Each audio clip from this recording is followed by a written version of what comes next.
At a certain point in time, some strange things started happening again around the world in the cities of New York, Manhattan, and the United States.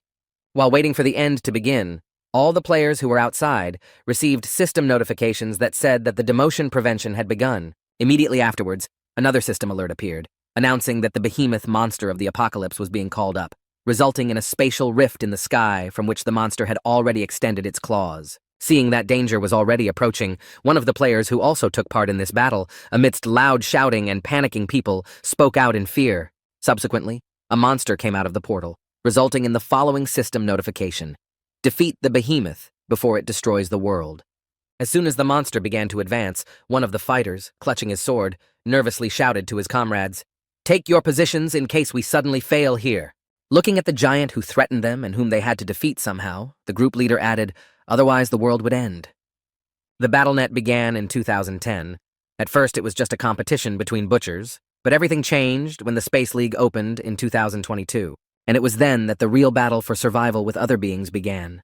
Representatives of the Earth, coming from space, continued to lose. It is now 2023, and only 10 different countries remain on the planet Earth after the monster invasion. These were different countries scattered across continents that still had the potential to fight, but the Earth was still under threat of destruction. At the same time, during the battle, a monster that invaded from space, preparing to strike, fired a deadly beam that destroyed everything in its path. Before the behemoth could destroy the group of fighters, his intentions were interrupted by a guy hovering over him in the air. Angry that he was interrupted from his plans, the monster shot his deadly beam upwards where the boy was.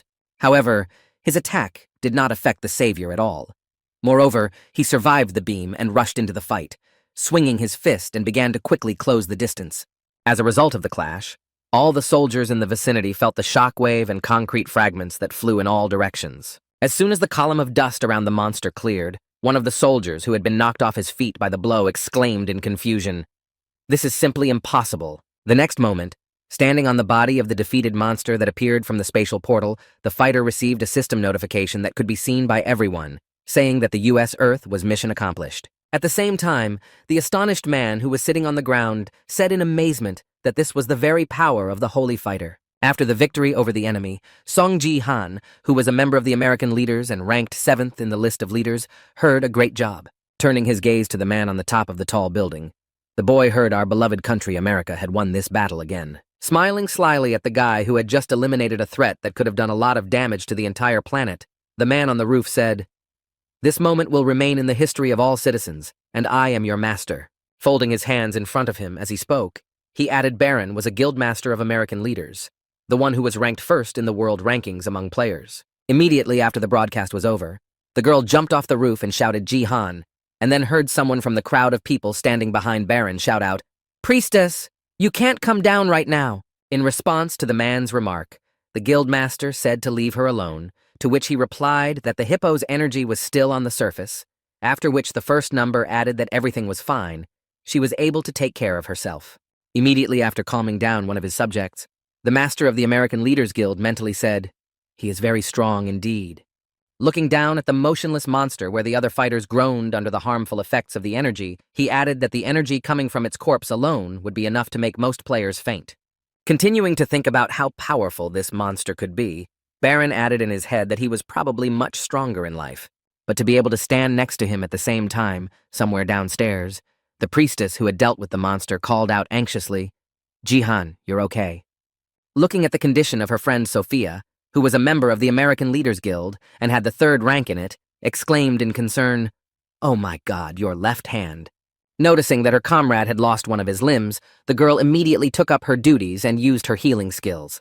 Continuing to restore the lost body part, Sophia told the boy that it would hurt a lot because of the sinister energy of the hippo. "So please be patient a little more, Ji-han." The next moment, seeing a bright glow that appeared right in front of the boy who had defeated the monster, one of the men behind Baron exclaimed, "Mr. Baron, look down!" As soon as the guildmaster turned his gaze in the direction the man was pointing, he noticed the chest and then heard it was the reward for defeating the boss. Interested in the reward that appeared, the guildmaster jumped off the roof and shouted, "Hey, you two, get away from there!" While the monster's body began to disintegrate in the air, Baron and his subjects approached the chest and said, "I will know the use of this reward." Hearing that he wanted to take everything for himself, one of the group of fighters who had been initially targeted by the monster said with a disgruntled cackle that he had killed him, and he heard his comrade respond, saying that what we can do is that the end of humanity is closer than ever and very real. The next moment, turning his gaze to the people gathered around the chest, he added, "These people remain our only hope." The moment the guild leader arrived at the chest, he immediately shouted out to the American leaders, "From now on, I will name the guild members who will receive the rewards." Hearing the order of their leader, all the members of the guild obediently exclaimed, "Yes, master," leaving Jihan and the priestess behind. After hearing Baron's answer, the priestess announced the number 4 and 5 on this, all hearing the nominees for awards. Sophia exclaimed in surprise that, "Wait, Mr. Baron." Trying to get justice, the girl nervously exclaimed, "But what about Jihan? He was the one who killed the monster of the apocalypse." Continuing to express her concern, she added, "Why don't you give him a reward for in response?" She heard you ask why in a disgruntled voice. Pointing a finger at the guy who lost his arm after the battle, the guild master of the American leaders exclaimed that he was not an American. After this statement, Baron looked at the girl with a stern look and added that even if he was considered to be one, he was not a real American, he was just not. "A useful dog for us, that's all," and after hearing his name, the guy bent his head down and began to look at the man with a stern look, showing his anger. Continuing to seek justice, the priestess nervously exclaimed, "But Jihan, calm down, it's okay, I don't mind." Turning his back on the stingy guildmaster of American leaders, the boy said disgruntledly, moving away from the group, "Just go away. I don't care," and then mentally said he was absolutely right. Recalling his past where he lost everything, Sung Jihan said in his head, "I am just a refugee who fled after losing his homeland." Raising his hand to make sure that it was really not a dream and he was still alive, the boy mentally added, "And I managed to climb to 7th place in the world ranking." However, despite all these achievements, after reaching the 7th place in the world ranking, he was not recognized as an American and was often forced to experience all possible discrimination. But it was not that important. Still, he managed to endure these feelings and discrimination somehow because there was a reason that tormented him much more, and that was this. Sitting in a broken-down car somewhere far from my guild, which was sharing the treasure for defeating the monster, Sung Jihan added to the guilt that I was the only one who managed to survive. Having finished his reflections on the terrible life, the guy applied his recovery magic and mentally said to himself to concentrate on treating his arm, and soon I would get the results of my mission. As soon as Sung Jihan completed the treatment of his limb, he immediately received a system notification that said the end of the game and the results of the relegation mission in the Bronze League. At the same time, other survivors received system notifications informing them that the mission was a defense mission and that the survival of more than half of the US players was successful. While they were happy to have survived the mission, the soldiers also looked at the other notifications that kept appearing, which reported China's success and Russia's failure. After one country was declared a failure in the mission, others followed, with Japan also reported as a failure, Brazil a failure, and all the others who also participated in the mission failed, and the final result of the mission was unsatisfactory. After seeing the results of this task, one of the fighters who were not in the American Leaders Guild exclaimed with concern that only 2 countries out of 10 were not. The next moment after the announcement of the results of all countries and the overall result, another notification appeared, informing us that humanity number 4212 had failed to prevent the demotion. There are also others who lost in the mission to prevent relegation in the final battle for the decision to relegate you, will face the number 4,773 orcs. Seeing that they still have a chance to prevent the destruction of humanity, one of the members of the American Leaders Guild, standing near the guildmaster, said in surprise that years. The next moment, seeing who they would fight against in the final battle for survival, Sophia exclaimed, "Master, if we are facing orcs, we need Jihan. In the last battle with the orcs, we won thanks to him." In response to the girl's request to join the team for the final battle, the guildmaster stubbornly said, "No, don't even ask us to go there without him." At the same time, while all the fighters of the final battle were moving to the battlefield, a notification appeared above the arena, stating that players from each planet were being called up, and the battle would soon begin. As soon as all the players stepped onto the battlefield, the guildmaster said menacingly, "It's been a long time since we've seen each other." Continuing to drill the enemy with his gaze, Baron looked at the orc leader with whom he would have to fight, and said, "Disgusting pigs." After a loud greeting from the enemies, the leader of the American Leaders Guild looked back and said that there were only 4 of us and a Chinese runner. After listing the forces that should act in this battle against the enemy, he mentally added, "Well, we don't need Song Jihan. We can handle the battle without him." Preparing for the decisive battle, Baron gritted his teeth in anger and activated his power, angrily saying in his head, "I can handle everything myself." As soon as the man strengthened all his characteristics with the help of the skill, he immediately rushed at his enemies, shouting out, "I am a representative of humanity." But all he had were his loud words, and in just one moment the man, unable to do anything at all to the enemy, lost his head from his shoulders. When all the other players saw what had just happened to their number one, who was unable to do anything at all to the enemy, they immediately froze in fear. At the same time, all the members of the human race who remained on their planet could watch the live broadcast of the battle, which was what everyone was doing at the time, and witnessed the imminent death of the first number. As soon as Baron's head was separated from his body, a large notification appeared on the screen of all live broadcasts, saying that the player of the representatives of humanity had died. The next moment, the remaining players split up to try to at least somehow resist the enemies, but even this did not have any effect, and another orc struck with his axe, dividing one of the people into two parts, and the system notified the human player that he was dead. Also, having killed two more who they managed to catch among the people who tried to oppose them, the orcs easily dealt with them, after which notifications appeared that a representative of humanity had died, which was duplicated twice. At the same time, approaching the priestess, who was still the last one alive, the orc leader swung his axe and said, "Thank you, human, because you are so weak we managed." Immediately after striking and killing the last representative, everyone watching the broadcast saw a system notification that said the game was over, number 4212, and humanity lost and was expelled from the Bronze League.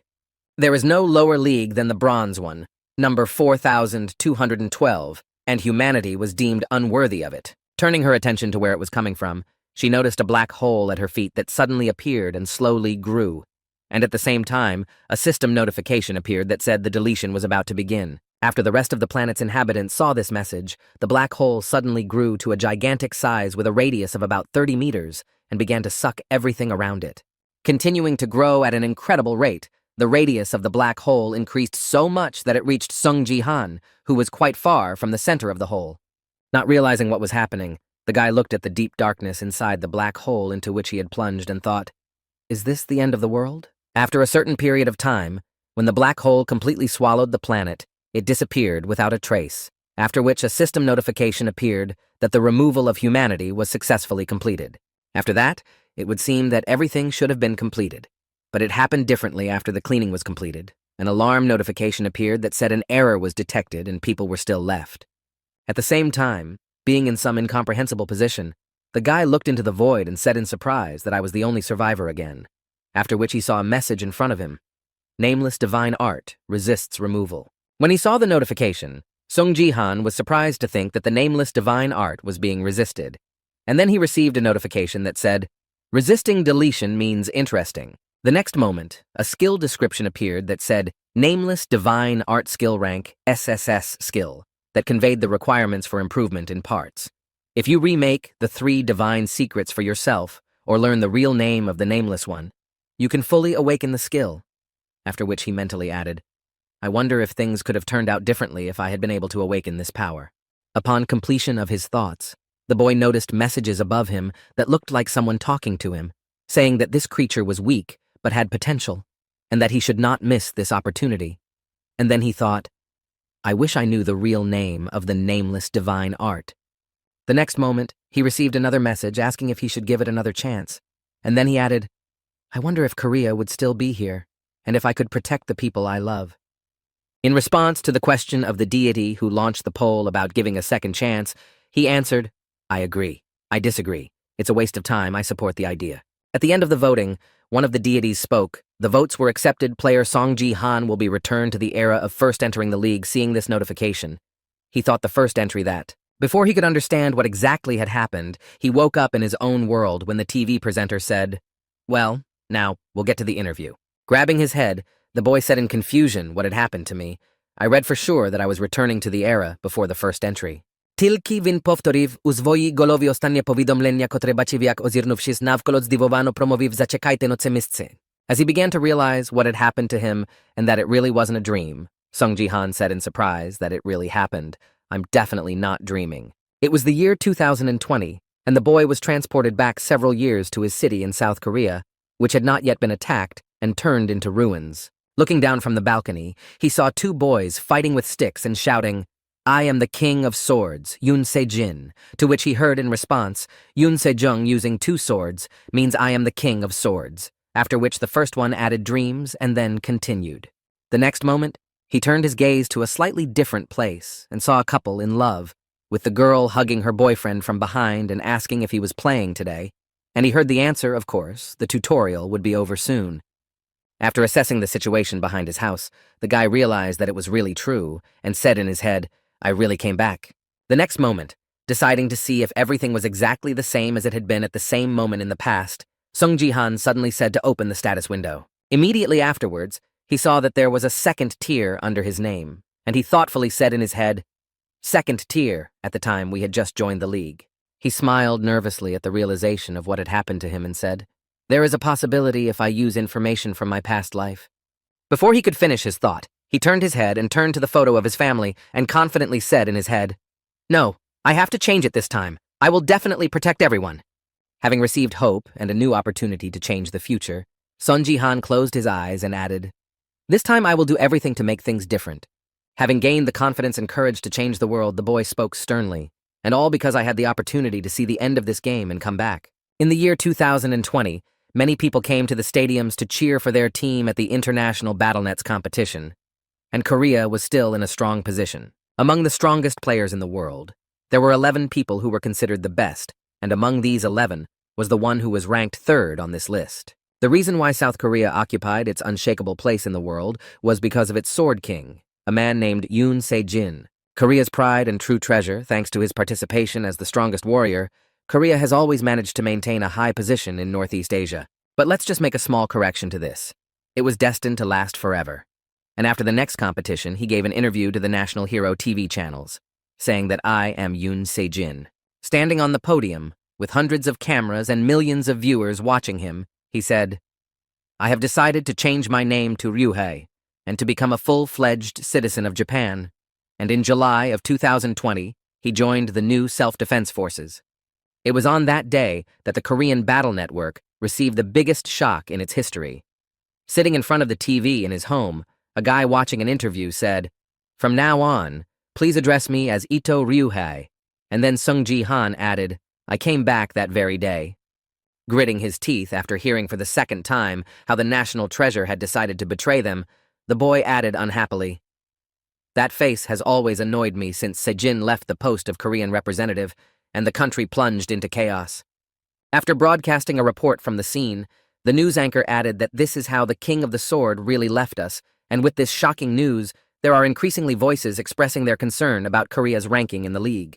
Hearing the words of the host Sun Ji, I thought Korea, which until now had been able to stay in the top echelons, faced with constant defeats and a terrifying rate of falling between the tapes within the league.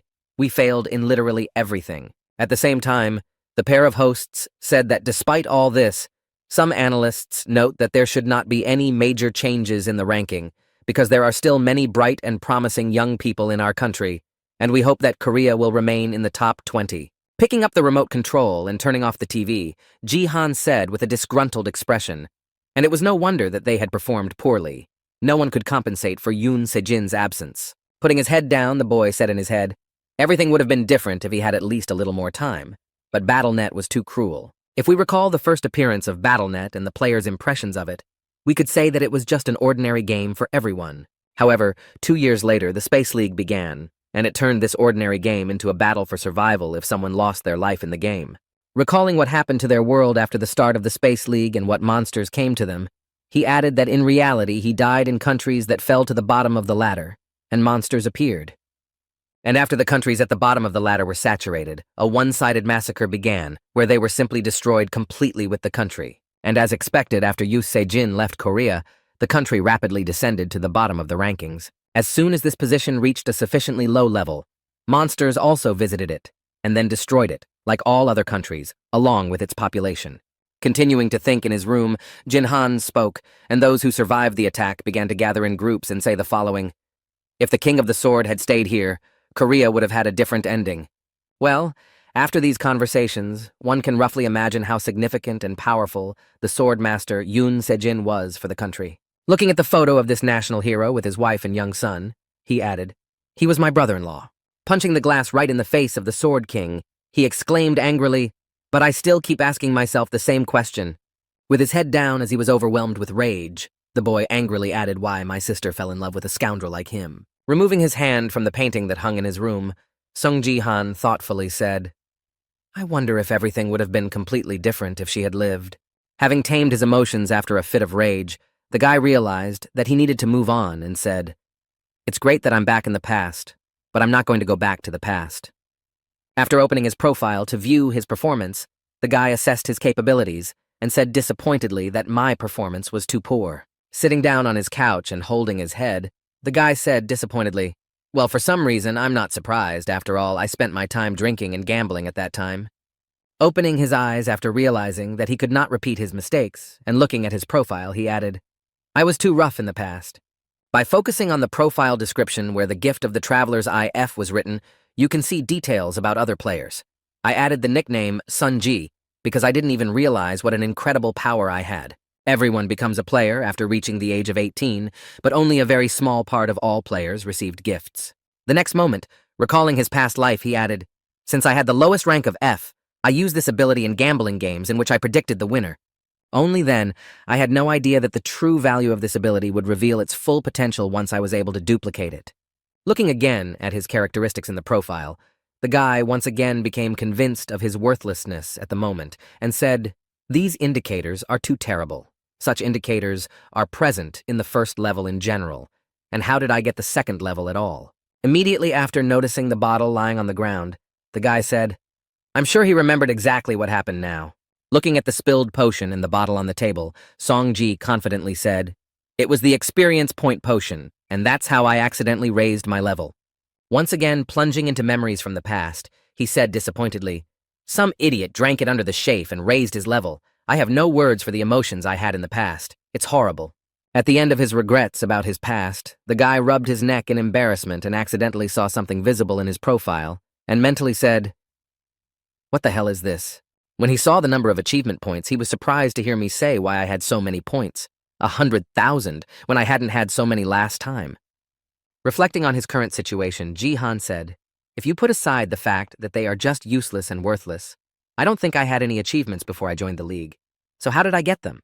Getting up from his seat and starting to make circles around the room, the guy thoughtfully said in his head, wondering if any changes could have occurred due to my regression, and then said to open the inventory. Seeing a strange item in his inventory, the guy exclaimed in amazement that it was opening the description. He saw a coupon for exchanging achievement points, rank X advantage of the last survivor who chose to test himself again.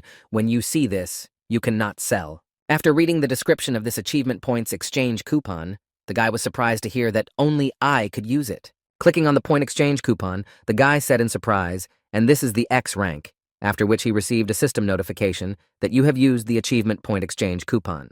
Immediately after activating the coupon, Sungji received another notification saying that the achievement store had been added, and he was impressed, saying it was just incredible. Right in front of his eyes appeared the golden system window of the store, which read, Achievement Store, Level 1 Upgrade Achievement Store, 20,000 point status window expansion, 10,000 additional class slot, 10,000. Then, he mentally added, "It's scary to imagine how much it could be sold for." The next moment, the guy said thoughtfully, looking at the store, "I wonder if the selection will become larger with the improvement. I need something I can use right away, and now my choice is not very wide." Upon completion of his thoughts, he reached for the button to improve the store for 20,000 achievement points, and said thoughtfully, "Well, I'll try to improve the store." As soon as he pressed the button, he received a system notification that said the achievement store now had a second level of inventory expansion added, and seeing it, Sungji thought to himself, "No, I'll try it again." Clicking on the enhancement button again, he received a notification that said the achievement store now has the ability to add a nickname to the third level, and then he thought it would not be necessary now either. Looking at his stock of achievement points, of which he had only half, the guy thoughtfully said in his head, "I have only 50,000 points on my balance sheet." Turning his attention to the price of upgrading to the fourth level, he added, "If I upgrade my store to the fourth level now, I will have only 10,000 points left, and the higher the level, the more expensive the upgrade will be. So then I have only two options." Looking at the list of things he had in the achievement store, the guy, contemplating the right choice, said to buy everything available now or take a chance and upgrade to the fourth level. Having made his next choice, the guy reached for the store improvement button and confidently said, I'll just try something that, in theory, can help me now, and then received a notification that the store had reached the 4th level. Also, according to the system notification, with the increase in the level of the store, another appeared in which it was written that the skill of immediate restoration was added. Not realizing what he had received, the guy looked for the skill tab and said in surprise, "What is this?" and found the description of the skill. He saw in the description of immediate restoration, you can restore faulty things to perfect condition. Smiling slyly after he got it, the guy covered his eyes with his hand and sighed heavily and said, "No, this is not good with him. We need to end it." Immediately after smiling happily after receiving the skill, he added, "That's why I couldn't just stop betting. I definitely hit the jackpot." Upon completion of spending his achievement points, the boy headed to the room with the game supplies. Touching his hand to the fingerprint scanner to open it, he heard the recognition complete, "You are a member of the Song Ji-han family." When he heard who he was to the Sword King, in whose house he now lived, the boy was surprised to hear that he was a family member, and then slyly added, "Here is Yoon Se-jin's playroom." Sitting comfortably on a chair in the game room to immerse himself in the game, Sung-ji turned on the system and said in his head, "Only the system recognizes me as a family member even though the owner is no longer here." When the chair turned on, Jihan received a system notification that said you have opened the inventory of the connection to the battle network, after which he happily added, "Well, I'll gladly take it for granted." Immediately after opening the inventory and seeing the spoiled bone in it, Dongfang Shuo rank a useless spoiled brush, Song-ji confidently said, "This is my first key." Using his newly acquired skills, the guy confidently asked to apply the skill of immediate restoration. The next moment, the crafting effects appeared on the object's icon along with a system notification that said Dunfan Shuo had restored the damaged brush. After a few seconds, the notification came that the recovery was complete, and the boy reached for the object and washed it just fine. Recalling the powerful man who once owned this object, Jihan confidently said, "Well, now my preparation is complete." Upon completion of the restoration, the description of the object changed. Now the boy was holding a brush of Dongfang Shuo, rank SS, the brush of the famous writer Dongfang Shuo, which preserves the connection with the god of war. Before he could finish all the things he had planned, a system notification appeared right in front of him, saying that the Bronze League tutorial would start soon. When he saw it, the guy instantly grabbed a brush and called up the status window and began to draw something nervously, saying I had little time left, while the system window was counting down with 10 seconds left before the call. As he continued to correct his characteristics and change his description, Sung Ji-han nervously said in his head that I was able to rise to 7th place and receive the title of Holy Fighter. Quickly changing his characteristics in an emergency to get what he wanted, he added this all happened thanks to a characteristic that combined strength, agility, and health, a unique characteristic rarely seen. Creating something incredible on his profile with the help of a recovered object, Sung-ji said this brush was abandoned because it was damaged, but thanks to the 2 words that are now written on it. It was the beginning of me regaining my former glory and awakening my true power along with acquiring a unique skill. As he was finishing up the last seconds of adding what he wanted to his stats, Ji-han suddenly interrupted, after which the player Sun Ji-han, who was in the arena, received a system notification and entered the Battle Network League. Having no idea whether he managed to complete what he started, the guy found himself in the Coliseum and received an accompanying notification. And your task in this test is to survive. Recalling the battles that took place in his past life during the tutorial, Sung-ji received a system notification that said we hope that together with hundreds of players, you will be able to survive the fight against the monsters of the Coliseum. As soon as half of the available players are left in the arena, the challenge will automatically end, and we wish good luck to all participants of the tutorial. The next moment, holding the brush of the famous writer in his hand, the boy who was in the arena with 99 other players said in surprise, "Coliseum means yes." Immediately after he hurried to open his status window, he anxiously said in his head for 1 minute, "What about my combat power to open the status window?" As soon as he looked at the profile, he received a system notification that said the characteristics of strength, agility, and health were combined into combat power. As soon as the desired characteristic came to his attention, the guy moved the writer's brush to his inventory, and then received another notification that you have completed the unique characteristic and received 10,000 achievement points. With a sly smile after seeing what he had seen, the boy confidently said, "Well, we met again, even in this reaping, although much earlier." Looking at the characteristic of the military strength score with 5 points, he mentally added, "Of course, this is only one step towards obtaining the nameless divine art, but with this, I will pass the Bronze League." When preparations for the battle began, Jihan received a warning that you logged in without connecting to the battle connector. If you do not use the connector, you feel 100% of the game. Sighing in disappointment after receiving the warning, the guy said, "I remember it well," and then mentally added a world where pain is reduced by money. At that time, people were still able to reduce the pain they experienced in the game with the help of a connector, and the one Yoon Se-jin had was a high-quality product that could reduce 99% of the pain. Having completed his recollection of the device used by the Sword King, Song-ji closed his eyes and mentally said, "Well, I'll use it later." The next moment, hearing the sound of another system notification, the boy opened his eyes and saw the description of the open achievement window. Immediately afterwards, another notification appeared, informing you that you had received a restricted quest. Surprised by the opportunity he was given, the guy said in surprise that it was a limited task. I had not seen anything like it in the past. In the task description, it said reach the top one in the tutorial, rewarded with 1,000 points of achievement. When he saw the reward for this limited task, the guy smiled slyly and said in his head, "Well, now that I have the characteristic of combat potential, it will be easy for me to do." Having completed his thoughts and noticed the notification about the start of the game, the guy confidently said, "Well, let's get started," and then felt the enemy approaching him from behind. Having made his insidious attack on the guy who seemed to be unprepared for the battle and whose attention was focused on another fighter, he cunningly shouted out, "You're a nubyar," and got caught. Only his arrogance and joy quickly dissipated after his attack, and the attacker felt something strange that was not like the feeling of being hit by an enemy. As the dust from the attack cleared, the attacker was able to witness the tip of his blade being caught by just 2 fingers, after which he heard a superior voice say, "Yes, that's it." Looking back over his shoulder at the enemy who thought he was an easy target, Sunji said with a grudging smile, "This is the most enjoyable content in this game." Forcing his attacker into confusion after a failed attack, Jihan added in an ominous tone, "Thank you for my first kill." So one of the existing forces of player management in this game is the Guild, which is a group that trains and manages a large number of players. At the same time as all countries were actively discussing the combat network, each country began to invest considerable resources in the education of its players. Similarly, with the aggressive investment of various enterprises in different players, large and small guilds existed in South Korea and were able to train strong players in the early stages of the league. The first region of Kan in the recently launched Bronze League is the same place where rising stars who are members of various guilds made their debut. After receiving a system notification that the game was about to start, one of the players in the Kan's arena was visibly nervous.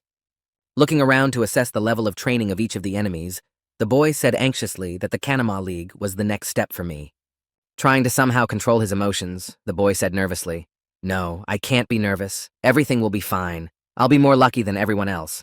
This guy's name is Do-hae-gyu." Clenching his hand into a fist, the guy said confidently, "I can do it." He was one of the members of the Divergent Guild, a group that was subordinate to the Divergent Company. Being quite well known among a large number of players, it also had a lot of promising participants who had to prove themselves and become powerful fighters.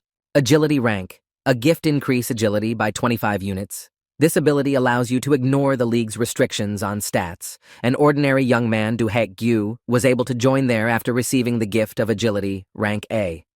Grabbing his sword to be ready for a sudden battle, Do-hae-gyu thought, only a small number of people can receive the A-ranked gift. If so, I can definitely be in the top 50. The next moment, the guy started looking around him and said, "Well, who will be my first opponent?" After assessing the strength of his opponents, who had already defeated their opponents before entering the battle or looked quite dangerous, he nervously said, "I understand everything." Retreating from the square where active hostilities were taking place, he said in his head, "I'm not going to touch them for now. It's better to regroup somewhere else." Looking for a safe place where he could hide, the boy confidently said in his head, "In the end, the most important thing is to stay alive. I will be destroyed if I start to fight with them here." Looking at the crowd of players who looked quite impressive with their strong armor or magical capes, Do-hae-gyu thought that most of them were representatives of large guilds and had quite good equipment, which was not like the Bronze League. Suddenly, he caught sight of a boy who seemed to be a real weakling, and he said in surprise, "I don't understand what this is." Watching Ji-han looking at something in Do-hae-gyu's status window, he mentally told him that he was sent to the wrong place, that he was going to participate in the Bronze League in this form. Trying to realize how this could have happened to him, the guild representative confusedly added a shirt and underwear, saying that he was a newcomer who had been accidentally drafted here. Clutching his sword tightly in his hand and preparing to attack the easy prey, he confidently said in his head, "This can only mean one thing to me." Taking a stance for a quick attack and then rushing into the fight, he mentally added, "I can get an easy point of destruction for my opponent." A moment before he struck his lightweight opponent, Do-Hae-Gyu thought to himself, "I can't believe I'm so lucky, but I am a lucky man," and then exclaimed, "I don't know who you are, but I'll be grateful then." A few seconds after the attack, when he saw that his sword was caught with 2 fingers, he said in confusion, what the hell was going on in this test? Not realizing what had just happened right before his eyes, the guy confusedly said in his head that he had just blocked my sword with 2 fingers, and then said how he could even react at the speed of my A-rank agility skill. The next moment, flying backwards as a result of being thrown aside like a normal puppy, Do-Hae-Gyu fell to the ground and groaned heavily. After neutralizing his opponent, Sung-ji looked over his shoulder and looked at his opponent with a contemptuous look and said, "You're so confident. You came to participate in the Gangnam Bronze League with such a gift." Hearing the superior attitude towards him and his skills, Do-Hae-Gyu, barely holding back his tears, insulted and exclaimed, "How dare you? My A-rank agility is not just some kind of gift, you bastard." Hearing the question from the enemy who attacked him from behind, Jihan confidently said, "I will not deny your words," to which he heard in response an angry tone, "This bastard, you are serious now." Gritting my teeth in anger to keep from giving away too much, Do-Hae-Gyu mentally said, "What kind of a pauper with no equipment in his underwear and t-shirt dares to look at me with a superior look, full of confidence, just because he blocked one attack?" Immediately after he finished expressing his insults towards the guy who was standing in front of him in his own thoughts, the guild representative got to his feet and shouted, "I'm going to pounce on you with all my speed." Hearing the threat from his opponent, Sung-ji mentally said, "He's going to attack me with all his might. And to be honest, I shouldn't have taken his speed so lightly before." At the same moment, while conducting his attack, Do-Hae-Gyu mentally said, "I'm sure I'm faster than him," but despite all his hopes, at the moment of the first blow at breakneck speed, his opponent was able to dodge. But this did not stop him, and he continued to diligently strike at Jihan, trying to somehow hurt him with his attack. But each time he only failed. As the battle continued with the guild representative Sun-ji, dodging his enemy's attacks, I said in my head, I knew it was difficult to instantly switch to the second level. Watching his opponent's movements as he approached him over and over again, the guy added in his head that he was not fast. Rather, I was too slow, and it would be difficult. Immediately after smiling slyly after studying the movements of his opponent, he confidently said in his head, "If I were in his place, I would say this as a person who has experienced a lot of battles." Continuing to dodge the enemy's attacks, as soon as he began to show their trajectory, Sung-ji added in his head, "I can say for sure that its trajectory is just obvious." Having again dodged his opponent's attack and broken the distance by a few meters, he looked at his hand and said thoughtfully in his head, "I can see all his movements." After losing 1 second of concentration on thinking, Jihan noticed that the enemy again tried to do him some harm by swinging his sword. But despite the suddenness and the split-second loss to react, Sun-ji took the blow, and instead of dodging it, he used a technique to disarm the enemy. Feeling pain and tingling in his hand, Do-Hae-Gyu looked at his right hand, which was missing something, and confusedly said, "I don't know where it went." After disarming the enemy, Jihan threw his opponent's sword into the air, then jumped right behind him and grabbed Do-Hae-Gyu's weapon behind his back. As a result of this maneuver, the boy was able to attack and drove his sword straight into Do-Hae-Gyu's throat, thus winning the fight. As soon as his opponent pulled the sword out of his throat, Do-Hae-Gyu groaned heavily and said in confusion, "I can't believe this is happening." The next moment, as the guild representative fell to his feet and began to disintegrate in mid-air after his defeat, Ji-san swung his sword to wipe off the remaining blood. In the last seconds of his stay in the arena, after his defeat in the battle with the hungry man Do-Hae-Gyu, he angrily shouted goodbye. "Next time we meet, I will win. Just wait for that time." Hearing the threats from the guy who had just lost to him with full equipment and whose only gear was his underwear, I sighed heavily and thought, just imagine, he's already talking about the next time, even though he's already dead. Immediately after the enemy disappeared from the battlefield, his sword started to disappear. And then, Sung-ji received a system notification that you have destroyed the first enemy in the tutorial mode and received 100 achievement points. Having lost the enemy's weapon, which he had stolen from him honestly, Ji-han looked at his empty hand and said in disappointment, "When a player dies, his weapon disappears with him." Immediately after looking around to find his opponents, he thoughtfully added in his head, "Now that I've been able to warm up, maybe I should hurry up if I really want to take first place. I need to destroy more than 5 people to ensure a solid first place." The next moment, he saw a crowd of orcs standing on the sidelines waiting for the battle to begin, and Jihan mentally said to himself, as expected, no one wants to hunt monsters. In addition to regular players, there are also monsters in the battle network, but only 1/10 of a player's destruction is awarded for one monster's destruction, and in order for one player's destruction to count, you need to finish off a dozen monsters. Watching the players running away from the orcs with the words, "Oh my god, it's scary when they approach," Sungji mentally said. And that's why most players avoid and hunt other players, especially when it comes to monsters that gather in a crowd, especially orcs. Continuing the hunt for these monsters is rather pointless, because the risks are high, and there is no particular benefit from them. In other words, unjustified efforts. Upon completion of his thoughts, the boy received a new system notification in which a new task was written. Destroy the crowd of orcs, a crowd of 30 orcs, the strongest group of monsters in the Colosseum. Show them the difference in strength and defeat them with a reward of 500 points of achievement. Estimating the reward he would receive for this task, Song Ji mentally said, although hunting monsters is inefficient, this reward of 500 points is 5 times more than the reward for the first kill. Concentrating his attention on the crowd of 30 people he was tasked with overcoming, Jihan said in his head, I see no reason to refuse this offer. Heading in the direction of the orcs who were huddled together, the boy said, stretching his neck, those are just monsters. They're nothing compared to real orcs. Immediately after these thoughts, the boy rushed in the direction of his enemies and thought, maybe I'm just crazy, and that's all. And that's the end of the reasons. And this option cannot be rejected. At the same time, one of the orcs pointed a finger in the direction of Ji Han, who was heading in their direction at a frantic speed, and said in confusion what it was. Drawing the attention of the rest of his comrades to the boy who was approaching them at breakneck speed, he nervously added, there's a naked man running toward us. Hearing the alert, another orc replied that the man was crazy.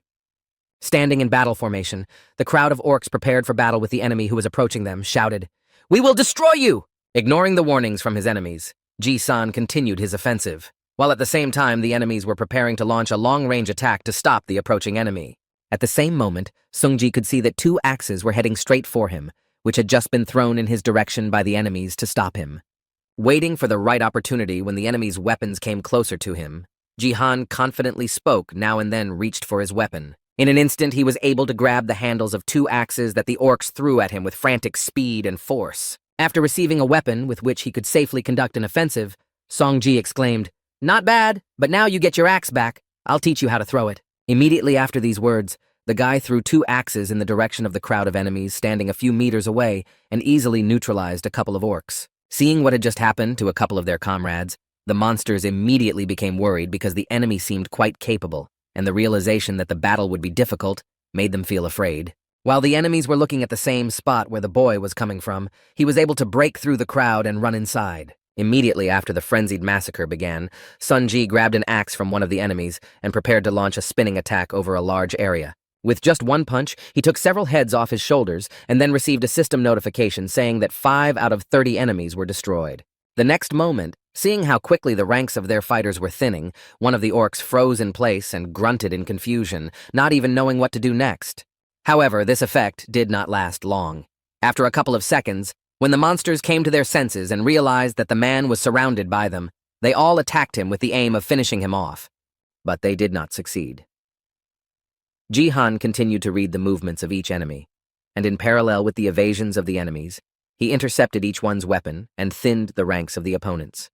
Continuing to wage an unequal battle against 30 opponents, the boy rapidly reduced the number of monsters, and then suddenly heard a nervous shout of "Man, destroy it!" At the same moment, Sungji felt a certain danger approaching him from the left side, and moving out of the way of the blow, he grabbed the spear with which they were going to pierce him and broke it into 2 pieces. When the weapon was broken, the attacker, who remained unarmed, was left alone among a certain number of his fallen comrades, one-on-one against a man who had already mowed down most of the orcs. Frightened by this development, the monster holding a useless stick grunted in fright. At the same moment, grabbing an axe that was lying on the ground nearby, Jahan said, I wish someone had told you to be so noisy when you're sitting in ambush. Watching his inevitable death approaching, the orc tried to defend himself with the stick he had left in his hands against the broken spear. Having made his stroke, Sungji broke the axe, but without achieving the desired result, he failed to destroy the enemy, as the stick was stronger than the boy's weapon handle. The next moment, looking at what was left of the broken weapon in his hands, Jihan said in disappointment, Dude, what kind of weapon is this? Look how big you are, and the weapon is just a piece of junk. Seeing that the guy had no axe left, the surviving orc exclaimed that the man's weapon was broken and that he heard in response, "Well, actually you have one too," after which he added indifferently, "Now finish him off." Seeing a crowd of enemies coming at him from all sides, Songji said in disappointment, "This is a shame. Just look at yourself. Life doesn't teach you anything." Preparing to use his trump card, the guy raised one foot above the ground and said, "What stupid little pigs you are." Immediately after stomping his foot on the ground, Jihan formed a crater under him and unleashed a cat's shockwave that scattered all the monsters that approached him. After a bunch of orcs were knocked back by the shockwave, Sun Ji jumped up to catch the weapon they had accidentally dropped. As soon as he grabbed the sword and spear in his hands, he instantly dealt with 4 enemies who were nearby. Immediately after noticing several enemies standing right in a row, Sun Ji swung his spear straight at the enemies, thus piercing 3 more orcs in one blow. After a short period of time and a certain number of enemies had been destroyed, the orc leader, the last one left on the battlefield, looked around frightenedly, trying to find who might still be alive. Realizing that the only one who could do anything else was the monster, he looked at Jihan and said, "He's definitely not human. He's a real monster." And then he lost his head in the literal sense of the word, and Song Ji made a last-ditch effort with his sword and split the monster into 2. Immediately after the last destruction, the boy received a system notification saying that you have completed the task of exterminating a crowd of orcs. Also, after the message about the completion of the mission, the guy also received a reward notification that said you received 500 achievement points for successfully completing the quest. Your level has been increased. When he saw the last notifications he received, the guy was surprised to hear that I was able to increase my level inside the game, and that experience points should be counted at the end of the game. Immersed in reflection after suddenly receiving a new level, the guy mentally said it all because of the low level. Well, for me it's good news, so I will be able to raise my characteristics at the same time. Looking at his total number of points on the various characteristics, Song Ji thoughtfully said, "Well, let's see. If I have to increase one characteristic, it will definitely be combat strength." The characteristic of combat strength is a unique indicator that combines the 3 characteristics of agility and endurance. Even if people had the same indicators of various statistics, this insane characteristic can at least double your abilities. Continuing to look at the same characteristic that stood out from all the others, he mentally added, "Of course, there is another reason why combat power is special to me." Recalling the moment when he reached a certain value of this characteristic in his past life, the boy confidently added, "As soon as I manage to reach the 30 mark of combat strength, I will have a chance to receive an unnamed martial art." Pointing at the plus sign next to the characteristic of combat strength, the guy said in his head, "I must get this skill as soon as possible." Continuing to poke at the button, Sungji mentally said, "But there is one problem. Combat strength is not an indicator that can be easily increased." And then seeing something strange, he said in surprise, "I mean, really?" Seeing that his combat strength actually increased by 1 unit after adding the distribution point to it, Jihan was surprised to add it really did increase. Recalling his past life and how this characteristic was increased in it, he added with amazement that usually a certain amount of combat experience and training is required to increase combat strength, and that the points could only increase the maximum growth rate. Immediately afterwards, with a sly smile, the boy added, "Isn't it cool?" And then thought, "I don't know what exactly happened, but if she keeps growing like this, I'll be happy." The next moment, feeling the danger behind his back, the guy stepped aside, after which an arrow flew right by him and hit him in the head. After avoiding a long-range attack, the guy started looking for the enemy who had just attacked him and said in his head that it was the shooter. At the same time, somewhere near Ji Han stood a girl who shot an arrow and smiled happily, saying, "Just look, he dodged it." And the knight standing next to her added, "What a lucky man." After a failed shot, the girl, continuing to keep the guy in sight, said, "Let's finish as soon as possible, because the end is very close," and heard the man in armor reply, "Yes, as promised, whoever destroys him first takes the reward, yes." At the same time, watching the pair of fighters confidently exchanging words, Sung Ji mentally said that it looked like they had united, and that this would happen quite often. This survival card is intended for a battle between players, but there is no such rule that participants in the same battle cannot create their own teams. The next moment, paying attention to the shoulder of the girl shooter, he thoughtfully added, "And this logo is one of the 10 best guilds in Korea, the Turtle Guild." Taking out his sword from its sheath, the boy mentally said, "A warrior and an archer combine melee and ranged attacks. If they are from the same guild, it is not surprising."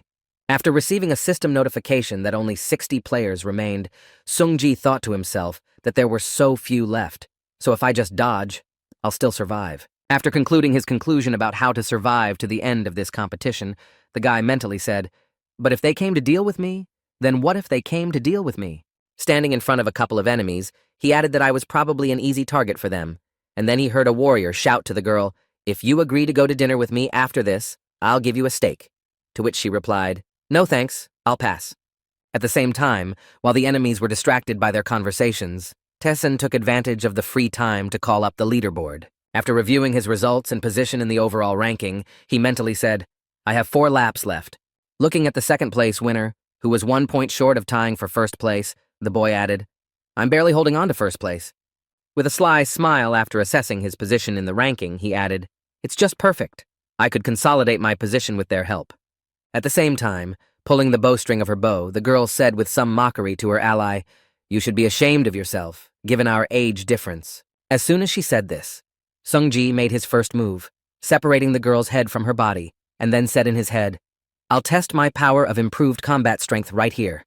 After neutralizing one of the enemies, Jihan saw a system notification that said there were 58 survivors, and the tutorial was coming to an end. The next moment, with some trepidation in his voice, and trembling in his whole body after what he had seen, the man in armor said, "How could you do that to a girl?" In response to his question, he heard nothing but saw the enemy instantly disappear from his field of vision, moving right behind him. Immediately after a quick maneuver, Sunji used his weapon to stab his opponent in the back, hearing him suddenly scream. Only this scream was probably fake and played up, because the next moment, looking back and smiling slyly, the warrior said, "This is the exclusive armor of our turtle guild."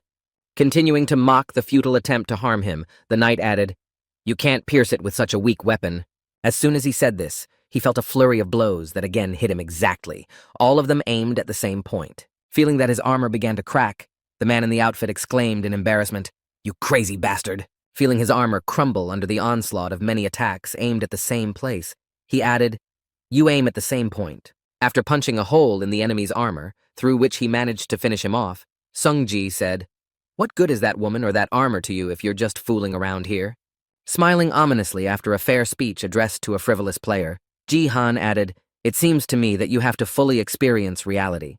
Sometime after the end of the Bronze League battle, one of the influential people gained access to the battle recording and began to scroll through it and observe one person in detail. Focusing on one point in the video, the head of the 3rd department of the Divergent Guild's personnel department, Lee Ha-young, said, "Wow, isn't this amazing?" and was answered with, "Wow, isn't this a relief?"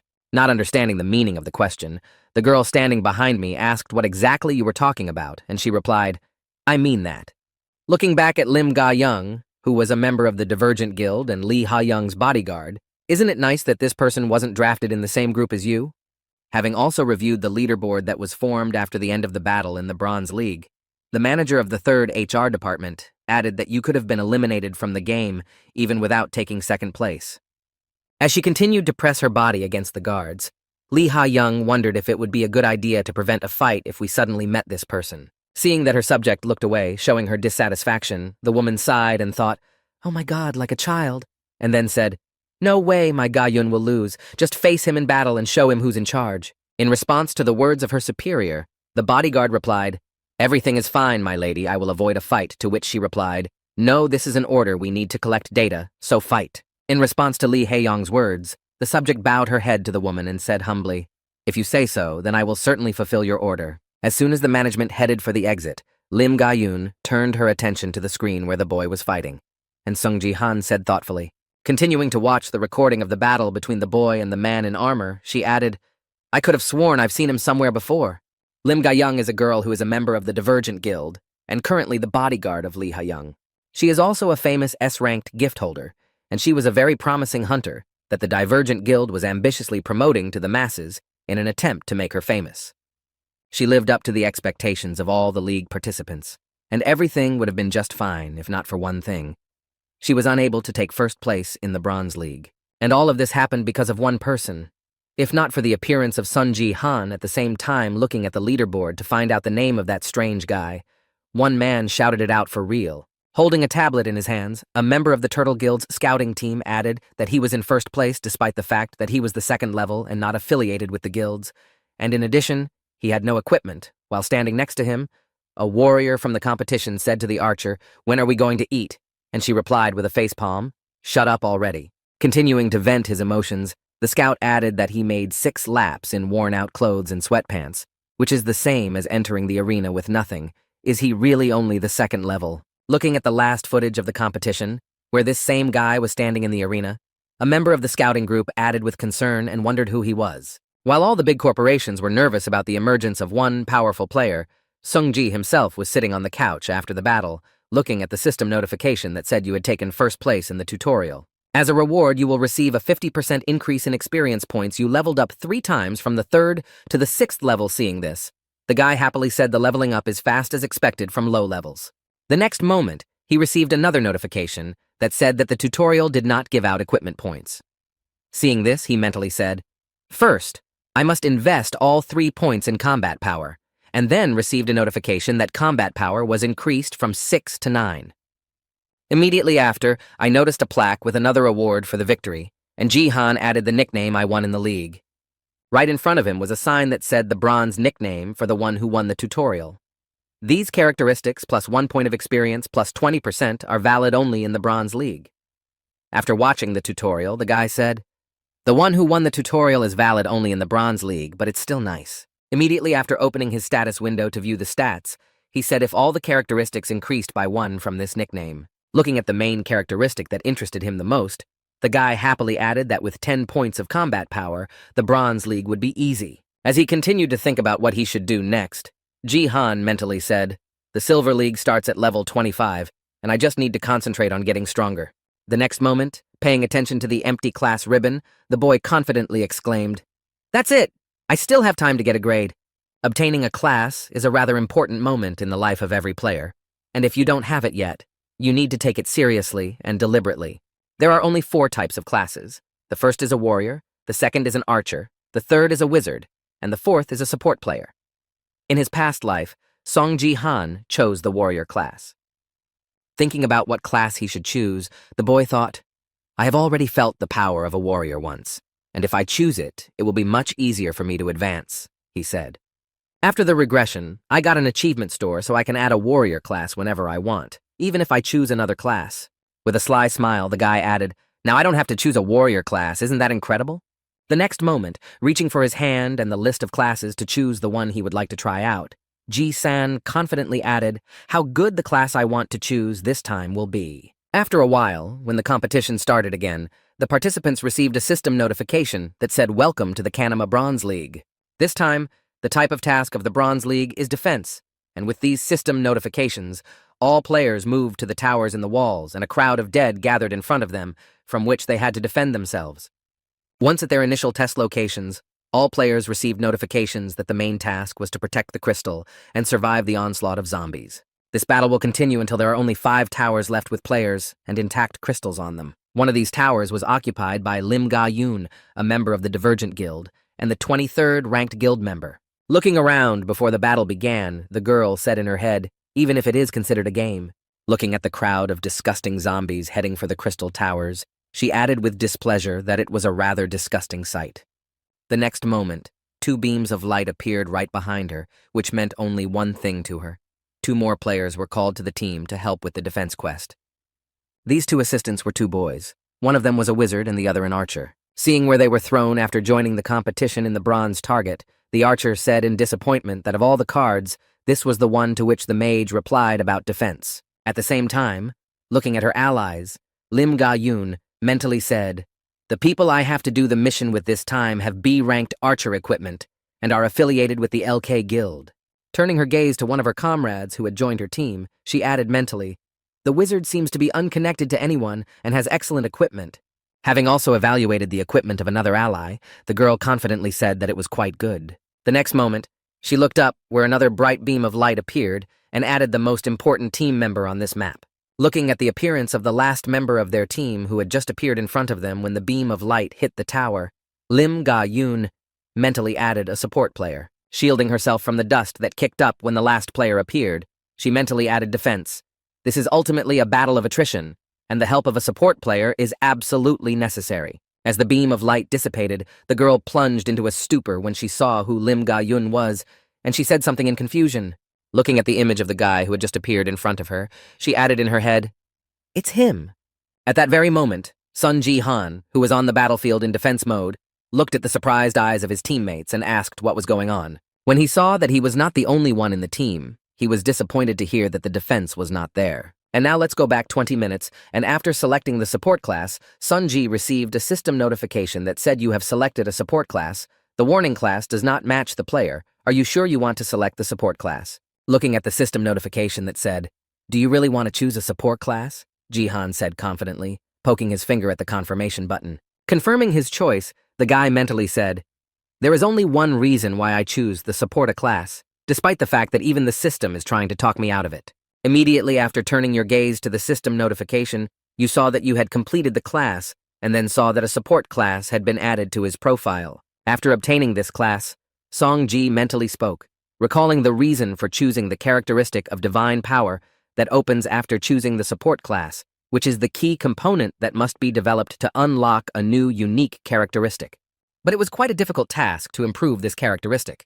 It is also difficult to increase it through training, and like other available characteristics, there is practically no other way but to invest the remaining points in it. Song Ji-han has received a nameless divine art, now just invests all the points in combat power, remembering where he spends points per level guy, thinks I can't spend these precious free points. Having made some tricks to improve his position and achieve the goal more easily, the guy smiled slyly and said, "I know another method that is a win-win." After moving to the battlefield as a support player, he confidently added a skill that other people know very little about. At the same time, looking at the last player to join their team, Lim Ga-yoon thought that he was a sapper. When the sorcerer saw who had arrived as a supporter, he put his hand on his forehead and exclaimed, "Oh damn, he's driving me crazy. That's why I had no desire to participate in the tournament season." The next moment, pointing a finger in the guy's direction, he exclaimed, "Just look at his gear. Are you a bum? Do you really think I bought expensive gear to carry losers like you?" In response to these loud exclamations, the archer who stood next to him, trying to calm the magician, said to him, "I think you're going a little overboard. Please calm down." In response to the request, the magician, having beaten his friend's hand away so that he would not touch his equipment, exclaimed, "Let me go, and you say this seeing this mistake of nature." Continuing to express his dissatisfaction, the guy exclaimed, "Damn it, let me go. Leave me alone, I have no desire to participate in this." Hearing this, Lim Ga-yoon closed her eyes and thought how noisy they were, and it would be a difficult task to be paired with a troll like him. The next moment she heard the magician shouting again, "Let go of me!" But now she opened her eyes and saw that Sung-ji had taken him by the collar and lifted him into the air. Not realizing what was happening, she just froze in place in confusion without interfering while the wizard continued to shout, "I said let go of me, bastard." After hearing his friend's wishes, Ji-han said in a submissive voice, "As you wish." Upon hearing this answer, the wizard exclaimed in surprise. The next moment, Sung-ji let go of the boy after he swung and threw him into the crowd of zombies outside the wall. Realizing what had just happened to him, the mage flew down amidst frantic screams. In the process of raising Sun-ji, used his martial power and threw the boy towards the monsters, freezing in that laughing pose while the rest of the players looked in the direction of the magician. A few seconds later, he was downstairs in the arms of zombies, for whom this treat was very appropriate, and they even stepped back from the walls to enjoy the gift. At the same time, after the throw, Ji-han, adjusting his clothes, confidently said that if you don't want to participate, just don't play and there are still some questions. Throwing his steel pipe over his shoulder, the boy added confidently, "I can do just fine without you." After being thrown out of the tower a couple of times, the wizard fell to his knees and began to bow before Ji-han, scared, and exclaimed, "I will try harder." This guy's name is Kim Gyu-hyuk. He was a magician in this team, and by now, having realized his mistake, he was begging for mercy on his knees in front of the sapper. He scaredly exclaimed, "Haven't you already killed me enough times?" And the reason for the dramatic change in the infusion and views on the life of this troublemaker was quite simple. In the Bronze League, in a defense mission, all participants are given 3 rights to make a mistake, or in other words, to live. After Song Ji-han threw Kim Gyu-hyuk outside the tower and he died, he immediately worked on the tower, but after being revived, he had only 1 life left. After that, Seong-ji saw that he had reappeared on the tower and threw him down again, saying, "Oh, right, you can be reborn right here," which was the loss of the magician's second life. When the team's wizard died for the second time, he had only 1 life left, and if he died 1 more time, he would lose his last life. After the second rebirth, looking at the behavior of the impudent boy, Ji-han was surprised to hear why you suddenly decided to change so drastically, and he bowed his head and replied that from now on, I would be executed with all my might. Bending his head down in front of Sung-jin, Kim Hyo-hyun thought frightenedly, I can't take the last place. If I bend first, my level will be lowered because of the penalty. And the skill that I spent so much money on will simply disappear. If the player's level drops and he cannot fulfill the minimum requirements, his skill will disappear after hearing the prayers Jihan asked in surprise.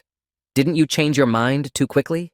Recalling what he did after his first revival, Jihan added, try to use your skill as before. Then Kim Gyu Hyun, using the fireball skill, shouted out, stay away from me, fire, here you go. However, his magic spells had no effect on Jihan, and he repelled all his attacks and came close to the magician and said menacingly, your fire was not bad. After receiving some praise from his ally in this battle, Kim Gyu Hyun nervously said, yes, the fire is correct. Looking down from where they had been climbing to destroy the crystal and at the same time their wizard, the fire mages were the most valuable on these cards. Having demonstrated his ability to control fire, he confidently added, I am the one who is currently at level 15. Turning his gaze to Lim Ga-yun, who was standing behind the boy, the wizard added, you don't want to lose the most valuable fighter in this mission. In response to this, the girl gritted her teeth and sighed, then thought, I wondered where I had seen him before. Looking again at the mage in front of her, Lim Ga-yun added in her head, this means that Kim Gyu Hyuk used to be a mage who belonged to one of the top 10 guilds. But he failed to reach the silver level 4 times, and he became the one who started fights with others out of nothing, and the last time he became the center of ridicule of his comrades, he set fire to all the players and angrily shouted, just die, damn it! After these speculations about the origin of this noisy magician, Lim Ga-yun mentally added, in short, just a piece of trash. The next moment, having been informed of his value in this survival, Kim Gyu Hyun said offensively, but I have one condition. Pointing a finger at Song Ji-han, he added, I'm sorry you threw me out. If you do that, then I'll participate. Hearing the demand from his friend, the archer joyfully exclaimed, wow, you've come up with a good idea. Let's try our best now. After putting forward his conditions for the team battle against the monsters, Kim Gyu Hyuk angrily said in his head, damned rascal. Just wait a little longer. Next time I'll see you, he said, and as soon as he thought about it, he felt himself being grabbed by the collar and lifted off the ground again. At the same time, the wizard said in confusion that he did not understand, and the archer's joy suddenly disappeared. With a sly smile after preparing for the next lesson, Jihan said, hey, do you really want me to apologize to you like that? Realizing what was about to happen, the wizard shouted out in confusion, wait, and then felt himself being thrown into the air. Waving his hand and sending the magician flying into the air above him, Song Ji said, people can really think. Swinging his steel stick to deflect the target sent into the air, he added that it was I who started the fight. The next moment, after hitting the sorcerer and sending him to the monsters, everyone witnessed Kim Ji-han flying down again, screaming in fright. After cleaning up the problem that had started to make its own rules here, Sung Ji-han confidently said, well, get out of here if you don't want to help. Watching the flight of the home run, he added insultingly, next time you will learn that you need to behave more politely with other people. At that very moment, the archer who had witnessed one of their comrades just lose all his life standing there like a man dug in, said in confusion, and he really finished him off. After the system notification that Kim Gyu-hyuk was dead, the zombies had almost reached the top of the tower and were only a few meters away. At the same time, watching the other participants cope with this task, they heard exclamations, as expected from a fire mage. What an impressive destructive power. If we continue at the same pace, we will not be the last. Let's go and toast some marshmallows. After showing how the other players move with the offensive, the archer said unhappily, that's why we needed a wizard. What are you going to do now? Continuing to complain, he added, it would be great if we met a fire mage and asked him for help, so we didn't have to kill him so easily. At the same time, upon hearing the notification sound, Song-ji opened the system window and saw the limited task of taking first place out of 10 towers with a reward of 1,000 achievement points. Immediately after, another system notification appeared above him, informing him that a task chain had appeared. And then the guy said in surprise that it was a task chain. When he found this chain, he saw the source of the zombies destroy 1,000 zombies alone. Reward 3,000 achievement points seeing the requirements. The guy was surprised to say that 1,000 himself, and then mentally added this quest is impossible to complete due to the time limit. Immediately after taking a pensive pose, he thought, if only the reward for it was too great to give up. At the same time, standing aside and watching the guy, Lim Ga-yun just silently condemned Song Ji-han, saying in her head, he's the worst person I've ever met. Turning her head away from the boy, she mentally added that if you don't take into account the fact that he did as he pleased, with such characteristics, he chose to be a cheerleader. Even those who just decided to have fun are not like that. Focusing her attention on Sung Ji-han again, she said in her head, "He's not worth recruiting to the Divergent."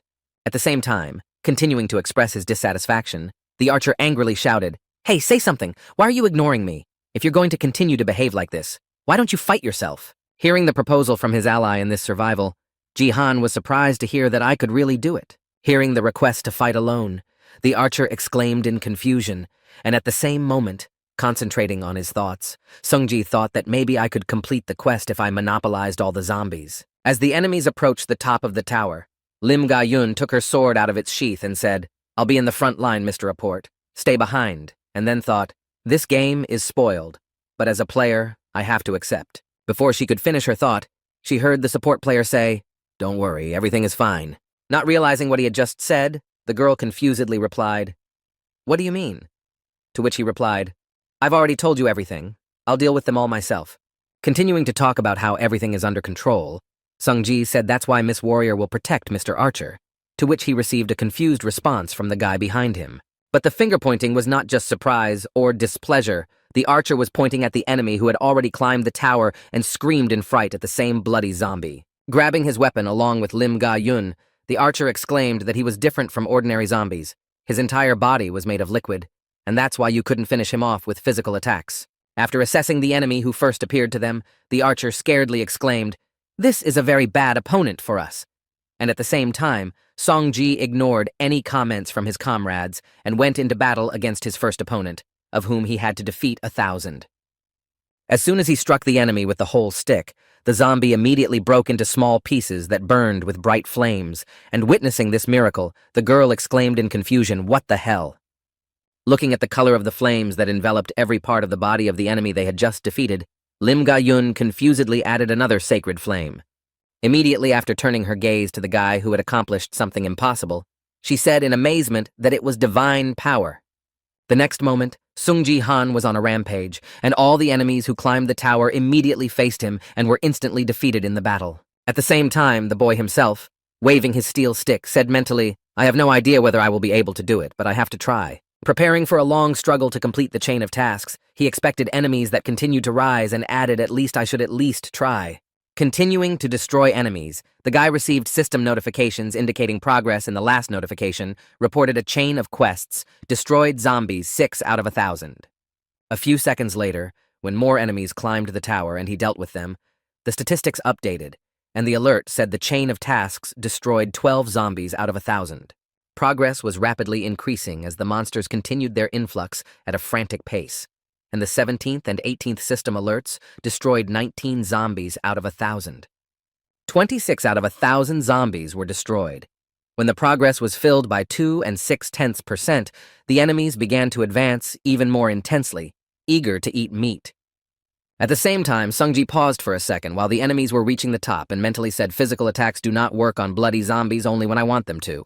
So I release my divine power drop by drop." Again, noticing one bloody zombie that appeared in his field of vision, Ji-han, sticking to his tactics, added in his head and destroyed them in one fell swoop. At the same time, looking at their teammates soloing to deal with the invasion of enemies, the archer exclaimed in confusion, "This support player is amazing, he's just crazy." Switching his anger to joy, the boy confidently added, "Well, if he's a master of this level, it doesn't matter if he's a little rude, good for you." At the same time, watching Sung Jin's fight, Lim Ga-yun nervously thought, "He fights freely with his divine power and without wasting a single drop of it. Such control is simply absurd." Continuing to express her surprise without saying a word out loud, the girl added in her head, "The main thing that surprises me in this situation is that this person is a man." Continuing to observe the boy's weapon skills, Lim Ga-yun mentally said he kept hitting the enemies' heads with absolute precision. After a certain time, when the bar for destroying monsters reached 21% or 210 out of 1,000 people, the guy kept the system alerted that the conditions were met. After experiencing the effect of the restoration, Ji-han received another system notification. "You fully understood the faith of the other world. Your divine power increased from 6 to 7. With a sly smile after increasing his characteristics, the guy happily said in his head, "I know another way to increase the divine power." Waving his stick and preparing to continue the confrontation with the monsters, he confidently said, "Well, let's continue in the same spirit." After these words, the guy felt a new influx of energy of divine power and joyfully said in his head that it really worked. Imagining in his mind the priest's headdress and some other things belonging to the church, He mentally said that divine objects are sacred. In 2010, when the studies at Zelia had just begun, they were sold at rather high prices, justifying this by the fact that these subjects contained some secrets. However, 10 years later, none of them were opened, and that is why the value of the objects gradually decreased, especially the divine objects. Another way to put it is that a large proportion of people do not even realize that such objects exist in this world at all. Priestess Sophia, a top 3 player in the American Leaders Guild, said confidently as she prepared for training, "I have increased my divine power with an item from another world." Hearing the remark from his friend, with whom he had been good friends in his past life, Sung Ji-han said in surprise, "What are you talking about?" The branch of the American Leaders Guild in the United States, continuing her conversation with the boy, Sophia said that divine power can be strengthened by a divine object from another world, although after the conversion of the training it does not work, which she heard in a surprised voice in response. After her friend's surprise, the priestess approached him and confidently said, "Of course, that's how I became a priestess." Recalling her path to achieving this title, she added that if you hold it and pray for a long time, you will receive divine power, although the conditions vary from subject to subject. When he heard about the strange way of obtaining divine power, Song-ji held his head and said, "I can't believe that no one knows about such an easy way," and he said, "There's nothing to be done, even if there are rumors about it. Such items are incredibly hard to find." Hearing some remarks about this method, Ji-han said in his mind that it was true, and that this method would work only during training, and then said, "Thanks to this, you could monopolize all divine objects." Hearing a certain statement from her friend, Sophia thought about the idea and replied, "Well, that's not entirely true." After mentioning valuable information, the boy mentally said valuable information that almost no one knows. Continuing her thought, the girl added, "There is someone else who is constantly collecting divine items." After this remark, Song-ji added in his head that there is also another player who possesses it. After returning in time and visiting the Sword King's penthouse, the boy saw a large number of divine objects in front of him and said the same thing in his head. Looking at the artifacts that were no longer usable, he mentally added all the divine objects, their power drained, so they were empty. Directly in front of him were the divine object of the other world Holy Grail status, deactivated divine object of the other world cross status, deactivated divine object of the other world medallion status deactivated. Seeing all the different unnecessary things here, Sung Ji-han thought to himself, wondering if this was really the point. Starting to think about why they were all completely devastated, Sung-ji thought to himself, "I know only one priestess who collected these items," my older sister Song Ji-ah added, recalling the picture before her eyes of the family of Sword King Ji-han. Immersed in the memories of when his sister was still alive, he mentally added, along with Yoon Se-jin, she was Korea's best cheerleader and heroine. Not wanting to remember exactly what happened to Seong-jae, he put on his shirt and walked out of the room, saying in his head that her death was a long story. On his way out, he noticed the divine power of the other world and added it to the items she had left behind. Concentrating his attention on what would help him in the battle against his enemies, he mentally said, "I could only find a steel staff." Taking the artifact in his hands, he saw the description of the steel staff that appeared, rank E, a divine object of another world. The priests of another world strengthened their faith in God by hitting members of their cult on the head with it. After rereading the description, he mentally said, "I can see that from the description." Having finished remembering his past and returned to the reality where he was passing the survival test on the tower against the monsters, Sung-ji confidently added they needed to smash the heads of zombies. Noticing some effect after a couple of hundred destroyed monsters, the guy mentally said the rank of the item has increased. It will be able to draw in quite a bit of divine power, but its weight is just perfect for strikes. At the same time, watching the battle, Lim Ga-yoon froze in place and thought, he has incredible physical training, but how is it possible to keep control so well? And then heard an exclamation of, "Wow, it's amazing." Immediately after, the archer pointed to a neighboring tower and said, "But the warrior over there, the tower fell, and they were highly praised and placed in the top 5. Continuing to rejoice at the fact that they were still holding on thanks to their sport, the archer ignored the zombie that was approaching him and shouted out that he could join the fight as well. Deciding not to wait for something terrible to happen, the girl reacted sharply to the enemy's attack and quickly dealt with him with a few swings of her sword, thus saving her ally. Noticing the strange behavior of the girl who was acting strangely for some reason, Ji-han wondered what had suddenly happened to her looked quite familiar. Looking at the profile of the girl who held the position of a warrior in their team, Sung-ji was surprised to hear Lim Ga-yoon's sword of plum blossom in his head. As he continued to repel the monsters that were coming at him, while he was thinking, the boy knocked the monster out of his fist and thought, She was famous for being the king of the sword for a time, but she had a sad ending. Recalling a moment from his past life, Ji-han mentally added, "She died at the hands of Yoon Sejin ni Ryukei, and I had to save her once."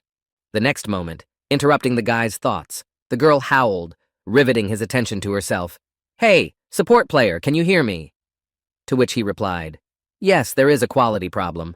In response to this, looking at the guy who was doing all the work himself, Lim Ga-yoon replied, "You won't mind our help if we join. Our team will take the place of the nickname." After hearing the girl's proposal, Sung Ji-han hurried to review his statistics by opening the status window and finding the task with its progress. Looking at the leaderboard in which they took 5th place, then Ji-han mentally said, "We are in 5th place, having completed 398 laps, and then looked at the progress of his task, in which there was one less monster and added a lot more left. After that, looking at the countdown timer, which said 1 minute and 28 seconds left, he added it, and we had very little time left. Upon completion of the assessment of the situation with the progress and time available, Ji-han turned his gaze to the warrior girl and thought the plum blossom sword would do fine without me.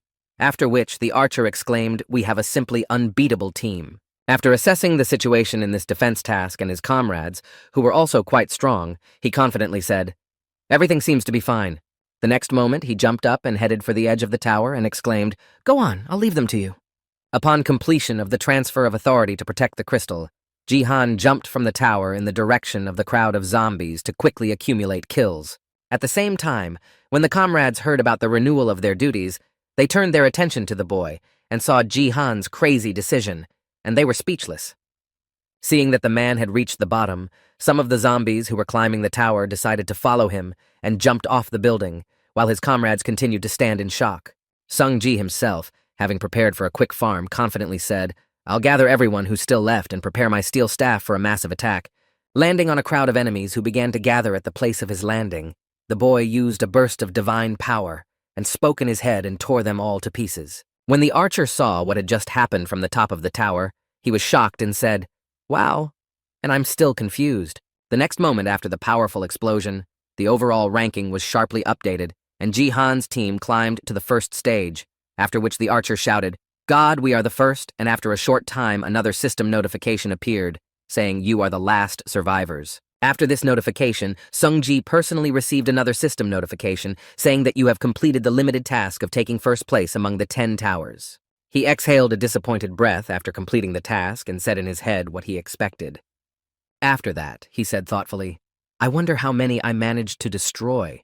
Opening the task progress, he saw interconnected tasks to destroy 560 zombies out of 1,000. Then a notification appeared that the game was over. Moving back to the top of the tower after completing the task, Sung-ji heard an archer run up to him and then happily shouted out to support, "Thank you for your efforts. You were just incredible." Ignoring my teammate, who was happily shouting thank you for pulling us out, I thought I should try again if I was already stronger. Continuing to ignore the noisy guy, he added in frustration in his head, although it was unlikely that such a task would happen again. Looking outside the tower to see what exactly happened there after Ji-han landed, she heard the archer shout out, "Let's be on the same team next time, too." Seeing the consequences that Ji-han caused in the arena with his own power, Lim Ga-yoon was shocked to think that this was nonsense, that an independent player could do this on his own. Observing the cracked ground and crater left by his landing, she mentally added, "Especially since the support was below my level, it must be a mistake." The next moment, interrupting Lim Ga-yoon's thoughts, the archer who had already said everything he wanted to say said, "Well then, I'll be going now." Immediately after saying goodbye, a system notification appeared, and your ally left, then buttoned up his jacket, and Sung-ji mentally added, "I also need to get out to get the reward." Before he could leave the location of the tower defense, he suddenly heard his name called out by a girl who wanted to detain him, Sung Ji-han. Looking at the girl, who looked like she was worried about something, Ji-han was surprised to hear the plum blossom sword in his head. The next moment, he asked me how you knew me, and then mentally added that there was no way in hell we could have met anywhere before. How does she know me? At the same time, standing next to the boy, Lim Ga-yoon, trying to collect her thoughts, said to herself, "I need to talk to him."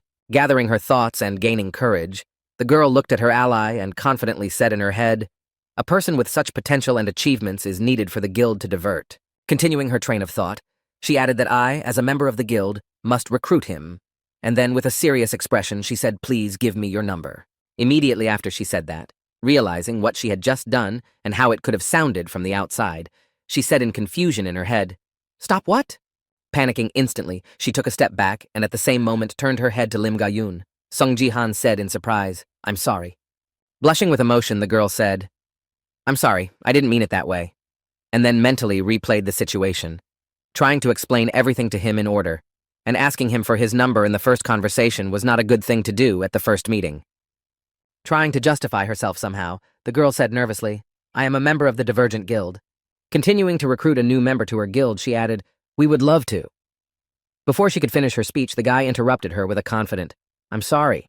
Continuing to get ready to return from this assignment, he added, "I don't remember my number."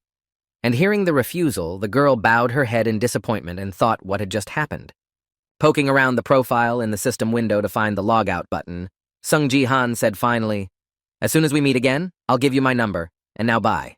Immediately after these words, she received a system notification that said ally of the outgoing Lim Ga-yoon, and she mentally wondered how she could not remember her phone number. Immediately after the rejection, the girl began to think too much and said in surprise, "Did he really reject me in such a way?" At the same time, once at home, Sung Ji thought to himself, "I used to use an American number, but what was my Korean number?" Walking down the street, a guy trying to remember his phone number thoughtfully said in his head, "You can't ask someone else about this." Immediately after talking about the problem he was facing, the guy looked up and said thoughtfully, "By the way, I just got accepted into the guild." Continuing on his way, he mentally added that I seemed to stand out among all the others, and then he accidentally heard some noise from the banner and looked up to see an announcement that said he was joining the guild. Realizing what had just happened, he added in his head, "Actually, I could ask for her number, but I don't want to join any guilds yet." Having finished thinking about team play with other players, the guy opened his system profile window and said in his head, "For now, my priority remains to be the team play." Looking at his status window, the guy said, "So, I raised my level by 2, and now I'm at the 8th level, and I managed to earn 1,500 points of equipment." Reflecting on the results of the recent task, he thoughtfully added in his head, "Not bad, especially since I have increased my divine power." The next moment, having opened an equipment store where all the items cost at least 3,000. I disappointedly said in my head that I would not have enough money for any of them. Disappointed with the prices in the equipment store, the guy turned back and thought it was cheaper in the 20s. As he approached the King of Swords' penthouse where he was currently living, he thought to himself, "I'll go home and rummage through my sister's basement again, see if I can find something useful." Using the elevator, the guy pressed the button and waited for the elevator to go down to the system's message that the doors were closing. After activating the elevator, Sung Ji-han reached the desired floor and opened the door to enter when he suddenly saw something unusual in his house. Right in front of him on the doorstep was someone's shoe, and when he noticed it, the guy exclaimed in confusion. Throwing his bag of groceries on the floor, the guy seemed to be off the chain and quickly ran inside to see the guest who came to him. As he walked toward the door, he thought to himself, "Everyone has a moment in their life that they regret, and I have regretted many moments in my past life." As he reached for the doorknob, he thought to himself, "Really?" He opened the door and began to slowly walk inside, and he mentally said, not believing that this moment had really come, "But my main reason for regret was that, when he saw the girl he valued so much and wanted to protect from the future, he added in his head that I could not protect you." Hearing the creak of the door, which meant that the owner had already returned, the girl looked back and said, "Wow, I'm surprised that you're already awake," and went outside. Continuing the conversation with the guy, the guest added, "Well, how about your hangover at that very moment?" Being completely in his thoughts, Sungji mentally added, "I wanted to tell you so much when we met." Recalling the moments when he was overcome by stress and started drinking heavily, she was the only one who tried to comfort and reassure him, telling him over and over again that everything would be fine. In response to his niece's words, Sung Ji-han then bowed his head down and continued to drink, saying, "Sia, you're pretty strong." Hearing her uncle's praise, the girl confidently replied, "Yes, I am," and then tried to continue to dissuade him from sinking into depression and drinking. Trying to take the bottle of alcohol away from her uncle so that he would stop drinking, the girl said, "From now on, I will protect you." And remembering this moment, Sung-ji thought, "Thank you for protecting me." Recalling the very moment when she made him a promise and tried to somehow encourage him by pretending to be strong, she said, "Just believe in me." Also recalling the moment when he had to lose the only person who appreciated him and did not leave him in trouble no matter what, Ji-han mentally added, "I'm sorry I couldn't protect you." Continuing to recall those feelings of deep loss when he held his only family member in his arms without signs of life, the guy said, "I know it may sound shameless, Looking at his niece, who was alive at the time, and hearing her gentle voice, he said, "Why don't you answer quickly? Go and wash your hands," and thought, "I really missed you so much." While smiling happily after coming to see her only family member after being left alone in Korea, the girl happily told her uncle. Trying to somehow hold back his tears after what happened to him after the loss and the new meeting when he returned in time, Sia said in a low voice. Looking at the girl standing in front of him, the boy mentally said, "This year she turns 18. She is the daughter of Yoon Se-jin and my older sister, my niece." The next moment, after recalling all the information about his niece, the boy smiled happily and asked if the night in Jeju had already ended like that. In response to her uncle's question, the girl put her hand behind her head and laughed nervously, saying, "Well, I just went to report a little earlier. After hearing from his niece, Sung Ji-han thought Sia was born when my sister worked to provide for us. And that's why I looked after her since she was a baby, and then I heard everyone was completely crazy about her father." Awkwardly scratching her cheek, she added, "It's just the two of us at home at the moment." Sung-ji mentally added, "For me, who lost his family at an early age, he's the most important person in the world. She's my family." After these mentions, the boy grabbed his face and said irritatedly, "Damn Yoon!" And then he added, "It's okay. You called your father." In response to her uncle's question, the girl hid her gaze and nervously answered yes, but then heard what? In response to her uncle's question, the girl said confusedly, "Well, the thing is that he fell in love," and then began to tell about a phone conversation in which her father said, "Just know that it will be like this from now on." Upon hearing the message from her father, the girl nervously exclaimed, "What are you talking about? How can you suddenly fall in love? Are you crazy?" And then heard me say, "I don't expect you to understand." And then Sia added, "What are you going to tell me to do? You're going to leave me alone." After being asked by his daughter, Ryuhai replied that this was the woman's condition in exchange for her love. When she heard the demand, the girl sitting in the toilet stall asked in confusion, "So you agreed to such an absurdity?" After receiving a question from his daughter, the man replied, "Well, it's time for me to find out the truth about how his niece was abandoned," and gritted his teeth and said in his head, "What a bastard." A little angry, he just sighed heavily, resigned to what had happened, drawing Sia's attention to him, and then thought, "Well, he's always been like that."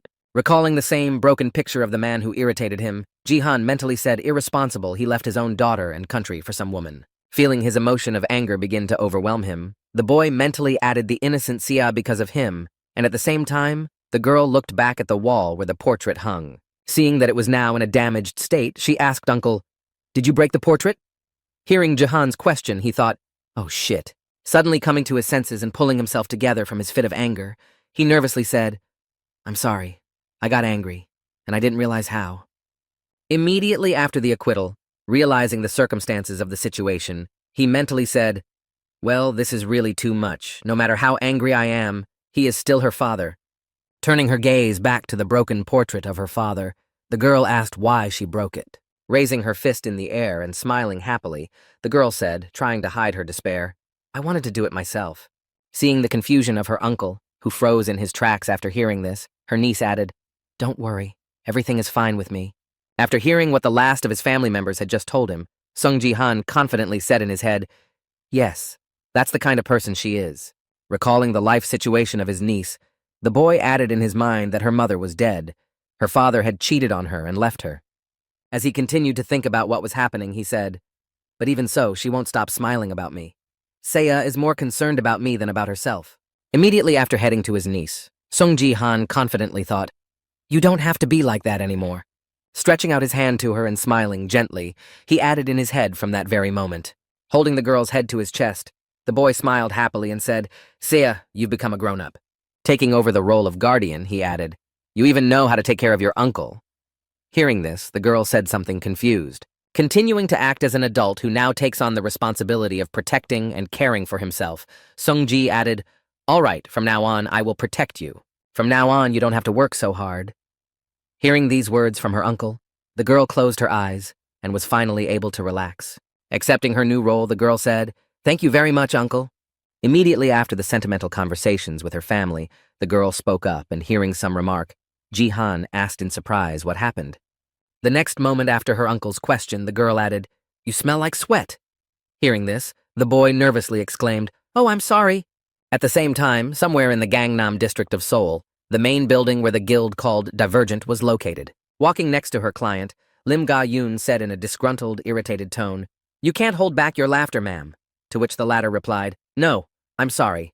Then the bodyguard added, "Just laugh." Having received permission to laugh, Lee Ha-young began to laugh loudly, attracting the attention of everyone in the corridor, and then said, "Oh, I'm sorry, Ga-young." Having fully expressed her emotions, the girl wiped her tears after laughing and said, "That guy is quite busy," and turned his gaze to his subject, who was a little offended. Lee Ha-young added, "Big Ga-young asked for his phone number and he refused." Continuing to mock her subject, she added that she did not remember him, which was something new, and in response to this she heard, "I am powerless, they say, when you first approach someone, you are judged by your appearance. I am not as beautiful as you, and I look more like a man." Hearing the reflections of her subject, who greatly underestimated herself, the woman looked at her with a stern look and thought this was a problem. The next moment, looking back at the employees, she mentally added, "She doesn't even realize how popular she is at the same time." Behind their backs, one man asked another if this plum blossom sword Ga-yoon could ask her out on a date, to which he heard her reply, "I'll cut you in half." Deciding not to personally take on the baggage of the duty of persuasion, Lee Hae-young shrugged and said, "Go ask people's opinions about you, they will convince you." After a while, when she arrived in the break room, the woman picked up a cup of coffee and said, "Oh, I feel most relaxed here." And then Ga-young asked her what she planned to do about hiring Sung-jin. In response to the question, the bodyguard said, "I plan to convince him at any cost. The old men are insisting on settling everything as soon as possible. This situation depresses me. He is quite talented and should become one of us." The next moment, Lee Ha-young noticed one person in the live broadcast and exclaimed in surprise that why he suddenly went on the air today, there are no large-scale battles, and then heard Miss Yu are still watching gambling broadcasts. In response to her subject's question, the girl said in the sense of gambling, "They just analyze strategies here." After which Ga-yoon asked in surprise simply. The next moment, when she saw whose stream was displayed on the main screen, Lim Ga-yoon said something confused to the lady, and then she exclaimed, "What?" Also identifying the person who is streaming, Lee Ha-yeon said to Sung Ji-han at the same moment, "The guy said Sia is working fine," to which she replied, "Yes. Everything is also visible on the phone." Recognizing the person on whose stream she had just entered, Miss Ga-yoon said unhappily, "That's him you're always looking at," and nervously replied, "That's not the point now." Drawing the attention of my subject to the headline of the stream, which said, "I am the son-in-law of the king of the sword Lee Ha-young," I added that he says he is the son-in-law of the king of the sword. At the same time, preparing to implement his plan, the man told Sia to stand a little further away, to which she replied confusedly that it was okay now. In the face of a large number of different comments from viewers who expressed their assumptions about this situation and the name of the stream, Song-ji was preparing for a grand show. Raising his right foot, the boy suddenly stomped, after which the ground broke under him and the crack went to the pedestal of the two swords. After seeing what had just happened on the stream, one of the viewers angrily wrote that he was crazy and that this is the same Korean landmark that is being boasted about to foreigners. After the start of the grand show, without even knowing about the commentators, Ji-han prepared for the climax. As the number of spectators grew steadily, the boy smashed the landmark of his country to pieces with just one punch. At the same time, as soon as the pedestal was destroyed, he received a system notification that said the achievement was completed, and then looking at the suit that had been torn apart, Sung-ji said, "I'm a little relieved." Having fulfilled a certain part of his plan to attract a large audience, the guy spoke about the citizenship of the Sword King Yoon Se-jin. So in this world, where the game appeared, there was also a certain platform for broadcasting battles, and it was called the BattleNet streaming platform. It was one of the few streaming platforms that had no analogs and no equal. Seeing the conditions for the achievement, the guy mentally said that since this platform is part of the BattleNet, the number of viewers, subscribers, and views will help me get rewards for achievements. After performing a grand show for Song Ji-han, the son-in-law of the Sword King will have no better chance to win all the rewards than this. The next moment, 2 system notifications appeared above him saying, "You have achieved the usual achievement of collecting viewers, and you have achieved the usual achievement of collecting 100,000 dislikes." Looking at the considerable number of achievements that he managed to get, Sung-ji was surprised to hear a lot of dislikes in his head, as expected, and I didn't even think that Se-jin would ever be useful. When I saw the comments of one of the viewers who wrote how you dared to destroy the statue of 2 swords, which symbolizes the king of the sword, and what if he doesn't want to come back because of this, I thought of a screensaver with 2 swords. Remembering a certain organization that he hated, the boy mentally added that it was definitely from the fandom of the Sword King, the club of rabid fans of Yoon Se-jin that drove Sia to his death. Thinking back to his past and how things had happened there, Seongji mentally said these people were the ones who supported Yoon Se-jin the most, and that was why their discontent and anger grew over time. And over time, they began to head towards his only relative, Yoon Se-a, at the same time as members of this group repeated over and over again that the king of the sword had left his country because of his naughty daughter. Starting to persecute the poor girl, they repeated, Yoon Se-a must die, so that he will return, destroy her, finish her, and the rest after these events. Recalling what had happened to her niece, Jihan gritted his teeth and said in his head, they needed someone to blame and take out their anger on. However, this time, everything will be different. Standing in front of an audience of millions after what he did to the sword pedestal, the guy said, I hope you are all listening carefully to me now, and then thought, I would love to be a target for their emotions. Having riveted the audience's attention to himself, Jihan slammed his hand on the remaining swords that had not yet collapsed, and then received comments from the bastard, stop asking us to listen to you, but you are spoiling the property. After completing his grand show with the destruction of crossed swords, he confidently announced that Ito Ryuhei would never return. At the same time, there were heated discussions in the comments about whether or not this is Song Ji-han, the guy from the Bronze League training who only has bronze, and what is he doing? Are you still sure he has bronze after he broke the statue? I don't care about the statue, but I think the idiots from the King of the Sword fan club are going crazy right now. The next moment, holding out his phone with the audio recording to the lens, Sunji said, I'll let you listen to the recording of this conversation that Ryuhei had with his daughter after he decided to take Japanese citizenship. The next moment, the general public witnessed a telephone conversation in which the daughter asked her father what was happening. Why were you leaving so suddenly? And he replied, I fell in love. After hearing her father's answer, Yoon Se-a exclaimed in surprise that it was all for her sake. And when she heard the reason for Ga Yoon's move, she said angrily, what a bastard. Continuing to play the audio recording, people heard the girl ask if he was going to leave me and leave me alone, to which he replied that after hearing this, the audience wrote that it was true, and everyone suddenly stopped writing to the chat. And finally, the last phrase from the audio recording was played for the general public, in which the now King of the Sword, Ryuhei, said this condition to the woman in exchange for her love. After heated discussions in the chat room about the slander and disputing the words of the Sword King fan club members, a girl appeared in the lens and said, Hello, I am Yoon Se-a, the daughter of the Sword King. Continuing her speech in front of an audience of millions, she added, I was also shocked by this situation, and I am here to tell you all something. My father left the Sword Palace to me after hearing that, and several characters wrote in the comments that I was jealous of what kind of father he was. Just take care of yourself and forget about him. And then she added, however, looking into the camera lens with eyes full of confidence, the girl added, I just can't accept an inheritance from a person who has left his country and family. After that, continuing to follow her uncle's script, she added that this is why I inherited the building. I decided to pass it on to my country. After hearing this, commenters started writing that she was crazy. I didn't feel better about it. I wish she had given it to me. After the grand announcement of the transfer of property to the state, Yoon Se-a added, I hope this donation will be a great help to the players in Korea. At the same time, Sung-ji, who was standing behind her, began to smile slyly, and she said, I will tell you the details of this case later. And now let's go back 30 minutes to the conversation that took place between the boy and her niece. When she heard the uncle's proposal, she exclaimed in confusion, You want me to donate the house?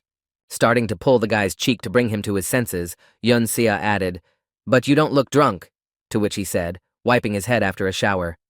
That hurt. Looking at her Sung-ji with frightened eyes, the girl asked, Why you want to give away everything we have? Are you crazy? Immediately after his answer, the guy turned his head to the side and added, To be honest, I have little faith that I can convince her.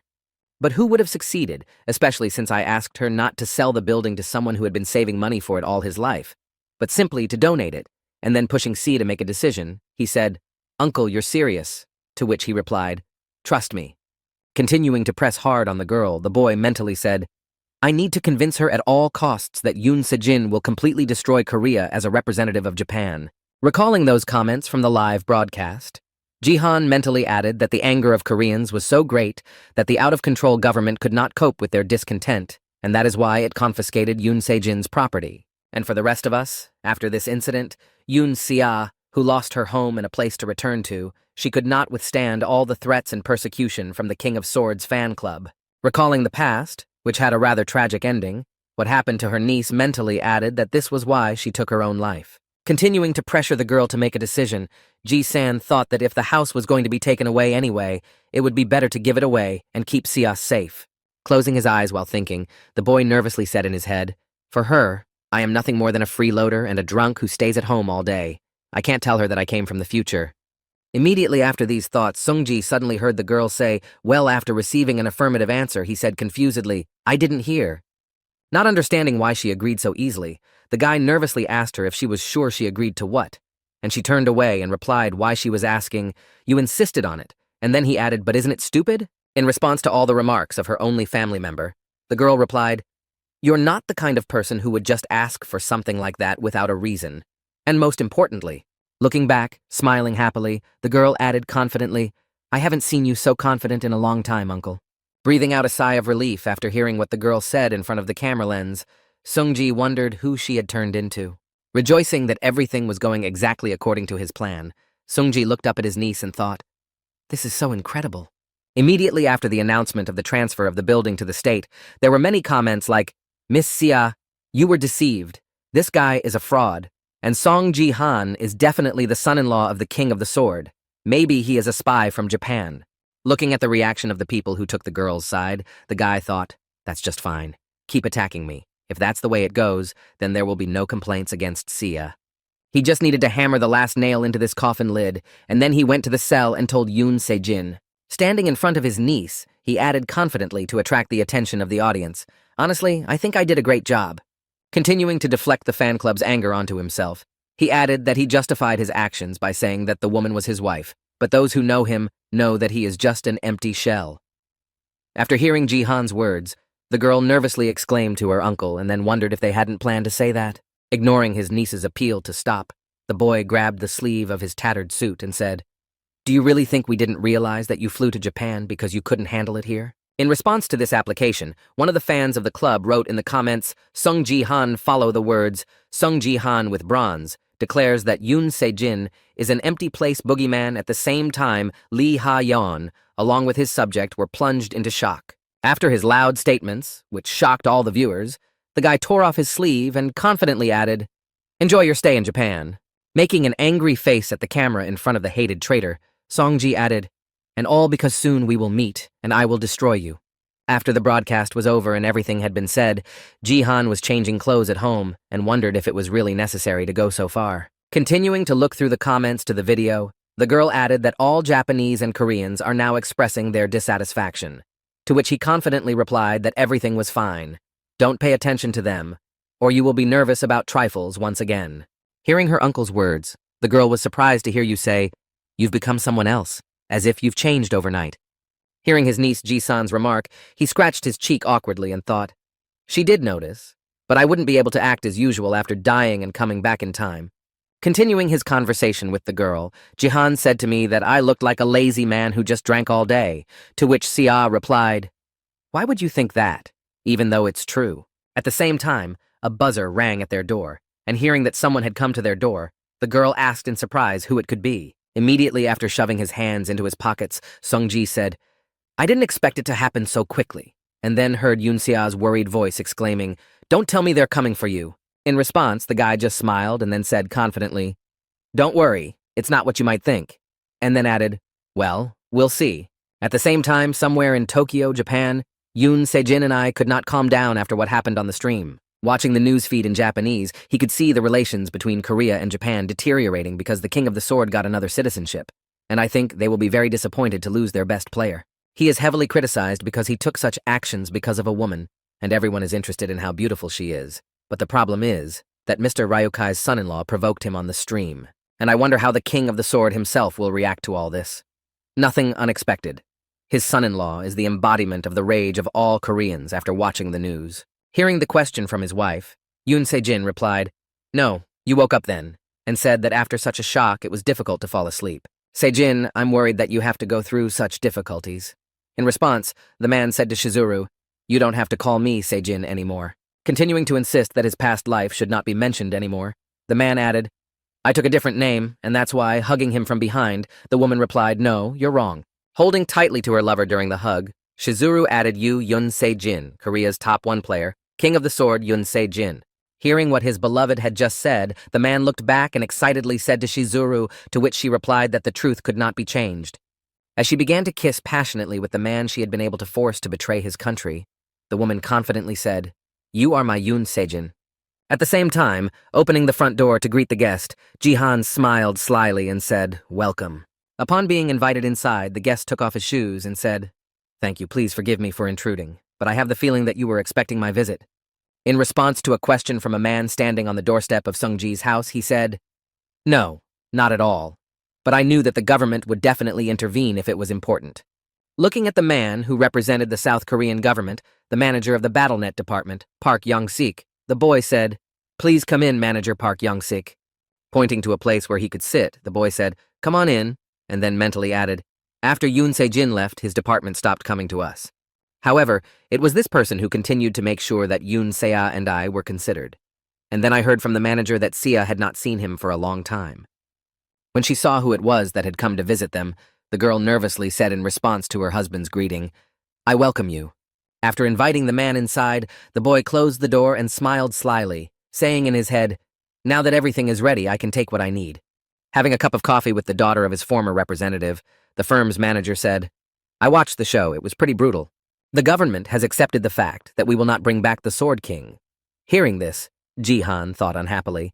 They understood it. Then the manager added, "But we cannot let the citizens know about it so quickly." Continuing to circle around the main topic, Park Young-sik said that a battle between Korea and Japan would soon take place. So before he could finish, Sungji asked why we shouldn't get right to the point.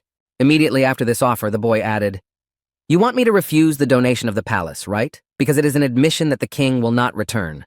When the manager heard the question from the guy sitting in front of him, he was surprised to hear how he had guessed. The next moment, recalling the past when he met this person, Park Young-sik thought, "This is exactly the same loser as I remember him being, unemployed and gambling addicted." Upon reflection, the man added, "You are absolutely right. We have not yet given up hope for his return. We offer you to become a contract manager instead of a donation." Hearing the offer, the girl was surprised to think, "What a scheme." And then Sungji said, "They're cunning. They want to put me in charge of the management until the real owner returns." Reflecting on the right choice after this offer, the guy asked if the house would go back to the owner when he returned, to which Park Young-sik replied, "You are absolutely right." The next moment, taking an envelope with a contract out of his briefcase and handing it to the guy, the manager added, "It would be great if you stayed in the Sword Palace." While the guy was rereading the contract, the man said all the terms are favorable for both parties.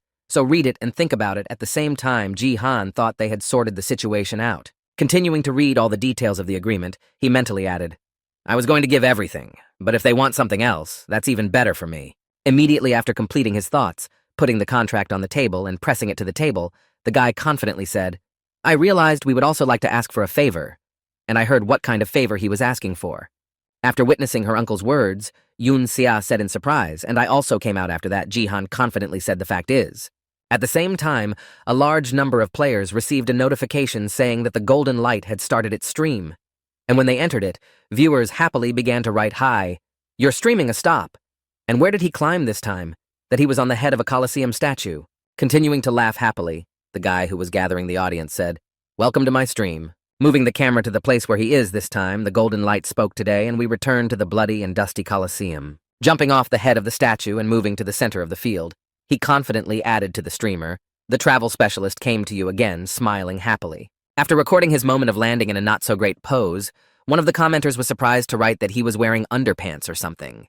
The next moment, the guy got to his feet and confidently added a golden light to the streamer, after which he received a donation with a comment, "Give it to these bronze fools."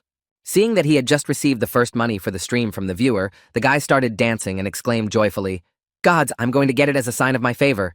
I'll dance for you like 02. Oh, this is a dead trend." At the same time, while the streamer was doing this nonsense, his viewers wrote how disgusted they were with this trend. But other participants in the competition where this character was present were not happy. Gritting his teeth in hatred, one of the participants said, "Oh, shit." And then the other, shedding tears, added, "Oh, shit. I prayed that he would be hit by a car again. This son of a bitch came." Quite a well-known player in various circles, and also a streamer of Golden Light. He was mostly known for his appearance and hyperactivity, but from the very beginning, he was an exceptional clown. However, he used to be quite a respectable person in the Golden League until he decided to go down to bronze. saying he was going to explore the depths of the sea. He is not interested in the game itself. He only cares about having fun. He is just a space jester. His characteristics and equipment still remain at the golden rank level, while at the same time diving underwater to the sea creatures. The guy smiled crazily and said, "Wow, life is bubbling up at the bottom." His fun was beating and defeating the bronze players who were weaker than him, and at the same time, the guy said in surprise that I was not such a thief after all, and the bronze players thought that he was a psychopath. When the guy got tired of just standing there, he grabbed his sword and shouted, "Enough with the boring talk. Let's decide who will be the first victim, let's see." Suddenly, while choosing a target for his stream, the golden light noticed a well-known person and shouted out the same content. Heading towards the guy he was interested in, Sung Ji-han shouted out a golden light and managed to attract the attention of the player who was also in the Colosseum. Holding out the microphone to Ji-han, he exclaimed, "I'd like to interview you." Hearing the request, Song Ji thought, "What the hell?" then added, "Golden Light son-in-law of the Sword King, best bronze player destroyer of the two swords statue. You have a lot of nicknames lately. Everyone is interested in you." When I heard the guy's questions and requests, I turned my head and thought he was a streamer from BattleTube, which is noisy. And by the way, I have very few achievements left to get there. The next moment, he opened his system window and activated his own live stream, and said in his head that he needed to increase his views. At the same time, showing a gesture of swearing into the lens, the golden light confidently said, "Wow, people are just ignoring me." Immediately afterwards, several comments appeared on the guy's stream saying, "Hey, he seems to have started a live broadcast as well, and let's go watch it." And I thought, I'm really confused when I saw this golden light. Panicking that his bread might be taken away from him, the boy, biting his nails, thought, "Oh shit, I've advertised it for free." Continuing to panic about his actions, he mentally said to himself, "I need people to watch my stream, not his."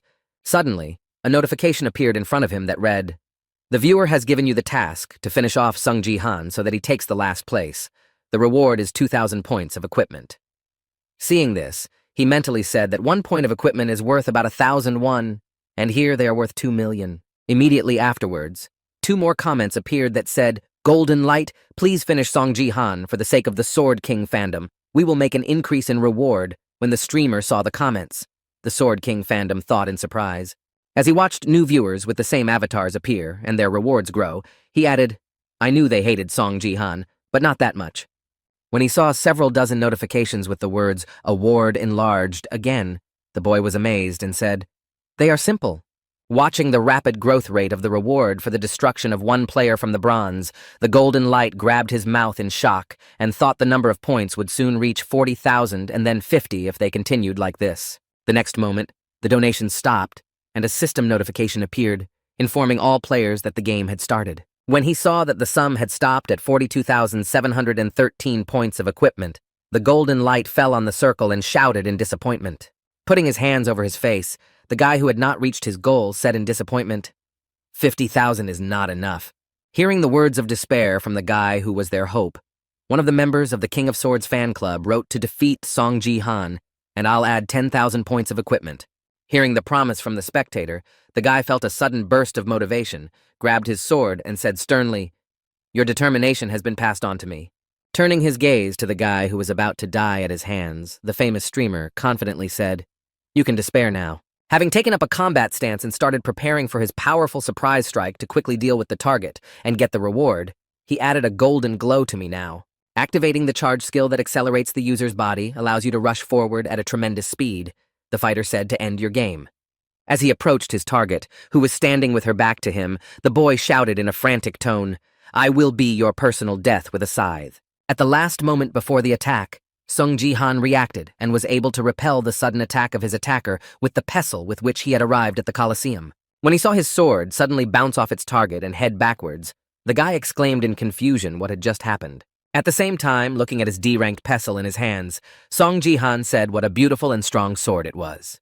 The next moment, reaching into his inner pocket with his other free hand, the boy added, "I'll fight with what I have." Pulling out another weapon that complemented the set of kitchen utensils, the boy confidently added, "If you have a sword, you have a sword." After activating the holy power skill on the kitchen knife, which was a divine artifact, he confidently added that I should do the same. The next moment, with a few swings, Song Ji-han easily crushed his enemy to pieces, leaving him no chance of victory. At the end of the short first fight against a powerful enemy, the boy received a system notification that said the player, Sung Ji-han, shed his first blood, and his achievement points increased by 100. After receiving this system notification, Jihan looked at his knife with which he had just finished off the enemy and thought, "It's been a while since I cooked anything."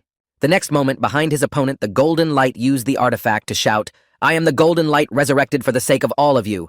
The revival action was made possible by the artifact of the Cross of Revival, which allows the owner to be resurrected once and cannot be used during national leagues of promotional games or guild battles. Immediately after the revival, the golden light put his hand to his head and awkwardly said, "God, because of my inattention, so many of you were disappointed. But wait a little longer. Soon I will pay Song Ji-han back." Before he could finish speaking, he suddenly felt a strange sensation that someone was looking at him. At the same moment, his opponent was standing right behind him. Realizing his awkward position, the boy nervously began to slowly turn his eyes back to look around. When Ji-san appeared in his field of vision, he became visibly nervous. Immediately after his series of strikes, Ji-han finished off the enemy again, after which a system notification appeared. The player Sun Ji-han made a double kill. After the final victory over his enemy, the boy looked back and thought, "It's been a long time since I've seen anyone use this, and in the future, resurrection will not be used not because of fines, but because of the vulnerable position of the resurrected." The next moment, he turned his attention to the tribune where the spectators were, and mentally said, "Today the situation is more tense here, perhaps because the observers have come to watch the beginning of the battle." Looking closely at the enemies of those who had come to watch the training process, the boy mentally added that today they were elves. Continuing to drill his gaze into the newly arrived race of observers, Sung-ji said in his head, "They make me shake. These scoundrels played a significant role in the downfall of humanity." The next moment, looking back at the battlefield, the guy added, "Well, I was planning to deal with them later, but now I need to focus on more important issues." Looking around, Ji-han noticed that all the enemies were keeping away from him, and then he was surprised to hear that I was considered an outcast. The next moment, all the fighters present in the arena began to run away, screaming and making a frightened noise. Continuing to run away from the monster, one of the players exclaimed, "Now is not the time to fight against each other. Let's run away," after which another player added, "Song Ji-han, even the Golden League player won." Realizing what was the point of the escape of all the enemies in the arena, Ji-han sighed heavily and said in his head, "Now it will be much harder to destroy them." The next moment, raising his weapon in front of him, the boy said, "I finally found the D-rank sacred items, and then I thought I needed to participate more in battles to fulfill the conditions for their use." The next moment, when he heard a strange sound near him, the boy looked forward and said in surprise, "What the hell is that?" After receiving a system notification that said to conquer the goblins, conquer all the goblins that gathered around the goblin champion, the guy saw a crowd of monsters approaching him. However, despite this development of events, the guy was even glad that everything happened this way. Sometime after the start of the hunt, catching up with one of the enemies, he could hear the monster shouting, "Save me." However, no one was going to help him the next second, so in order not to attract unnecessary attention, the guy hit the monster on the head with a pestle, knocking it out of consciousness. The next moment after this action, he pierced the enemy's chest with his knife with sacred power. After the last enemy was destroyed, Ji-han received system notifications that said the conditions for using holy items were met. The items from the D-rank cooking set were used together. Then he thought, so he knew how to use them. Imagining in his mind an approximate picture of the combination, he mentally said, "You need to hit one on the head and pierce the heart with the other. Since they are from a set, they have a certain order of use." Immediately after looking around, after fully mastering the tactics of fighting with his weapon, the guy mentally said, "It's good that I realized this before the battle ended." Only when the dust cleared, he looked around and saw that all the goblins had been defeated, adding disappointedly, "But I still wasted a lot of time. If I had mastered it earlier, I could have killed a couple more goblins." After expressing his disappointment about the protracted training, he noticed that not all enemies were defeated, although he was not happy. At the same time, the last enemy was standing right in front of him, and then a notification appeared that said, "Goblin champion compared to ordinary goblins, whose height is 1 meter. Champions have grown to 3 meters and have more strength, both physical and mental." And then the guy said a long description. But despite the long description of the monster in front of him, Ji-han easily knocked him to the ground with just one blow to the head with a pestle. The next moment, when he picked up a kitchen knife to complete the set of attacks, Sunji confidently added to the attack, but for what purpose? Having dealt the last blow to his opponent and pierced a hole in his heart, Ji-han confidently added that he was simply tall. After the last enemy was destroyed, the boy received system notifications that said the task was completed. You have conquered the goblins, you have received 500 points of achievement, you have received 1 point of divine power. Seeing that his weapons had dropped by 1 rank, The boy thought, if they are still rank E, I can earn divine power points again. But these items are not good for killing monsters. The next moment, he turned his gaze to the other participants on the battlefield and thoughtfully added time to hunt for the players, but they were quite far away from me. After assessing the distance between himself and his opponents, the guy rolled up his right sleeve and said, "Of course, it will be quite boring, but nothing can be done." The next moment, he rolled up the right sleeve of his shirt and added, "If they don't want to come to me, they can come to me. Then I'll go to them myself." The boy lit up with an aura of blue flame and confidently walked toward the rest of the opponents who were fighting somewhere nearby. At the same time, somewhere in Seoul's Gangnam district near Yoksan Station was the home of the famous golden light that collapsed with a bang. Watching his live stream and reading the comments, he angrily exclaimed that he was talking about me now, and not so long ago he was sucking up to me, saying that being a talented streamer is quite difficult. Am I weak? He is absurdly strong? Don't you watch videos with analytics at all? Switching to the video with the analytics, the streamer pointed to a sign that said approximate characteristic points. Strength 33, Dexterity 37, HP 36, OM 34, and exclaimed that these were his approximate stats in the battle with the goblins, an average of 35. The next moment, putting his head on the table, the Golden Ray said in frustration in the Bronze League, "There are a maximum of 20 people, so how did he get so many? He's just a cheater." While the streamer continued to console himself, he heard a scream from the broadcast, and then, wondering what it was, looked up and saw a notification that the player Sun Ji-han had been killed. Continuing to watch the guy easily deal with all the enemies he encountered, the Golden Ray was surprised to hear what kind of player he was. After using his combination again, Ji-han received a system notification informing him that player Sun Ji-han had made a double elimination. At the same time, on the stream he was streaming, viewers wrote in the comments that it was a real art, how one person could defeat 4 people in the air. Noticing that the main threat had switched to them, one of the players shouted out in fright that this was no time to fight each other. "Come on, buff me, you idiot, you have items." To which the mage replied that you were the idiot with the crossbow. When the reinforcements began to take effect, one of the players who joined the team with another opponent shouted out to Sun Ji-han, "Hey, cheater!" After firing several quick shots from his crossbow, he confidently added, "That's enough, get out of here." However, despite the fact that several arrows were flying at him, the boy easily managed to deal with them all. Seeing that their joint attack failed, the pair of players who had provoked the monster began to smile hysterically. The next moment, after dealing with a couple of reckless players who attacked him, Ji-han received a system notification that said the player Song Ji-han had made a double kill. Immediately after the battle with a couple of players, the guy received another notification that said, "Items of the E-rank cooking set used together, you received 1 point of divine power. The rank of the items from the cooking set is lowered." Immediately afterwards, he received another notification that said a hidden achievement. Achieve 10 destructions in the Colosseum, and you will receive 5,000 achievement points. Seeing this, he mentally said, "Divine power and achievement points. I got everything I wanted." However, despite the rewards he received, the guy was disappointed and thought, "That's not enough for now. I need something more substantial." As soon as he said this, another notification appeared in front of him. An epic task among the spectators of the Colosseum. Find the Queen of Shadows and provoke her, and he shouted the same epic task in surprise. Looking at the high rank of his task, the guy was surprised to think that it was given in the Bronze League and, more importantly, the reward. The reward notification said reward 50,000 points of achievement of the constellation of the Shadow Queen's interest. Then he was surprised to think that the constellation was interested. A constellation is an absolute being, a representative of a star and also a divine creature in the battle star. And a message of interest from such a person means only one thing: they can become your sponsor. And it will also help to get abilities that are so easy to get. After mentioning these creatures, the guy thought, what is happening in the Diamond League is happening to me right now. Raising his head from the podium, the boy mentally said that he needed to complete this task at any cost. If he could lure one constellation to his side, the others would be interested. Starting to run his eyes around the seats on the stand, the guy nervously added in his head, "I wonder if I'll be able to find her." Paying attention to a couple of spectators who were looking at him with a stern look, Sungji mentally spoke among so many elves.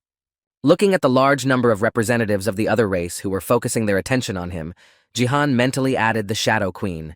At the same time, somewhere on the internet, there were already heated discussions about the new record of 10 destructions of Song Ji-han in the Colosseum. These indicators managed to shift Yoon Se-jin's score, and the news about it spread like wildfire among people. And as a result of these news, it brought him about 10,000 subscribers and 4,000 regular viewers. Those who were in the fandom of the King of the Sword and dreamed that Song Ji-han would lose with the others became his supporters. And all their anger at the moment was directed at the Golden Ray. Comments started appearing under his video, such as how a guy from the Bronze League could beat someone who was in the Golden League, and I hope you try, Golden Ray. Looking at the comments that dissatisfied viewers continue to write to him, the guy nervously said, "I'm in trouble, and my reputation is getting lower and lower every minute." The next moment, the guy stood up from his seat and confidently said, "But there's nothing you can do from that moment on." Raising his hand above him, the Golden Ray confidently said, "I will also be on Song Ji-han's side. You have a new phantom. The Golden Ray dreams of becoming Song Ji-han's editor. I'll definitely make your BattleTube popular." Upon hearing this statement, the audience was surprised to hear him say, "You don't know what he means, and what Song Ji-han is thinking about." After the competition in the Coliseum, Sia said in amazement, "Wow, what have I just seen?" Continuing to drill her uncle with a look as he sipped his water after returning, she added, "When did you manage to become so strong?" The next moment, turning her gaze back to the TV, she added, "I feel sorry for the others. It's a plague on the world," and then added, "You sound like an asshole." Immediately after the girl made her remark, she asked in surprise how many players wanted to dump the donation. "Why did you close them on that one?" And opening her channel, he awkwardly replied, "Oh, sorry, I forgot to set it up." Hearing what her uncle was going to do, Yoon Seo said, "If you're just now starting this, why don't you raise the minimum amount?" Continuing to give her instructions, the girl added that it would be difficult to concentrate if they came one after another in response to this. Ji-han replied correctly, "I will set a minimum of 10,000 points of equipment well," to which he heard in response that yes, it is 1,000,001. At the same time, Xiongji, sitting in the chair, was thinking about something much more important, and Xia was wondering if it was still not enough. Continuing to think about how he could accomplish the task, the guy mentally said an epic task, which means I have to find and provoke the Shadow Queen. The next moment, recalling the number of elves in the stands, he mentally added, "I just haven't figured out how to find her among so many spectators yet." Suddenly, his thoughts were interrupted when he heard someone address him and ask if he wanted me to help you. Turning his gaze to his niece, Ji-han heard her say happily, "You always have that look on your face when something goes wrong. Tell me, and I'll help." Hearing the offer of help from his niece, Ji-han smiled gently and thought she was very much like her sister. Immediately after mentioning the person this girl reminds him so much of, Sungji said, "Well, let's see how you handle this." The next moment, he said, "I have a task to find the Shadow Queen in the Coliseum." Hearing this, the girl asked in surprise who the Shadow Queen was, and Ji-han added, "I don't know, but I only know that she is among the audience." And then Sia added a strange task. Immediately after hearing the task and being inspired, the girl happily exclaimed, "I'll look through the game and find it," to which Sungji replied, "I'll wait for news." As he headed to another room after shifting the search responsibility, the boy mentally said, "I feel bad for asking for help." Closing the door behind him after he got to his room, the boy mentally added that it was like looking for a needle in a haystack. With a sigh of relief, the guy said, "I'm proud of her," and then thought, "I'm sure she is sincerely willing to help, so I can only thank her for that." Immediately after opening the system window that displayed his classes, the boy said, "As long as I have time." Starting to do what he had been procrastinating for a long time, the guy confidently added what he had to do for a long time, and then received a system notification that he wanted to add a class. After pumping a place for an additional class to the second level in the skills store, Ji-han mentally said, "I bought an additional classroom for the points I earned. Now I can add another class." When the list of available classes opened in front of him, the boy thoughtfully said, "I'll choose this time." Pointing to the ribbon with the words, "Wizard" on it, the guy confidently said, "Wizard." Immediately after selecting the new class, the guy was enveloped in a magical aura, and a notification appeared above him saying that you have added the mage class. After receiving the new skills, Sunji put his hand to his chest and said thoughtfully, "I feel a new power coming from my heart, different from the divine."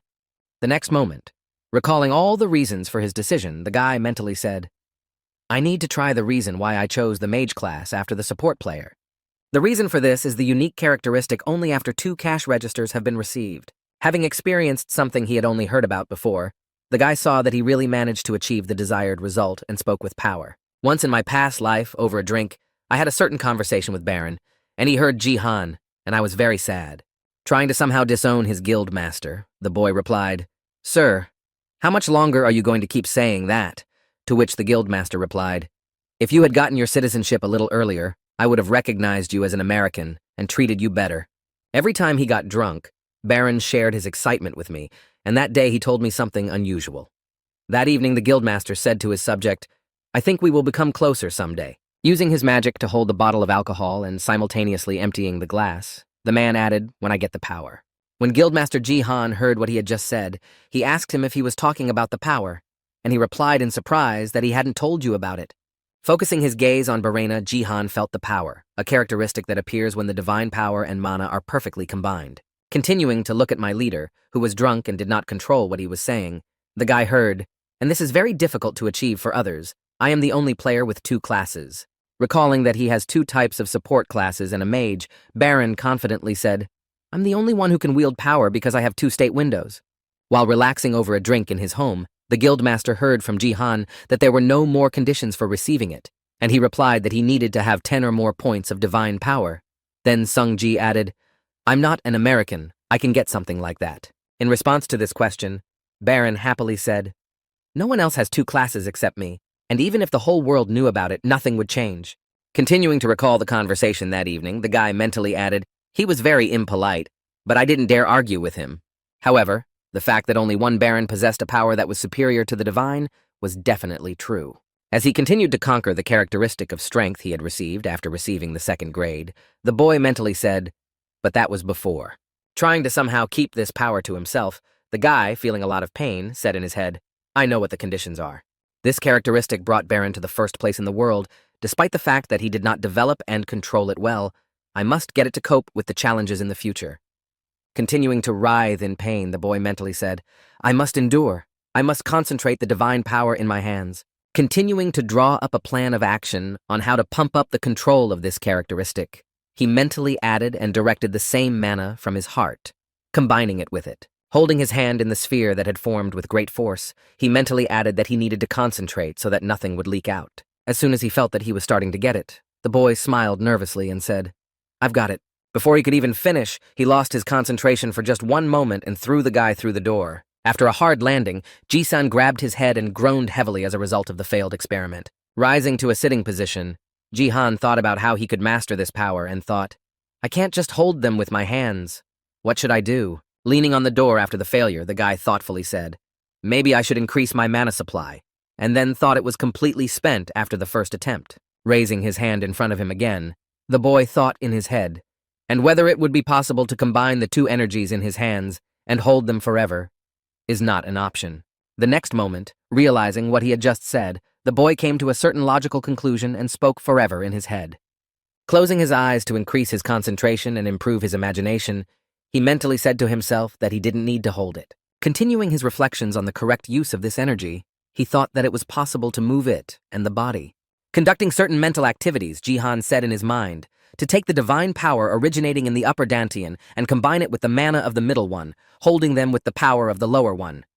Continuing to combine different types of magic into one to achieve the result, the guy thought, while they will mix and take the perfect shape. If you then compress them in this state immediately after combining, something unpredictable happens. When Song Ji forcefully mixed different types of magic, he received a system notification that said you are trying to combine 3 dantian with the energy that enveloped his entire body. Feeling unbearable pain, the guy began to moan heavily, and the threat message continued to appear, saying that you were trying to combine 3 dantians. Immediately after that, a threat notification appeared, indicating that the player had exceeded his limit. The life-threatening situation was discovered at the same time Yoon Sea, who heard strange screams from her uncle's room, suddenly jumped to her feet. And now for an explanation of what is happening and what the guy is doing. This procedure is called the unification of the 3 dantians. Sung Ji-han tried to merge divine power and mana to use the power and subconsciously added combat power to them. However, the conditions for performing the combination of the 3 dantian are very strict. You must be able to perfectly utilize each of them, which has its own distinctive nature. But the restrictions do not end there. In addition to mastery of each of the characteristics, they must be equal to or exceed 100 points. But if someone tries to combine this without proper preparation, there is a certain probability that the daredevil will lose his life in the experiment. Hearing extraneous sounds that should not be there, the niece, distracted from her task, nervously thought that a certain scream was coming from her uncle's room. Quickly heading to her guardian's room to check on him, the girl shouted out to her uncle, "Uncle, what's wrong?" When she opened the door to her uncle's room, she screamed out to her uncle in fear, but when she saw that he was now fine, she calmed down. Drawing a bowl of cold water and towels, Sia said something insulting, like you were screaming because of a headache, to which he replied, yes. And then the girl added, how did you feel better so quickly? After removing the cool compress from his head, Songji turned his head away and said, the human body is amazing. To which his niece replied with a displeased look of seriousness. When he heard the girl's remark, the boy said awkwardly, I'm sorry, I didn't mean to make you angry. Covering her face with her hands, the girl began to cry and said, wiping her tears with her hands, I was really scared. I thought something bad had happened to you. Hearing his niece's worried words, the man said, I was inattentive and should have thought of Sia. After a while, the girl stopped crying and wiped away the remnants of her tears and asked, so everything is okay with you? In response to his niece's question, Jihan awkwardly threw his arm around her neck and replied, I'm fine. Feeling guilty for what he had done, the boy added, I'm sorry for making you worry. Hearing this, the girl looked at him with a confused look. Immediately afterwards, Yoon Sea, deciding to diffuse the sad atmosphere, poked her uncle in the chest and exclaimed, come on, I'm not worried. You said it yourself, everything is fine. Rising from her seat after the situation was settled, she added, then I will go on looking for the Shadow Queen. Hearing her niece's words, Jihan replied dejectedly, yes, thank you. As the girl headed back to her room, Sung Ji-han breathed a sigh of relief and thought it was better not to show her his weaknesses. Immediately after turning his gaze to the system notification that said he had failed to merge 3 Dantians, the guy mentally added, the merge of 3 Dantians failed because I have a low level and not enough points. Immediately after using the magic of telepathy to twist the towel away from the excess moisture, Ji-han happily added, but it doesn't matter now. Using the newly acquired strength, the boy happily added the strength characteristics I had gained. After the merger of divine power and mana, they are replaced by a unique characteristic called the power of the 3 Dantian. However, the merger of divine power and mana created the power. The next moment, looking at his status window, Songji saw a notification that the connection between the 3 Dantians was weak and exclaimed in surprise that the number of strength points was strange. After the first notification, the second one appeared, which said that the characteristics of combat power and forces interact and share their value. Seeing this, the guy was surprised to say in his head, and they share their value. Immediately after stretching his hand to the combat power characteristic, the boy thoughtfully said, so if I pump one characteristic, then... Seeing that his strength had also increased after him, Songji grabbed his head and said the same thing. Smiling embarrassedly after realizing what he now had, the boy said that I had the power already very well, but how effective would the 3 united Dantians be? Continuing to think about the fact that he would not have one in the near future, the guy mentally said, okay, I'll leave this question for now. If I try to do it at the current level, I will definitely bend over. When he finished thinking about something unattainable, Jihan looked in front of him and said confidently, I got what I wanted. Now it's time to test the magician's abilities. Using his mana to check the magic, the guy said fire, after which a small light appeared in his hands and a notification appeared that he did not have enough mana. The next morning, after resting and recuperating, the guy received a system notification that he had received 10 points of divine mileage and saw the sun's rays breaking through the curtains and said that it was morning. Immediately afterwards, he received more system notifications that said you cannot absorb divine power from sacred items of rank D and below. Please use divine items of rank C and above. Getting up from the bed, the guy yawned deliciously and said, I hoped it would work, but alas, I thought, well, they were cheap. I bought them for points. Going to the living room to greet his niece, the boy said he needed to sell the leftovers at a flea market and then opened the door and asked Sia, are you awake? Not seeing the girl in her usual place of residence, Sungji went to her room and was surprised to find her still asleep. Hearing the stomp of feet on the stairs, Yoon Sea took off the earpiece and said tiredly, oh, uncle, you're awake.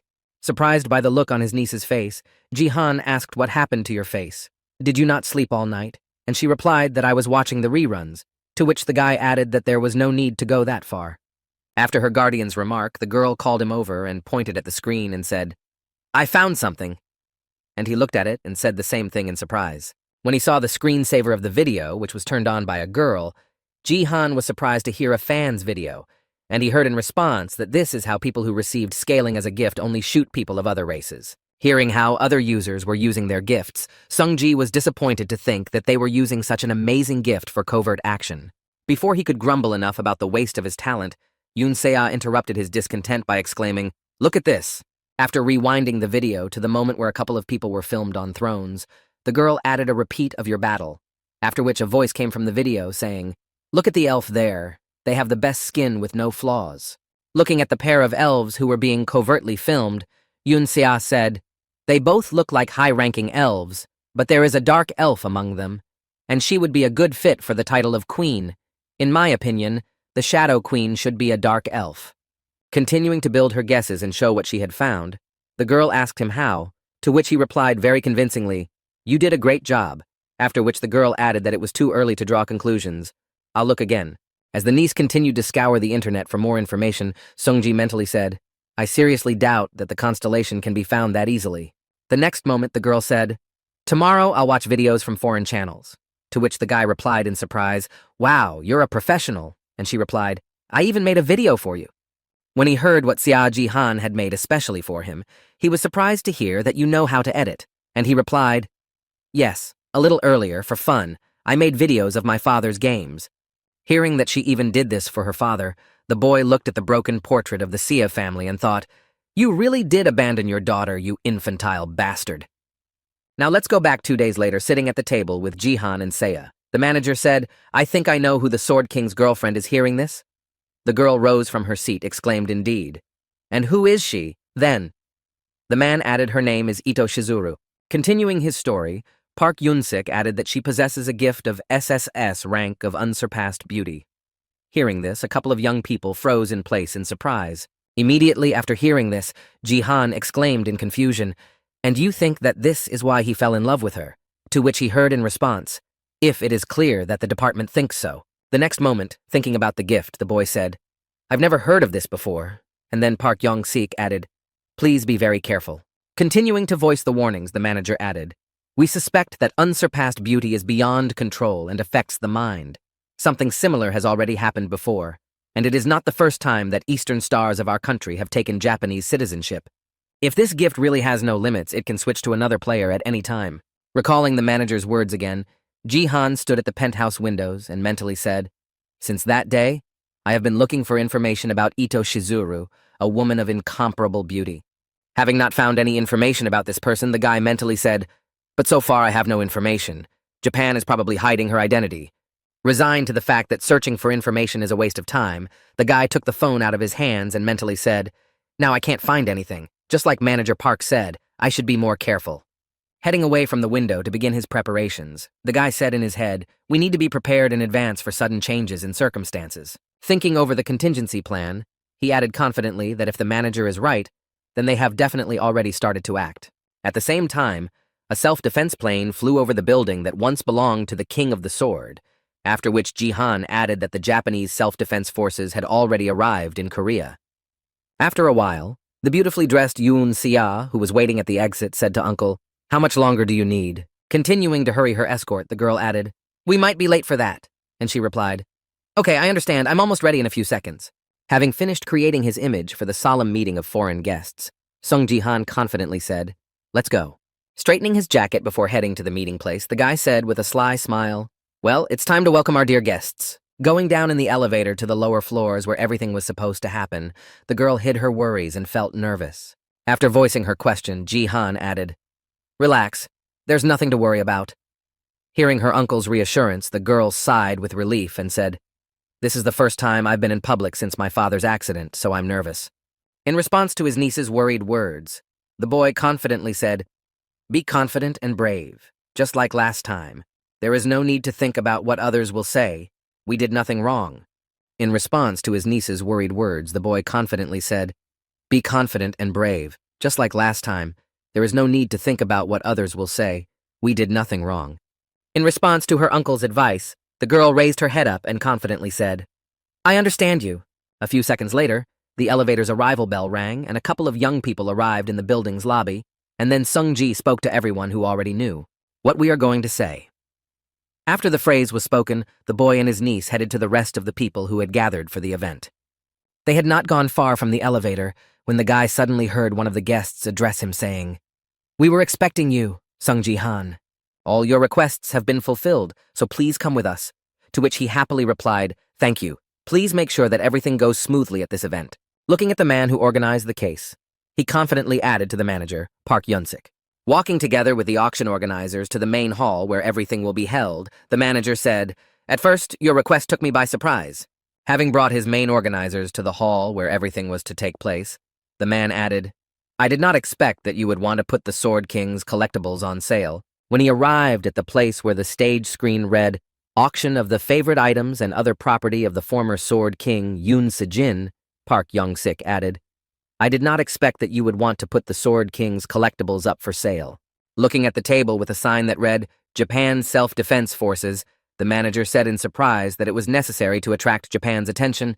In response to Park Young-sik's question, who did not understand this choice, Ji-han confidently answered, yes, that's exactly how I specifically selected these lots. Turning his gaze to the chair and a couple of storages that were placed on the table next to it, the boy confidently added the Yoon Se-jin's connector and the data stored on the server.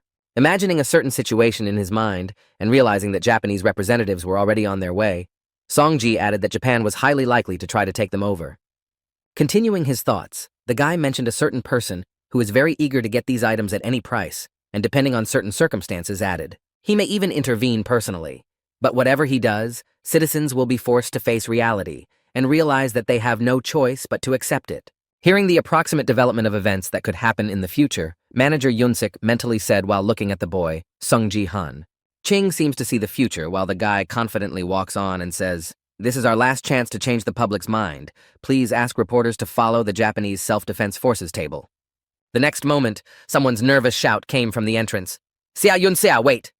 While at the same time holding back the guests who were trying to break through, the guards shouted, you can't come in here, please move back! Continuing to break through the guards, the woman did not give up hope and shouted out for just 1 minute that we were her relatives. When she heard the cries and messages about her relatives, she looked back and nervously exclaimed that her aunt and uncle had also arrived. Continuing to push through the guards, my aunt exclaimed, Sia, you're crazy, you may need money, but how could you stoop to holding an auction of valuable things? The next moment, turning her gaze to the guy who was accompanying her, she added, you made her do it, and how dare you try to sell someone else's inheritance, you crook? As she continued to listen to the accusations against her uncle, she sighed heavily and said, he's a fraud. You and other relatives were thrown out for using your father's name to deceive people. Shocking her family with a sharp statement, the girl confidently added, you underestimate me too much. I'm completely stupid according to you. In your opinion, I don't see who really looks after my father's money in his absence. Hearing the accusations against her, my aunt exclaimed in confusion that God, watch what you say. Continuing to load up her mercantile family with accusations, Yoon Se confidently said, everything my father left behind is my property. You have no right to decide the fate of these things. Immediately after saying this, the girl walked on with her head held high and added, take them out. They don't belong here. Come on, uncle. In response to the girl's application, the relatives were scared and shouted out, hey, my hey! To which the security guards replied, no unauthorized persons allowed, please leave the building. While looking at his niece, Sung-ji said, you're so cool, to which she confidently replied, I can defend myself. While the young couple were having their talks about the concession, Park Young-sik opened the door to the hall and said we had arrived. Pointing in the direction they would go next, the manager added, I'll take you inside. As soon as the auction organizers appeared on stage, the audience immediately exclaimed, here they are. Concentrating all their attention on the young man who accompanied the owner of the heritage, the journalist shouted out to Sung Ji-han, take his picture. Getting under the flashes of the lenses that did not stop photographing him, the guy heard Sung Ji-han say, why are you holding the auction? I heard you banned foreigners from participating in it. What was the reason for this decision? At the same time, Sia herself was caught in the lens, squinting from the blinding flashes and hearing, Yoon Se, please look here. Is it true that your decision to give the sword to the palace and organize an auction was provoked by public pressure? Continuing to pour questions on a couple of people who appeared on the stage, the journalists shouted out that you do not believe that the king of the sword will return. What can you say to those who think that you are trying to make money on the property of the king of the sword? As he continues to the place from which he will conduct the auction, the guy again heard Sung Ji-han's question. Say a few words about your recent battle in Battleground. Unable to restrain himself from asking questions, the guy used his strength and broke all the cameras of reporters and journalists who were taking pictures of him and Sia, after which the photographers exclaimed in confusion. Not understanding what happened to their devices, the journalist nervously exclaimed why the camera suddenly went bad. It wouldn't turn on. What happened to it? After cleaning up the problem, which could not be solved by itself, Ji-han sternly said, this is not a press conference, but an auction, so please keep your voice down. Immediately after warning everyone about the location of the auction, the guy leaned on the table in front of him and said, let's start our auction. When the auction was announced, the guy pointed to the first item to be sold and said, we have prepared 3 lots. The first one is Yoon Se-jin's BattleNet connector, which reduces pain by 99%. Next, pointing to the cassettes with the videos they contained, Sunji added, "In addition, we have Yoon Se-jin's analysis of himself and high-ranking East Asian players." Upon hearing about the second lot, which contained valuable information, one of the bidders said thoughtfully, "The King of Swords data is very valuable and incredibly useful, especially now that the battle between Korea and Japan is approaching." After announcing all the lots that would be sold at this auction, the guy looked at the guests and confidently said in his head that they would definitely not want to miss any of these backgrounds. Continuing to look around at all the participants of the event sitting in the hall, the guy said in his head that a debriefing from a high-ranking player is not something you can get anywhere. The next moment, raising his hand in the midst of the crowd of people discussing the lots, the man suddenly said, "I'm sorry," to attract attention. As soon as everyone's attention turned to him, the man standing next to the bodyguard said, "I am Takeda Kazuo, the recruitment manager." When the guy's attention shifted from his bodyguard to him, the man added that he was a member of the Japanese self-defense forces. The next moment, raising his finger up, the man said, "Well, if the auction has already started, I can offer my price." Without waiting for an answer from the guy who was running the auction, Takeda Kazuo, I said, "I'm offering 5 billion won for all the lots." Putting everyone present in a state of shock, the man confidently added, "I would also like to ask for a personal meeting with Song Ji-han and Yoon Se." Hearing the request from the guest, Ji-han mentally said, "I see right through him."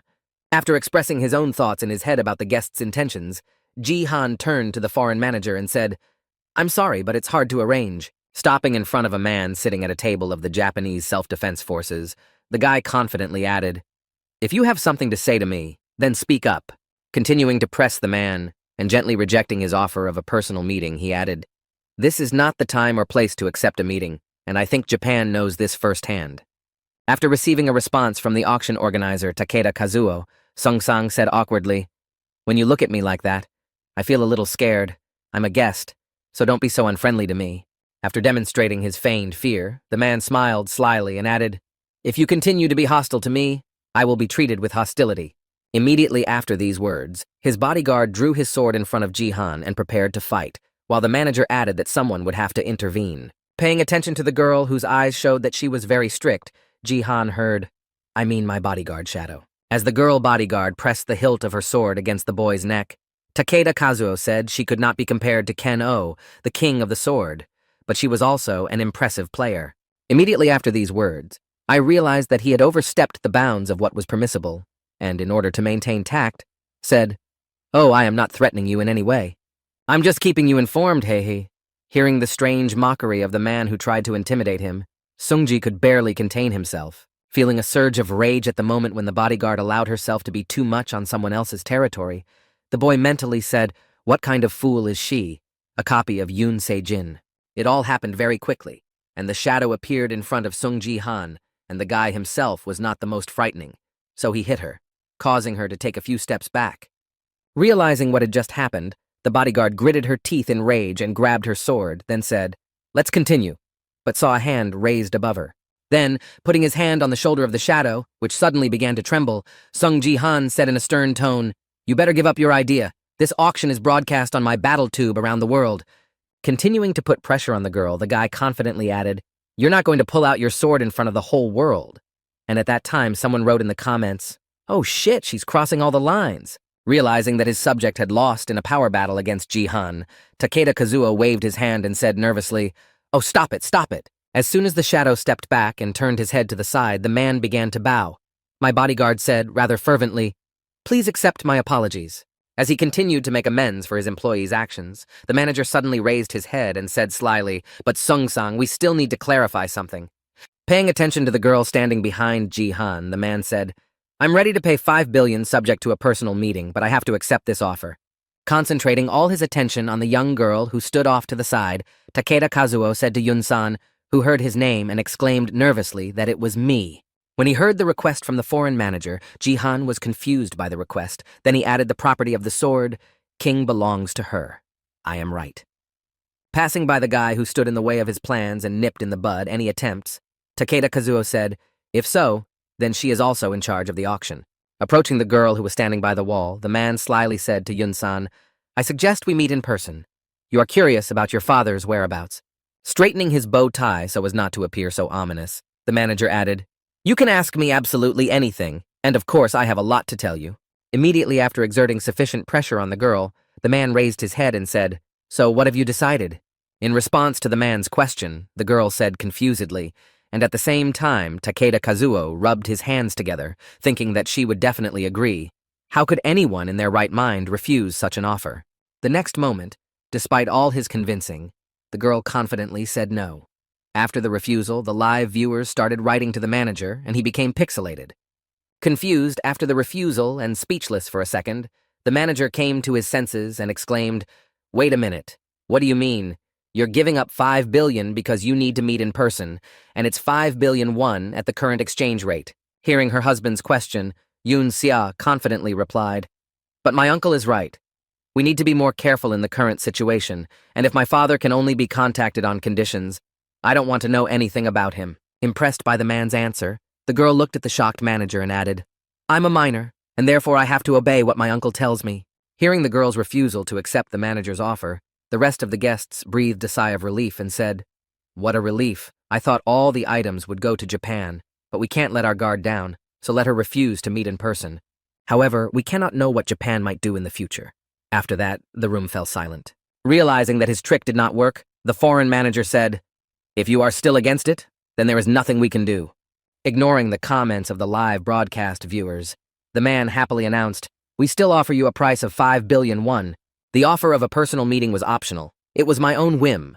And when I heard this, Jihan mentally said, what the hell was he trying to do to trick us? After the price for the 3 lots was repeatedly announced, the man pulled out an envelope from his inner pocket and said, "From the very beginning, I had orders to offer you 5 billion. Holding out a sealed envelope with the name Ito Ryuhei on it, Takeda Kazuo spoke from the King of the Sword, handing the envelope to the confused girl who did not expect this turn of events. The foreign manager said, "This letter is for you, Yun-san." Continuing to hold the letter in his hands, the appointed Sia Takeda asked Kazuo what we had agreed upon and then accepted the letter. Having completed the purchase of all the lots for one bid, the man happily said how easy it was to get the items of the Sword King. Did the Korean battle not have 5 billion won? After hearing these words from the manager, the rest of the guests mentally said, "What a bastard." As he approached Songji, the self-defense force manager said, "Ara, the auction quickly ended at the same time Ji-han thought the recruitment manager of the Japanese self-defense force. He was suspiciously good at hiring foreign players, and that's why he was nicknamed the Japanese misfortune after a successful deal." Rubbing his hands together, Takeda Kazuo said to Son-san, "Let's sign a contract now."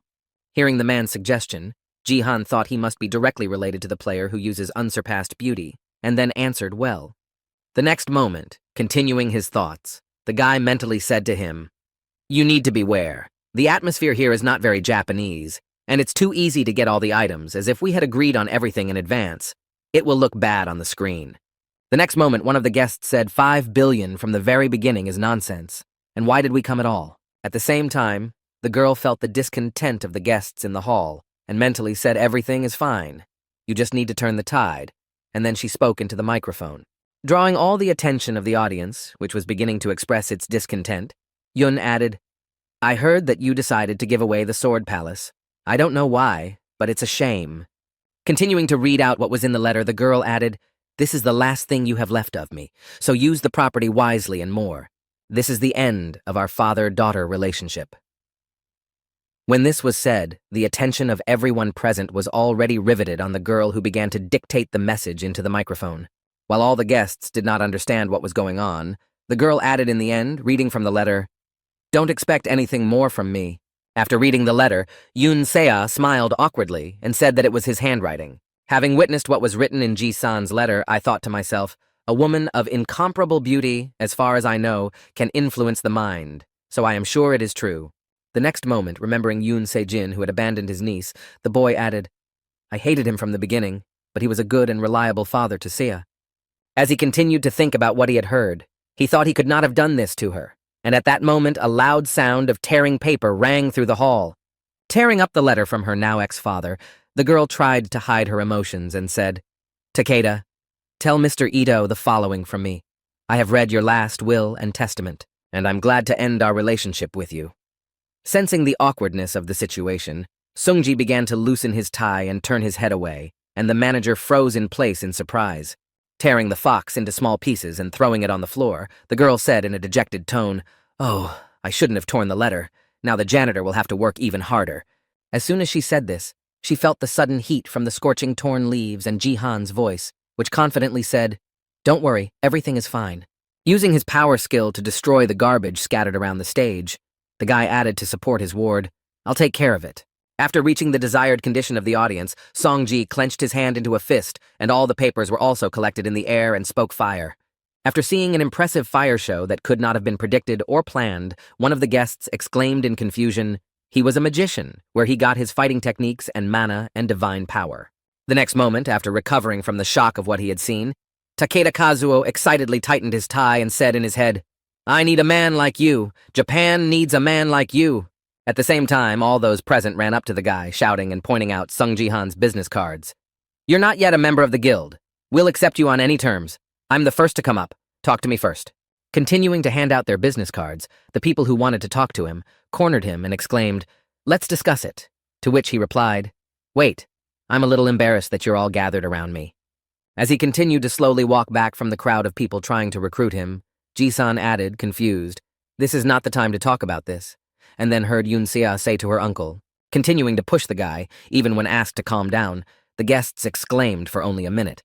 Then looking back, Ji-san said, "I'm sorry, you can go without me. I'll catch up with you as soon as I get everything sorted out." After being allowed to return alone, the girl began to breathe heavily and paused, saying, "No, that's not the point." Putting one of her left hands to her head to demonstrate the problem, the girl crouched down a bit and spoke to me. Continuing to show that there was something wrong with her, Yoon-sia added that it would hurt a lot, and then instantly fell to the ground. Seeing what had just happened in public, Ji-han rushed over, feeling a strong fear of loss, and immediately rushed to his niece, picking her up and shouting, "Sia! Open your eyes, Yoon-sia!" Opening her eyes and looking at the guy who was holding her in his arms, the girl said to her uncle heavily, after which he added, "Everything is fine. I'll take you to the hospital." Then, grabbing the guy by the jacket and pulling him to her, the girl whispered in his ear, "I pretend to hear what really happened." And Ji-han was stunned into a stupor of surprise, but he was relieved.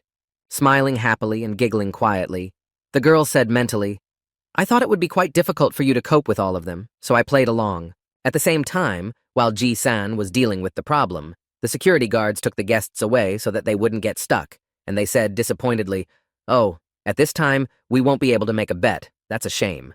Continuing to look at his actress, who had decided to save her uncle from the onrushing crowd in this way, Ji-han saw her smile and then thought, "I did it."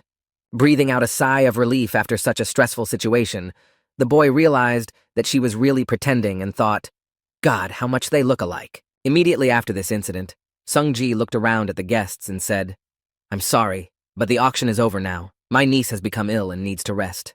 The next moment, holding the girl's hand, the boy pulled her to her feet and said, "Sia, can you go?" And she replied, "Yes, I want to go home and rest as soon as possible." Walking off the stage and back to his house after the auction ended abruptly, he heard Takeda Kazuo exclaim, "Excuse me, Sung-san. Can I have a moment to apologize for my visit causing you inconvenience?" Pointing to his business card, he added, "I would like to invite you and congratulate you officially, or you can contact me later." Hearing the request from the impudent guest, Ji-san used his skill to tear the business card to pieces and said it was just funny. Then, seeing what had just happened, the foreign manager exclaimed in confusion.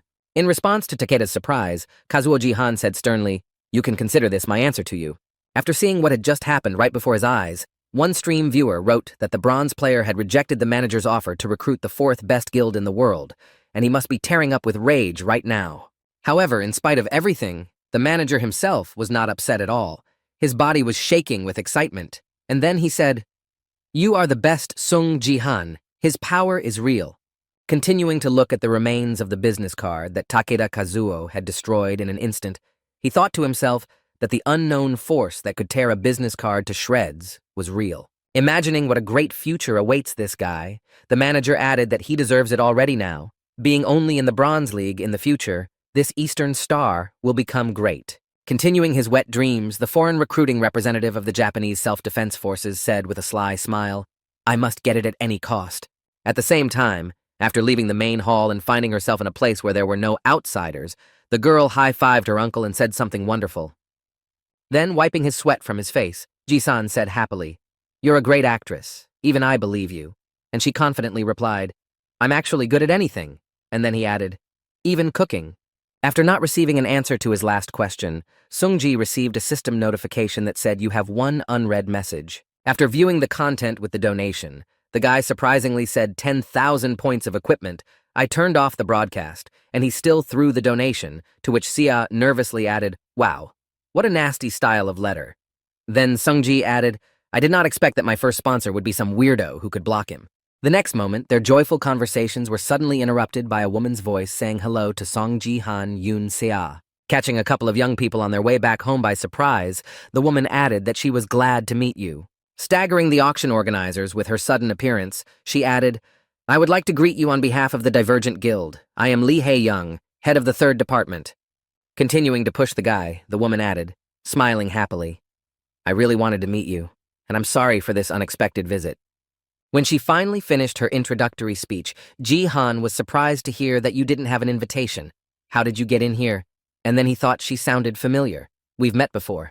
In response to the guy's question about the possibility of getting inside, the girl replied that I had quite good connections with the Korean Battlestar Department, and that's what I used. Continuing her speech, the girl added at work, everyone knows me as a nepotistic child. Hearing the remark from the woman, Ji-han said in confusion, what then thought this confidence, shamelessness, and tone of voice. They are definitely familiar to me. While Ji-san was in shock at what he saw, the woman held out her hand and spoke before we got to the main question. Predictor of victories. Sun opened his system window to find out some information and noticed the pose he was taking and mentally said, stop. The next moment, Lee Ha-young confidently said, I want to confess that I have been a fan of yours for quite some time.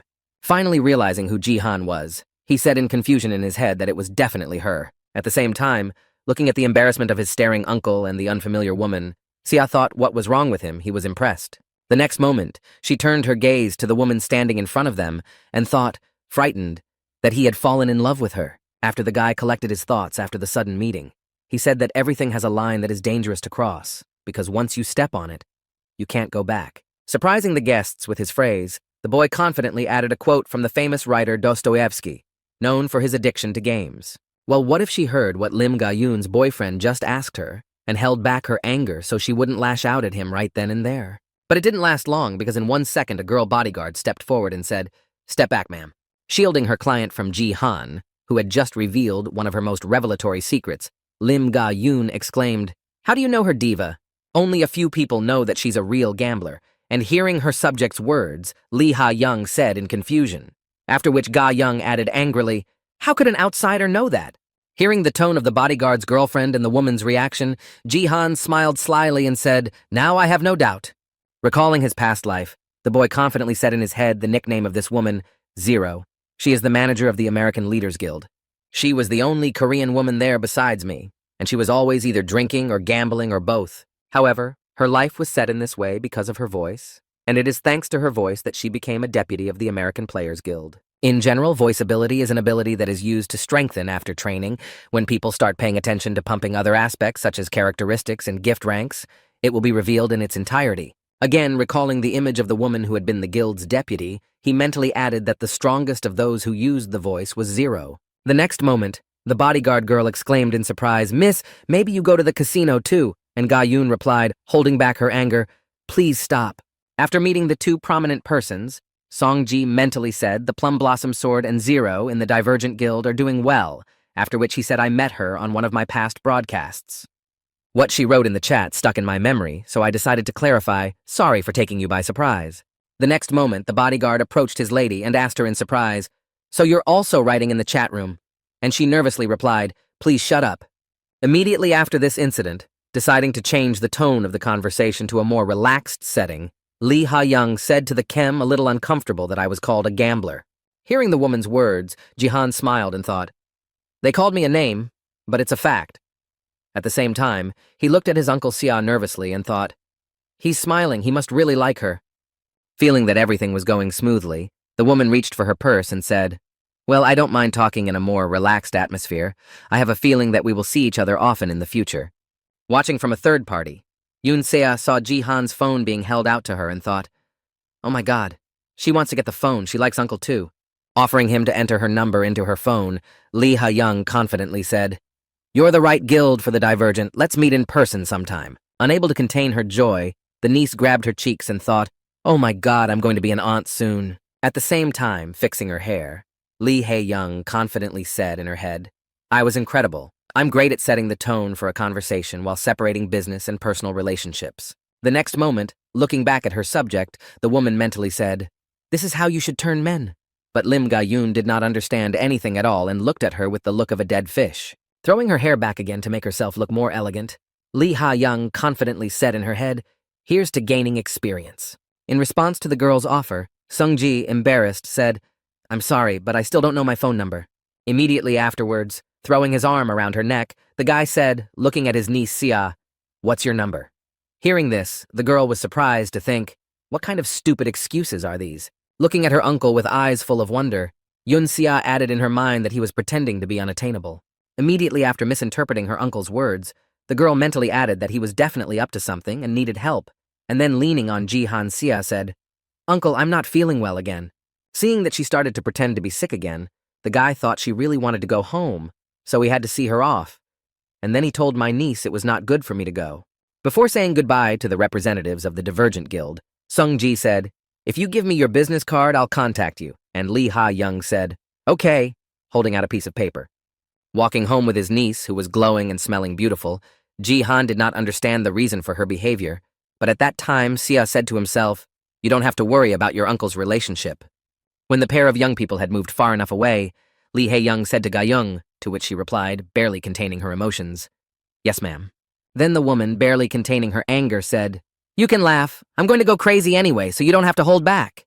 Hearing her subject's laughter mixed with apologies after the incident, Lee Ha-young said irritably, riding the elevator to the top floor of her apartment. Yoon-si suddenly said, "You know what was the biggest surprise for me?" Then, smiling happily, the girl said, "I didn't expect you to wear your father's suit." To which he replied, "I can't help it. I've grown bigger and mine doesn't fit me anymore." The next moment, Ji-han began to adjust his suit from the awkwardness of the situation and said the suit was his fault, to which Sia nervously replied correctly, "If it suits you, it's fine." Immediately after the praise, the girl said, without mentioning what she was talking about, "By the way, your answer was just terrible." Not knowing what she was talking about, Sung-ji looked at the girl and asked her what she was talking about in a surprised manner, which was too old-fashioned and tasteless. Imagining in my head a rough picture of what it looked like in her eyes, Sia added the tactic of being the first to refuse you has been around since prehistoric times. Looking at his niece, who was scolding him for something he didn't even know he was doing, the boy wondered what she was talking about. The next moment, raising a finger up, my niece said, "You can act like you're unattainable, but it's just awful to say you forgot the number. Then it would be very lucky that I was there and was able to save the situation." Realizing what Ji-han was talking about, he said confusedly, "I hadn't planned anything like that." When the girl heard her uncle's answer, she was surprised to hear him say that he had confidently answered yes and nodded his head. Continuing to talk in a confused tone, the girl asked you in surprise if you were going crazy or not, to which Ji-han confidently said no. Sometime after this event, having moved to the task, the boy received a system notification. "Welcome to the Bronze League on the territory of Kanama.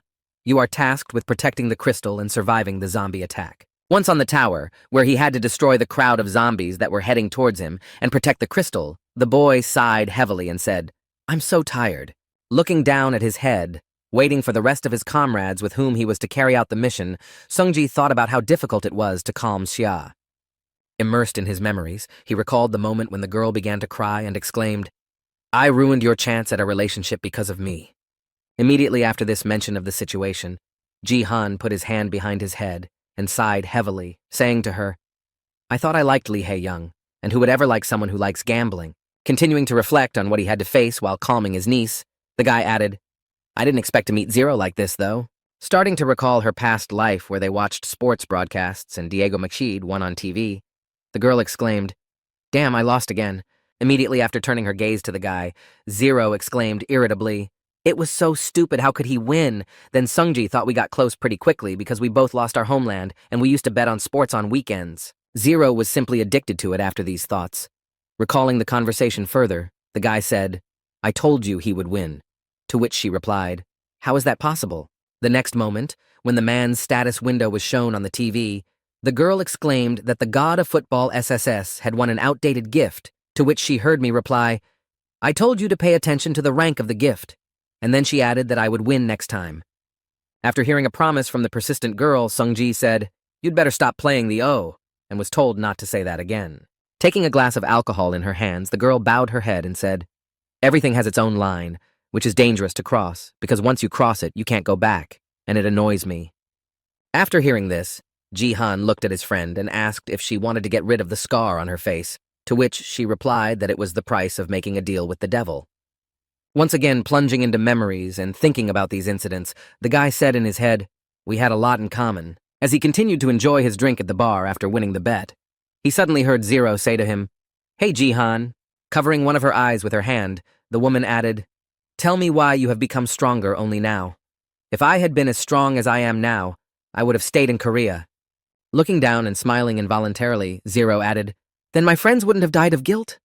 Immediately after these words, the girl grabbed the glass and added, "Oh no, I just don't have the right to say that. I'm guilty of everything, and I hate myself." Clinking glasses of alcohol, a couple of people who found themselves in a foreign land continued to feel terrible emotions for their weakness, such as hatred and guilt for not being able to protect their loved ones. With his head down, the boy mentally prayed, and yet it happened. The next moment, the guy finally gathered his thoughts, and at that time, in the live chat, they were writing about what kind of suit and where the sweatpants were. He probably came here straight from the auction to seduce me. Taking out the weapon he planned to use to clear this level from his inventory, the guy mentally said, "I wondered why it was so cheap despite its rank, but it turned out to be too heavy and big for most people." Starting to swing his weapon in different directions to test it, Sung-ji confidently told me it was not difficult to handle it. While he was practicing with the sword, one of the players who was surprised by the ease of his control of this weapon wrote a request to show the status window when he saw it. As he drove his sword into the tower, Sung-ji mentally said, "The audience is growing, and they are starting to ask questions, and 12,000 people are already watching me." Looking through the window with the broadcast, he said thoughtfully, "I don't know if I should show it right now, but it would be foolish to ignore the requests of regular viewers." The next moment, when he opened the BattleTube achievements window and saw that he had completed only one of the 5 achievements, the boy slyly said in his head, wondering if he should answer right now. Immediately after coming up with a clever way to please the audience and benefit himself, the guy said hello to everyone. "This is Song Ji-han. I see that a lot of people are interested in my status window, and I've received comments in response to that. But I wish we weren't interested, so don't provoke them." Seeing how active his audience became after being asked about the status window, Ji-han confidently said, "I'll show it. And then I saw that life is beautiful, and then I can retire." The next moment, with a sly smile, the guy added, "But that will happen when I can get 200,000 subscribers on my channel. Then viewers will start writing. But you only have 10,000. The dead must rise again." Watching the reaction of the audience after the condition was put forward, Ji-han thought they were complaining because it would take a while to get 200,000, and then he said, "I'll add one more condition." After this statement, the comments quieted down, and the guy said, "If I lose at least one game, I will immediately show you my status window." Upon hearing the second condition, the audience suddenly became animated and received hope that they had not had, but Ji-han was only too happy to do so, thinking how simple they were. The next moment, 3 beams of light appeared right next to him, indicating that his allies had arrived to protect the tower from the zombie attack. When he saw who exactly had come to see him this time, the guy said in confusion how it was possible that they were all gathered in one place. The boy's surprise was obvious because right in front of him were his old friends. The first was the magician Kim Gyu-hyuk, the second was the Golden Ray, and the third was the football player. Also upon arrival, when I saw my favorite Golden Ray in front of me, I joyfully exclaimed, "Who is it here, Song Ji-han? We met again. It's definitely fate." At the same time, feeling a certain fear of the person he met in front of him at the test. The wizard thought frightenedly, Song Ji-han thought, and the boy himself thought, looking at the wizard, and what was his name. The next moment, turning his gaze to the third participant, Sung-ji mentally said, "This is also the first time I've met him in person." Concentrating on the man who was kicking the ball on his leg, he mentally added Diego Masid. Watching him perform various soccer tricks, the boy mentally said, "He was the best player in Argentina before I came back in time." After these reflections, forgetting about the past where he lived and appreciating the strength of his comrade, Ji-han added, however, "He is nothing now and looks vulnerable and ridiculous." The next moment, thinking about the composition of his team, the guy said in surprise in his head, "Wait a minute, this seems a little strange." Looking around at a couple of his comrades whom he already knew and was aware of their classes, Ji-han thought, "If I am a support player, I am a shiny warrior, and that is a mage." The next moment, he turned his gaze to the last member of his team and added in amazement that he was an archer, Diego Macid, the Argentine archer. Recalling the very moment when Diego's status window was broadcast on TV after the competition, the boy thought in a confused way that in my past life he was a magician. At the same time, Kim Gyu-hyuk, who was standing nearby and had a grudge against the team's support staff, gritted his teeth in anger and said, "I never thought I would meet this bastard." Tilting his head to the other side to calm down, the mage thought, "I lost my level because of him, and with it my ability I don't even want to see him." While he continued to mentally express his dissatisfaction, Hyuk received a system notification that said the family of the Sword King had registered a reward for the task, and when he saw it, the boy said in surprise that what kind of fool could give me that? Looking closely at the description of the task, which said destroy the crystal and prevent Song Ji-han from taking first place and reward 50,000 points of equipment, the wizard was shocked to think what kind of task it was. After a while, when the game started, Diego Macid began to act if the zombies started to climb too high. The man simply knocked them down.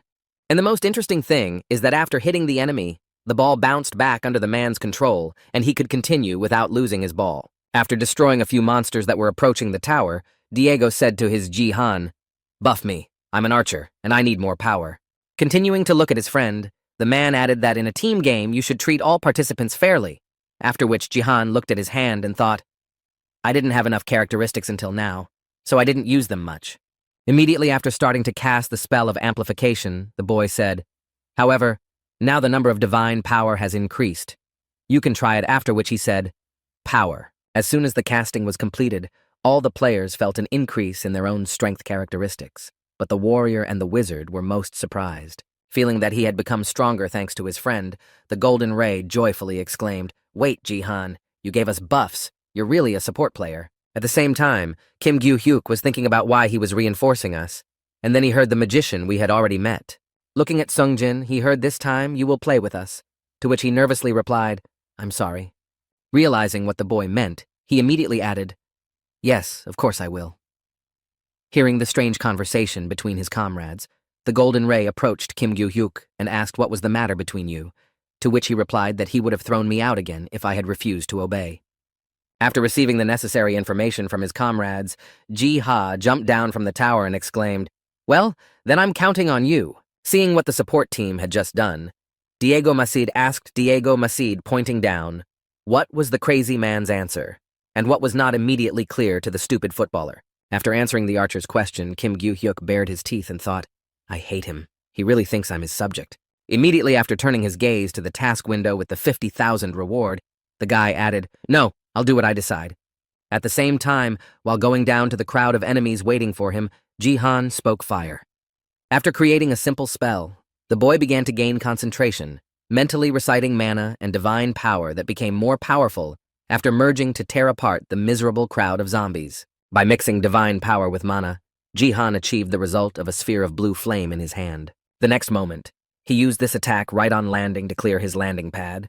All those within the radius of the attack were instantly burned, and those a little further away flew back. After clearing the landing site, the guy took out his sword, and with it he found himself on the ground, making a single shockwave upon contact with the ground. At the same time, while watching the Battle of Song Ji-han, Diego Macid was amazed to hear a crazy Korean support say, to which the Golden Ray replied, "Oh my God, you're all watching." Focusing all the attention of his broadcast on Song Ji-han, the Golden Ray joyfully said that all this was really happening live. Having destroyed a large number of enemies, Sungji noticed that a big blood zombie was now heading towards him. Not feeling any fear of the enemy, he just bowed his head down a little and said in his head, "I thought so." Activating his skill that he had changed to master along with Ji-han's power, he thought, "No wonder I had to endure that abuse. This is the true value of the ability to control space." Having formed a dome with a radius of several meters around him, which also accommodated 2 more enemies, the boy mentally said absolute territory.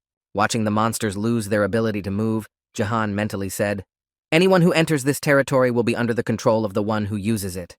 Many people don't even realize that this skill exists, but Ji-han knows it very well. And he got all this knowledge thanks to Baron, who was bad at control, as opposed to ability, and that's why he often used him as a training partner. And because in the past, Sung Ji-sang had to take part in battles against his guildmaster when he used his power, Ji-han was able to master it quite well and learn all its elements. Now Ji-han is in his absolute state, using both divine and martial power along with mana, and raising his enchanted sword, The boy spoke fire. With such skills, the boy easily destroyed all enemies, and the level of the miserable Bronze League was not an obstacle for him.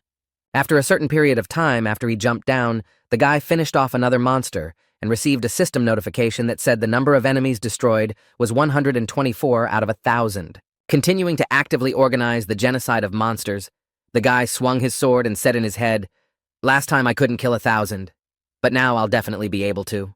Moving quickly across the battlefield, destroying all the enemies along the way, the guy said, "There's still a little bit left." Only as he gained momentum in destroying enemies and making better paths through the crowd of zombies did Jihan mentally speak faster. At the same time, watching what was happening on the battlefield, the Golden Ray said in amazement, "Wow, this is just absurd." And then Diego Macid added, "I completely agree with you." After some more time of wondering how the support player can destroy so many enemies on his own, the Golden Ray spoke now, and I'm curious to see its characteristics. Seeing that the audience wrote, "What are the others doing? Golden Ray, show us Kim Gyu-hyuk." The warrior looked back and said, "Hey, they want to see you." At that very moment, the sorcerer was about to fulfill the task entrusted to him by creating a fireball, and noticing this, the Golden Ray exclaimed, "Hey, what are you doing?" At the same moment, Kim Gyu-hyuk raised his head up and took in a lungful of air, angrily shouted, "Go to hell, Sun Jihan!" Continuing to express his dissatisfaction, the sorcerer added, "You bastard, you talentless bastard." These words reached the addressee himself, who was on the battlefield against the monsters. Continuing to slander his ally, who was downstairs and was not supposed to return, the magician added, "In recent days, everyone is looking at you alone, and you only adore your niece. So how did you manipulate her into believing your words? Or maybe it's not about that at all. You treat her well. What did you do to make her obey you so meekly?" And that was the last straw for Jihan's patience. When the veins of rage stood out on his face and he looked back with a murderous look, Kim Gyu-hyuk shouted from the tower, "What kind of relationship do you have there?" Currently, the reward has been increased by another 5,000 equipment points, so the reward of 55,000 equipment points for Kim Gyu-hyuk reflects the degree of hatred the Sword King's family has for Song Ji-han. When converted into money, these points amount to 55 million won, which was enough for Kim Gyu-hyuk to regain his courage, as he cast a fireball and shouted out, "You talentless rascal!" Being among a crowd of monsters to fulfill a secret task of exterminating monsters, Song Ji-han understood perfectly well what was going on. After hearing what his not-so-meaningful ally had said, the boy thought there were only two reasons why the quieted-down bastard could have started up again. Either someone was behind him, or he was being incited to do so. Looking at the mage who was planning to destroy the crystal, Song Ji added in his mind, "He's just a complete loser, and only hopes he can do it if I'm far away." Recalling the words of Kim Gyu-hyuk, who spoke in public in recent days, "Everyone looks at you alone, and you do nothing but adore your niece, Ji-han," I thought I was not affected by the insults in my direction. Immediately after, remembering what had started to pick him up, namely the phrase, "how you manipulated her, that she believed your words," the guy mentally added, however, and the last straw was the moment when Kim Gyu-hyuk exclaimed, "Maybe that's not the point. You treat her well there. What did you do if she obeys you? What kind of relationship do you have?" Hearing this remark from the scoundrel who planned to harm Ji-han in any way, he angrily said in his head that he had no right to speak about Sia. Thinking back to the moment of the first meeting, the boy thought, after returning to time, I couldn't help but remember what I had tried so hard to forget. Recalling that horrific picture of him holding his niece Seungji in his arms, he added in his mind it was like a nightmare that haunted me, Sia's death. Holding the body of his niece in his arms, the boy shed tears and frightenedly begged Sia to wake up to hide the scars left by the attack of the Sword King's family members. Her entire body was riddled with wounds and bruises from members of the Sword King's family, and she lost all warmth of life forever. Recalling those terrible moments when he lost the only thing he treasured, the guy gritted his teeth and said, "I let it happen and I couldn't do anything." Having burst into a holy blue flame, Ji-han fell into a fit of rage and said in his head, "That's why I swore that this would never happen again. And that's why I promise I will protect her from anyone and everyone." After that, viewers started writing, "Wow, Sung Ji-han is pissed off. Look at all the energy coming from him, to be honest. Mentioning his family is too much. Teach him a lesson, but he's so far away from him." Then he thought now everyone will remember what can happen if they disturb Sia. Looking back at Kim Gyu-hyuk, who decided to cross the line, Ji-han mentally said, "The moment I received the power, I realized something while I was trying to unite the 3 Day-Nights." Preparing to use the technique he had previously used in his past life, he confidently added in his mind, "I can use the divine arts." Gritting his teeth before using what he needed, the boy mentally said, "Of course, I don't have 30 points of combat power yet." After that, he stretched his left hand to the side and added, "Of course, it will be just an imitation, but I definitely felt them." Recalling the moment when he combined mana and divine power to obtain a new characteristic, the boy mentally spoke at the moment of the merger of the three Dantians. Feeling something quite familiar that he had already felt once, the boy mentally said to me this familiar feeling of possessing an unnamed divine art. While he was gathering his strength, a couple of zombies were already coming at him from behind, and he thought of the same feeling when his whole body was electrified from head to toe. Immediately afterwards, the guy used his power skill and instantly neutralized the enemies who were heading towards him. When the threat was removed, the guy remembered what exactly happened to him when the three Dantians combined and added in his head, "I turned into lightning." Using the technique of imitating the nameless divine art, the boy used the fracture of the heavens. While Jihan used the lightning steps of the shimmering sky to climb the tower, a pair of archers and a warrior tried to talk Kim Gyu-hyuk out of his plan. While the sorcerer was gloating and shouting insults, one of the Sword King's family members sent a donut to Kim Gyu-hyuk and told him to quickly break the crystal and that he was coming to you, to which he replied, "I understand," and then thought how relieved I was that the curses were directed at him. The next moment when he tried to stop the golden ray, he failed, falling under the magic of the wizard's fire and flew back. After removing the obstacle from his path, Kim Gyu-hyuk exclaimed, "Don't bother me. If you continue to obstruct me, I will simply burn you to ashes." At the same time, rising to his feet after the magician's attack, the golden ray said to the people, "If you think that Jihan and I will remain safe, then subscribe and like us." The next moment, after casting another fireball spell and preparing to destroy the crystal, Kim Gyu-hyuk exclaimed, "Well, all the time to recruit with this." After releasing the magic spell of a fireball on the crystal, the wizard exclaimed in a crazy tone that I would succeed. Only this attack failed right in front of the crystal, as a fireball hit the passing ball. As soon as the ball jumped back to the owner after completing the task, the audience confusedly wrote that he had blocked the ball. Remaining in the same pose when he hit the ball, the archer drilled his eyes at the traitor with a displeased look at the same moment. One of the spectators said, "Wow, Diego." After he saw that he was interrupted again, the sorcerer shouted out in displeasure, "Hey, what's wrong with you? Where are you throwing the ball?" To which he replied, "I always take the game seriously. Your shot could have ruined everything for us." Immediately after pointing a finger in Kim Gyu-hyuk's direction, Diego Masid added, "You also cursed our friend who is carrying this task, and even his relative, and I will not allow someone like you to continue to spoil our game." Hearing the accusations against him, the magician angrily exclaimed, "You damn mutt!" And at the same moment, Sungji appeared behind him. Seeing that his idol had arrived at the tower, the golden ray exhaled a sigh of relief and said happily, "Look, thanks to your interest, Jihan has a follower." At the same moment, realizing that something embarrassing was happening, Kim Gyu-hyuk began to slowly turn his head back, breaking out in a cold sweat. As soon as his eyes caught sight of Jihan, he heard the stern voice of a young man who said, "I think I'm going to give up." The next moment, raising his gaze to the one who had decided to cross the line, Sungji added menacingly, "You definitely have something to say to me." When he saw that karma had caught up with him, and very quickly, Kim Gyu-hyuk felt that he had lost control of his body out of fear. Drenched in cold sweat and gritting his teeth, he thought, "What a stupid thing to do now. I've already lost, so I'll say one last thing." And then Sungji spoke. Before he could finish speaking, the boy used his skill of absolute control and with a tisk-tisk silenced his teammate. Kim Gyu-hyuk continued to mumble from the inability to open his mouth. "I actually wanted to rip your head off as soon as I saw you here, but I changed my mind." Continuing to slowly bring his entire audience and the scoundrel Jihan up to speed, he added, "You won't just turn your back on me." Using the power skill, the guy said the combiner filters the amount of pain that can be felt through it.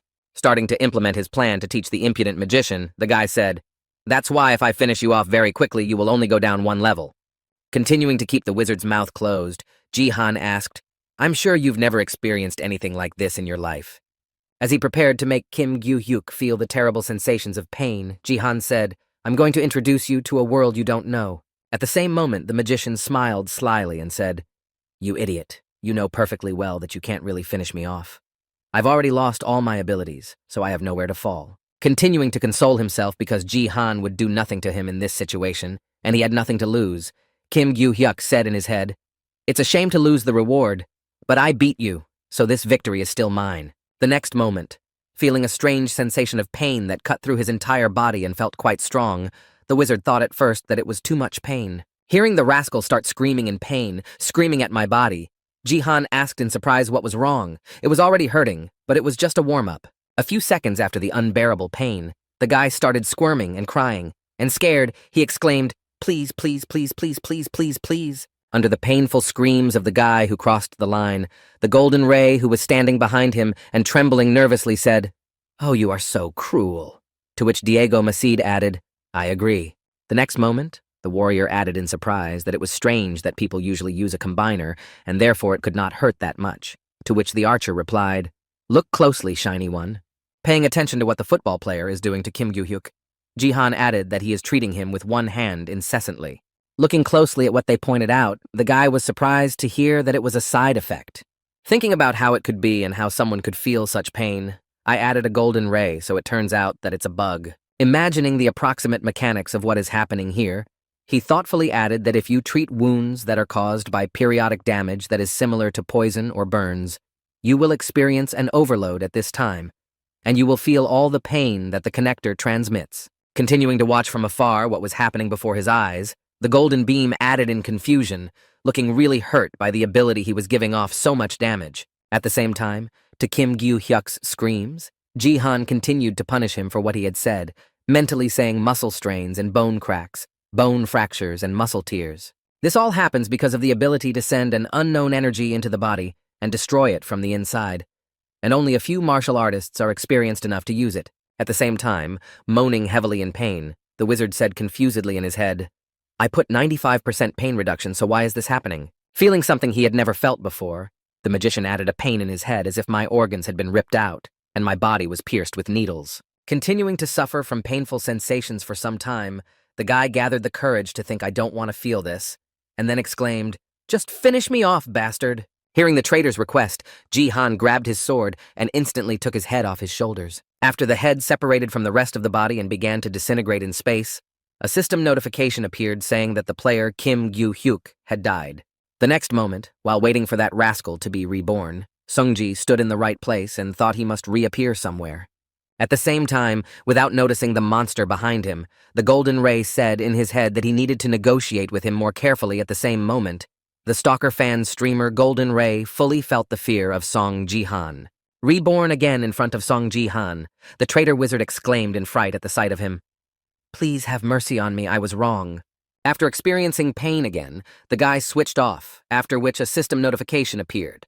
Player Kim Gyu-hyuk died, and the audience wrote in the comments that it was probably due to pain shock. Seeing that he had already died from the normal use of the skill, Jihan mentally said he couldn't even withstand that and died. He needed to better regulate his strength. After 2 lost lives, the boy was reborn for the 3rd time, and then exclaimed in fright when he saw that he was in the same place again. Starting to crawl back from Songji, who was slowly approaching him, Kim Gyu-hyuk scaredly exclaimed, "Don't come," meaning please don't come, I was wrong. In response, Jihan looked at him with a menacing look and said, "If you understood that, you should have known better than to say something you can't answer for." The next moment, he saw a donation of 10,000 points of equipment on his stream from a user with the nickname Sia0822. Watching the whole spectacle from the house, the girl anxiously exclaimed, "Uncle, I'm fine, no need for that, you're too excited."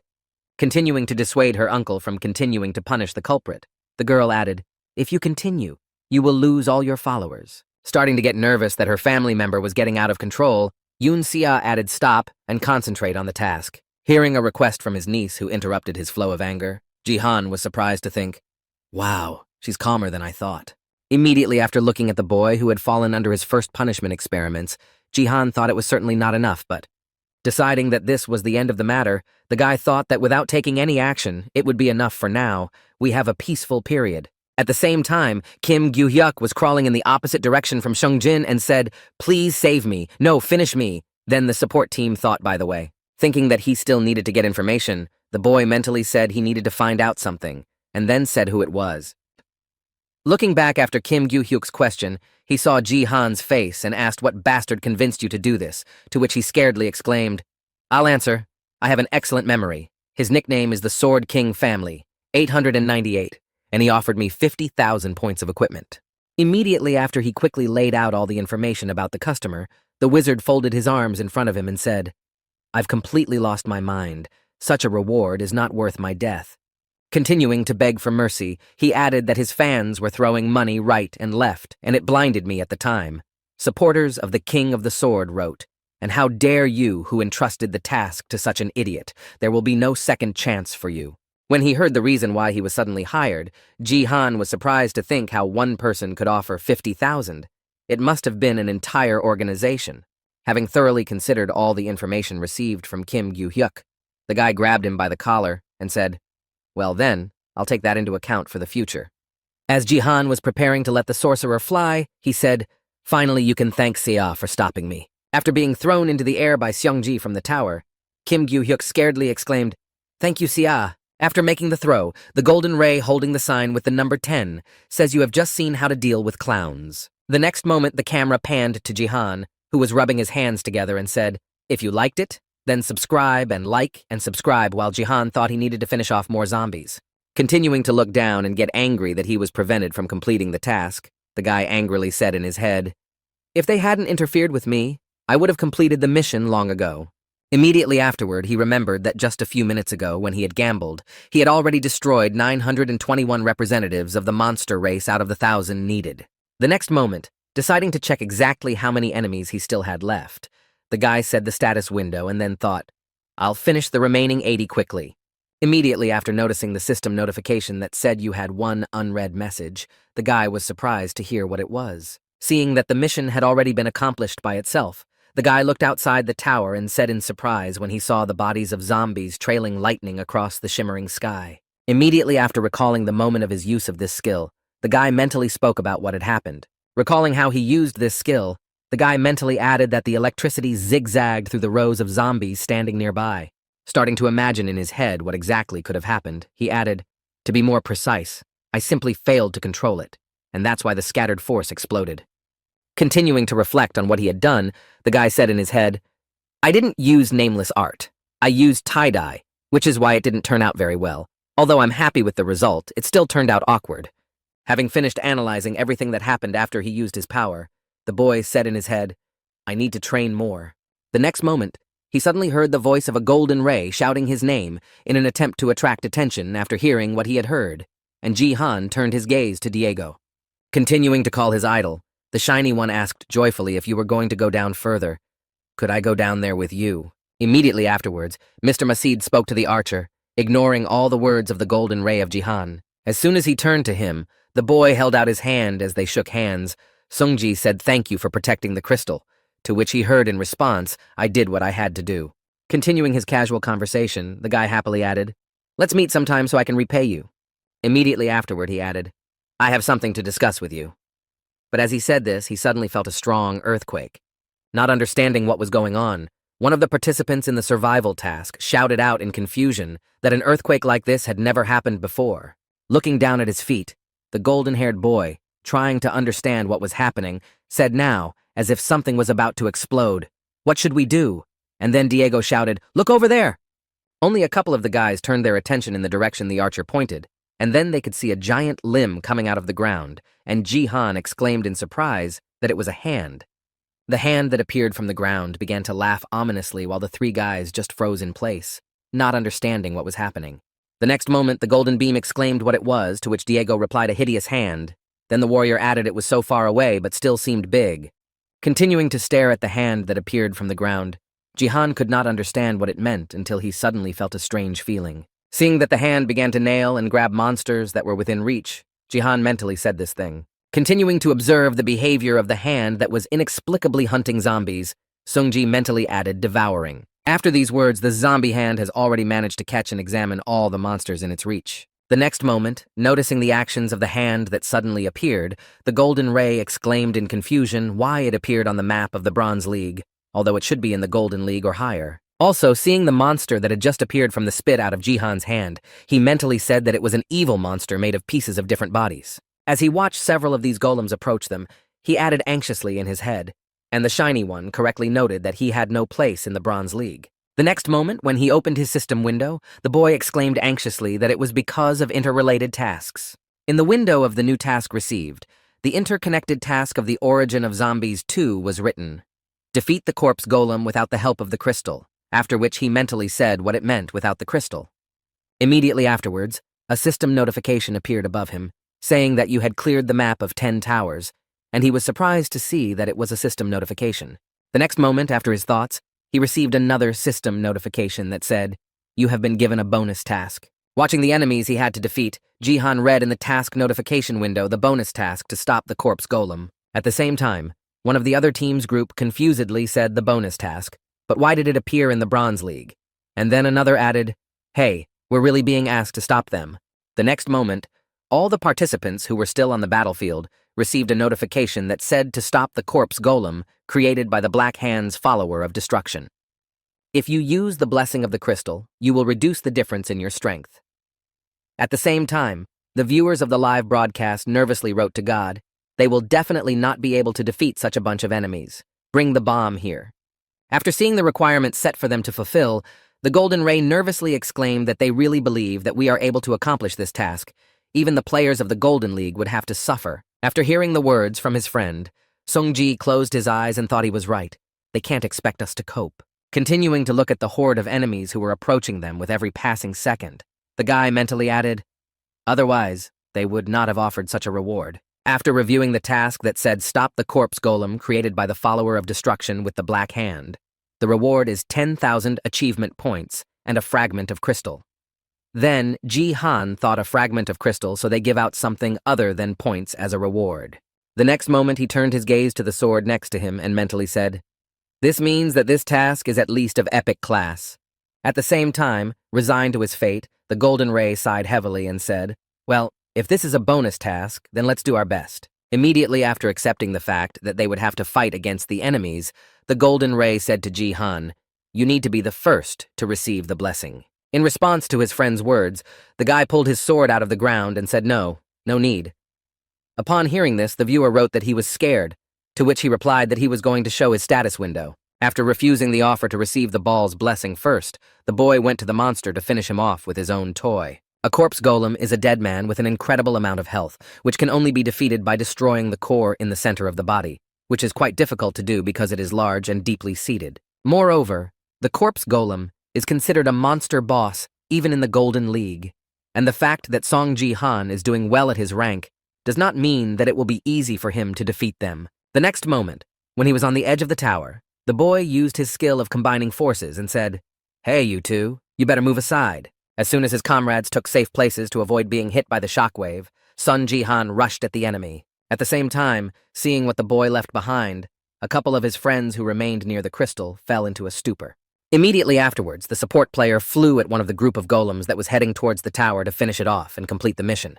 It is the most basic ability among all the skills that exist in the list of nameless martial arts. There are three main talents of combat commitment without which nothing will happen at all. It is the heaven of man and the earth at its core, with the concepts of heaven, earth, and man each having its own meaning. The sky is the firmament, and the vertical chopping blow of the earth pulls the surface and also means a horizontal blow.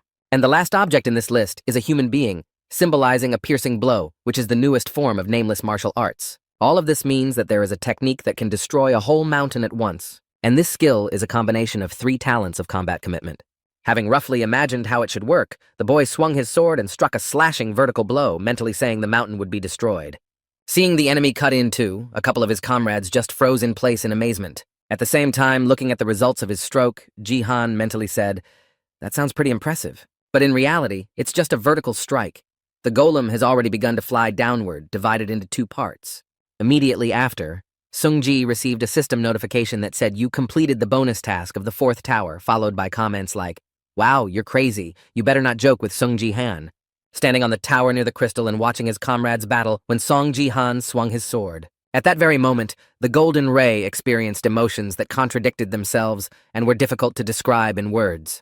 Looking at his comrade who had just defeated such a giant in one blow, his emotions could be described as fear, despair, expectation, and desire. All these four different sensations mixed together inside him and kept giving him a strange feeling. And a little later, after falling to his knees from the realization of a significant advantage in Jihan's forces, all these emotions turned into admiration.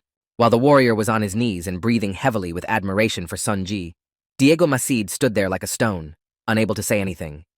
Continuing to be in complete shock and breathing heavily, the Golden Ray mentally said, "I have never experienced anything like this. At first, I perceived it as great material for broadcasts." Immediately after realizing that his emotions and desires were constantly changing after getting to know Jihan better and learning more about him, he added, well, and then the rest. Imagining in my mind's eye a guy who had just single-handedly defeated a corpse golem with a single blow, he added, I wanted to film his every move.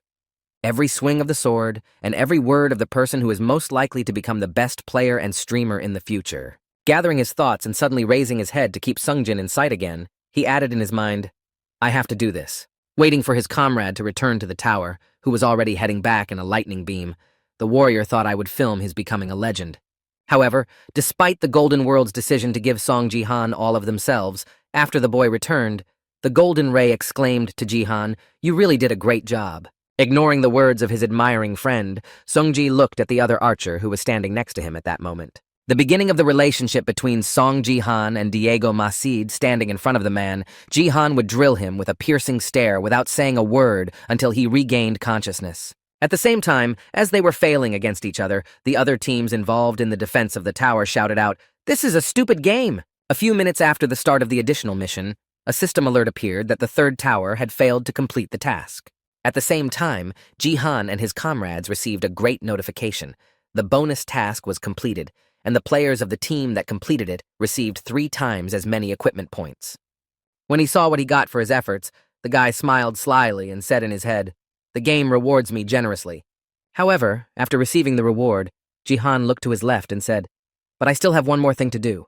Approaching Diego Macida, Songji said to Diego, Let's meet in reality, to which he replied, No need to thank me. I already received a bonus reward thanks to you. Then the guy added, I want to share information about your ability. I'm interested in this.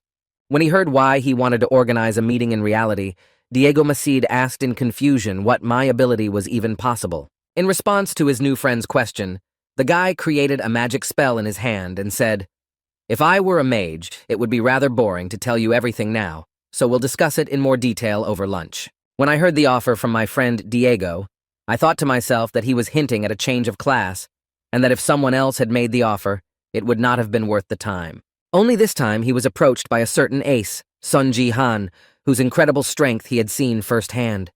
And that's why Diego just couldn't let the words of the guy who suggested he change his class pass his ears. Thinking about the guy's offer, the football player thoughtfully said in his head, If there really is a class that would be perfect for me. Immediately after a short thought, the guy said, I see, then I'll write to you. To which Jihan replied, Okay, if you tell me what you like to eat, I'll find a suitable place. After voicing this proposal to one of his comrades, Jihan heard the exclamation of a golden ray, which said to Jihan, I want to be invited too. In response to the warrior's request, Songji said, I can't, I'm inviting Macid to repay him. And then the golden ray exclaimed, Let me help you with the stream. And he said, I'll refuse. Trying to somehow get on his idol's list of friends, the golden ray embarrassedly exclaimed, I want to become your reliable friend, like an installer. Hearing the offer from the warrior who was so eager to become friends, Jihan thoughtfully said, Well, you could, and then the golden ray asked reassuringly that really, then I would too. Before he could finish, Sungji interrupted him as he was leaving the game, saying, But I'm going to decline the offer. Before leaving the game completely, the guy said it was a good game, and then disappeared into thin air, having been rejected for his offer. The golden ray groaned in frustration. He continued to stand there, staring at the place where Jihan had just left the game and shedding tears. The golden ray said sadly how cruel it was. Sometime after returning home, the guy received system notifications that said you have completed the interconnected tasks of the zombie origin. You have received 10,000 achievement points and a fragment of a crystal. The next interconnected task is trace the follower one will open in the Silver League. Seeing the amount of reward, Jihan thoughtfully said 10,000 points, probably assumed that the task is difficult, not a bad reward. Looking at his savings after he had collected all the rewards, the guy said in his head, I had to work hard. The next moment, picking up the shard of the crystal he had been given as a reward, Sungji thought to himself, although the crystal disappointed me. After reviewing the description of the crystal fragment, it is available for one use and can only be used in the Bronze or Silver League, after which I thought the divine blessing can only be used by saints who have played the role of support to the maximum. This is a top-ranked reinforcement that will increase all performance by 50% and is considered mandatory in the major leagues. Moving the crystal to his inventory, he said disappointedly, But this item can only be used once and only in the Bronze and Silver Leagues. That's just horrible. After reviewing the main reward, the guy said, There should be rewards for the defense itself. For the first place, I was given 50% more experience points and equipment points. Looking at his status window where his characteristics were written, he thoughtfully said, I am level 13 in combat and normal strength, with 17 points each to play to move to the Silver League. 12 levels left. I have incredible performance. Continuing his thoughts, the boy said, I wonder if there are players who level up at the same speed as me. And then received a system notification. A divine item, a sword piercing the pontiff's horse, reacts, You have fully understood the religion of another world. The next moment, after feeling some additional effects, Ji-han received system notifications that said, Your divine power has increased by 1 point. It has merged with the force. Immediately afterward, another system notification appeared that said the rank had been downgraded from C to E. Then Sung-ji thought, Wait a minute. Noticing that, after receiving 2 points of divine power, nothing changed, the guy was surprised to think that the characteristics did not rise, or that the divine power and the ordinary power were not proportional. The next moment, another system notification appeared, stating that the sword piercing Pontiff Urk's horse could not sustain its residual strength, and then it began to crack. As a result of some noise, another system notification appeared, saying that the equipment would be destroyed, after which the sword broke into pieces. Feeling the power that was released from the destroyed sword of the pontiff, Ji-han, closing his hands against the threat, thought the power of the 3 dantians that was inside the seeping name. As he continued to watch the power spreading from the sword, Sung-ji mentally said that it could not withstand the destruction of the mountain. Realizing that he could not just leave it there, the guy stretched out his hand in front of him and mentally said it was too dangerous to leave it there. He needed to absorb this power into his body. At the same time, the power that had spread throughout the apartment began to emit a bright glow that could be seen from a considerable distance in the dark night. At the same time, somewhere nearby in the neighboring building, the manager of a foreign company said how hard I was trying, and even moved into the next apartment. The self-defense forces of Takeda Kazuo, as well as the family of the Sword King 898 while eating chicken, said in disappointment, but my plan failed.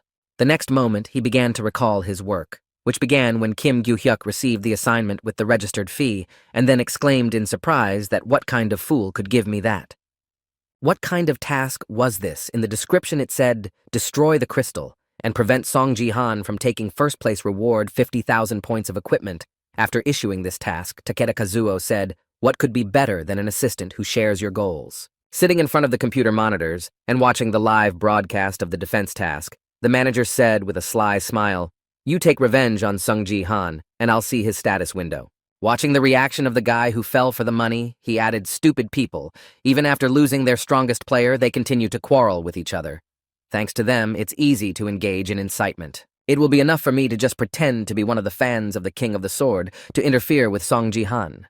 How simple it is. Waiting to see what would happen next, Takeda Kazuo leaned on his folded arms and said, Sung-san is with me. You stay alert. But it's not me you need to fear, it's your own countrymen. Continuing to watch the broadcast, on which Kim Gyu-hyuk continued to engage in nonsense, the stupid magician said, hurry up and destroy him. Stretching out his hand to the monitor in front of him, Takeda Kazuo smiled ominously and said, let Sung-san feel the taste of helplessness. Having made the first bite of the shin, the man said, this is what I was hoping for, but nothing happened. So stop spoiling the game by pretending to be a fan of the King of Swords. Seeing that the task of destroying the crystal had failed, the manager added that it would be great if I got everything the first time. But he is a pathetic player, this mage. Recalling what he had been doing for quite a long time, the foreign manager added that he could not cope with the game at any level, and he would have been better off breaking the crystal right away instead of doing something stupid. He only had to do what he was told, and then, according to my plan, he would have had to show his window of characteristics. Taking another bite from the chicken, Takeda Kazuo angrily gritted his teeth and exclaimed, that idiot is the reason I have a problem. Starting to express his dissatisfaction, the man waved his hands and exclaimed, I'm going to choke to death with irritation at this rate. I'm going to lose my sleep. The next moment, he slammed his hand on the table and exclaimed, damn it, Takeda Kazuo is in a difficult situation. He is well aware that Song Ji-han is a very talented player whom he is obliged to lure over to his side by virtue of his profession. However, his superiors will give their approval only when they have all the information that Takeda's reason for his situation makes them think about removing him from his position. That's why Takeda Kazuo so desperately needs to see the window of Song Ji-han's condition, as it is a direct proof of the boy's value and potential. The next moment, the man, who had taken the matter seriously, said, I have little time for these amateurish strategies. Continuing to go about his dark business, the foreign manager confidently said, "Wait a little longer, Jihan-san, I'll get your status window." Recalling the tricks he had to resort to in similar cases, he added permission. Recalling Ito Shizuru, with whom they were able to lure away the strongest player, Takeda Kazuo added with a special method that I used on the King of Swords. At the same time, Jihan, trying to absorb the power released from the sword, received a system notification. Your divine power has increased by 1 point. It has merged with the power. Not understanding what had happened and how it worked, the guy sat down on the ground after destroying the threat and thought, so it turns out that the power gets 1 point for every 3 divine points. Immediately afterwards, the guy looked at his profile, and after receiving the notification, his combat strength increased by 1 point. Then he thought that thanks to their connection, his combat strength increased to 18 points. The sword that pierced the horse was destroyed, and the divine power that remained in it was probably absorbed by my body, which was a shame to lose the weapon, but it was worth it. Immediately afterwards, the guy received a system notification saying that his power had exceeded 17 points. From now on, you can only absorb divine power from divine items of rank A or higher. Seeing the new requirements for the accumulation of divine power, the guy said disappointedly, "Well, that's too much. A rank. That is, I can forget about increasing divine power for now." Frustrated by the restrictions, the boy mentally set a cheap trick, after which Yoon Sia ran into his room and nervously shouted to his uncle. Immediately after pointing to the receipt on her phone, the girl joyfully exclaimed, "Uncle, I just received 50 billion in deposits." When the boy saw this, he got to his feet and said, "Wow!" And then the girl asked her uncle in confusion. Paying attention to Songji's appearance, she added, "Why did you answer something like that?" And suddenly my sword exploded. Immediately afterwards, ignoring the bleeding from his forehead that had just started, Jihan smiled happily and said, "Don't worry about the little things." Grabbing her uncle's hand, the girl said unhappily, pulling him along, "God, you're unbearable. Quickly go wash yourself so I can treat your wounds. I thought you had finally grown up, but you're still a child." After patching up with the guy at dinner, the girl asked if everything was okay with you, to which Jihan replied in surprise, "Why are you asking?" Then a girl sitting in a restaurant said, "Well, we got a lot of money. Maybe pork tenderloin is too simple for us now." And she said that it was bad, but the girl said no. As Yoon Sia continued to eat, she said, "I've always enjoyed eating, and as far as I know, you like Western food." To which Jihan replied, "I think that's true." Immediately after recalling his past life, the guy said in his head, "But I've eaten enough to stop being fascinated by her." Sitting in the restaurant where the employee shouted fire stronger, more careful, Sungji relaxed. Thought I really missed dining in such an atmosphere for the first time since returning as I ate properly. Starting to smile happily, the guy said in his head, "Sometimes it's good to get out like this." And then said, "I'd still prefer Korean food." Hearing her uncle's words, the girl replied with an offended huff, "And yet, if I'm paying, I could order something better and more expensive," to which he waved his hand and said, "Don't worry, we'll have dinner together often." In response to her uncle's words, the girl replied, "I don't think so," after which he froze in place and asked what she was talking about. Then the girl looked at her surprised uncle and said, "Well, that's because I'm going back to school. You might not be able to tell by me, but I'm the head of the student council, so it's strange to be away for so long." And I said, "Wouldn't it be better if you rested for another week, as your teacher advised you?" To which she replied awkwardly, "You know," recalling the event she does not want to miss, the girl said the day of receiving the blessing in the gift room is near. Hearing the girl's owl, Jihan mentally said, "Sia's birthday is coming up soon on August 22nd. She turns 18, even in hellishly bad times she was looking forward to this day. And she dreamed of receiving a blessing in the school gift room, where everyone receives one after reaching a certain age. She hoped that she could change the situation if she got something good, but her hopes quickly dashed before they could be saved. And all because after visiting that room, she received an F-rank gift. Upon receiving it, the girl fell to the ground in disappointment and covered her eyes with her hands. It was the very turning point after which Sia broke down and her last hope of changing anything was dashed. As he continued to eat the roast pork, Sungji thought to himself, "She'll be upset if I tell her about this in advance, so it's best to lower her expectations a little bit." At the end of the reflection, the guy asked, "So, you'll be back tomorrow?" And he answered with a joyful voice, "Yes, on Monday there is no better time to come back." Hearing the girl's words, Sungji firmly said, "I'll be driving you and picking you up." To which she replied in surprise that why would she do that? Trying to somehow refuse the proposal, the girl nervously exclaimed, "I'm not a child." To which the guy replied, "You know what the situation is now, don't resist." When she heard her uncle's words, the girl said, "Why did you suddenly start behaving like this?" The girl huffed and turned her head away from her uncle and added, offended, "You don't look good." Seeing his niece's strange behavior, Seong-ji, holding back his laughter, accidentally let out a small laugh, and hearing it, Sia asked him in surprise what was laughing. Hearing the girl's question, Ji-han looked out the window and said, "Don't be like that. Just agree to what I'm offering you." The next morning, when he arrived at the parking lot, the boy exclaimed in surprise what was going on. Watching the empty parking lot, where there was not a single car to take the girl to school, he added what had happened here. Recalling the old days, Ji-han said in confusion where the sports cars and supercars had gone. Hearing her uncle's question, the girl said that they had decided to sell them, and then, making a facepalm, Ji-han said, "I was wondering where all the keys had gone." After seeing what Yoon Se had seen, she laughed and said, "I'll take the bus." But at that moment, Sung-ji noticed one car that was still in the parking lot. Pointing to the last hope they had left, Sung-ji said, "There's only one left," and seeing the last car, the girl exclaimed the same thing. Approaching the yellow car, Sia added her mother's car, after which Ji-han said they didn't sell it because it wasn't worth much.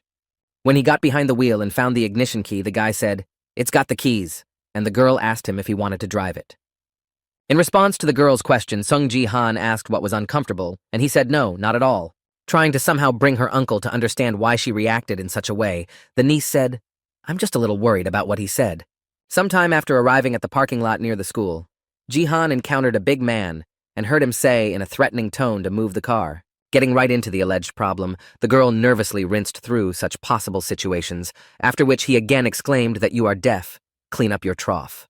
Yoon Se studied in Seoul's Gangnam district at the BattleNet school, and it was there that the first events began to develop after her vacation. Continuing to look at the angry man, Ji-han thought, "I knew that a cheap car would attract attention, but I didn't expect to be openly provoked into a fight." After I finished thinking about it, the guy asked what was wrong, and the big guy angrily exclaimed, "How dare you park this junk here? I'm not going to leave." Opening the car door and starting to get out of the car, Ji-han asked why you parked in the middle of the parking lot, to which he shouted, "We always park here, you rascal." Leaving my vehicle and looking into the eyes of the impudent man, I said, "Watch your language. I am also the guardian of a student of this school." Seeing who the conflict was between in the parking lot, an employee nervously exclaimed that it was Song Ji-han, and then another employee reached for his phone and added that he was the bronze killer. Starting to record the video, the man nervously said, "God, why is he here?" Then another man asked if the daughter of the Sword King went to this school, forgetting that she had gone to the academy but had already returned. After filming a short video of an altercation between two men in the parking lot of the BattleNet school, the man heard "Aha," upload it to the internet. A few minutes after the video was distributed, the information reached the headquarters of the divergent guilds in the Gangnam district of Seoul. Lee Ha-young began to urgently pack and shouted to her bodyguard, Lim Ga-young, to follow me quickly. Not understanding what was so urgent, she started to turn her head, and then the supervisor added that we were sent to the BattleNet school, and then showed the video that was spread on the internet. Then Ga-yoon said in surprise to Sung Ji-han. Continuing to sit in the chair, the girl asked what happened there, and Lee Ha-young, putting on lipstick, replied, "You ask." As soon as the meeting was over, the woman confidently headed for the exit and said, "How dare you treat me with contempt? I'm going crazy." Gritting her teeth in anger and resentment, the woman said menacingly, "I'll see you soon. You'll wait for me." At the same time, while continuing to stand in front of the aggressive man, Ji-han heard "You are hungry, and your car is poor." The man swung his fist to hit the guy and show who had more rights here and shouted out a supportive voice. The next moment, after delivering a direct punch to Sun Ji-han's face, he angrily exclaimed, "I told you to bow your head in front of me, you bastard." Seeing what was happening in the parking lot, Yoon Se ran out of the car and screamed to her uncle. At the same moment, a couple of men standing near the parking lot nervously said, "Wow, you can't dodge such a blow," to which the other added, "Wait, I don't understand how strange it is." Noticing something that was beyond their comprehension, the man added, looking closely, his fist stopped right in front of the guy's face. Feeling that something was holding him, the big man confusedly said in his head what was happening. Why I could not move. The next moment, when he tried to say something, he found that his mouth had also become paralyzed, and he managed only to shout out a word, after which his words were cut off. The next moment, the man flew face first to the floor, bowing his head in front of Song Ji-han. After some education, Ji-han looked at the big man with a contemptuous look and said, "You must be someone's driver." Continuing to reprimand the man, Sung-ji added, "However, your behavior is not only a bad role model, but also resembles the traits of a bandit," after which Sia approached Ji-han and exclaimed, "Uncle, people are watching enough." The next moment, hearing Yoon Sea's voice and rolling down the window of her limousine, the schoolgirl looked out and exclaimed, Oh my god, it's really you. Looking at his niece's reaction, Jihan mentally said it seems to be Sia's friend, after which the girl niece said oh Hiso hasn't seen her for a long time.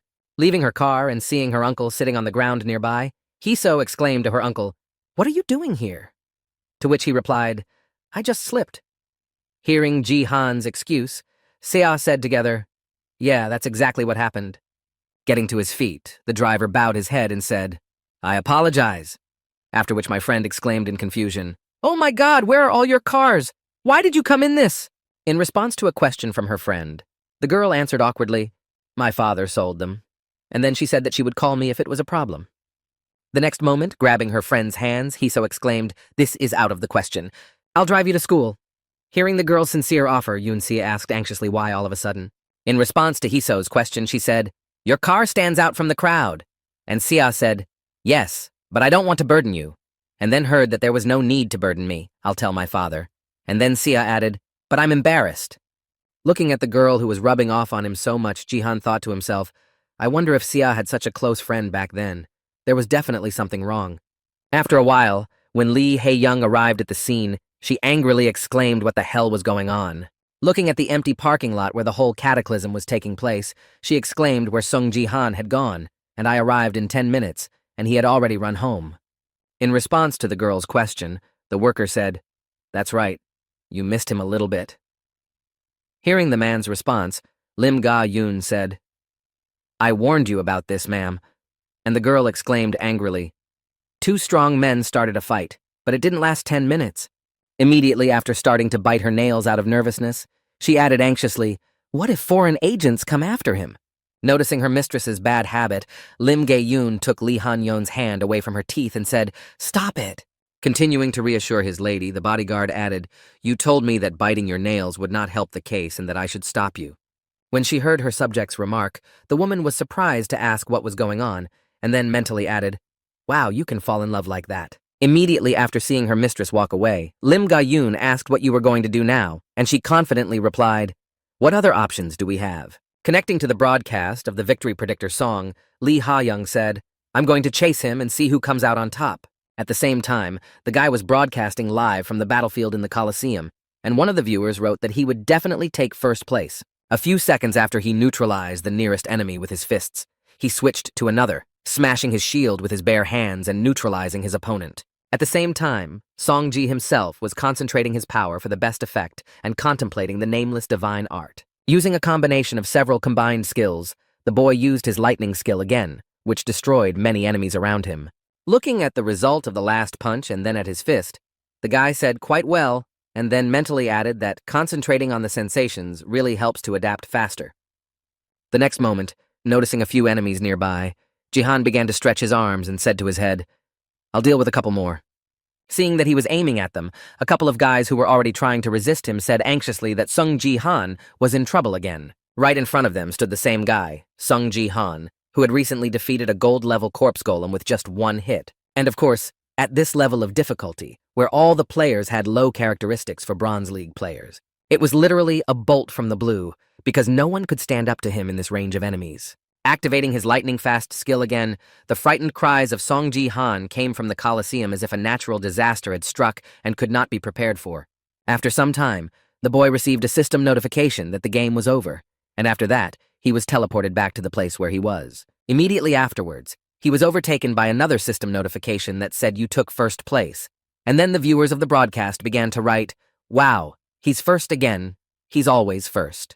The next moment, several notifications appeared saying that you had won first place 5 times in a row, your experience points and equipment points had been doubled, and your level had been increased twice.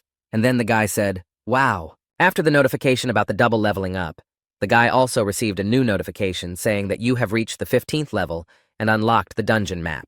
Seeing this, Songji said in surprise, "Oh, that's right, you can only get into it after reaching the 15th level of the dungeon. This is the card that becomes available only after reaching the 15th level. Here, unlike other cards, you just need to fight." In this type of test, you will have to go through mazes, solve puzzles, and avoid traps. Recalling the basic principles of this event, the guy mentally said, "However, you can't go far here on your own.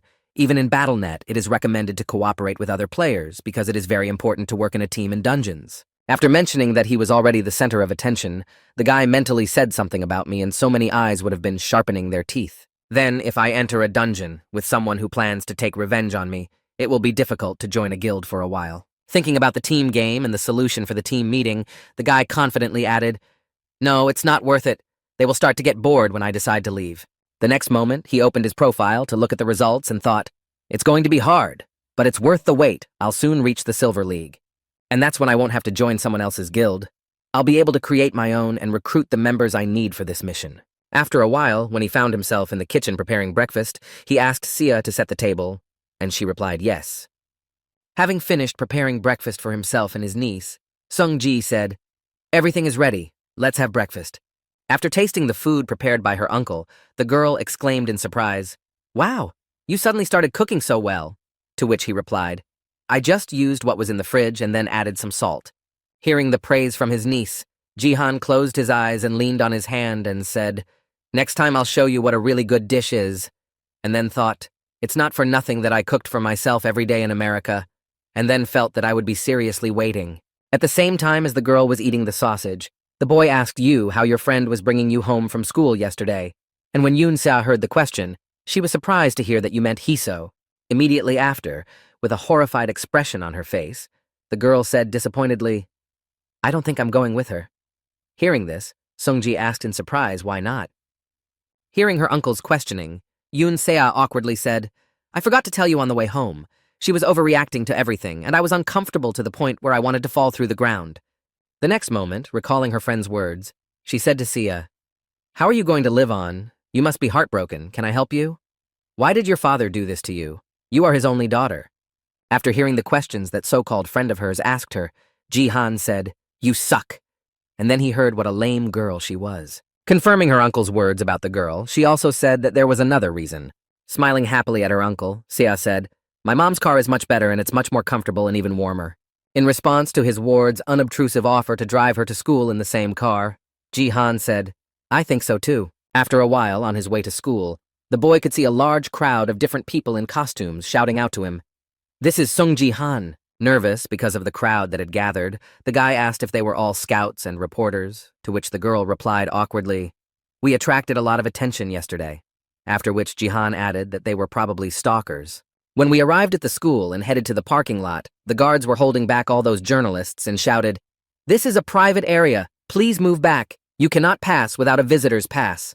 Sighing heavily after avoiding such a crowd of people wanting his attention, Sung-ji said, "Ugh, we need to change cars as soon as possible or come up with something." And the girl said in surprise that uncle, pointing to the parking lot where a couple of attractive ladies were standing near the cars, Sia added, as soon as the guy arrived in the parking lot and stopped the car, Lee Ha-yeon straightened her hair and said, "You finally arrived, Sung Ji-han." At the same time, leaving his car upon arrival and simultaneously looking at the girl, the boy wondered why they had such serious expressions. The next moment, when he left the car and slammed the door behind him, he immediately said, "It's very strange to see you here," and was answered, "We arrived a little earlier and were expecting you." And Sia thought they were somehow obsessed with him. Continuing to insist, the girl said, "I gave you my business card, but you never called me at that very moment." Sia, standing behind her uncle, said, "Come on, uncle, this time I won't interfere," to which he replied, "You're getting it wrong," and then thought, "I forgot about her." Starting to approach the guy who ignored her request, Lee Ha-yeon said, "And that's why I want to ask you to give me some time right now, Sung Ji-han." Taking a seat at a table in the cafeteria, the couple began to discuss something, while the other managers, who could only watch from a distance, said in frustration, "Damn her superiority, I barely managed to get a gold-level contract, and what if I can't even show him his nonsense? I need to break through to them." At the same time, sitting at a table with a girl who was drinking coffee, Ji-han said that we seem to attract a lot of attention, do you mind? To which she replied, "No, I'm used to it." Hearing the girl's answer, Jihan was surprised to hear that she was comfortable in this environment, and she put down her cup of coffee and said, "It's probably because I went to this school." Immediately after turning her gaze to the boyfriend, Lee Ha-young added, "However, I can't get used to your reaction," to which he replied, "If you mean that I didn't call you, then please forgive me." Continuing to justify himself, the guy said I had a lot to do, so I couldn't. And in response, I heard a heavy sigh and the words, "It's okay. This attitude is new to me." Turning her gaze to the boy again, Lee Ha-young said, "You are the first person who makes me run after you." The next moment, she pulled her hand back, thus signaling to her subject to bring the document, and that is why I prepared the proposal. The next moment, a deal appeared on the table, handed to her by Lim Ga-yoon, and she placed the offer on the table and said the platinum level. Hearing how high the girl's bid was, one of the managers exclaimed that she was offering a platinum-level contract to a person from the Bronze League, and then the other added, Hey, I quit. At the same time, Sung-ji looked at the offer that the girl made to him and thought, I didn't expect her to offer so much. After a few seconds of silence after the contract was presented, the girl interrupted the guy's thoughts and said, I'll tell you a secret. Leaning over the table to get closer to Ji-han, she added, It was only because of me that I got this contract. Trying to somehow seduce the guy with her cleavage and charisma, the girl added, You know he reflects my feelings for you. Seeing exactly what Lee Ha-young was doing while her bodyguard stood guard, pretending not to see anything, Ji-han mentally said she had planned it all. The next moment, turning his gaze to the managers, who were also walking away from the garden, the boy confidently added in his head that he had planned it so precisely. The next moment, he turned his gaze to the girl who was quite close to him and looked her directly in the eye and spoke in his head from the beginning to the end. After a while of the girl being very close to him, Sung-ji smelled a familiar scent and said in his head that it was the same perfume that Zero wore. At the same time, not understanding why her seduction does not work on the guy, Lee Ha-young mentally said what kind of expression he has on his face, how he manages to remain calm, I don't understand. At the same time, Ji-han thought now he is sure that Lee Ha-young is Zero. The next moment, he mentally added, interestingly, This is also currently in front of her, at the same time feeling a little disappointed. The girl mentally said, My self-esteem is starting to crumble before my eyes. Sitting back down in her seat after the unsuccessful way of seducing the guy, Lee Ha-young thought resentfully, I still couldn't get his phone number. I need him to give me something in exchange. Having finished thinking about her failure, the girl moved on to action again, saying, Review the contract, and then I will send you the original with my signature and how to contact you. In response to the girl's question, Ji-han asked her to give you my phone number. Hearing this, Lee Ha-young held back her displeasure and thought, Oh, right. But at the same time, Lim Ga-young smiled slyly and thought he was right on the money. Immediately after a brief moment of dissatisfaction, Lee Ha-young said, What if so, and what she heard in response was how about a bet. Surprised by the guy's offer, the girl asked him what she would bet on, and he said yes with a happy smile. I recently got the 15th level, and so I have to go to the dungeon after getting the 15th level. The first game is always the dungeon. After hearing the message from the guy, Lee Ha-young jumped up from his seat in surprise, exclaimed, What already? Surprised by the speed of the guy's progress, she mentally said, I expected him to start raiding soon, but I didn't realize it would take him less than a month to reach the 15th level, which is the bet he wants to make. Having finished her thoughts, the girl asked him what the conditions were, and he stood up from his seat and sighed heavily and said, I'm going to go there now. Shifting his gaze to the girl and smiling slyly, the guy said, If I don't manage to take first place, I'll contact the Divergent Guild and, of course, give you my number. In response to the guy's words, Lee Ha-young nervously replied, But there are many people who have fangs against you. After that, Lim Ga-young nervously thought he wanted to go on a raid without a guild and a team. Hearing that she was sure that this plan would not succeed, Ji-han stepped forward and said, Then why don't you agree to it? And she replied, Your offer is amazing. I was even a little confused. Immediately after hearing only half of the deal, she asked what I would have to put on the line, and in response, she said that I would win. And then Ji-han thought, I want to make sure. Mentioning the skill he was interested in and to convince me that he had it, he added, Show me your status window. Immediately after announcing the condition for achieving his success in this bet, the boy said in his head, This is how I will be able to find out if she has it now. Looking at the confused girl who didn't say anything, Ji-ha mentally added her gift of education. After asking the boy's wishes, Lee Ha-young said my state window, to which he confidently replied yes, and then thought this gift was just a buff of experience points that he was ashamed to show to others. After noticing the change in the girl's behavior, the guy smiled slyly and said in his head, Judging by her reaction, it's true, but I'd still like to see it with my own eyes. In response to the guy's request, the girl sighed heavily and said, Okay, but then don't regret your choice. While Ji-han was logging into the BattleNet system, the girl asked if you were going to go to the game now. Should we go? And he replied that he didn't have to. After launching a live broadcast so that everyone could see what he was doing, Ji-han moved into the game space and said, Wait for me here. Hearing that he was expected at the same place, Lee Ha-young said, It will take a little time. At the same time as the viewers began to write in the live chat, the boy moved to a new location and then received a system notification such as a dungeon map. This place was called the Conqueror's Tomb Dungeon based on the system alert information. Tomb of the Conqueror difficulty level high underground tomb, which is the tomb of the legendary conqueror. This place is home to a variety of monsters that raiders can meet, but it does not have such difficulties as traps and mazes. However, there is still one reason why this dungeon has a high level of difficulty, and this reason is that, in order to clear this dungeon completely and leave it as a winner, you need to fulfill a list of certain conditions. One of these conditions is that all members of the group participating in the clearing of a given dungeon must survive to the end. Continuing to recall the reasons why dungeons are so difficult to complete, Ji-han mentally added that this is why it is important to assemble a team successfully. The next moment, when he found himself inside the beginning of his journey in the dungeon, a system notification appeared. Player Song Ji-han has entered. After receiving a system notification that said the game would start soon, Ji-han looked at the members of the selected team and thought, I think it's over for now. That they were not bad guys, and immediately afterwards, adjusting his glasses, one of the fighters exclaimed in surprise, Sung Ji-han, and then the other added, Holy shit, it's really you. Starting to greet each of them, Sung Ji thought they were all from the same guild and their equipment was good, and then he said, It's an honor to meet you. I'm glad to meet you. Immediately after starting to prepare for the start of the raid, one of the players said that let's go, to which the other replied, Yeah, now we have Sung Ji-han with us. Having decided that they would help their friend, one of the three said, We'll show you where to go, to which he replied, No, follow me. After which one of the boys said in surprise that it was better for the soldiers to go first. After hearing the recommendation from his temporary ally, Ji-han looked back and said, It's okay, I'm confident in my abilities.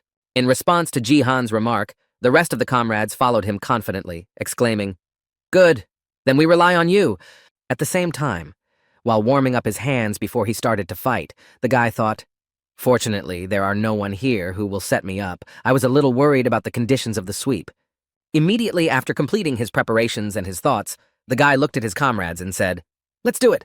Upon arriving at the first corridor they had to pass, the boys saw terracotta warriors in different states. Seeing that after they entered the room, the enemies began to come to life and form into an army, one of the players shouted out to them.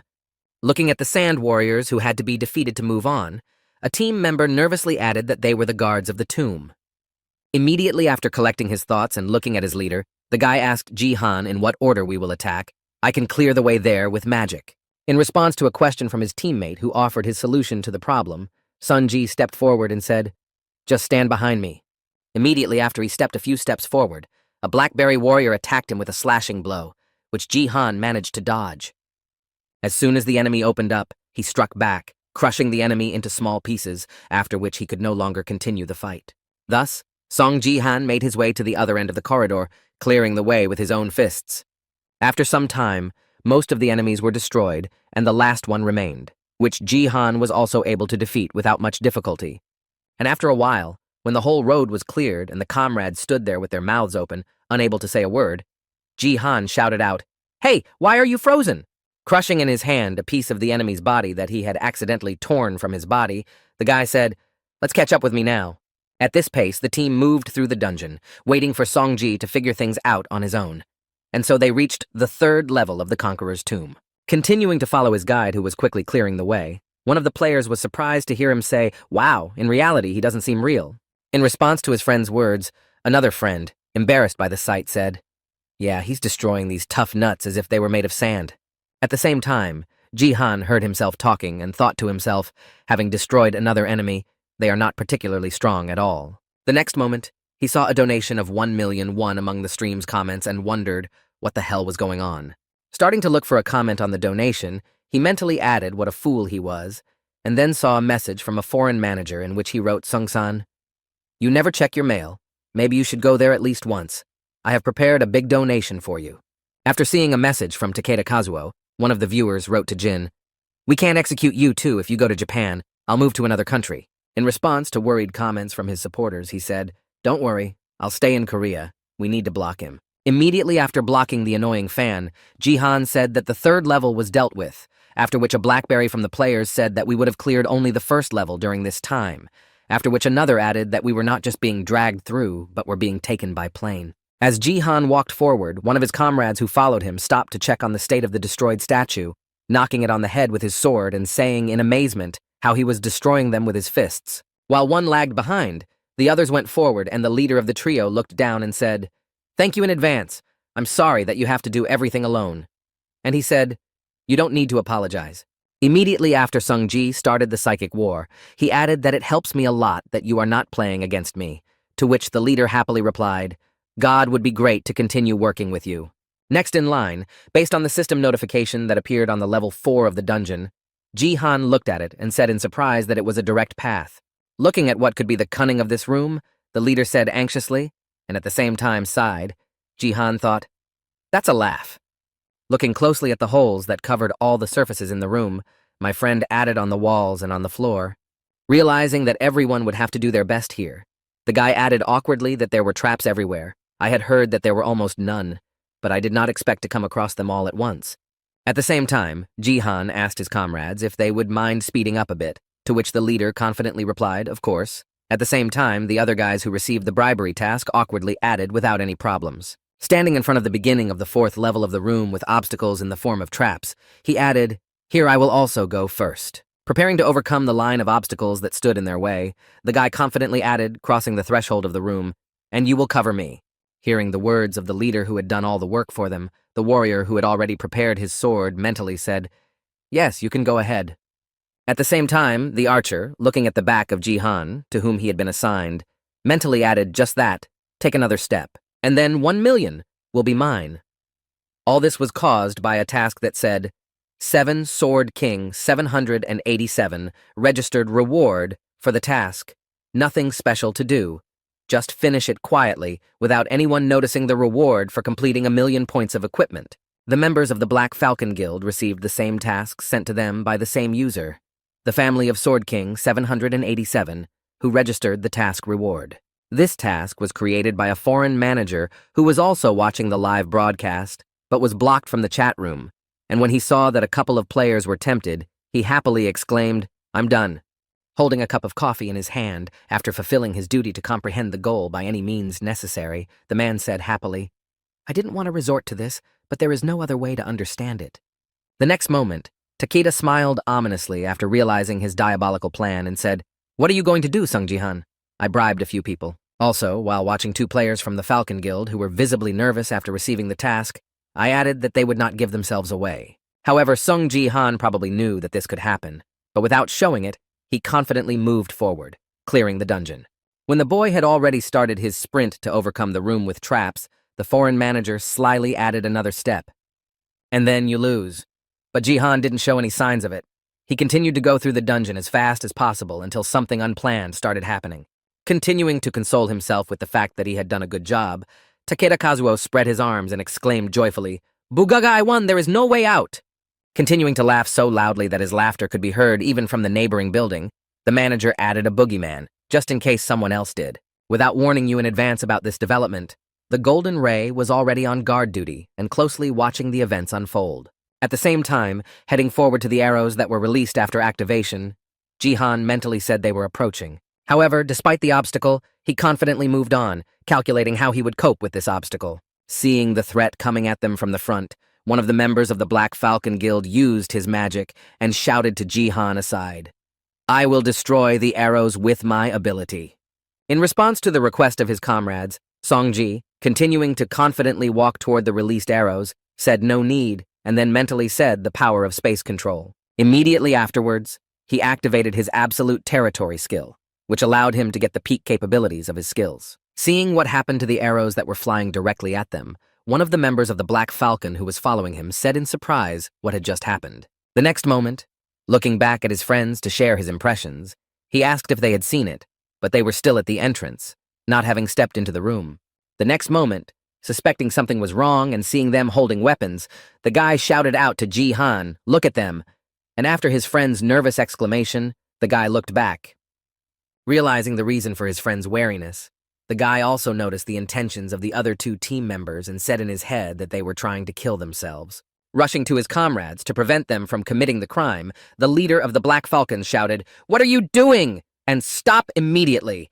At the very moment when the guys were about to complete their plan, bringing their weapons closer to the body, Ji-han used his nameless divine art skill to stop them. When he saw what his fellow archer from the Black Falcon Guild was doing, he was surprised to hear him say that he was doing the same.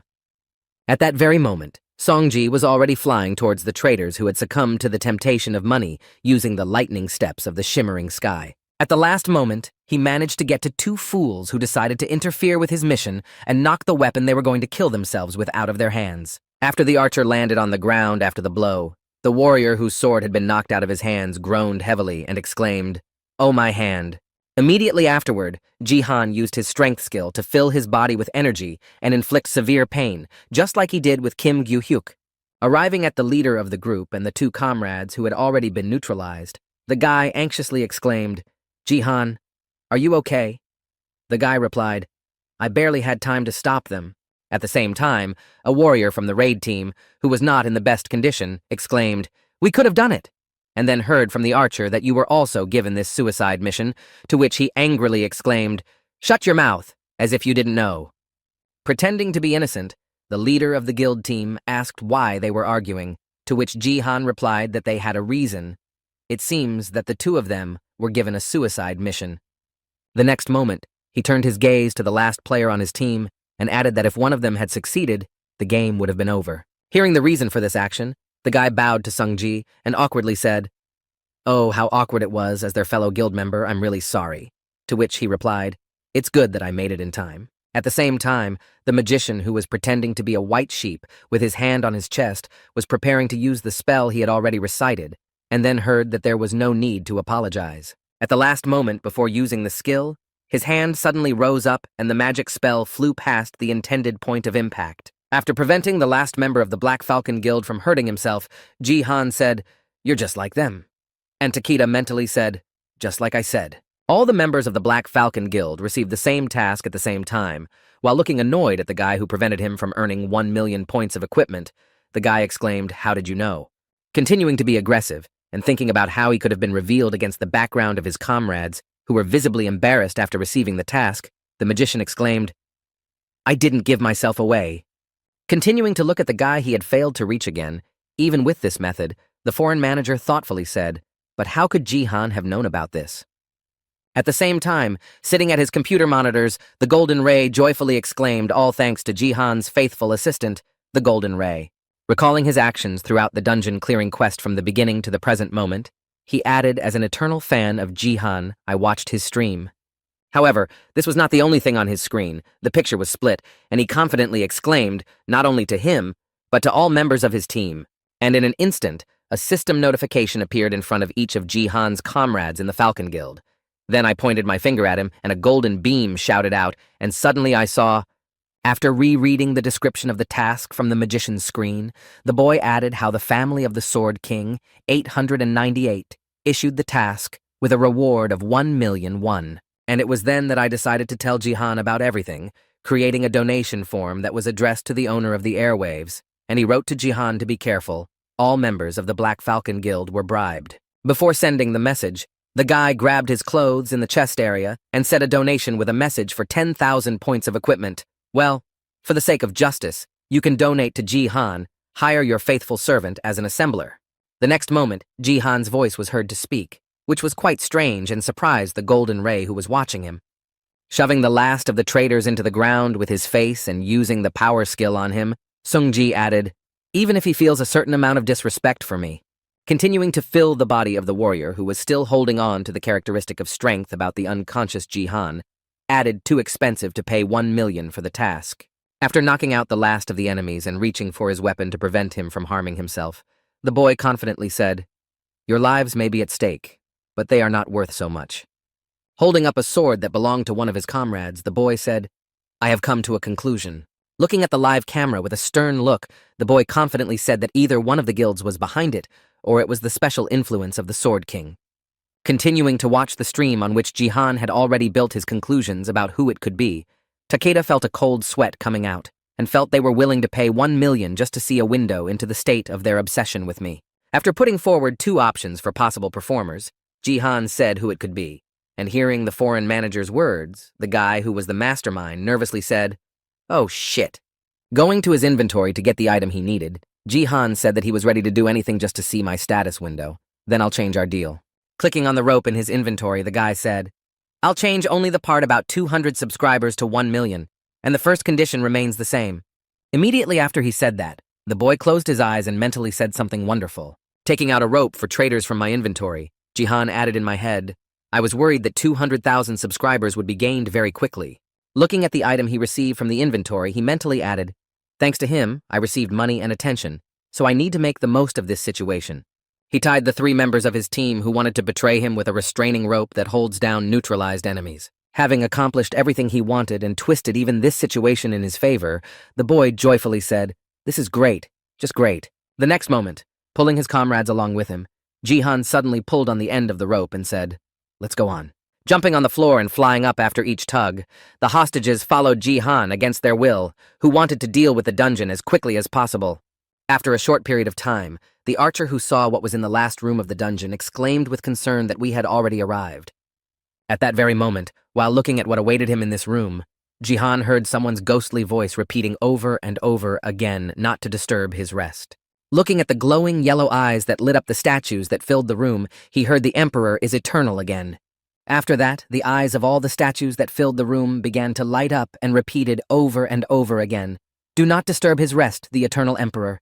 Do not disturb his rest. After seeing what he saw, Jihan threw his hostages to the ground, after which one of them felt his face hit the ground and thought, you're right. At the same time, Jihan opened his system window before all the traders had regained consciousness after he knocked them out. Feeling that his mouth was closed and he could not say a single word, the warrior from the Black Falcon Guild thought, just like me from the Bronze League, why the hell is he so strong? The next moment, one of the members of the Black Falcon Guild, unable to bear this attitude, shouted out, hey, you dumbass!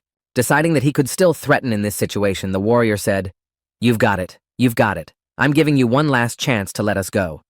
Unless you want the entire Black Falcon Guild to become your enemy at that very moment. Jihan pointed his index finger at the first of the 3 traitors. Activating his skill, he attacked the guy at all the right points, piercing his armor, and then blinked in surprise.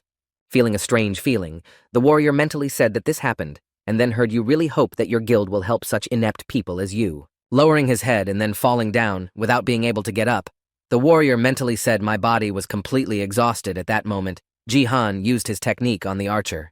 While Jihan was dealing with the rest of the players, the warrior raised his head and turned his gaze to the boy, thinking how is this even possible? Looking at Sungjin, who was watching his hand, the warrior added mentally, he pressed on the painful points at the same time Jihan thought, it's been a while since I used this method, but I haven't wasted my skills. At the same time, feeling that their bodies had lost all their strength, the mage thought that this was possible only after reaching the advanced class of martial arts warrior, and I thought he was a support player. Gritting his teeth in discontent, the offended warrior thought he was going to drag us along with him or something. The next moment, deciding to provoke the guy, the warrior remembered the stream where Kim Gyu-hyuk managed to throw him off balance and thought his weak point was his niece. Continuing his thoughts, he added, then I'll show him my ability to insult, which I developed while playing on the computer, and then your niece spoke. Before he could speak, his mouth was forcibly closed, after which Jihan, holding back his anger, smiled fake and said, why doesn't the man just shut up? After hearing the threat from the guy, the warrior who was at the bottom among his comrades, holding back tears, thought, I don't give a damn about anything. It just hurts like hell to be dragged along the ground. Continuing to drag the baggage of the traitors behind him, Jihan looked out the window of the state from time to time, used the treatment, after this time feeling the effect of anesthesia. The archer happily said that it felt so good to the warrior, to which he replied, shut up. After completing the necessary actions, the boy looked at the map and mentally said, we are now on the 6th floor. Putting a marker to see where he was, the guy went forward, pulling his allies with him, and said in his head, if I clear him, I will go to the last level. After a while, he arrived at the room, after which a system notification appeared in front of him, the 6th floor of the dungeon, and he mentally cursed. Raising his head up, where he could only see the brightly burning yellow eyes of his enemies, who were many in number, Sungji mentally said, I can't see them very well in the darkness. Noticing some enemies who were a little lower and had a little light on them, the guy confidently added in his head, but they are all clay warriors. The next moment, hearing a noise coming from behind, he looked back and noticed enemies coming from behind and blocked the exit. When the enemies launched an offensive, Jihan took it upon himself to defeat them all, but in addition to the usual battle, he also had to defend the hostages. After a certain period of time, he defeated all the clay enemies in the room with him, or so he thought. The next moment, when he just relaxed, he felt a strange feeling, something very similar to an earthquake, and all the statues he had defeated had their eyes lit up. Immediately after this incident, The guy received a system notification that said the tomb started shaking, so he looked back to find out what might have happened. When one of the hostages saw what happened after the victory over the clay warriors, he nervously exclaimed that it was a wow. At the same moment, many more clay warriors crawled out of the walls, their eyes glowing yellow, and began to say, "Do not disturb His Highness's rest." Standing on the ground, where the enemies began to jump, the boy listened to them say over and over again, "The Eternal Emperor, do not disturb his rest. Do not disturb His Highness's rest." At the same time, assessing his enemies, Jihan thoughtfully said in his head, "Their eyes are glowing. Most likely they are in berserker mode," after which a system notification appeared in front of him. It was a plate with a task, and after rereading its description, Sunji mentally added, "It's been a long time since I've been given a task, and the last time I was given a task was when I was completing a map with a defense type." When all the enemies were already on the ground and no more appeared, Jihan used his skill and covered the hostages under the shield, reinforcing its strength characteristic.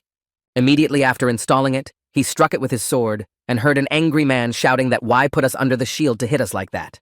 Then, after testing the strength of this protective dome, Sungji thought to himself, "It's much stronger if you put a force field on top of it. Now I don't have to constantly watch over them and protect them from enemy attacks." He then turned his attention to the clay warriors he needed to destroy. After completing all the preparations for the battle without restrictions, the boy activated his skill of absolute territory, which was being overrun by enemies. Feeling the strengthening and disappearance of a certain degree of restriction, the guy mentally said, "No matter how many times I use it, I am constantly surprised at how effective it is." Watching the enemies coming at him in the absolute territory, Jihan added in his head that the movements of everyone in it were slowing down. Immediately after clenching his hand into a fist, the guy added in this situation, "I can easily do it with my fists alone. Kill all enemies within the reach of the absolute territory."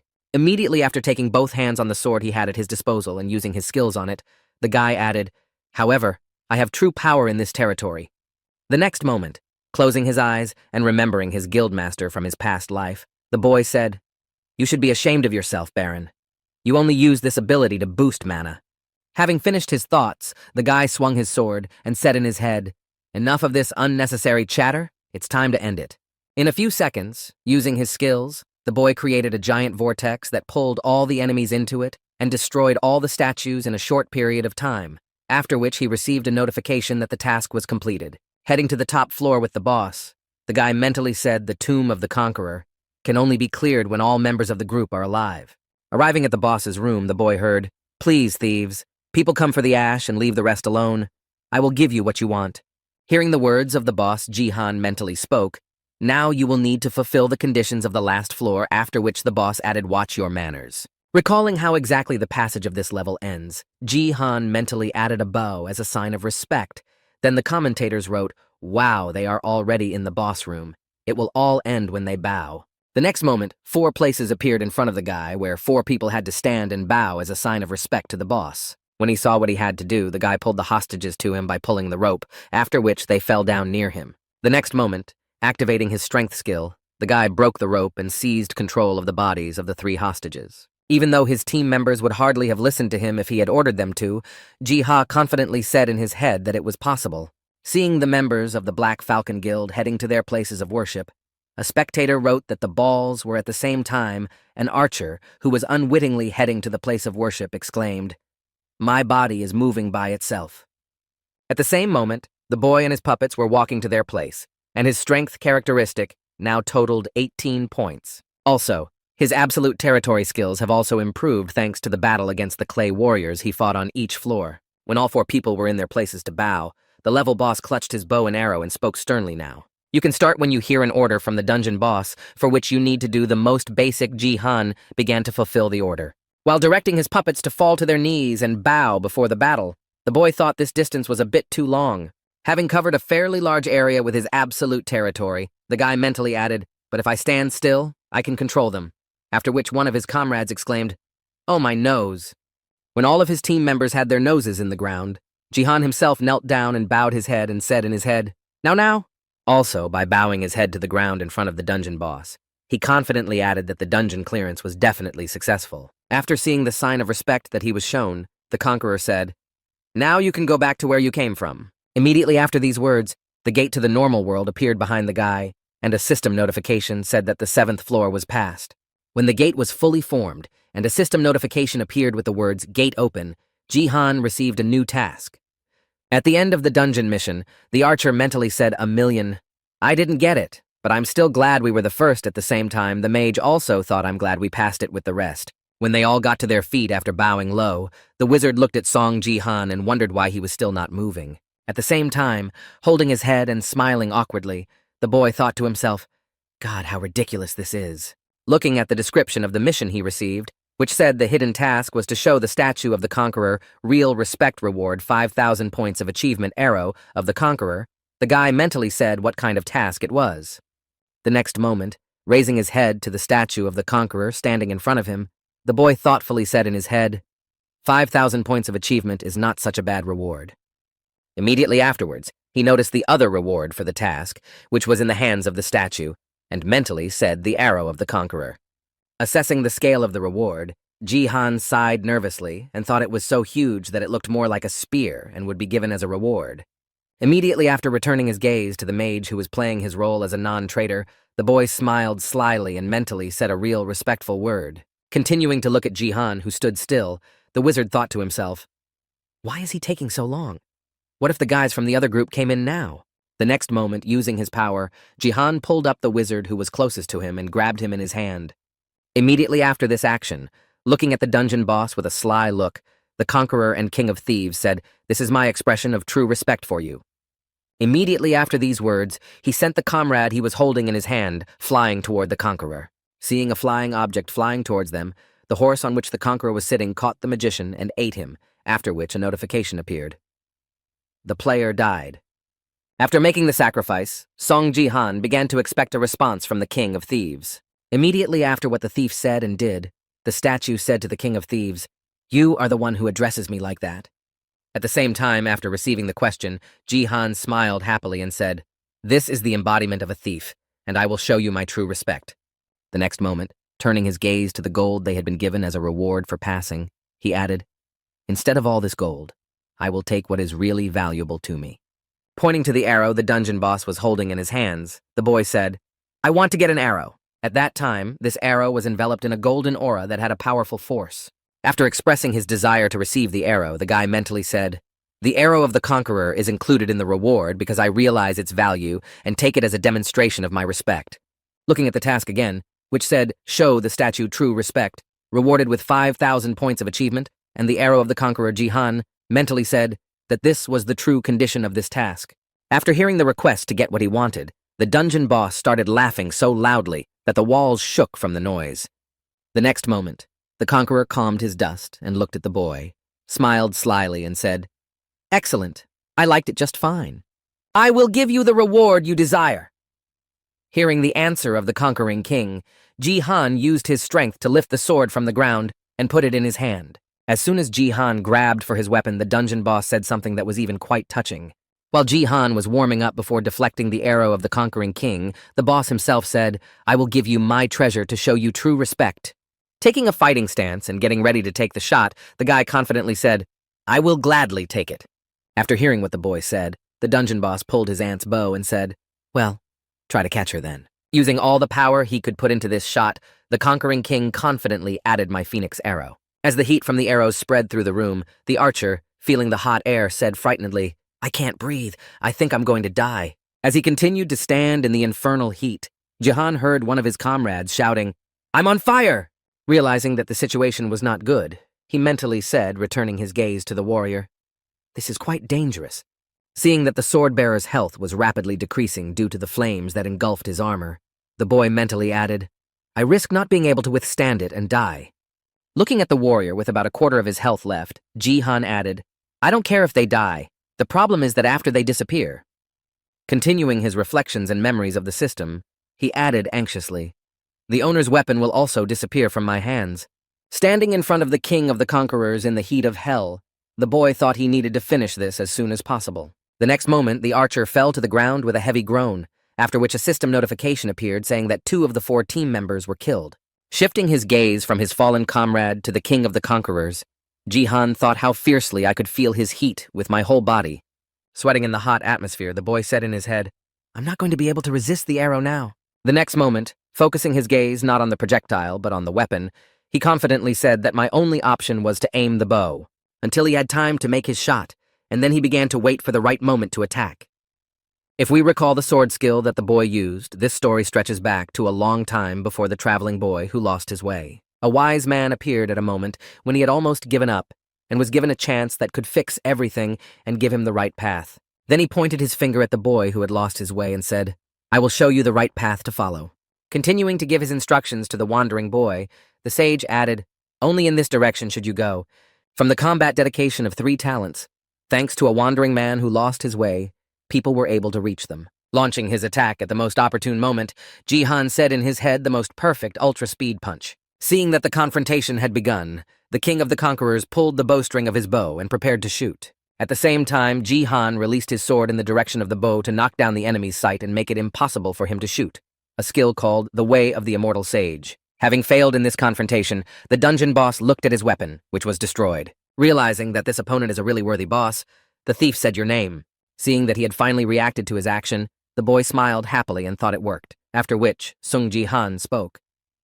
Hearing the boy's name and looking at the arrow lying next to him, the conquering king said to Song Ji-han, picking up an arrow from the ground, which had fallen near him after a failed shot, the dungeon boss said, "You are quite a notable and noble warrior." Immediately afterward, he threw an arrow with his hand in Song Ji-han's direction to give him a well-deserved reward. When the boy caught the arrow shot at him with his left hand, the king of thieves said, "You have shown me respect. I give you my phoenix arrow." At the same time, Ji-han placed the arrow, which looked more like a spear, on the ground, examining it. At the same time, after handing over the reward to the worthy guest, the statue of the conqueror was spoken by the thief, Song Ji-han. Looking intently at the guy who was holding the arrow in his hand, he said, "I look forward to seeing you again." Disintegrating into space after fulfilling his duty, he spoke in a final word in a more worthy battle sometime in the future. In response to the dungeon boss, who also showed his respect for him, the boy replied, "Of course I will wait." The next moment, taking the spear handed to him by his opponent in both hands, the boy said in his head, "There are many fields of battle in BattleNet, so I will see you again." As soon as the boss of this dungeon completely disappeared from the room, Jihan smiled happily and said, "Well, that's great," and then mentally added, "You will need to cut off the feathers at the end to use it as a spear." The next moment, the boy saw the comments in which the audience asked Jihan what kind of ability it was, and I really couldn't see anything, even in slow motion. In response to this question, the boy mentally said, "Well, the path of the immortal sage is not just ultra-fast." The next moment, as he began to recall the peculiarities of his skill, he mentally said this technique is hitting a specific point with a thin sword of ki. After these recollections, raising his hand to the level of his eyes, Songji, realizing his skill, mentally said, "I am beginning to better control the nameless divine arts." Starting to recall again his first time using the nameless divine art, the boy said in his head the first time he used it, it was not stable and used up a lot of power. Immediately after, recalling his diligent training and the times he used this skill in battles when necessary, Jihan thought, "But the more I used it, the more I used it." Clenching his hand into a fist after he threw away the sword of the last of his teammates, the boy mentally said, "Well, it's gotten more graceful and stable with time." Continuing his deep thoughts about mastering a skill that is not yet available to him, the guy said in his head, "I managed to demonstrate the basic forms of martial arts," and then received a system notification that said, "The Conqueror has accepted you." Immediately afterwards, he also received another notification that said, "You have been released from the conditions of the 7th floor." Seeing this inscription, the guy was surprised to think that everything was over. After receiving these notifications about the completion of the test, Jihan looked back to where the last of his team was lying on the ground with his head bowed and said this. At the same time, not understanding what had happened, the warrior who was left alone among his fellow guildmates in the dungeon said in surprise what he was doing. Seeing that only 2 of the survivors were left, and the other was Jihan, a member of the Black Falcon Guild, said in fright when the archer died. The next moment, Sungji approached the last member of his group, spinning the spear he had received as a gift from the dungeon boss over his head. Realizing that he could be in trouble, the warrior heard Jihan say, "I'm sorry, as you can see, I'm not so generous as to let the person who stabbed me in the back take first place." And then he burst into tears and began to tremble with fear. After making a conclusion about what he was going to do with the traitor who sold out for a certain amount of money, Jihan used the new weapon he had received to make a hole in the guy. Having completed the extermination of all the traitors after passing the dungeon, the boy said this after dealing with the last one, and then received a notification that a team member had died, leaving one of the 4. At the same time, somewhere in the real world, when they saw a system notification that the game was complete and the image of the guy began to appear in front of them, one of the managers exclaimed, "He's here!" And then one of them added, "Oh shit." Paying attention to the weapon held by the guy with the signature of the highest level, the first one exclaimed in amazement, "Wow, it's an arrow or a whole harpoon." Continuing to marvel at the weapon, the other manager added that he had received such an item in the bronze dungeon at the same time. Lim Ga-yun saw the guy's return and was speechless. Noticing that the attention of the girls who came to offer him a contract was focused on him, Jihan asked, "I hope you all watched the stream carefully. I was the first to hear it again. And the bodyguard girl thought in disappointment, no matter how many times it happens, I still can't get used to it." And then Lee Ha-young said, "Yes, you are really impressive." Immediately after hearing that the girl had indeed seen his results, Ji-han confidently said, "I'm very glad. Then I'll ask you to fulfill your end of the bargain after losing the bet." Continuing to press the girl who was standing right in front of him, Sung-ji added, "You're not going back on your word," to which she nervously replied, "But yeah." Continuing to hold his weapon behind his shoulders, Ji-han heard a request from the girl if you could lower the spear while talking. It is a little scary, and then thought what an impressive power. When the guy hit his spear with oppressive force, the girl demonstrated her status window and said, "Well, I told you you'd be sorry." At the same time, Sung-ji saw what he needed and smiled happily, and mentally said, "I knew he was into her." Looking at a skill with a description of education allows the user to educate the player. An additional gift helps other players become stronger faster. Jihan heard the girl say in an offended voice, not to say a word about it to anyone. At the same time, watching from behind her boss, who was obviously in a bad mood, Lim Ga-yun thought to herself, "She'll be fine." Continuing her reflections on the girl's behavior, the subject mentally added that she hated talking about him. Thinking back to the day when Lee Ha-young received her skill and was driving home, Lim Ga-young thought she was sad to spend all her money on a worthless gift, and then she remembered the words of the head of the guild, who was looking at the phone of the newcomers to the Turtle Guild. "I'm jealous. I spent all my money and prayed for days to come to keep the rest of the training." Biting her lips after learning a useless skill that cost a lot of money, she added angrily, and wondered why she had gone to that damn academy. Turning her head to the side as the boy spoke to Lee Hae-young, Lim Ga-young added in her mind that she had always spoken ill of the academy and her gift, when she imagined the case of the academy of all places being the place to raise her. Yes, indeed, life is full of unpredictability. At the same time puffing out her cheeks while the guy looked at her status window, Lee Hae-young nervously thought it was strange why he didn't say anything. Immediately after noticing a sly smile on the guy's face, she confusedly added in her head that he was laughing at me now. Having misinterpreted the guy's emotions, the girl said offended, "Don't you think it's rude to laugh at a person right in his face?" To which he replied, "I'm not laughing at you at all. I'm just happy." Confused by the guy's response to her displeasure, the girl exclaimed that Sung-ji had already pulled his phone out of his pocket. The next time he held it out to the girl, he said, "May I ask for your number?" Hearing this request, Lim Ga-yun, who was standing behind him, was stunned by the boy's sudden request. Not understanding the reason for this act, Lee Ha-young said confusedly, "But I lost a bet. How do I understand this?" To which he happily replied, holding out his gadget, as he understood it, "I just needed it." In response to the guy's request, the disgruntled girl, folding her arms in front of her, replied offended, "You can see the business card I gave you last time." And he replied awkwardly, "Well, the thing is," continuing to give the reason for the impossibility of this action, he added that I lost it when I heard the reason Lee Hae-young, whose self-esteem had fallen below the baseboard, thought what the hell. Continuing to look at the guy who was handing her his phone, she thought he was just saying that he wasn't interested in me. First he lost my damn business card, and now he's asking for my number. Taking the boy's gadget in her hands, the girl was surprised to hear him say that she was interested in the skill of parenting. And it seems to me that this is exactly what it is. But why? Barely containing her anger, the girl said in her head, "I feel like I'm being led by the nose. My ego can't take it. I can't give him my number after everything that happened." Holding back her anger at the impudent boy, she grabbed his phone and confidently said in her head, "I can do it." Receiving his phone back after entering the number, Jihan heard the phone ready, and then looking at the recorded contact, he was surprised to hear that heart. As soon as he realized what was depicted, Lee Hae-young turned her back on him and said to her subject, "Ga-young, let's get out of here." Having made a cunning prank that was supposed to put the guy in an embarrassing position, the girl looked back and smiled slyly and thought, "Well, I didn't expect you to be so confused by Sung Ji-han." Not having had time to enjoy her prank enough, the girl noticed that the guy's reaction was not what she expected and thought he was smiling. Seeing the puzzled look on her boss Lim Ga-yoon's face, Jihan said in surprise at the same time, "We'll call you later." As soon as the boy went about his business, smiling happily, Lee Ha-young gritted her teeth in irritation and angrily said in her head, "What is wrong with him? How can he annoy me?" At the same time, somewhere in school, watching her uncle Yoon Sea's live broadcast, she saw how cool her relative seemed and said, "Wow." Trying to express her impressions, one of her classmates exclaimed enthusiastically, "Sia, you have such a cool uncle." And I replied, "I think he's getting stronger every day."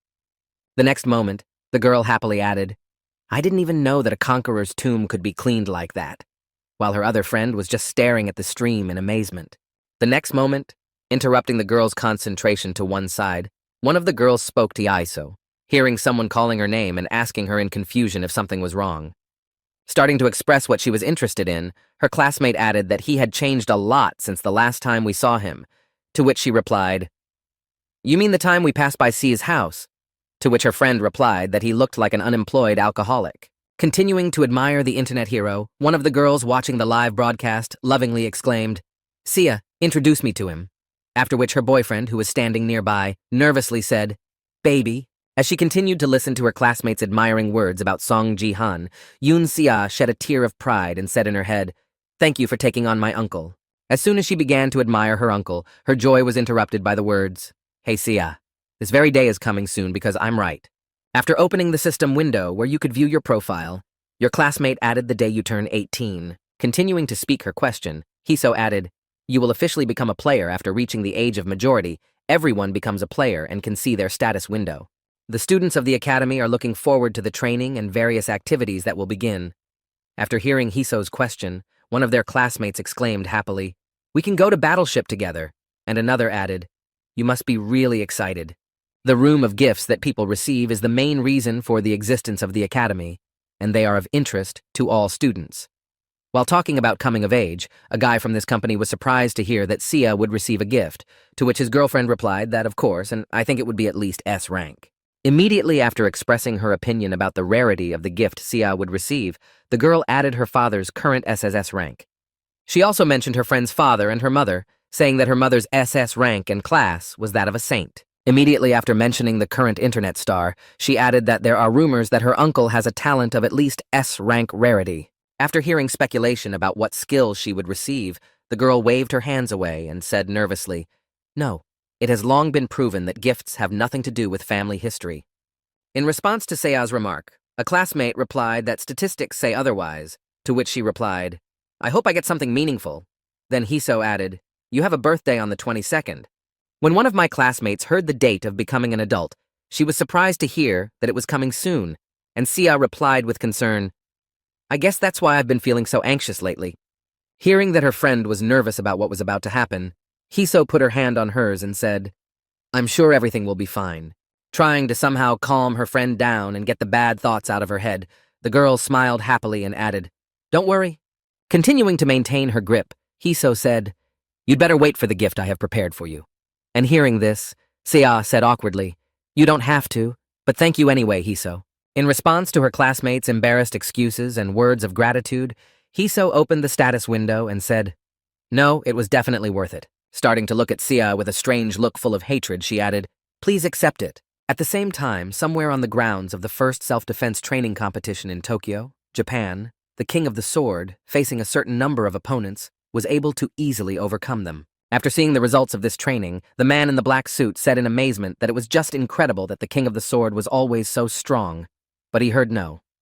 This became clear after the staged round. Shifting his gaze from his colleague to their experimental fighter, the scientist confidently added the King of the Sword is now much stronger. The scientist began to look through the folder with the papers of the research that was conducted and said that all his abilities had improved, to which the man in the suit said, smiling slyly, "I can see it." Admiring what they managed to do and how much they pumped up the strength of their subject, the man said, "I was already all in anticipation, bursting with expectation. When will Ito Ryuhai's first performance of the international competition, BattleNet 2020-08-15 at 17:00 Korea versus Japan, D2, finally begin?" At the same time, in the Gangnam district headquarters of the Divergent Guild, Lee Ha-young picked up the phone and heard Lee Ha-young's message and exclaimed in displeasure, "You're crazy! How could you even think of marrying your daughter to that man, and don't even expect me to let you control my fate?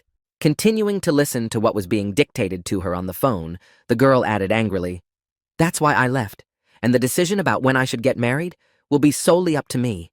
Once again, when she heard objections to her arguments, the girl, angry that she was not being listened to, shouted angrily into the phone, saying, "I'm not getting married now." After ending the phone conversation with someone who was trying to set her up with an unwanted gentleman, Lee Ha-young sighed heavily, and then her bodyguard came into the room and asked if she was okay. Hearing a question from her subject, who came inside after an emotional conversation, the manager exclaimed, "No," which did not exactly stun her subject. Continuing to express her dissatisfaction, Lee Ha-young looked over her shoulder and exclaimed, "Does it look like I'm okay? I'm just mad," and was answered by the fact that you look upset. Starting to recall the situation that had happened to her because of her father, Lee Ha-young exclaimed angrily, "I think that fat guy was in the self-defense forces, and I was annoyed that I had to attend a date with a bald old man. How could he seriously consider him?" Hearing her mistress's complaint, Lim Ga-yoon said this as she walked to the seat next to her, "And it really is terrible that wealth does not make life easier." And then she heard her boss say, "Thank you. You are the only one who understands me." Reaching her chair where she could sit down, Lim Gan said, "You must be very tired. Why don't you go home and rest?" To which she replied, "No, I'm much more comfortable here." Hearing the remark from her boss, the bodyguard girl looked out the window of the company's top floor and said, "I understand." After sitting in silence for a few seconds, Lee Ha-young said, "I'm sorry." Hearing the sudden apology, Ga-young asked, "What are you apologizing for?" In response to the subject's question, the girl said that because of this job, you have almost no time for yourself, and with such a gift of S-rank and talents as yours, you could do a great job. And hearing the lady's remark, the bodyguard happily replied, "That's what you mean. It's nothing. It is my duty to be your bodyguard, and I will wait until you inherit the company." Hearing the words of her subject, who had no regrets about giving her life, the lady said, "I wish I did." Immediately after grabbing her phone, Lee Ha-young added, "I'm going to become independent, earn my own money, and live as I wish so that my parents can't pick on me about the wedding." Hearing the words of her boss, Lim Ga-yoon replied, "That sounds pretty good, but it's a shame that your way of earning money is gambling." In response to her subject's remark, she said that there was nothing illegal about the winner's predictions. It was an investment, you see, and she responded with a thoughtful look. Immediately after spreading her arms to the side, the girl added thoughtfully, "But if it's an investment, you should get something in return," thus greatly angering Lee Ha-young. Offended by her subject's words, the girl said, "This time I'm going to win big." And when the bodyguard heard this, he asked if she was talking about the battle between Japan and Korea, and she added, "What else?" In response to her manager's words, Lim Ga-young replied, "Well, it's a pretty safe investment, of course. It's sad that all Koreans are betting on Japan to win with a score of 3-0. Looking at the results of the betting, where 98% were in favor of Korea losing with a score of 3-0, Lee Ha-young said that no matter what anyone says, everyone knows that Japan will win. Hearing that it was impossible to lose here, the bodyguard said, "Well, an easy victory is also a victory," and then heard from her supervisor, who was clutching the phone with all her might, saying that she was right. While she was expressing her anger, she suddenly heard a vibration on her phone and looked at it. Lee Ha-young said in surprise that Sung Ji-han was texting me at such a late hour. Looking at the content of the message that was sent to her late at night from her boyfriend, Lee Ha-young was confused about what it was.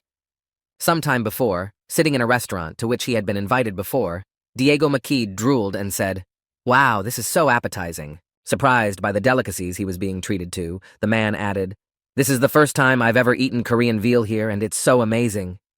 After hearing this, Ji-han said, "You look much better."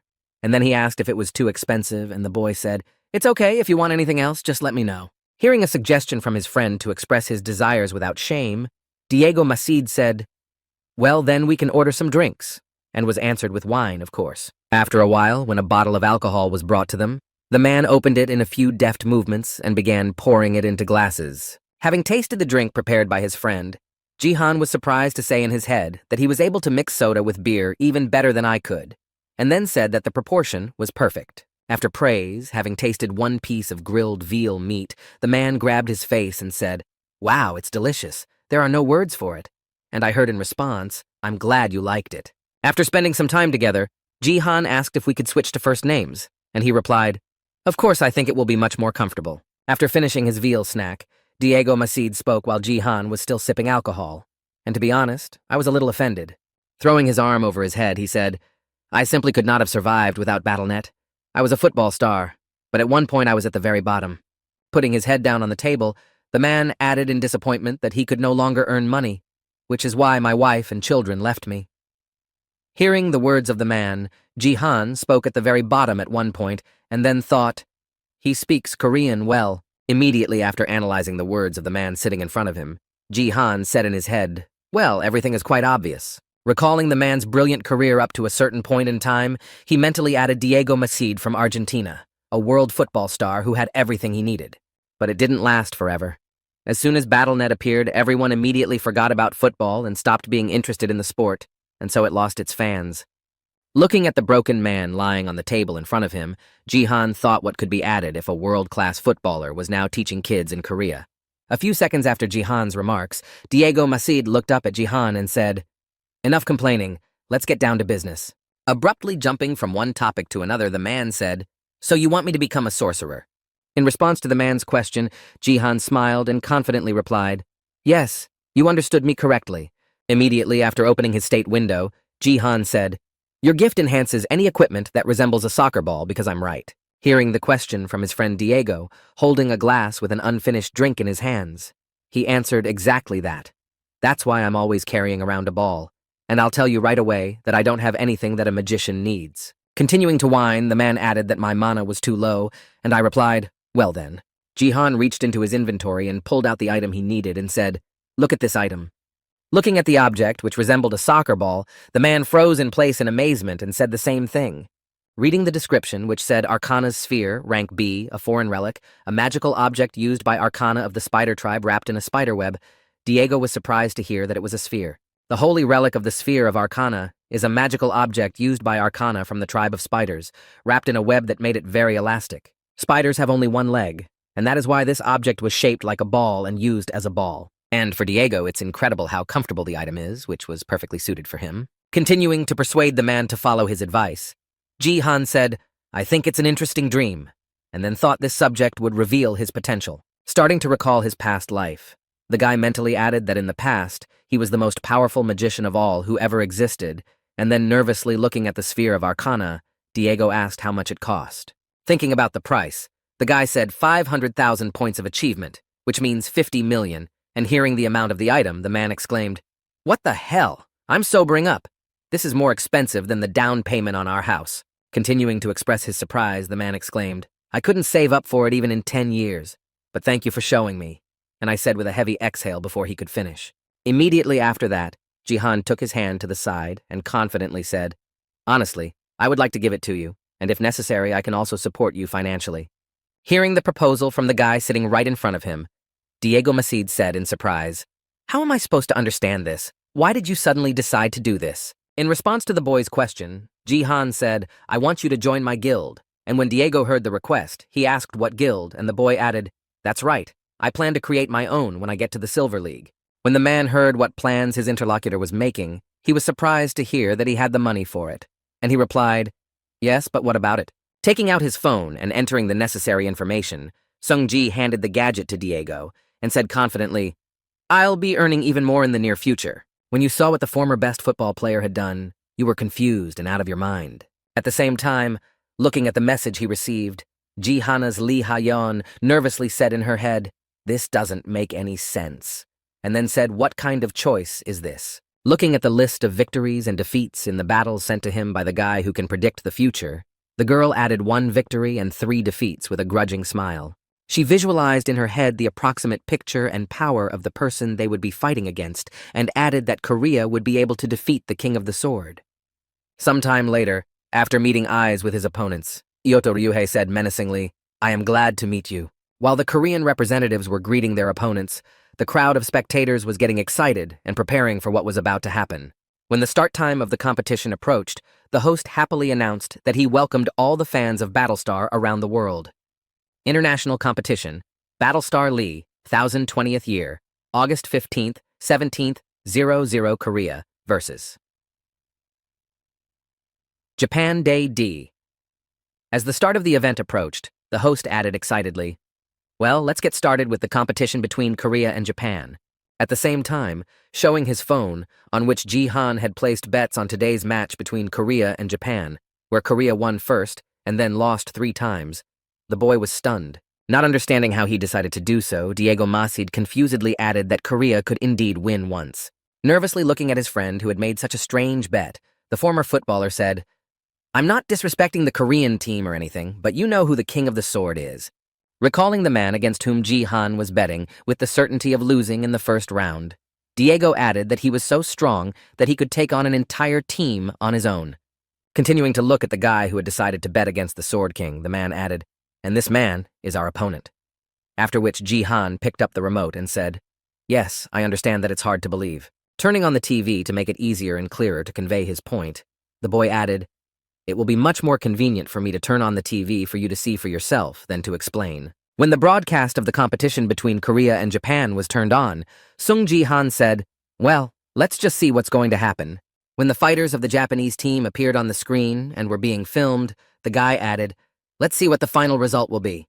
The next moment, all players received a system notification stating that an international competition had begun, Korea versus Japan, and that the conditions for victory were to defeat all players of the opposing team. Immediately afterwards, another notification appeared, informing that there would be only 5 rounds, and the first one to get 3 wins would be considered the winner. While the stands exploded with joy and cheering for their all-time favorite king of the sword, the man himself stepped forward and spoke in Japanese to his comrades, "Listen to my instructions." After hearing an order from the man who took the place of the captain in their team, one of the team members said, "We are not going to obey." Continuing to be supported by his comrades, the rebel added, "We also do not recognize you as a member of our team." In response to this statement, Ito Ryuhei said in surprise, "I'm Korean." When questioned by the team commander, one of the subjects added unhappily that there was a much more important reason for our behavior. Looking at the man who stood in front of them as the group commander, the man added, "This is not your place, but Seiji's. He's been in our team for quite some time." When the king of the sword heard the reason for their selfish behavior, he looked at them with a displeased look and said, "But because of you, he has been killed, and he has become a victim." Continuing to express his dissatisfaction with Ito Ryuhei, the archer from the Japanese team added, "How can you be so arrogant? Don't you think you should at least apologize to Seiji-kun?" In response to the discontent of his team members, the leader replied sternly, "I don't think you understand me." And as soon as he finished his sentence, he was hit by a magical attack. Immediately after the king, the sword was covered by a pillar of holy magic, which caused a storm of emotions among all those present, because someone managed to hit the invincible man. Noticing that one of their teammates had been hit by magic right in front of them, the mage shouted in confusion that it was a divine ending, and then the archer added a curse they had already started. At the same time, the Korean team's support player, holding his arm outstretched in front of him, said in confusion that I had really hit him. Immediately after realizing what he had just done, the boy exclaimed with joy, "Holy shit, I really did it." And the next moment the sorcerer on his team said the support player's ability hit the Sword King, and the warrior added that he didn't seem to notice while he was arguing with his teammates. Taking advantage of this opportunity, the leader of the Korean group confidently exclaimed that this was our chance, and at the same time, the king of the sword, having suffered some damage, looked back at his opponents who were able to get him. Watching the enemies attacking them, Ito Ryuhei and everyone else could hear them shouting, "First of all, we must defeat the king of the sword." Then he took the sword in his hands and waved it in front of him, saying, "Lord, how much noise they make!" As a result of this action, a shockwave passed a meter in front of the attacking players and cut through the ground, thus stopping the Korean team's offensive. As soon as the dust from the attack that stopped the offensive cleared, the warrior, along with all the others who witnessed what had happened, said in confusion that it had just happened. At the same time, the archer from the Japanese team, impressed by his friend's action, added in fright, "You just did that. Why did you do that?" At the same time, standing with his sword buried in his chest, Ito Ryuhei confidently replied, "Well, it was obvious that you refused to follow my orders, so this is a necessary measure." Holding the hilt of his sword that was sticking out of his chest, the man added confidently, "Of course I understand, but in this case, I refuse to participate in the competition."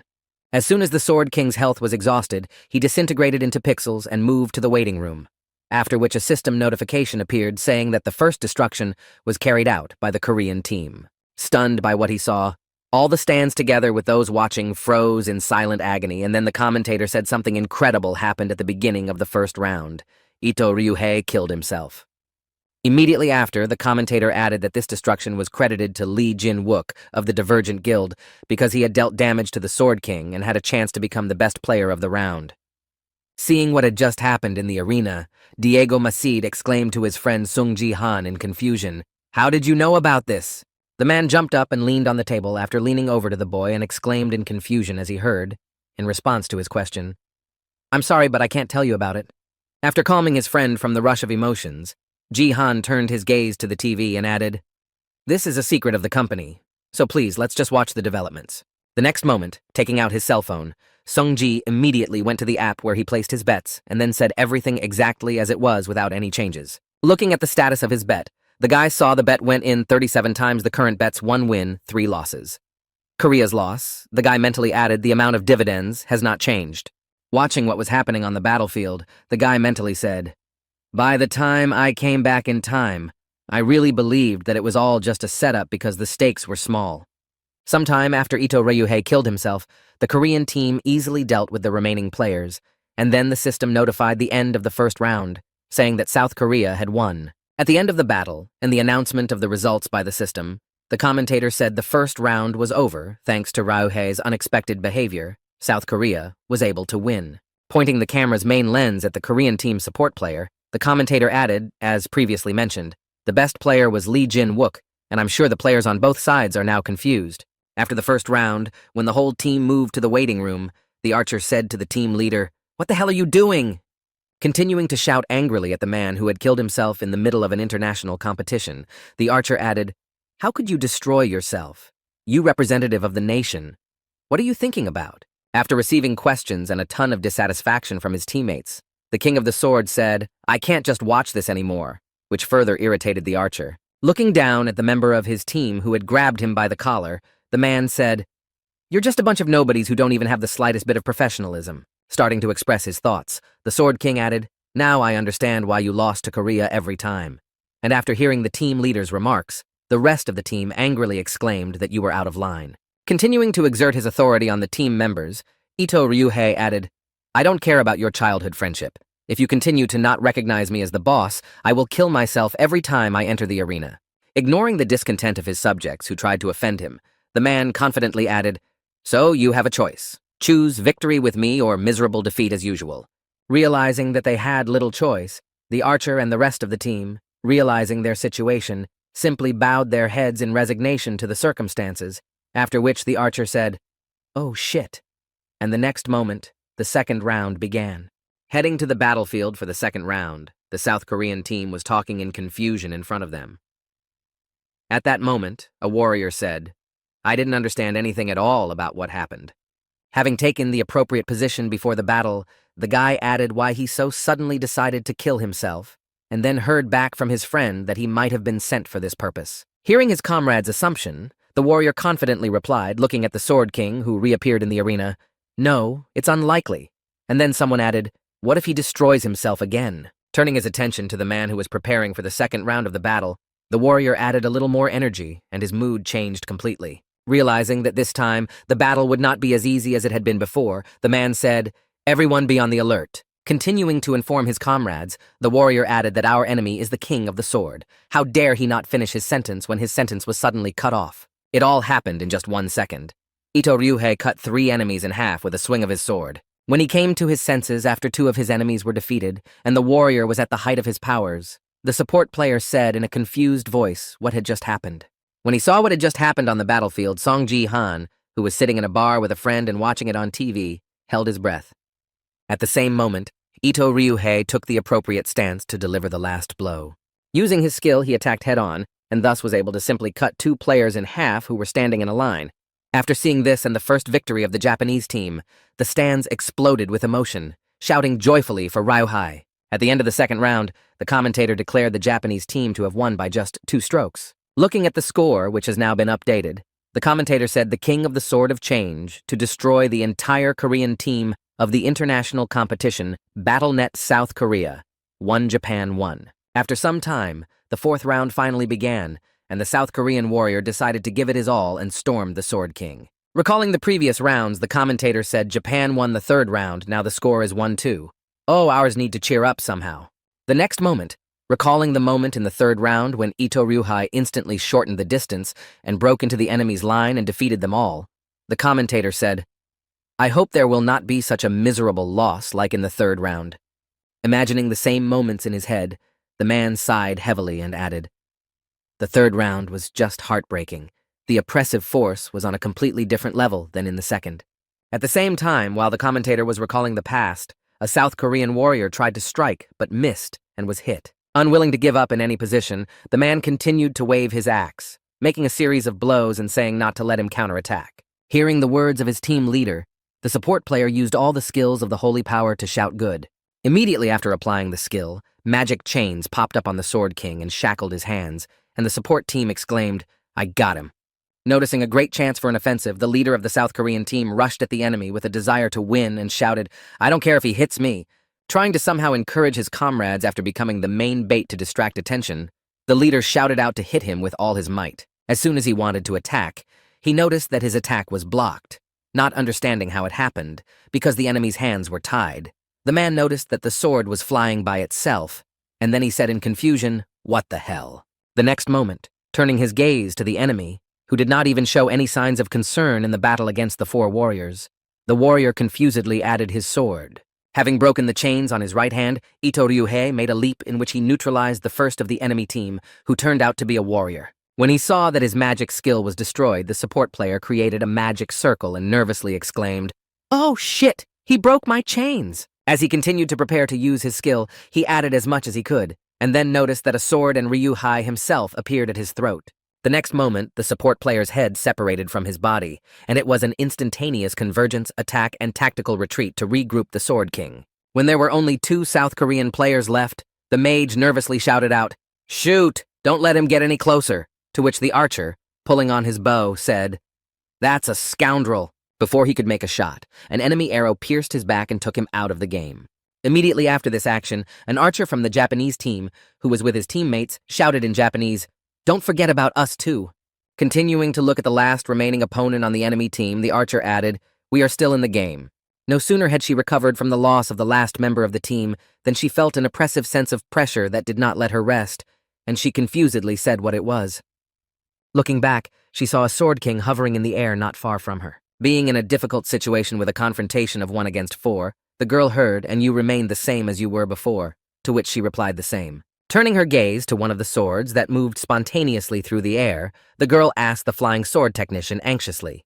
Gritting her teeth and putting on a nervous smile, the last of the Korean team asked if he had moved to Japan to train his swordsmanship, as this variant of the technique looks better than when you just stand on the sword. In response to his old friend's questions and remarks, the King of Swords said in frustration, "What a shame. You'd better be as good at fighting as you are at insulting people." Hearing a remark from her opponent who had betrayed his homeland, the girl created a magic ball in her hands and said, "What do you really think?" Having activated the full power of her ability, the girl exclaimed with dissatisfaction, "That I was so weak. Well, then let me show you what I am really capable of." Seeing that his fight should not be boring, Ito Ryuhei took his sword in his hands and said menacingly, "Well, that's just incredible." Having taken up the appropriate stance and then suddenly going on the offensive, the man swung his sword and said, "Then now I can do it too." Approaching a collision with the magical realm of a girl who has used her full potential, the King of Swords added a test of his newest swordplay technique. Having witnessed what had just happened, the stands froze in silent agony, trying to realize how it had happened. And at the same moment, one of the spectators said, "Wow."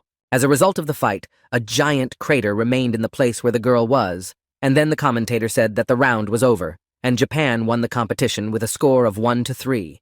Observing the situation on the battlefield and Ito Ryuhei heading for the crater, the commentator added, "We had to lose once, but it's okay. One loss is not the end."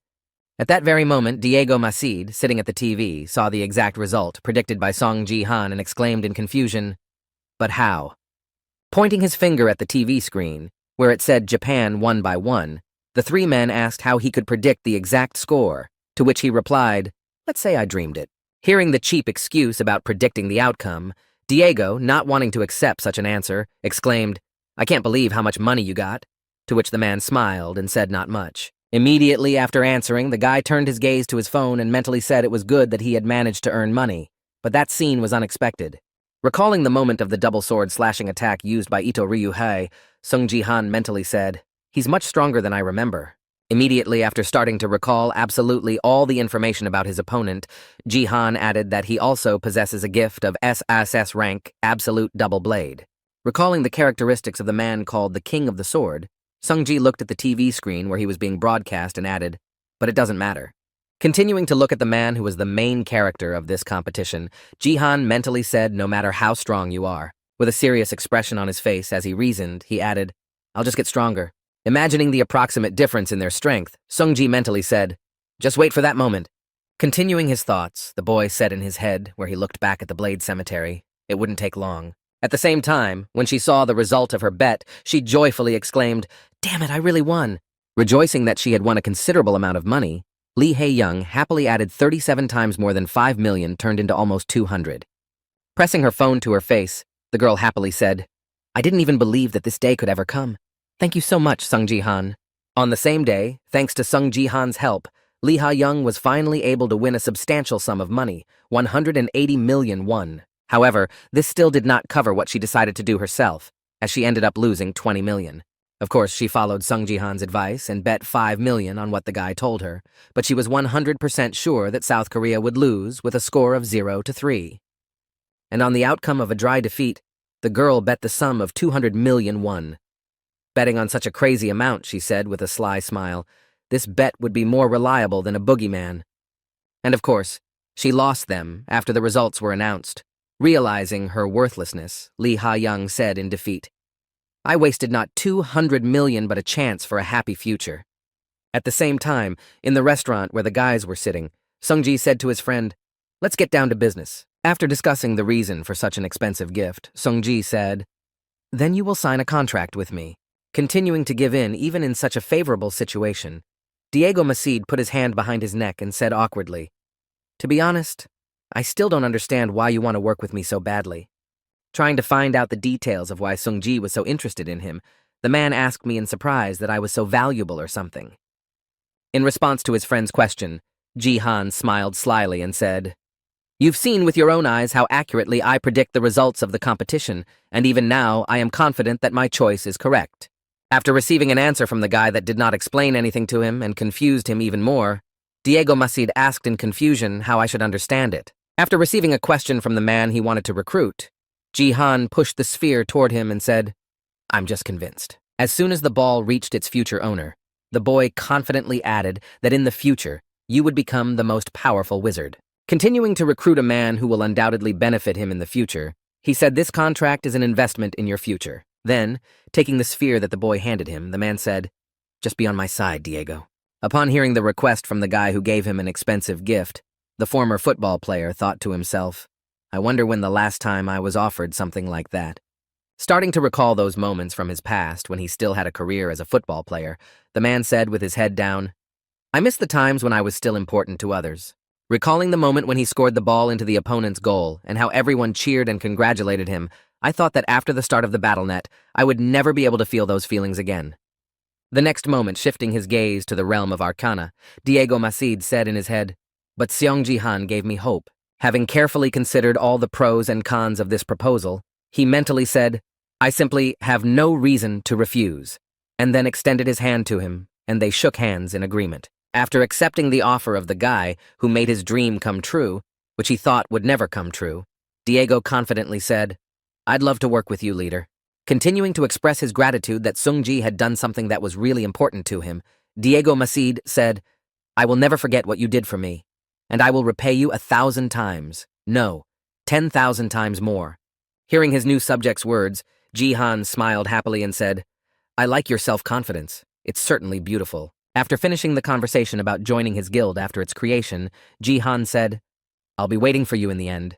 And after a while, new competitions began in the Coliseum arena. In an attempt to eliminate the main competitor, one of the men pointed his sword at the girl who was the strongest of all the participants. But he failed, and his attack ended in failure.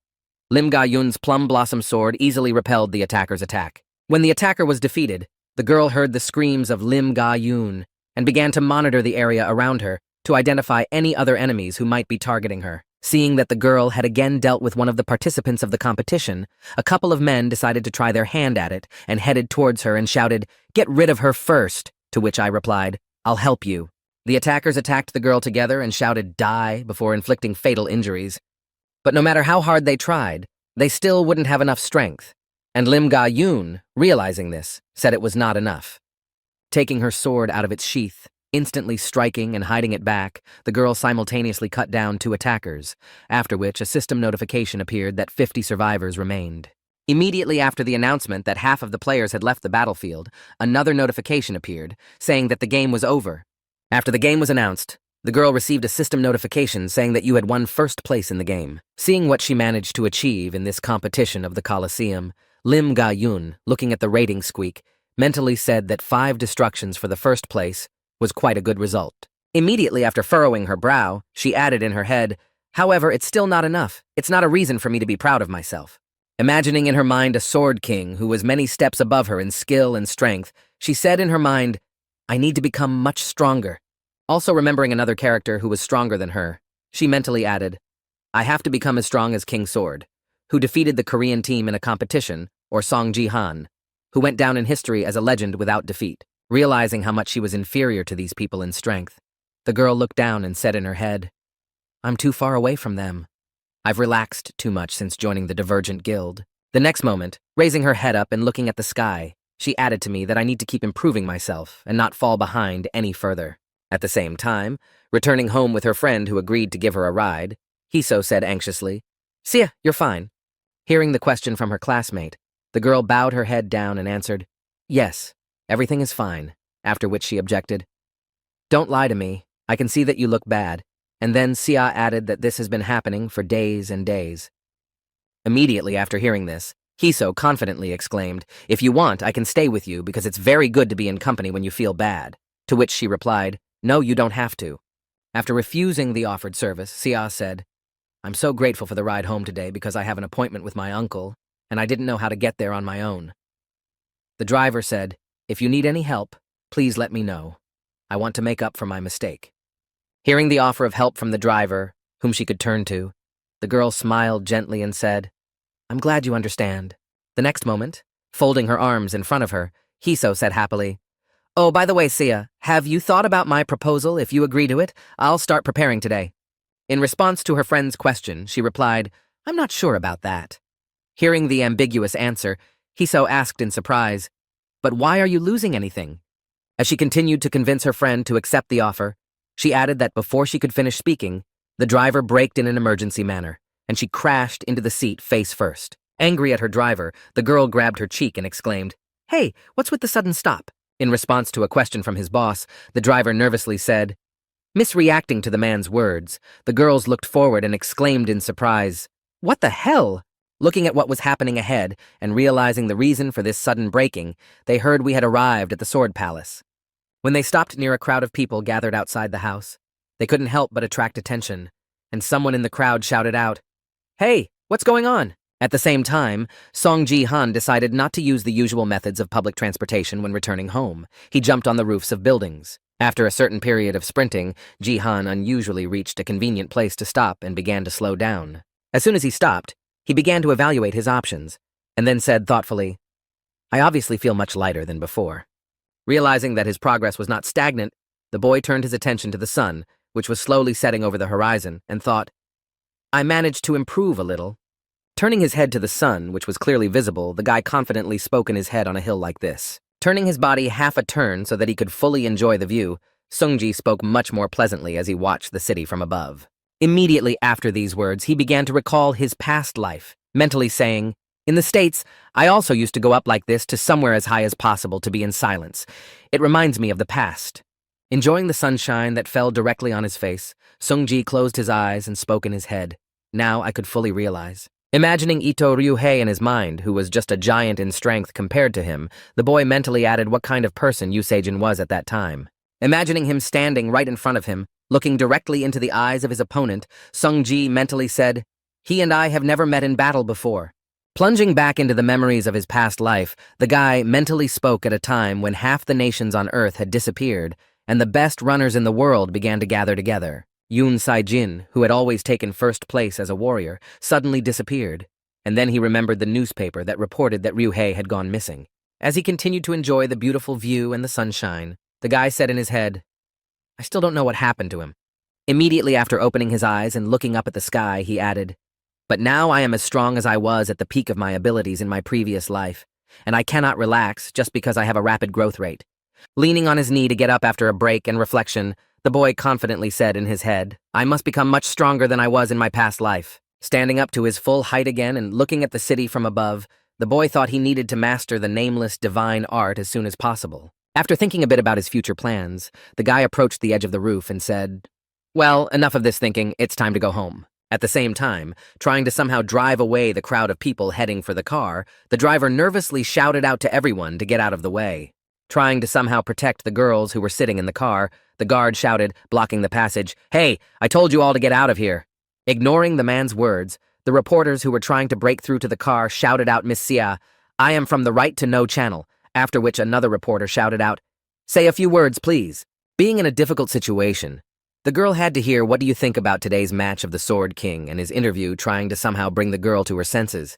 Hiso exclaimed, Sia, just ignore them. Continuing to be in an already difficult situation, the girl overheard some people saying that it was your statement that provoked the Sword King to do these things. Trying to break through to the girl who was sitting in the car with cameras pointing at her, journalists shouted out, share your thoughts with us. People want to know. As the reporters continued to push through the driver who was preventing them from doing their job, they heard an angry voice say, hey, what the hell is wrong with you all? At the same time, driving the girl to despair, the journalists shouted out, let us interview her while Sung Ji-han is not here. It's our job. While Hiso gloated at Sea's despair. Continuing to break through the man, one of the reporters shouted out to show at least a little understanding. And then Ji-han appeared in the background, having just arrived at the Sword Palace. When he saw what was happening near his house, the boy angrily shouted out what the hell was going on. As he began to prepare to use his power characteristic, Ji-han angrily exclaimed, what have you all suddenly decided to do here? Applying the characteristic of force and at one point scattering everyone who broke through the driver from the car, Ji-han shouted out, get out of here!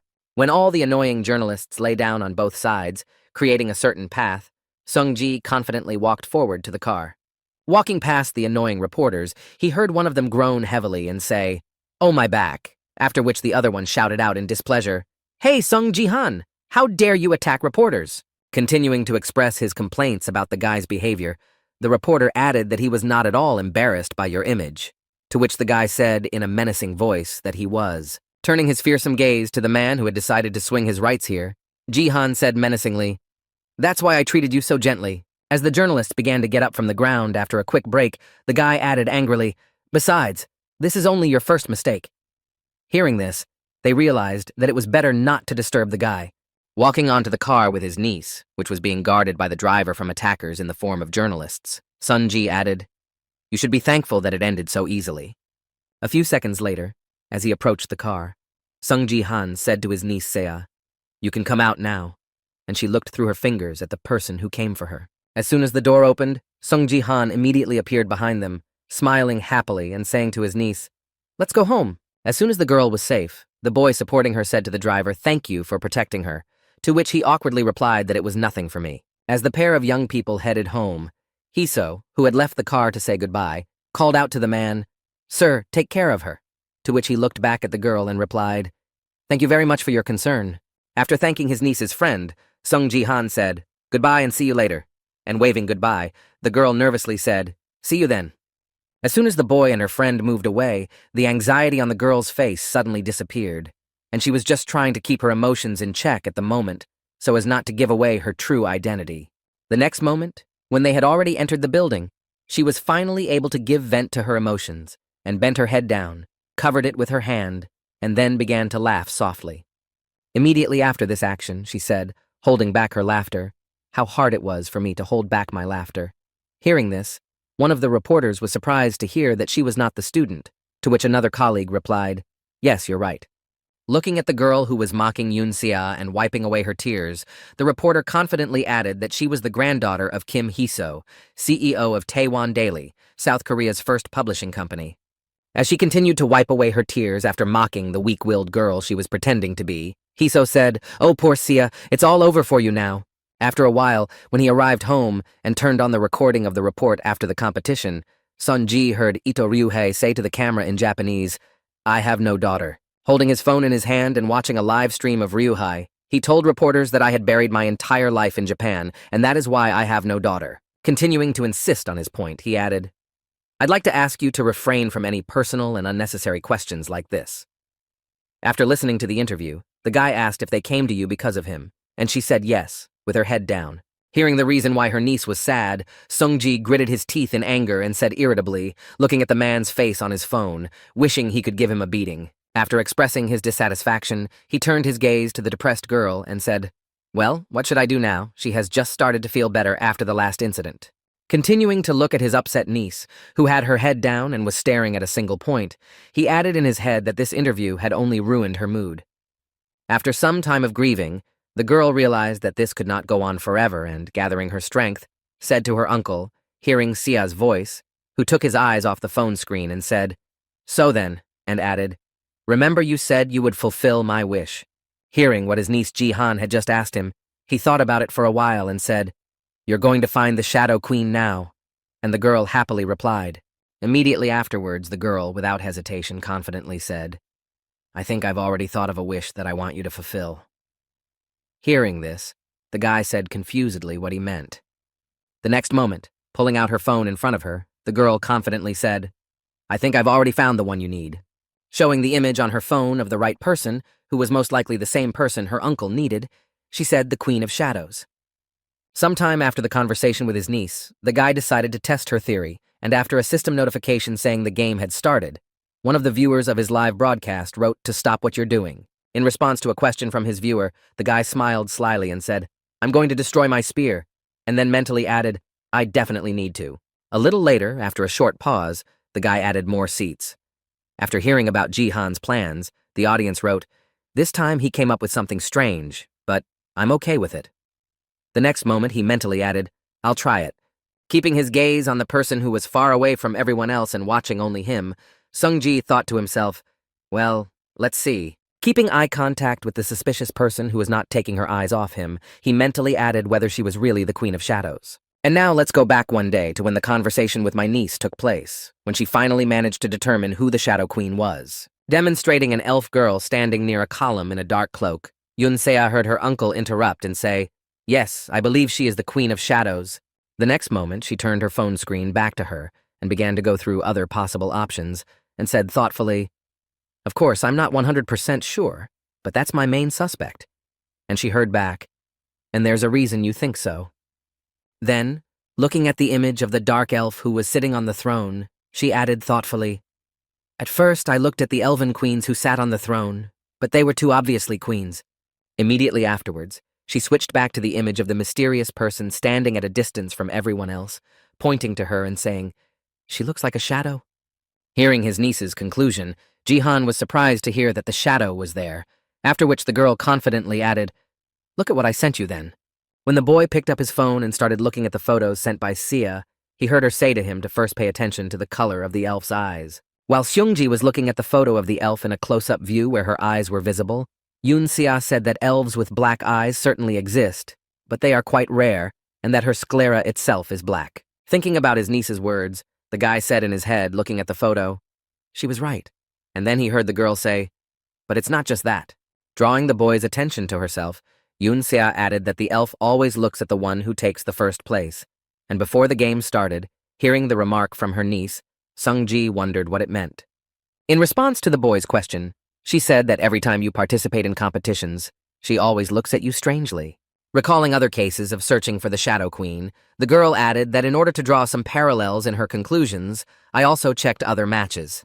Pointing to several different photos taken in different competitions, Yoon-sia said the same thing here and here. Pointing out something strange that was happening to this person, the girl added a peculiarity that was repeated every time she said she looked at the winner every time. By focusing all her attention on this feature, Yoon-sia made it seem as if she knew the future. Continuing to prove her point, the girl said, "It's true. It's quite strange." And after listening to all the statements and arguments of her niece, Ji-han mentally said, "It does sound quite suspicious." The next moment, drawing the boy's attention to the last file she had sent, Yoon-sia said, And by the way, the last video is the most important. When Jihan opened the video sent to him by his niece, the girl said to look closely at her shadow. And when he looked closely, Jihan could see something strange that was really not ordinary in her shadow. The next moment, continuing to draw her conclusions after the search mission, Yun Sea said, "Of course, the quality is quite poor, but I'm sure you see something unusual." After listening to everything the girl said, and putting the whole picture together with the facts of the candidate's eligibility for the Shadow Queen, Sungji thought it was really worth checking out. The next moment, Jihan, who had come to his senses after thinking, said in surprise, "Wait a minute, you were the one who found out all this." And she confidently replied, "Yes, I was constantly looking for it whenever I had free time." After hearing this, Sungji nervously asked if she was working too hard because of me, and she replied with a happy smile that no, I don't have much to do right now anyway. Immediately after hearing this, the guy resigned himself to his niece's words and said, "Thank you, Sia. Next time I'll check everything." And she happily replied, "I hope I guessed right." The next moment, after the conversation about the alleged Shadow Queen was over, Sung Ji-han said, "Well, now it's time for me to keep my promise." Drawing his niece's attention to him and making her instantly forget about everything else, the boy added what your wish is for the work you've done. Smiling happily at his niece, Sung Ji-han said, "You can call me anything you want, I'll do it anyway." When she heard her uncle's promise to fulfill any wish, she bowed her head and said, "Thank you very much, then I want to." Sometime later, after completing the recollections, the guy received a system notification that said you had committed 10 murders and mentally said, "That will get me first place." Having finished dealing with the crowd of orcs who stood off to the side away from the rest of the players, Ji-han, having received a sufficient number of enemy destruction, said in his head, raising his head up, "And now." The next moment after the main task was completed, the guy confidently said, "I will break the audience barrier as I promised." And when the live viewers heard this, they wrote that he was going to break the barrier. Do you really believe that he will sweep the audience away or something like that? After receiving various comments from spectators who doubted his abilities, the young man said in his head that the Colosseum had established a barrier between the audience and the stage. As he continued to stare at that one suspect, the guy said in his head the barrier's strength could match the abilities of a diamond-ranked support player's barrier. He needed to keep the strikes and abilities from going off stage. Having already tried several times to use his personality detection skill, the guy added in his head, "And that's why I can't see her true personality through the eyes of a traveler like that." Deactivating his traveler's eye skill, Ji-han mentally said, looking at the barrier, "I need to create a gap in this defense to look through the barrier." Taking his spear in hand, the boy confidently said in his head, preparing to make the throw. Firmly gripping the weapon he would use to carry out this task, Sung Ji-han spoke in his head for help. He looked at the golden tip that said, "Phoenix Arrow Rank, a arrow made of phoenix feathers, becomes stronger when thrown returns to the user's hands. After use, the fire inside is sealed and will disappear. After 5 throws," he added in his mind, "the phoenix arrows I got in the dungeon, I can't draw its full power because of the risk of throwing it." Having taken the appropriate position for the throw, the guy confidently said in his head that this would be enough to break the barrier. After completing all the preparations, the guy used his skill to say, "3 talents of martial affection. Let me see your face." The next moment, the guy added the path of the immortal sage, and then threw an arrow at the barrier without seeing the result. And the live viewers said, "Wow, I thought he would really succeed." And then another guy added it, and they didn't even blink. After several consecutive attempts to throw his javelin, the guy noticed that a speck appeared on the barrier, and one of the viewers of the stream wrote, "Wow, it really worked." Realizing that his attempts were not in vain, the guy again took the appropriate stance for the throw after his weapon returned to his hands, and recited 3 talents of combat commitment. Putting all his strength into hitting the barrier one more time and finally breaking through it, Sun-ji spoke the way of the immortal sage. After a certain number of attempts to hit the barrier, Ji-han finally managed to create a hole in the barrier, and seeing that the guy really succeeded in his plan, one of the viewers wrote that he really managed to destroy it. As soon as he managed to achieve his goal, Sung-ji said the exact time in his head, and then used the skill to activate the traveler's eyes upon receiving the notification. Trying to focus his gaze on the mysterious person in the dark cloak as quickly as possible, Sung-ji said in his head he needed to make it as fast as possible before the barrier closed. When his traveler's eyes activated, the boy focused on the dark elf and said in his head, "Now reveal your identity to me." Looking directly into his eyes, which were a reflection of his soul, the boy mentally said, "Come on, who are you really?" The next moment after he managed to look into the girl's eyes, Sung Ji-han found himself in some strange, empty, dark place, looking around and saying, "Where am I?" In confusion, after a while, he felt a strange gaze concentrating on him in the pitch blackness, and looked back and noticed someone's giant eyes. The next day, when he woke up after the meeting with something incomprehensible, the guy was lying on his bed and sighed heavily and said, "It was a pretty hard day."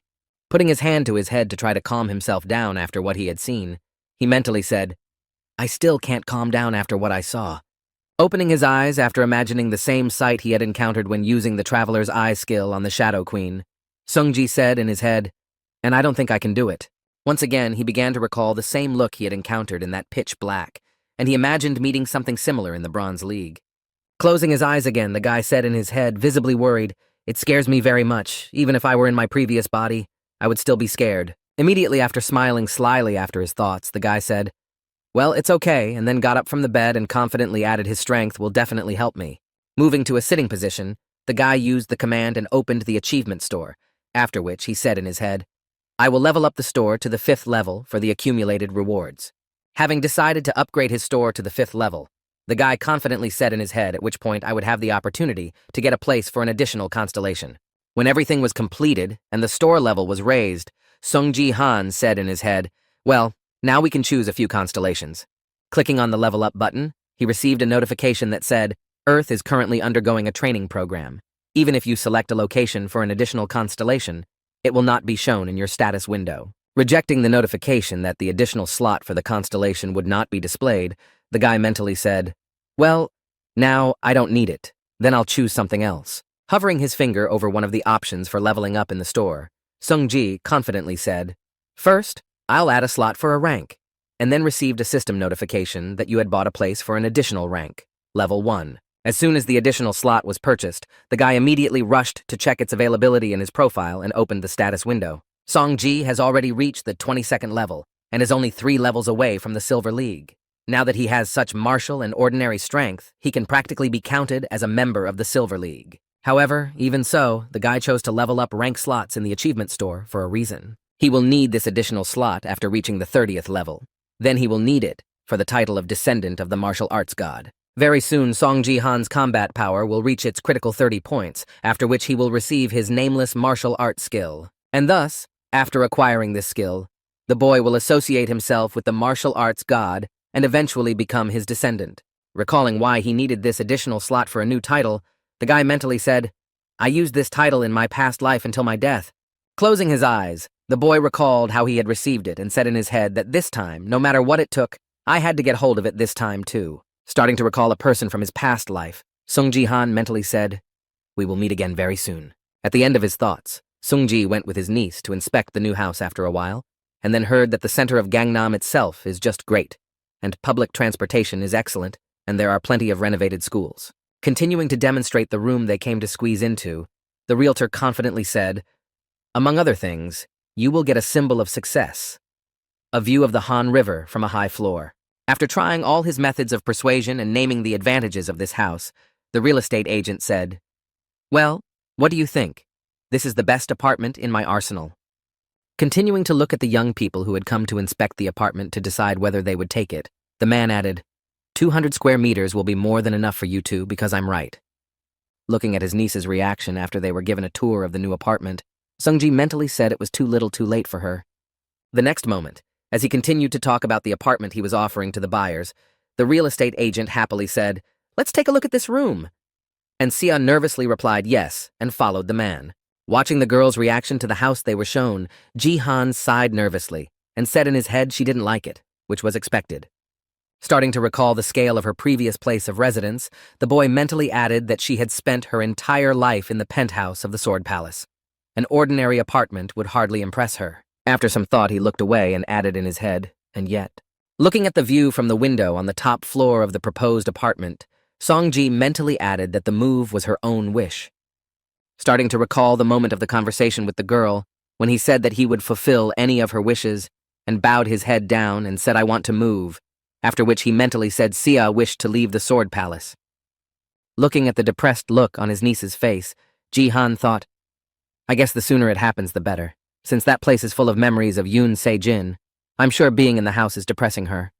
At the same time, trying to make a good impression of the apartment, the sales agent told Yoon Se-ah that the rooms were large, and the layout was perfect, and that it was not just that there were only one apartment for sale in this building, and it was not about the price. Looking at the nervous girl who was afraid to say no to the man, Ji-han thought I must find a suitable home for her, and then Yoon-sea replied to the sales agent, of course. The next moment, interrupting the man's conversation with his niece, Song-ji said, I think we'll need a bigger house than this one. Continuing to emphasize the inconsistency of the option, the guy added that soon she would become a player and therefore would need a room for a connector, to which the sales agent replied, I understand, then I'll look for more. Immediately after smiling happily, the sales agent turned his gaze to the girl and said, You are very lucky to have such a reliable and strong uncle. To which she replied, Well, I still have room to grow. Then the man said, I'm your fan, and I'll always be rooting for you. And Sung-ji smiled awkwardly and said, Thank you for that. As soon as Ji-han finished his sentence, the sales agent immediately added, No, no, no, thank you, which threw the guy into confusion with his answer. Smiling happily, the man added, In fact, I used to be part of the Sword King's fan community, but his move to Japan shocked me, so I immediately left and was very worried about Miss C. Turning his gaze to the surprised girl, he added, I heard that you are having a hard time right now, and I was worried about that, but I am glad to see you in person and that you are doing well. Continuing to impress Yoon-sea with his support, the sales agent added, You have a long way to go, but congratulations on your awakening hearing this. A tear formed in the girl's eye. Bending her head down and putting her hand to her chest, Yoon-sea said, I'm sure you'll get a wonderful gift. Hearing the words of support from the salesman who was also building hopes for a good future for his niece, Sung-ji, said something disturbing in my head. Recalling the moment when Sia was driven home in a car and the number of journalists, he mentally added that the attention to Sia increased after the Korean-Japanese battle, and that everyone is most likely interested in her awakening and gift. The next moment, remembering the horrible future that had happened to her in her past life, the boy added in his head that when it turned out that she was an F rank, all their attention would become poison. After these mentions of a harsh future, Ji-han looked at his niece and mentally said, We need to prevent this. We will have to keep her away from people for a while, especially from reporters. And at the same time, Kim Hee-so, the granddaughter of CEO Taewon Daily, was happily talking to someone on the phone saying yes, of course. Hearing the question from the interlocutor, she confidently added everything was correct on August 22nd. Her birthday, she will be in the Academy's gift room. No, you don't have to worry about that. I will help you with the interview. After finishing the conversation with the journalists, she said, See you later, and then hung up the phone, and the guy who was sitting in the office with her said what a scum and hypocrite you are, a family member of a media worker. In response to the boyfriend's remark, Hee-so replied that no one asked you to stay, to which he replied, Don't say that. Otherwise, I won't be able to meet Yoon-sea anymore. Immediately after focusing on the girl, he added, But why do you hate her so much? To which the granddaughter of the media company's director replied that she was from an ordinary family, and people keep comparing us, and if it weren't for Battlestar, she would have remained a hillbilly. After hearing the girl's explanation, the guy laughed and asked, So that's why you organized an interview for her? And she smiled and replied, It will be a great article. I'm doing it for the good of my family. Continuing to announce the reasons for her hatred, Kim Hee-so added that if she gets a lame gift, it would be nice to humiliate her. Hearing this, the guy stood up from his seat and replied, You're a jerk. Hearing the boy's words, Hee-so showed a photo of Ji-han and said your participation is also important in this case. Song Ji-han is the uncle of this bad boy. He is always there for you. Continuing to emphasize her defender, who usually sows at the most inopportune moment, the girl added, You are sure you can defeat him in a battle? In response to a question from the granddaughter of the director of a media company, the guy smiled ominously and replied, Crazy fool. I don't give a damn about him. Hovering over the girl with his ominous figure, he confidently added, The main thing is that you keep your promise, to which she replied, Oh, what a scoundrel. Immediately after opening her eyes and looking at the henchman in her plan, Kim Hee-so said, Don't worry when my plan is complete. Focusing on the guy who was eager to get what he wanted, the girl said, Not then you will be able to do whatever you want with that whore. Sometime later, Seoul District Gangnam Academy Battleground, 21/08/2020 year 10 in the morning, 14 hours before Sia woke up. Continuing to insist on her point, Kim Hee-so said, Come on, Sia, don't be a buccaneer, to which Hee-so nervously replied. Continuing to refuse, the girl added, I'm telling you, I'm not going to go to an interview. And folding her arms in front of her, she added, Please think about it at least once more. Continuing to insist on her own way and continue to persuade the girl to give an interview, Kim Hee-so added that it was all for your own good, to which Yoon-sea replied, But I already told you I don't want that. When she heard another rejection from Hee-so, she said insultingly, You're torturing me. You were recently criticized for the King of Swords despite your innocence. Continuing to press the girl in every possible way, she added, Shouldn't we now cover their words with a good report? I tried so hard to convince Grandpa to help you. When Yoon Xia was tired of listening to the girl's whining, she stood up and said, Thank you for worrying about me, but I don't have time for that right now. Heading out of the classroom where they were, Xia added confidently, I'm going to the restroom. Not getting what she wanted, Kim Hee-so gritted her teeth in anger and said in her head, What a bastard. I hate her with all my heart. She just had to agree. The next moment, calming her temper, she straightened her hair and added in her head, Oh well, it doesn't matter. They are already waiting for her in front of the gift room. Recalling her diabolical plan, which must succeed under any circumstances, she added in her mind that everything would happen today, and she wondered what gift she would get for this wretch. Smiling ominously with anticipation, she thought that if the awakening happened anyway, it would be good to write an article about it before Xia went to hell. As she continued her thoughts, the girl gloated, saying that it would be better if her gift was an F rank, and at the same time, Xia closed herself in the toilet stall and hung her head.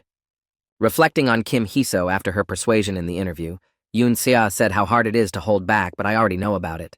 Closing her eyes and starting to imagine that picture, the girl mentally added to my already known knowledge of how Hee-so really feels about me.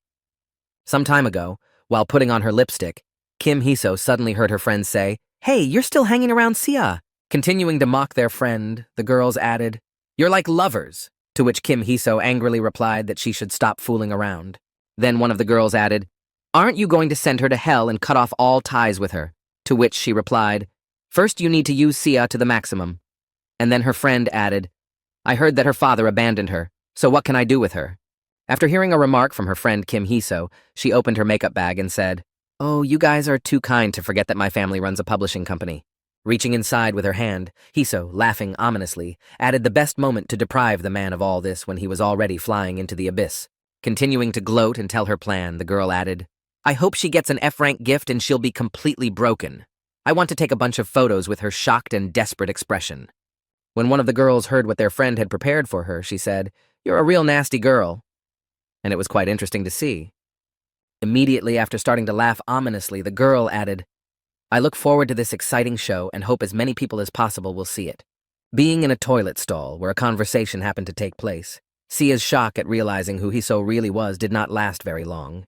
Biting her lip, the girl said anxiously in her head, I'm just not comfortable, I'm really scared. Standing in the room to receive the gift, the girl folded her arms in front of her and added anxiously in her head that I might actually get an F-rank gift. As Yoon Xia bowed her head and continued to pray, she said in her head, You can't let Hee-so hide his true identity. Let anything but an F-ranked gift fall out. As she was sending all her prayers to those who sent the gifts, she sincerely said in her head, I beg you, please. Continuing her prayer that something she was so afraid of would not happen to her, Yoon Xia mentally said, Please give me a good gift. At the same time, standing somewhere on the street, Sung-ji looked at his watch and said in his head, There are only 5 hours left. The next moment, as he was heading to BattleNet school, he heard someone say to him, Mr. Son, please come here. Arriving at the pair of guards, Jihan asked if Seo was okay in the gift room, and one of the men replied that she was protected by the guards. When he heard that his request had been listened to, the guy replied, Thank you. Please make sure that no stranger approaches her, especially reporters. To which he replied, Don't worry. We have taken measures. Even the academy staff will not approach her. Looking around him and demonstrating the number of guards assigned to the facility, he added that the management pays special attention to this.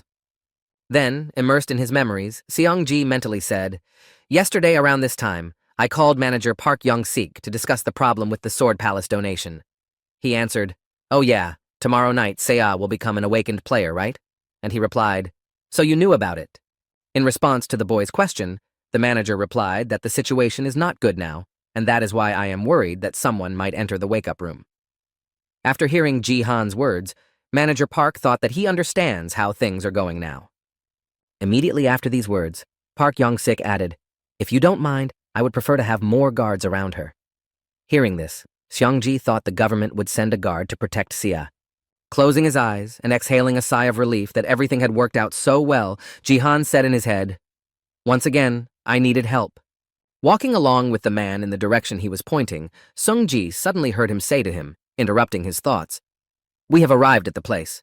Pointing to the room on the right side of him, The guard added a gift room. There are chairs behind the door. You can sit down and wait there. After receiving a detailed explanation of the situation, Sung-ji replied, "Thank you. I'll see you after midnight." And he said, "I understand if you need anything, let us know right away." Left alone in the gift room and sighing heavily, Jihan started to shake his head and mentally say, "No need to worry this time. I will be there to protect her." The next moment, taking the consolation prize out of his pocket, he looked at it and added, "Now I can only hope for one thing."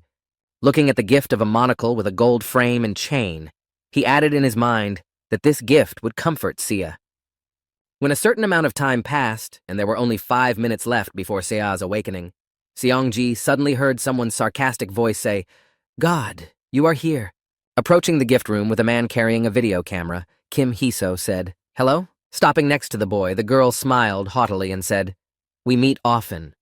Seeing Hee-so Jihan in front of him, he thought, "I remember Sia introducing her as her friend, and the reporter next to her." Getting up from his seat, the guy said unhappily, "How did you get here?" The entrance was closed so that no one could come in, and the girl laughed and said, "The publishing company is full of ties, if you don't know." Continuing to tell lies, Kim Hee-so added, "A friend of mine helped me by overhearing the outright lie." Sung-ji said, "You're not even trying to hide the fact that you secretly entered here." Hearing the boyfriend's remark, Kim Hee-so replied unhappily that I secretly came because I had a case at my own academy. Continuing to insist on her point, the girl added, "I want to interview Sia." Hearing this, Jihan irritably replied, "Stop bullshitting and get out of here. She'll go home as soon as she wakes up." Trying to somehow drive away the uninvited guests, he added menacingly, "This is my first and last warning to you." Hearing this, the cameraman was frightened and thought, "Oh, will everything be okay? It looks like we're running into trouble." After which Kim Hee-so replied, offended, "Well, then we have no choice."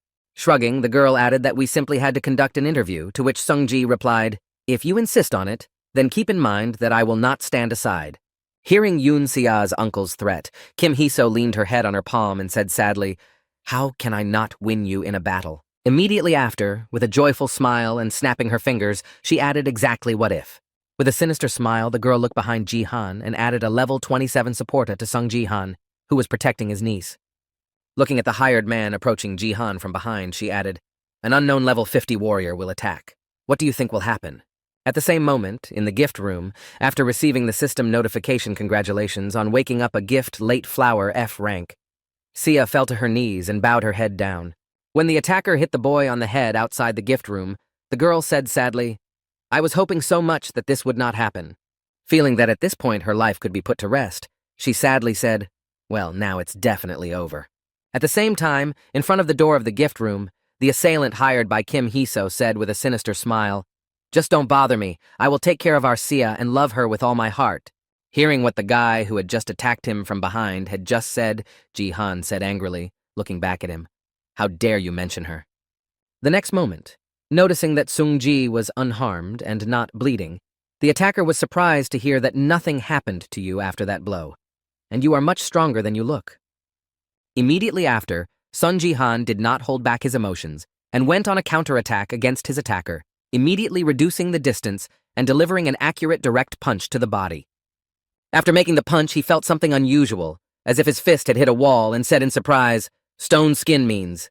Continuing to strike a series of blows, one of which flew into the enemy's face, Sung-ji suddenly heard him smile slyly, turning his face to stone and saying, "You're quite well informed, I'm not surprised at all." Immediately after striking back at Jihan's body, the stone-skinned attacker said, "I wonder how much self-confidence you have in there." At the same time, when she noticed that the fight between Song Jihan and the hired boy was on an equal footing, she was shocked to hear him say, "Wow, is this really happening?" At the same moment, the cameraman filming the fight asked if he was sure he would win this battle. Continuing to beat up his opponent, the guy with the stone skin said, "You don't know where you belong because people are cheering you on, calling you a rising star, because I'm right." Completing his series of blows, the boy shouted, "Answer the bastard!" and struck another blow to the body. Trying to somehow get information out of the guy's mouth, he shouted out how many times he needed to hit you to make you talk. And then he missed an uppercut from Jihan. This punch was critical for him and so powerful that it threw the guy into the air, and Sung-ji didn't even raise an eyebrow, maintaining his calm and confidence. The next moment, when the enemy was in the air, Jihan used his strength characteristic and grabbed the guy's hair with his mana-created hand. Not knowing what was happening to him and why he was suddenly hanging in the air, the stone-skinned attacker exclaimed in confusion, Oh shit, what's going on? Immediately after these shouts, Songji looked at his opponent with a contemptuous look and said menacingly, "You look like a hooligan and behave like one." The next moment, continuing to look at the boy with a look filled with anger and hatred, Songji added, "I'll leave a mark on you so that you can't even think about doing something like that again." Immediately after his words, the guy used the characteristic of strength to scalp the man who decided not only to attack him, but also to mention Sia in his fantasies. Having finished all the business with the offender, the guy threw him aside to Kim Hee-so while the man was landing. The cameraman had already kicked his slippers and headed for the exit at the speed of light. When the granddaughter of the director of a publishing company saw what happened to a guy who was twice as tall as Song Ji-han, she was seriously frightened and screamed out loud. At that very moment, somewhere in the gift room, Yoon Sia was wiping away her tears after receiving an F-rated gift and mentally saying, "Stop crying." Slowly calming down after the sad event, the girl took a deep breath into her chest and then exhaled, adding in her head, "My sadness will not change anything." Finally, having calmed down, the girl said, "Well, it's time to go. My uncle is probably waiting for me." Immediately after these words, the girl headed for the door that led to her exit from the gift room, where her uncle was supposed to be waiting for her. Watching her gift all the way, the girl mentally said to herself, "How can I live my life even if I am an active player with a gift of F rank? It is obvious that I will start trembling with fear in the Bronze League." Closing the status window where her characteristics were written, Yoon Sia slowly opened the door and said, "I feel like an idiot for praying for something good for so long." Continuing to speak out in frustration, the girl did not even notice what was happening in front of her until the door of the room closed, when she saw her uncle and froze in place. Seeing that Sungji was already doing something in the hallway, the girl confusedly asked her uncle what had happened, and he looked at the boy whose hair he had pulled out and replied that he deserved it. The next moment after the boy's answer, Kim Hee-so's angry voice was heard exclaiming, "You crazy bastard!" Seiya looked back in fright.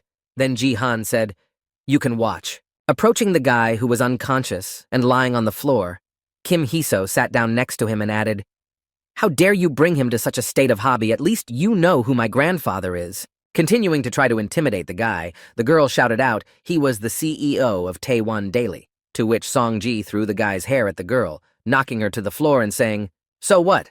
Looking at the insignificant girl who hid behind the name of her grandfather, Ji-han said in an indifferent tone, "Who cares if your family runs a fairly large publishing house and is going to manipulate the media?" In response to the boyfriend's words, Kim Hee-so said, smiling ominously, "Do you really think that this will be the end of it? I will create and spread fake news." Continuing to pour out threats, the girl added, "Your family will become the most disgusting in the whole world. People will be silenced by your presence alone." Continuing to threaten to spread the rumors, Kim Hee-so added, "You know, the important truth is that after hearing the threats, Ji-han tried his best to contain his anger, but the veins in his face were already beginning to show. Looking with a surprised look at your classmate who, in a desperate situation, went to the extreme of saying that society's attitude towards you is already negative because of the Sword King, which is even for the better." After listening to the threats against him and his niece, Ji-han said with confidence, "You're there. Try to be there." Upon hearing this, Seiya looked at her uncle in surprise. At the same moment, looking at Kim Hee-so, who was confused by his answer, Seong-ji added, "We can just leave Korea after hearing that." And she was confused as to what he meant. The next moment, creating a fireball in his hand, the guy said menacingly, "But will you be able to answer for your actions?" When she heard the boy's threats, she looked at him with a disdainful look and said, "Stop trying to be a cool little shit. If it weren't for Battlesnet, you would never even be able to talk to me." After listening to the girl's arrogant remarks, Song-ji sent mana mixed with flame to the girl and said, "Yes, I understand." The next moment, the girl's entire body was enveloped in heat, which only increased the temperature around her and made Kim Hee-so nervous and silent.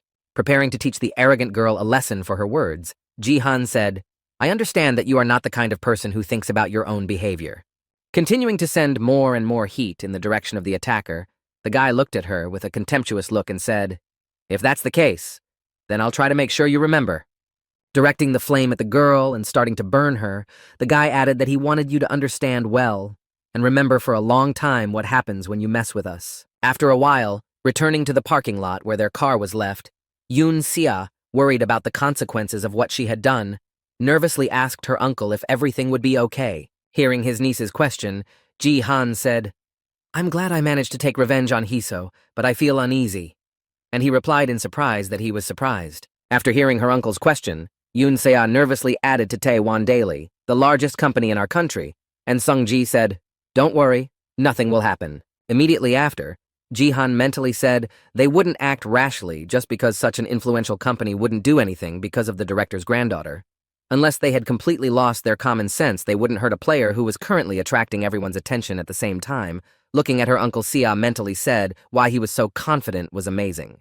Having finished thinking about why he and his niece were safe, Sung-ji added something else that was important right now, and then said, turning his gaze to his niece, he confidently told her what kind of gift she had received. Hearing the question from her uncle, the girl bowed her head down and said sadly, "A late F-ranked flower." Continuing to grow more and more disappointed in her skill, the girl said, "I think it will be difficult for me to achieve anything as a player."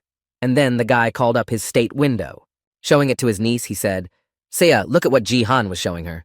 And Seiya asked in surprise that it was your state window, to which he replied, "Yes, this is the first time I've ever shown it to anyone." After examining everything in it, the girl saw something that did not fit in her head and exclaimed in confusion, "Wait a minute." Concentrating her attention on the inscription of the gift of the eyes of the F-rank traveler, the girl asked in confusion what this was. "You also have a gift of F-rank." Surprised that her uncle also did not have a unique gift, Sia asked him, "How did you manage to become so strong?" And he replied, "Look at the standing over him." Then noticing the strength and fighting power, she asked him what it was. After reading the names of the characteristics, she said, "Combat power and strength are definitely characteristics from Battlestar," to which he replied that they are special because many people do not know about them because the conditions for obtaining them are hidden. Immediately after the status window was demonstrated, Jihan confidently added, "As you can see, the rank of the gift is not the most important thing in Sia. You can also get unique characteristics." Immediately afterwards, he pulled an object out of his pocket that he wanted to give to the girl as a consolation gift. But first he spoke.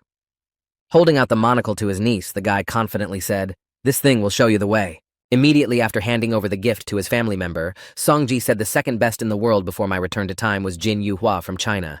Recalling the moment when he found out the rank of her gift, the guy confidently added in his head that she also received a late flower as a gift. Immersed in memories from the past, where he stood in front of the TV and watched a live broadcast of her battle in the Colosseum, Jihan added, "I couldn't believe what I was seeing with my own eyes." Amazed by the girl's skills, the guy with the lowest gift rank said in amazement that he could only think of the F-rank gift that brought Sia to despair and death. Does he really have such a secret? At the same time, when she arrived home and began to look at the description of her gift through the monocle, she was surprised to hear what it was. Surprised by the hidden description she saw through the gifted object, Yun Seiya added in surprise that the gift could be improved and the main effect could be enhanced. The next moment, Sung-ji smiled joyfully and said to his niece, who was beaming with happiness, "Your gift is amazing, isn't it?" Immediately after this question, looking at Yun Seiya's admiration, he mentally said the item worked with a bang. He came out of the repaired, broken monocle of the C-rank envoy. Recalling the process of repairing it using the urgent repair skill, the boy mentally said, "I made it yesterday as a birthday present for Sia." Continuing the dialogue with the girl, Jihan said it was amazing that you could increase your rank, but the effect itself was good. Thanks to the additional growth rate, the effectiveness of your training doubled, to which she replied that it was also good. Then Sung-ji said confidently, "Even with her help, you will quickly get the rare characteristic I told you about." Immediately after these words, Jihan smiled and said, "Seiya, I think you have every chance of becoming one of the best players." After hearing encouraging words from her uncle, who believed in her and saw great prospects for the girls, she was surprised to ask what was going on. She let out a stingy tear that she could not control, and the girl really added to my heart. When tears spontaneously began to flow from her eyes, she could not believe that this really happened to her, and gave me a really wonderful gift. In response to his niece's question, Jihan confidently said, "Dak is very good," and then thought to himself, "I wonder how long she has been praying for this." Recalling Ito Ryuhai's interview after the competition between Korea and Japan, he mentally added that the father not only abandoned her, but also said that he did not have a daughter, and that her life was a cause for rumors for people.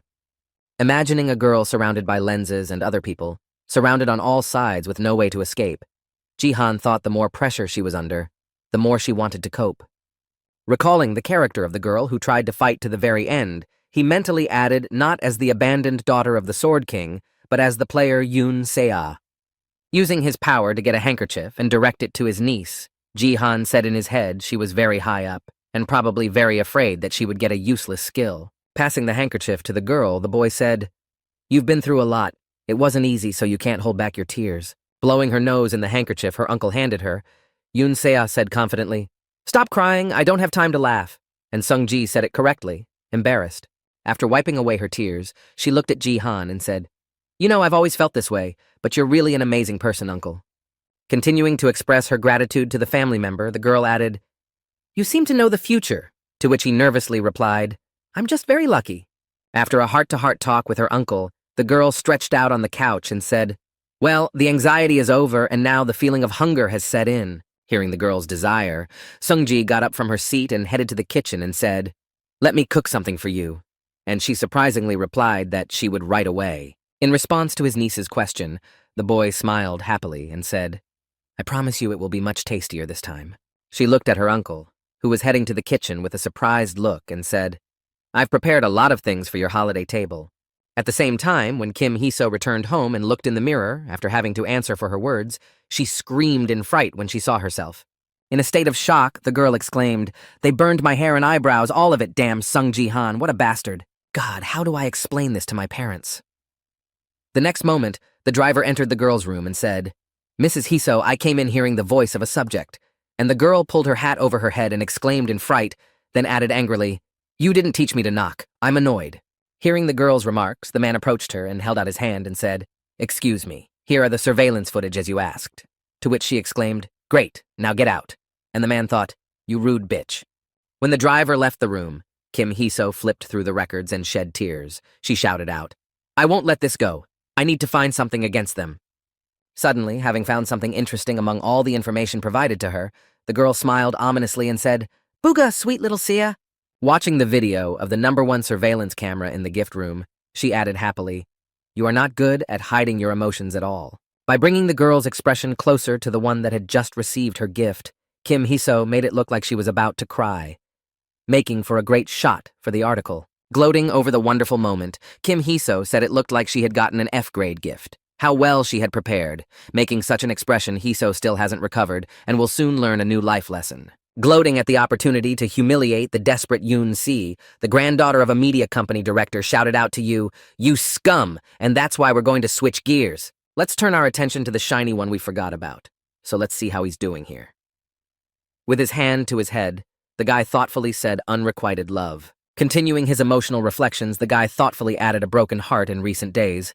I felt helpless after I was not chosen by the one I wanted to get closer to. Starting to remember the boy who wanted revenge on Sung Ji-han, he mentally said ugly and vile fire sorcerer. The next moment, out of nowhere, he mentioned some other birds and confidently said dirty and stupid eagles. Imagining in my wet dreams the moment he carried poor Ji-han in his arms, I added a golden ray and dealt with everyone who disturbed Ji-han's sleep. Immediately after all these heartfelt words of his proud deeds for the sake of his beloved platform, the boy jumped up and down, and then I realized. The next moment, grabbing his chest, closing his eyes and clenching his hand tightly into a fist, the golden ray exclaimed that I was simply destined to become his manager. Continuing to imagine himself as the poor guy's savior, he said, "That's why I'm asking you, Sung Ji-han." While the guy himself was in the dungeon clearing monsters, the golden ray was in his room and added, "Please read my message." Continuing to destroy monsters, even without knowing that someone had written to him or contacted him, Sunji confidently pursued his goal. While the guy was destroying monsters, the commentators on the live stream started writing about what his teammates were doing, and those who are on the same team with him usually just watch. But if they don't interfere with him, they will take first place after these comments. At the same time, Ji-han, who did not need help at all, used his skill in an unnamed divine art to destroy his enemies. After a while, after destroying all the enemies in the dungeon, the guy received a system notification that said the game was over, and you took first place. Also, after receiving a system notification, one of the players sighed heavily and said, "Oh, it was so hard to finish all the popcorn." To which the other added, "Let's add onions and caramel next time." After completing the protection task, Sungji received a system notification that your level has been raised to level 25, and you can now participate in Silver League battles. Received the title of Ruler of Bronze with the passage of the League. With the highest percentage of victories, you entered the World Top 100 Bronze League on August 25th. There will be a battle for promotion among the top 100 players. The best 100 players in the world are the most successful people in the BattleNet, and they will fight in the battle for promotion to ensure their transition to the next league. The goal of all players who are in the top 100 of the Bronze League is the Silver League, but another special condition has been added. And this condition consisted of something quite unusual that had never been seen before, and is not seen in ordinary battles. The whole point of this fight between the top 100 is that they will fight until there is only one left. And so the battle for promotion to the Silver League is not just a regular game, it's a fierce struggle for survival. And this competition ends only in one case, when there is only one participant left on the battlefield, not half as usual. As a result of this tournament, the best player worthy of promotion is determined, after which Sungji opened the leaderboard to see the 100 he will have to face. When I saw a familiar face in the list of leaders, Ji-han said in my head, I knew that this time you would also be on the list of the best. As he continued to stare at the profile photo of the man he was about to face, Ji-han said in his head, I haven't seen Baron Williams for a long time. While looking through the list of participants in the competition, Sungji came across Baron, who had one of the top 100 players in the Bronze League, Baron Williams, written next to him. Putting his hands to his sides, the guy said thoughtfully in his head, I expected that this time we would meet earlier, but not this early. Feeling a little uneasy after seeing his opponent in the promotion competition, Sungji mentally said bad things, but in a strange way. Continuing his thoughts on the top of the tower, Ji-han said, I wonder if I will lose to him, because I have never been able to defeat him before. The decisive factor that allowed Sun Ji-han to be among the top 100 players is his unique strength score. Of course, combat power is also a great and unusual indicator, but only physical strength, endurance, and speed are important for unlocking the nameless divine arts. But they cannot be compared to the power that goes beyond any framework of reality. Similarly, they simply cannot match the skills of absolute territory with mana boost and telekinesis. However, this is not the end of all the additional bonuses of the strength skill, as there are still some bonuses. One of them is that this characteristic also has different classes. As he continued to think in his head, Sungji mentally said, and the power that Baron used was on a completely different level. Strength is an indicator proportional to mana and divine power. Baron was born with excellent mana, and therefore his strength was significantly superior. This figure was at least twice as powerful as Ji-han's, even though he had excellent control.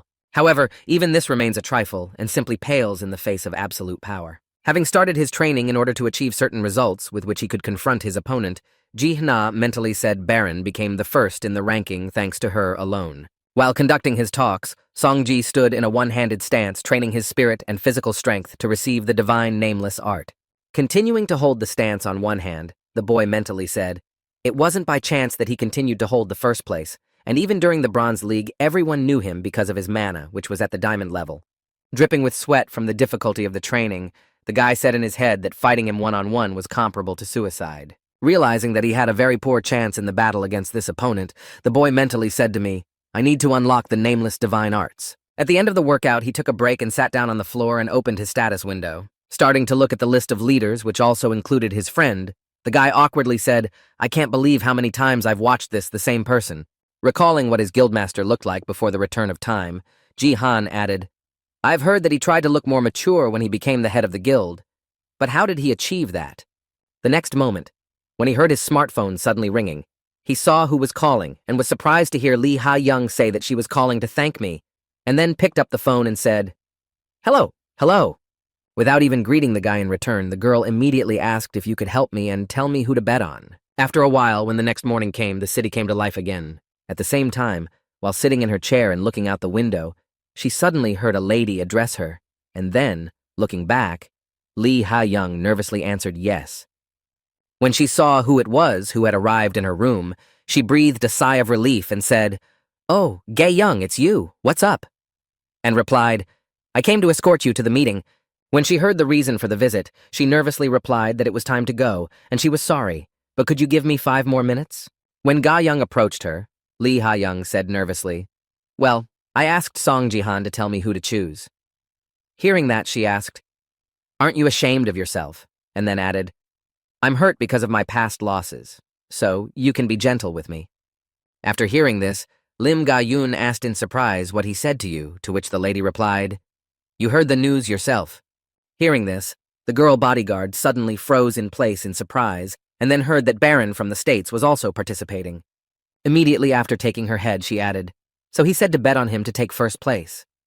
And hearing the guy's recommendation, Ga-young said rather confidently, to which Lee Ha-young replied, Well, that makes sense. Then raising her head up, Lim Ga-yoon thoughtfully said, But Baron, How does he plan to defeat someone who flies around and throws punches? Hearing her friend Lee Hae-young's opinion, she exclaimed, "You think the same way too." As soon as the bodyguard turned her attention to her lady and looked at her, she added that it would be safer to bet on Baron.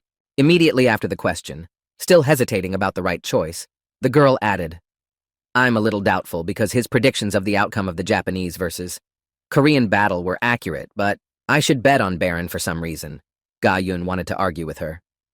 Immediately after I finished telling her about my life, Lee Ha-young suddenly asked me how you were doing. Changing the topic to another direction, Lee Ha-young looked back at her friend and asked if you had a good score in BattleNet. Continuing to bombard the girl with questions, she added, "You've been working pretty hard lately." To which Lim Ga-yoon replied uncertainly, "Well, I have." Clenching her hand into a fist and gathering the courage for the next action, she added, "I was going to tell you." At the same time, Sun Ji-ha, having received the desired free characteristic point, confidently said in his head that all the conditions were now met.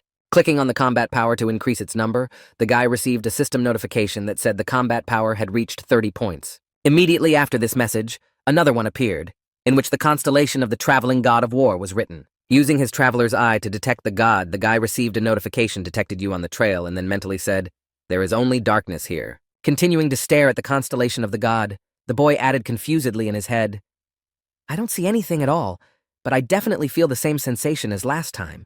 Immediately after Sung-ji received a system notification that said, "Traveling wars look at you, Ji-han thought at last we meet again." The next moment, he began to endow the boy with divine power, and Sung-ji received a message saying, "The traveling god of war recognizes you as his descendant." And then he thought, "In my past life, he helped me a lot too." When the main power transfusion was completed, the guy received a system notification informing him that he had received the ability of nameless divine art. Having received the desired skill, the boy mentally said, "Usually, the patronage of a constellation has enormous consequences, but the traveling god of war did not ask me for anything." The next moment, he received another system notification that said, "Learned martial arts technique, 3 talents, martial commitment learned technique lightning steps, shimmering sky." At the very moment after receiving the skills, the guy mentally said, "If I have already reached 30 points of combat power," after which I received a notification, "The traveling god of war frowns." Feeling something strange that shouldn't have happened, Ji-han grabbed his head in surprise and thought that the connection was cut off, and then received another notification that said he was unhappy that your 3 dantians were already open. "The wandering god of war is very afraid of you." When Ji-han saw this warning, he was surprised to think that he was afraid only because I had 3 dantian divine beings open, and that was the only reason he was afraid. After the warnings were over, the boy received a system notification stating that the imitation of martial arts techniques had been stopped. Immediately afterward, he received another system notification that said the constellation of the traveling god of war was returning, and then the constellation began to disappear from his eye. At the end of the failed contract with the traveling god of war, the guy said in surprise, looking at his hands, that I had returned. The next moment, the 7th-ranked Sun Ji-han got to his feet and hurriedly checked his status window. Someone who had to take part in a battle for promotion in the near future saw what had happened and nervously said it was a disaster. When he saw the inscription, "No gift," the guy mentally said, "My gift is gone." That's how he lost his main advantage in this competition. When he arrived at the school to pick up his niece, Sung-ji heard from her that she had left the academy. When she got into her uncle's car to pick her up, Yoon-sia happily greeted her uncle and he replied with a welcome back. On the way home after he picked up his niece from the academy, Song-ji asked how it felt to have a huge burden lifted from your shoulders. In response to Ji-han's question, the girl said with a sigh of relief, "Of course, I feel like I've been born again." After her awakening, Sia decided to leave the academy because the main reason for attending is to receive a gift, and those students who have already awakened mostly leave. Taking on his niece Sung Ji-han personally and starting to train her, Sia decided that she could get lessons from me anyway, and that's why there were much fewer reasons to stay at the academy. Continuing to coach the girl, pointing out her mistakes and supporting her in a difficult situation, Sung Ji-han mentally added, "And besides, she won't get into any more trouble." Driving the car after he picked up the girl, and after she had solved all her problems in life, Sung-ji added a major problem now. Recalling what he had recently experienced, the guy thoughtfully said in his head, "Concludes in me." Looking up at the sky while driving the car, the guy mentally said, "Tomorrow, there will be a battle among the best 100 players about me to do. I not only lost the eyes of a traveler. However, he also completely lost the ability to inherit the Nameless Divine Art rank S ability that is transmitted in parts." Angry that he had gotten some kind of fake, Ji-han mentally said not only that they now have S rank and not SSS, but also that I had only 2 techniques that I had before, which was a joke or something. At the same moment, noticing her uncle's strange appearance, the girl asked in surprise, "I see you're in a bad mood. Is it all because of the battle for promotion?" When he heard the girl's question, Sungji hesitantly answered yes, and then mentally added, "Although I'm more concerned about the uncertain future." Immediately after interrupting the guy's thoughts, Yoon Sia confidently exclaimed, "Don't worry, I'm absolutely sure you'll win." Smiling happily, the girl focused her gaze on her uncle and added, "You always manage to find a way out of any situation." With a light sigh, Yoon Sia added, "That's why I don't even care. You'll probably just come home and say I'm the first again." Immediately afterwards, the girl confidently added, "Can I take part in the betting? I'll bet everything on your victory." To which he replied, "No, there will be trouble if you do that." When he heard his uncle's answer, the girl said unhappily, "But he even broadcasted live bets, so it turns out that you can, and I can't." He replied, "That's right, you're still small."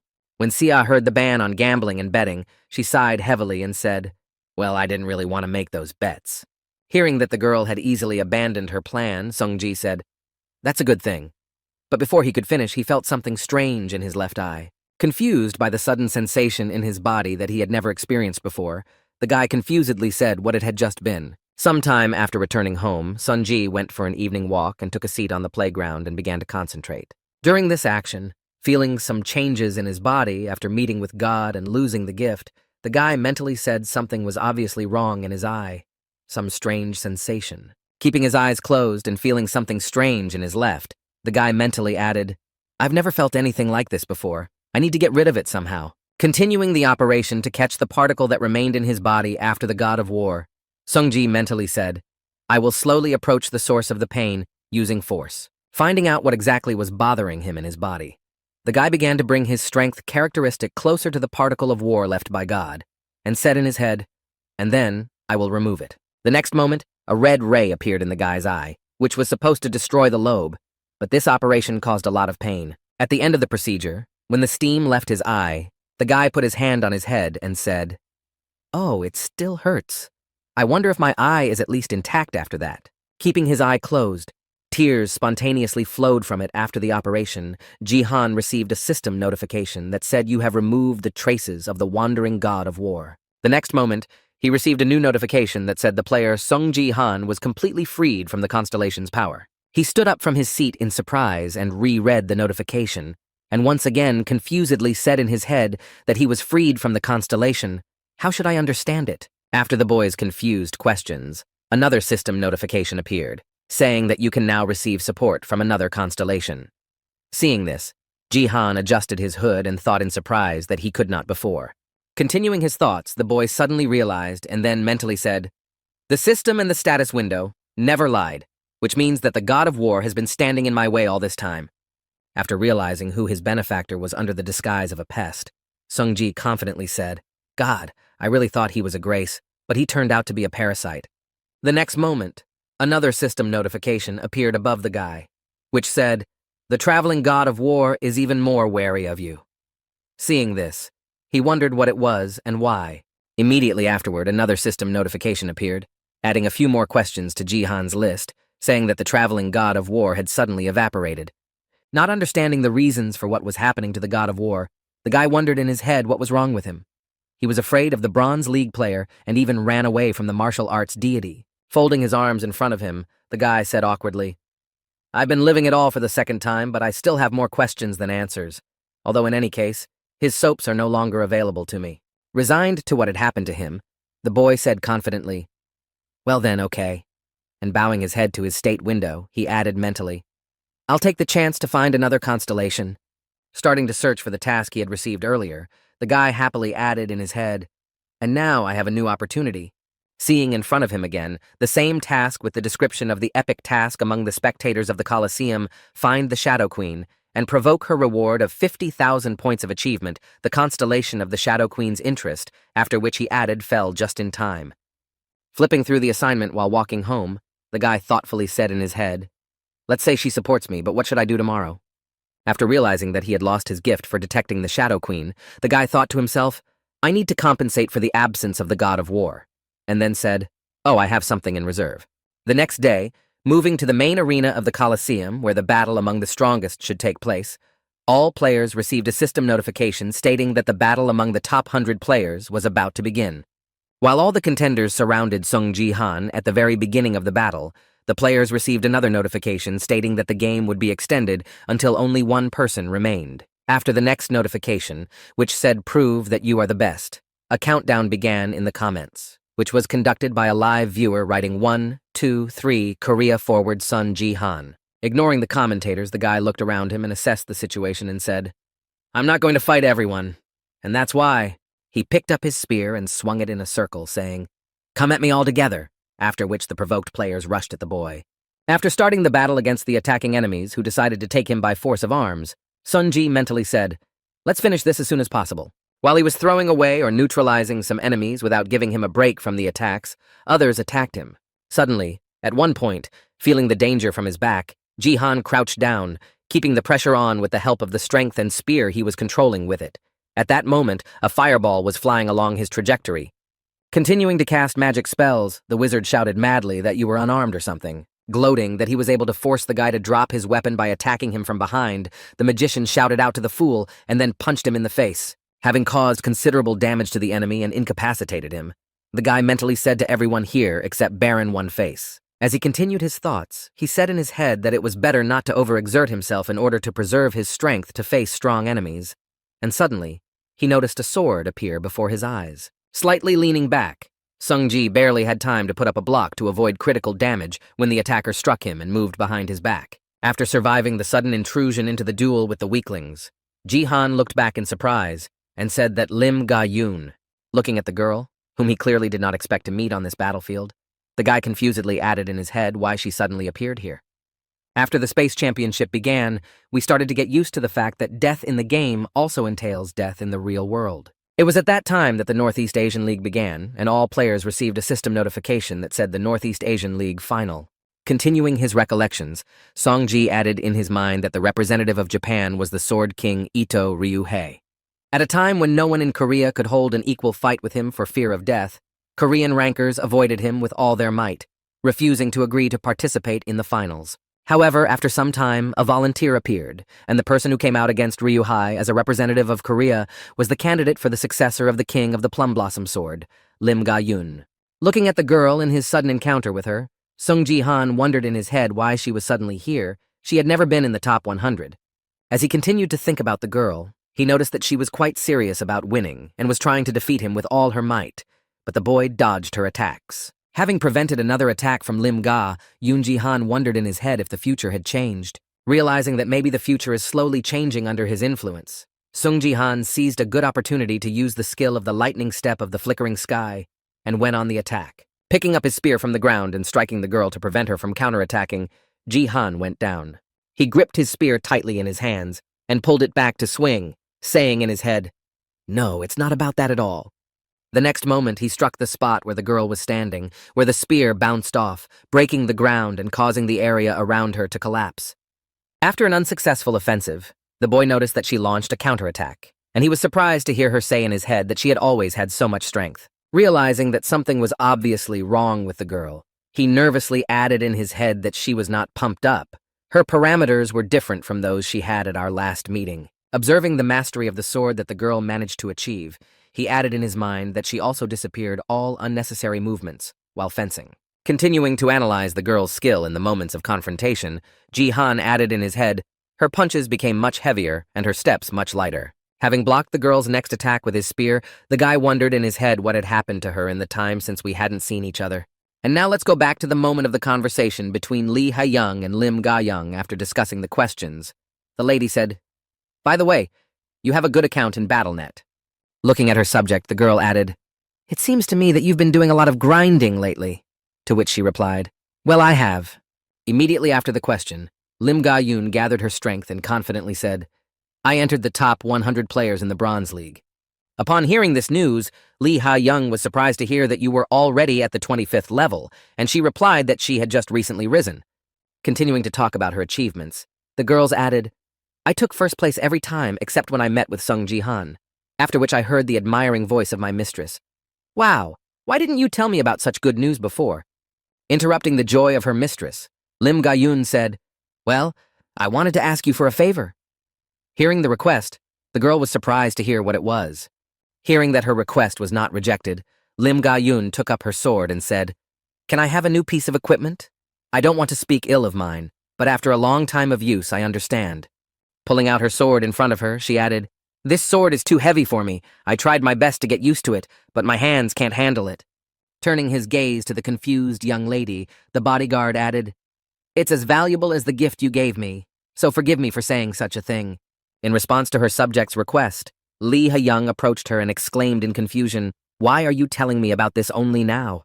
Immediately afterwards, without restraining her emotions, the lady exclaimed, "He was interrupting you all this time?" To which she replied, "But I had a good result, so I thought it would sound like an excuse."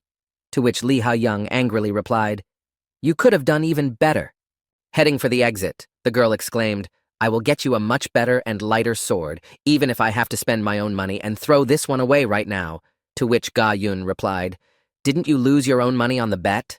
And she exclaimed, "Not at all." Lee Ha-young added with a sigh, picking up the phone, "You're such a fool. I'll try to find a replacement as soon as possible." Hearing this, Ga-young asked, confused, "Are you sure about this one?" She replied, "It's fine. Just try." To show everyone the best you can in the battle for promotion, Lim Ga-yun thought to herself, as she heard these words from her mistress. The next moment, looking up from her phone and smiling happily, Lee Ha-young added, "And if you concentrate, you can beat Song Ji-han too." And then she mentally added, "I was comparing myself to Song Ji-han." Continuing to support her subject with warm words, the lady said, "No matter what anyone says, you have always been the Eastern Star of the Korean Bronze League. You just need to prove yourself." Then Ga-yun mentally added, "She sincerely encourages me with words that I am capable of going higher." Immediately after these heart-to-heart conversations, the manager confidently told her employee to go big. In response to all the wishes and warm words of Lee Ha-young, the bodyguard girl smiled happily and said well, and then added in her mind, "Thank you, young lady." As she continued her confrontation with Sung Ji-han, she mentally said, "However, I seriously doubt that I will be able to fulfill my promise." Having been hit by her opponent, who was clearly outnumbered, she added in her head, "I can't beat Sung Ji-han now." At the same time, looking at the girl who was trying her best to fight him, the boy mentally said, "You know you can't win." Noticing how she went on the attack again, Sung Ji prepared to set up a block and added in his head, "Why are you trying so hard?"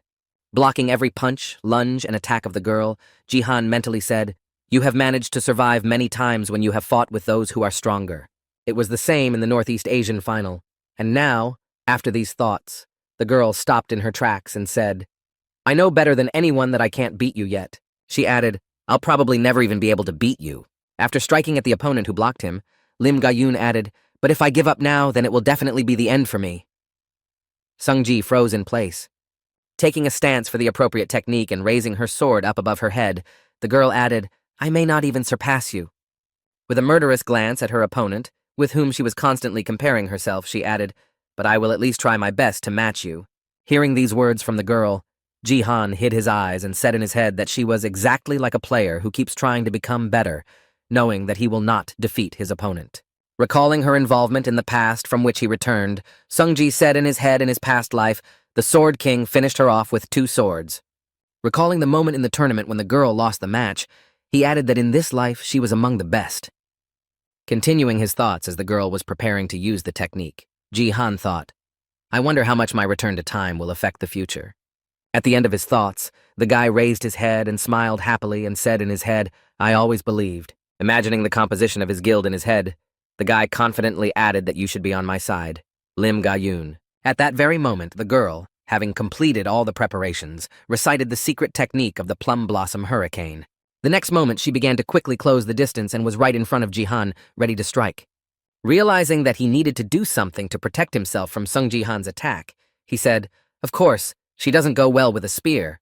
Swinging his weapon and also preparing to use his secret techniques, the guy added, "However, there is a suitable technique for this situation." At that very moment, gathering all her strength, the girl recited the 3 catastrophes of earthly martial devotion in 1,000-fold rage. And somewhere nearby on the battlefield, a man approached one of the opponents who was in the Colosseum and said, "Well, here we are again, Baron Williams." The man who was the main contender in this battle for survival was Clark, a junior warrior player, and the one who was in the top 3 in the U.S. Bronze League. And his opponent was none other than Baron Williams, a support player and wizard who was a member of the American Leaders Guild. At the same moment, a notification appeared above the players, saying that the game would continue until one player remained. After which Clark Jr. said everything turned upside down. Some coward who simply gave buffs to others from behind the back of the world's best players. Continuing to threaten Baron, the top 3 player added menacingly, "I'll show you that you and I are on completely different levels." To which he just yawned, showing that he didn't put them in any kind of a position. As soon as the man quieted down, the top US leader said, "You came like a bunch of ants and are going to talk right here." Hearing this, one of the men exclaimed angrily, "Oh, shit." Provoking a group of opponents, Baron created a sphere of power in his hand and said, "Enough is enough. Come at me all at once." The top 1 of the U.S. Bronze League, Baron Williams. As soon as the battle began to gain momentum, a system notification appeared that said, "Prove to everyone that you are the strongest," after which he exclaimed, "I will burn you all to ashes." Baron Williams, who was ranked first in the U.S. among the Bronze League, was simply obsessed with battles. After a successful provocation, 3 of the men set out to destroy him and prove that their power was much greater than he could have imagined. Only at one point, when Clark Jr. approached, Baron Williams grabbed him by the face, thus interrupting the attack. And the next moment he used his magic mixed with divine power and thus neutralized 3 enemies at once. At the same moment, the dean of the players behind Baron shouted out in confusion that, "What the hell, just take him out." Hearing an order from one of his opponents behind him, Williams looked back and shouted in a crazed voice that he wanted me out. Immediately after these words, applying his skill to the opponent behind him, the man added, "Do you really think you can do it?" Continuing to destroy everyone who came across his path, Baron shouted madly, "Perish, inferior beings!" There was not even a glimmer of humility in this man, only impoliteness. However, despite the fact that he possessed such great strength, Williams still accidentally noticed his abilities. A little afraid of Song Ji-han when he first saw him fight against the Cherry Blossom Sword and the abilities demonstrated on the battlefield. The situation was the same in the past, too, despite the fact that he outnumbered the guy in strength and always won, but some concerns did not let him rest. After completing the fight against the attackers, Baron went to the guy and said, "Hey, sir, you're right." And after approaching him, pointing his finger, the man added the invincible Sun Chi-han. Sighing awkwardly after being recognized by the applicant, the boy said, "Jihan Chi-han means thief in my language." Hearing that he had just been caught saying his opponent's name, the man put his hand to his face and laughed and said, "I'm sorry, I don't speak third world languages well." Immediately after activating his power characteristic, the man spoke again. "I confess to your understanding, Chi-han." Immediately after these words, the man used an insidious trick to attack the guy in a moment of carefree conversation when he was relaxed. But despite this cunning, the man still failed in his attempt to harm the boy and defeat him in such a way. When he saw that he was unharmed, he said, "I knew it." Just managing to see out of the corner of his eye that the guy was already approaching him from the right side, Baron added, and quite skillfully, at the same moment, Ji-han used a lightning-fast step of the shimmering sky. After entering the enemy's rear, Song-ji used his spear to try to attack the enemy, but he failed completely, as the enemy managed to dodge him. Rising into the air and creating a large number of magic circles in the sky, the man said, "I see that you are quite strong." During the battle against his worst opponent, Song-ji avoided his fireballs, which he fired over and over again, and continued to approach Baron's bow. And at one point, when the distance was sufficient, the boy jumped up and tried to attack the enemy with his fist, but the latter dodged the attack at the last moment. After an unsuccessful attack on him, Williams, prepared for a retaliatory strike, said, "How dare a lowlife like you?" He tried to get to the same level as me, and then fired a beam of magical energy in the wake of the guy who was landing. When the boy survived his attack and was on the ground, Baron Williams confidently shouted out permission to show me, starting to create a large number of magic seals in the air that covered a large area of the Colosseum.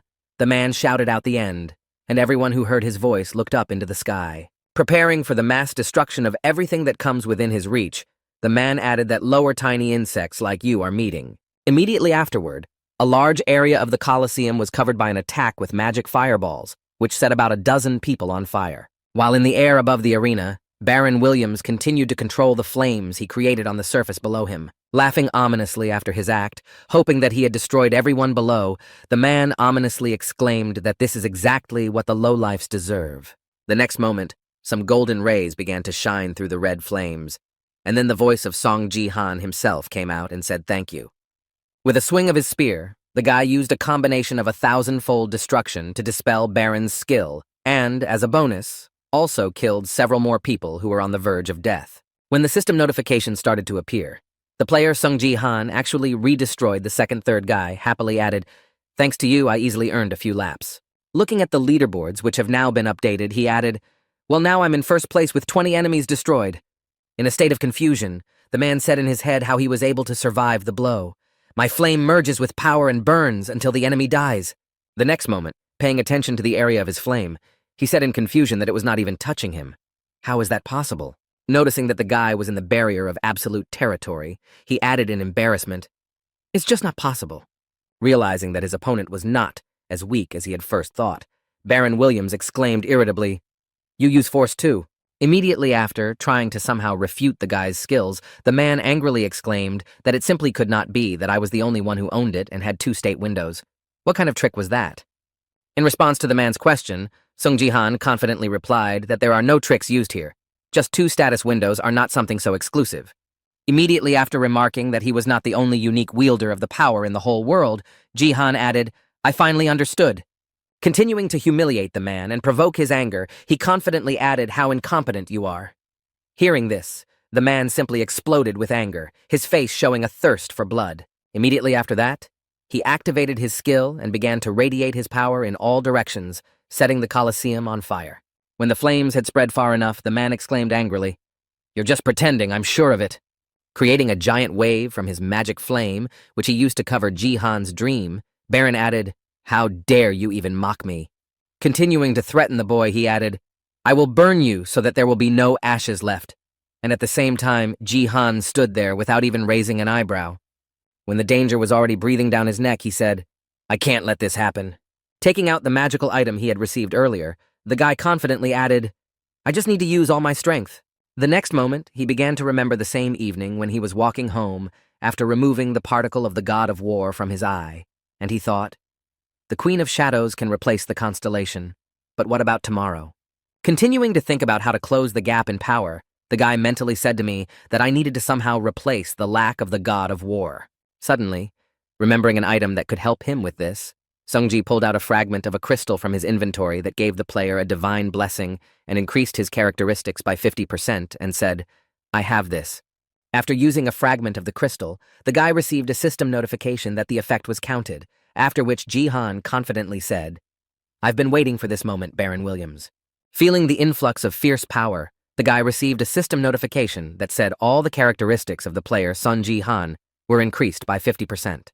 Clenching his hand tightly into a fist, Ji Han confidently said, "I will use everything I have now, and I will definitely destroy you." A coward is what most people used to say about a man in the past when he had not yet mastered the skill of strength. He was embarrassed not only because he was not as muscular and tall as others, but also because he was afraid to fight, and people always talked about him. What a waste of a gift, and that's why Baron remained insecure until a certain point in time and always stayed behind others. He had 2 state windows and 2 classes at his disposal, and if he had managed them correctly and used them to his advantage, he could have dominated Battlestar. However, Baron chose a different path. He wanted to be a support player and a magician. In other words, he had to always stay in the rear of the group. However, after receiving the cat's power characteristics, everything changed dramatically for him. It changed the boy. After receiving this characteristic, Baron began to dominate the battlefield with his mana. As a result of this incident, a considerable number of quite prominent people simply fell before him and his outstanding power. All the players who had to face or somehow heard about Williams had about the same reaction. They said that Baron had 2 disasters in his hand. The first of the disasters was the fiery hand, which allowed the man to sweep through all enemies thanks to a tsunami of flames. And all those who fell under this skill had no chance of survival, and afterwards only scorched ruins remained at the site of the attack.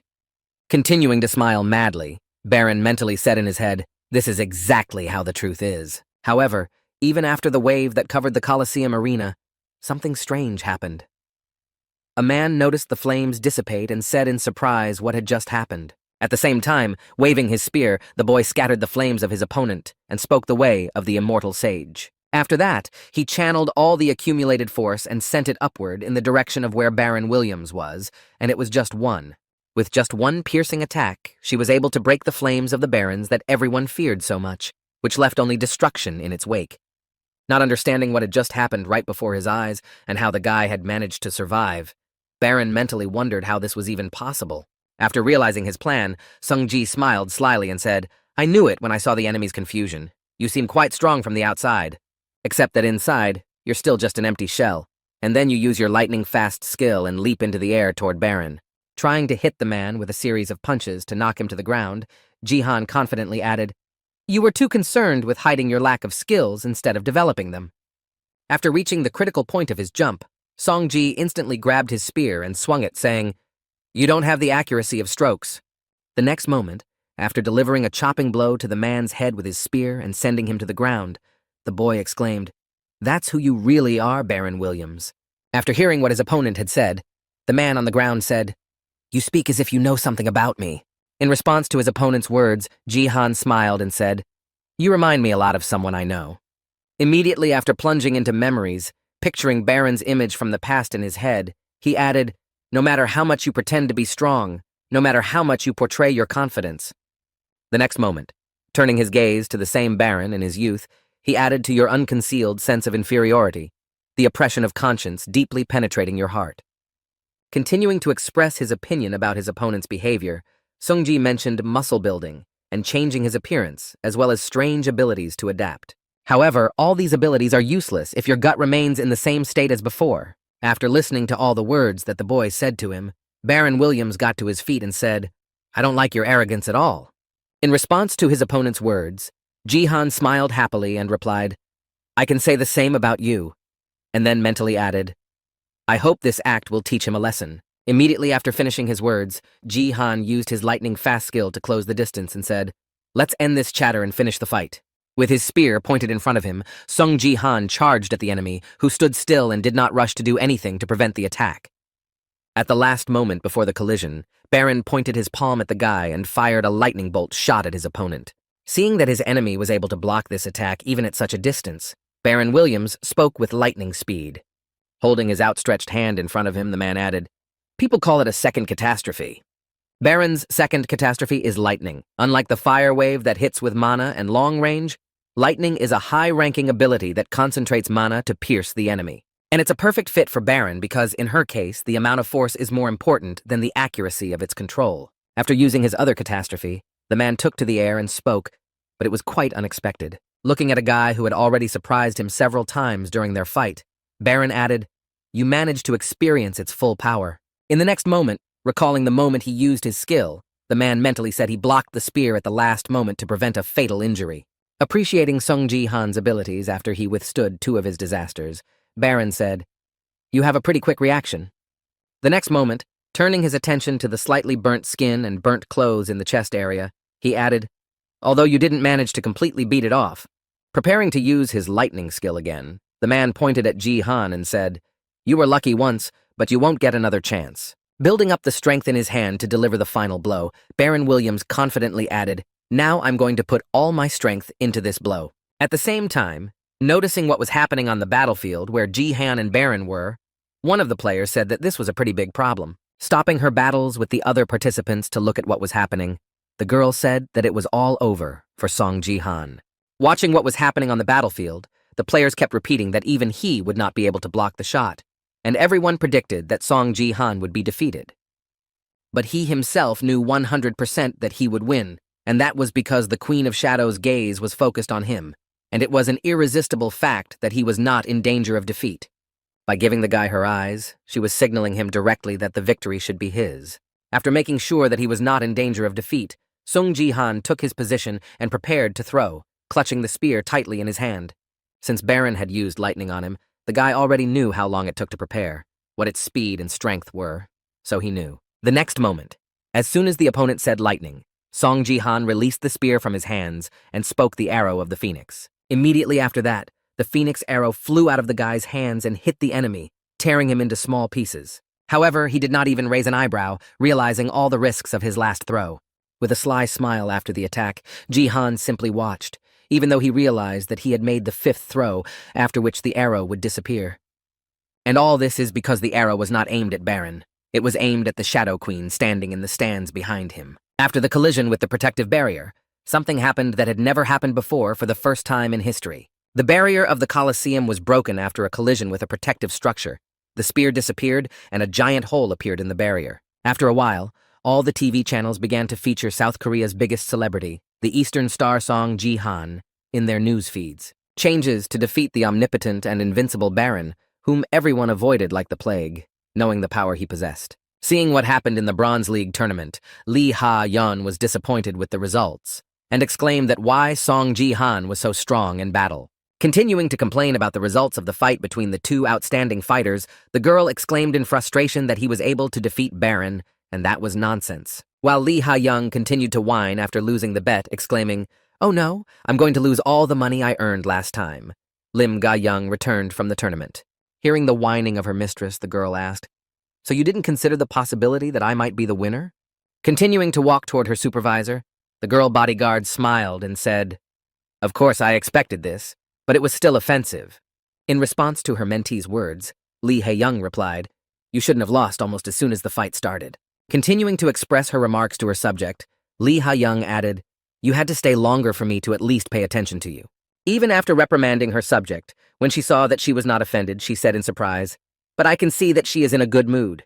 Immediately afterwards, Lee Ha-young added, "I have an interesting feeling that a heavy burden has fallen from your shoulders," to which the subject replied, "Yes, I feel something similar." Starting to recall the period of time when she fought Ji-han, Lim Ga-yoon said, "Our fight showed me that I continue to get stronger." Continuing to feel that exhilarated feeling of joy, the girl added, "I will not stop there." And after listening to her bodyguard, the lady smiled happily. After a short pause after Lim Ga-yoon's speech, Lee Ha-young said, "Well then, I'll be rooting for you," and she replied, "Thank you very much." The next moment, she heard a commentator shouting from the phone where the live broadcast was going on, saying that something incredible had happened. Forgetting about the conversation with her subject, the girl grabbed the phone and said, "Oh, that's my money." Seeing that she had already been forgotten, Lim Ga-yoon asked, "Are you still betting?" The next moment, the commentator's voice came out of the phone again, as you all saw, and then Lim Ga-yoon said in surprise, "What the heck?" followed immediately by Lee Ha-yeon as well. At the same moment, watching the broadcast from his seat after Baron's defeat, Sun Ji-han angrily said, "He wasn't aiming at me." Continuing to comment on everything that was happening in the arena, the man added, "I destroyed the barrier." After the protective barrier protecting the audience was destroyed, Song Ji-han spoke to the audience. Concentrating his gaze on the person who no longer had anything protecting him from him, the boy said, "Queen of Shadows." Immediately after this phrase, a dark aura began to emanate from the dark elf, filling the entire arena. At the same moment, the live broadcasts were interrupted for their viewers, after which a system notification appeared, which said there was no signal.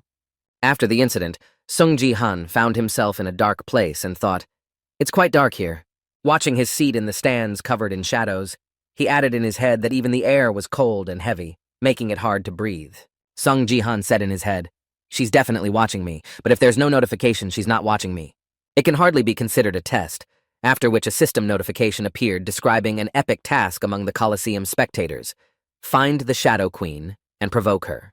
Seeing the description of the task he was to perform again, the boy clutched the spear tightly in his hand and said, "If that's the case." Pointing his weapon toward the girl, he added, "Then I will use my skill to follow the path of the immortal sage."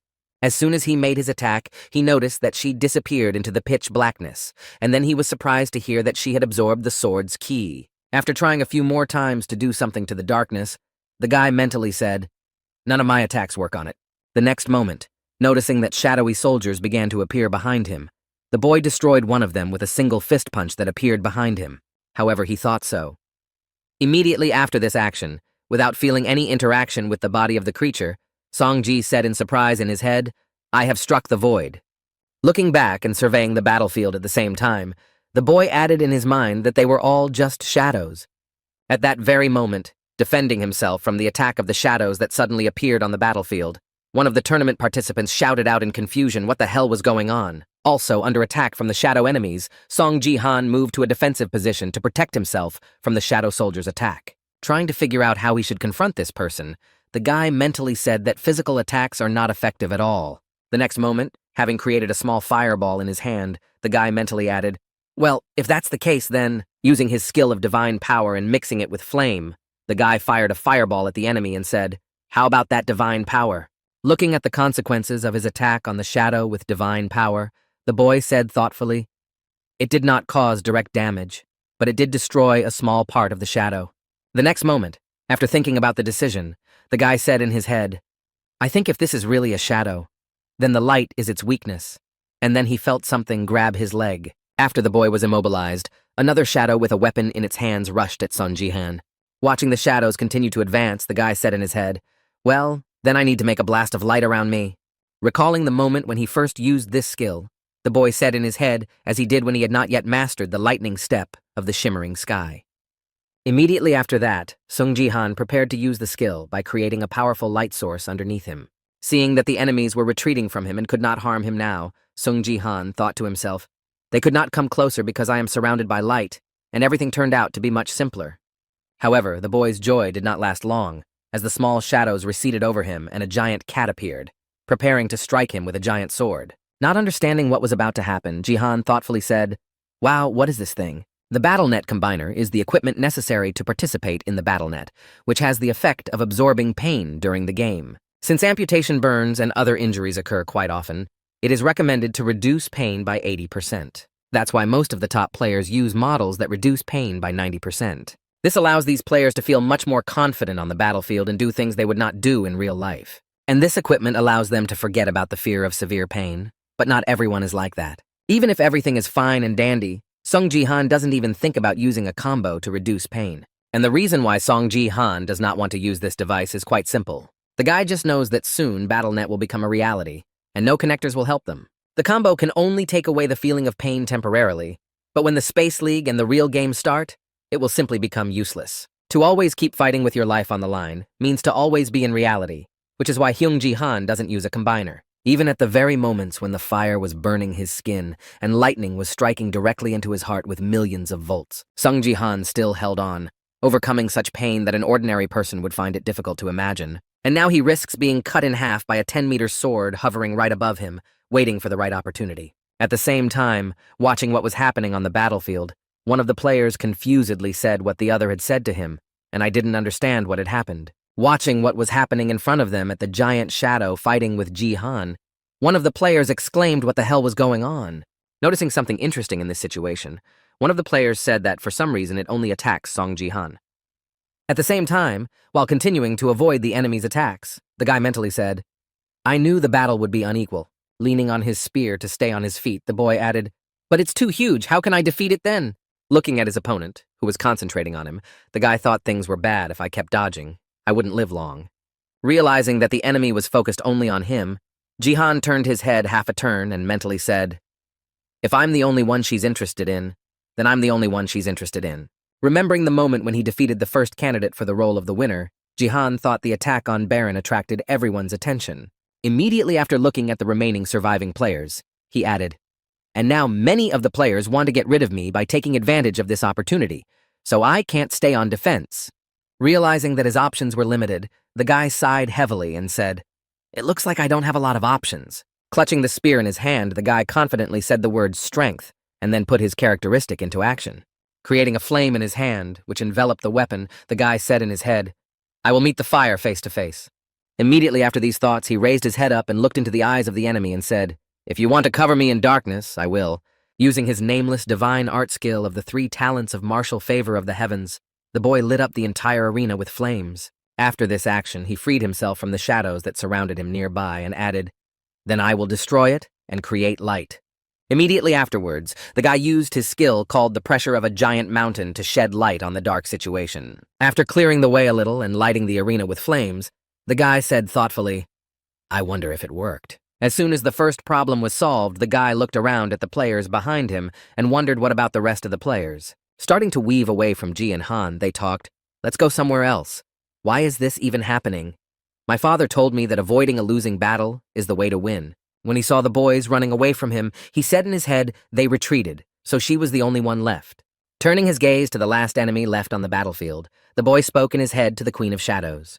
As soon as he dealt with the problem of unscrupulous players, he saw that a shadow had appeared around him again, and he said unhappily that it had again. Putting his head down and sighing heavily that all the flames had gone out again, the guy said it a little tiringly. Resigned to his fate, the guy clutched the spear tightly in his hand and said that it would not end until the real body was in order. Preparing for the battle with the Queen of Shadows, the guy confidently said, "I will put an end to this," and then received a system notification 3 Dantians are rebooting. Recalling his first use of the skill, Ji-han mentally said, "I should use the high-level martial arts as the 3 talents of martial affection and nameless divine arts." As he fired his spear in the direction of the enemy, he said in his head, of course, that I would not be able to do it perfectly, given my current level. Observing the trajectory of his arrow, the guy confidently added, "But I can add the power of the phoenix's arrow." Recalling the description of his weapon in which he wrote it becomes stronger when thrown, returns to the owner's hands after use. The phoenix fire will disappear after 5 throws. The guy mentally said the phoenix fire is activated when thrown. It compensates for the lack of strength. Moving into the memories of the past, the guy said in his head that lightning was previously considered divine anger. Continuing his reflections on ancient times, the boy mentally added some of the punishments that the angry god inflicted on humanity when the world was filled with darkness and chaos. Stretching his arm upwards with the spear, the boy became a lightning rod and then mentally spoke light. The next moment, when lightning struck the spear, a warning appeared in front of Jihan, saying that you have gone beyond your potential and your life is in danger. However, the guy did not pay any attention to the risks to his life. He continued to realize his plan by reciting the martial arts of the god of lightning. As he prepared to launch a lightning-fueled attack on the Shadow Queen, he said in his head the words that purify all demons and evil. As he began to throw, Songji gritted his teeth and recited an unnamed divine art in his head. Divine Lightning Technique. After using the skill, the guy shot a spear at the enemy at the speed of light. The technique that the guy was using now is different from all the others. It is on a completely different level from all martial arts. Due to the lack of strength of the phoenix arrow, the boy had to use other methods to compensate for its shortcoming. And that's why Song Ji-han used the power of thunder and lightning to use another absolutely unearthly ability. To be more precise, not the full power of this skill, but only 80% of the total power, which is all his endurance was enough for. From the very beginning, a lightning flash is a synthesis of numerous lightning bolts that appear. However, no matter how hard he tried, Song Ji-han still failed to achieve the effect of uniting them. And that's why they didn't match the speed of the phoenix's arrow and this unfinished technique. At the same time, the Shadow Queen was standing still and watching a lightning bolt approach her, even when the weapon was already in front of the girl's face, and she did not show any sign of being afraid. This attack only managed to reveal the face of the Shadow Queen, but did not harm her at all because it stopped before it hit its target. Although at least that's how it might have seemed at the last moment. A piece of lightning carved a small incision in the queen's cheek. Seeing that he was still able to inflict at least some damage on the enemy, Jihan smiled happily and said, "I did it." The next moment, using his characteristic strength, the boy brought the spear back to his hands, which froze in front of the queen's face. Not believing his own eyes, the guy admiring what he had done said in his head, "I was really lucky the delayed lightning worked in my favor." When he got his weapon back in his hands, the guy held the spear in front of him and said, "Who would have thought that lack of skill would be useful?" Immediately after this action, the guy looked up at the Shadow Queen and said, "Well, now it's time for the last big attack." Focusing his gaze on the girl standing in the stands, he wondered if I had provoked her enough. When he saw the excited queen, the guy received a notification that said, "Congratulations, you have completed the epic task of provoking the queen." Immediately after feeling that someone was sucking her off, the girl started attacking Jihan again, forcing him to move right into her trap. Trying to somehow prevent the attacks that were directed at him, from which running away was not an option, the guy tried to repel them with a spear. Realizing that things would not go on like this, the guy gritted his teeth and said in his head, "I pushed myself too hard." Watching the moments of the attack of the shadowy tentacles that were chasing him, Sung Ji-han said in his head, "I won't be able to hold out much longer because of the condition of my arm." However, this was not the only thing that could worry Jihan as he looked at the shadowy tentacles that continued to hunt him.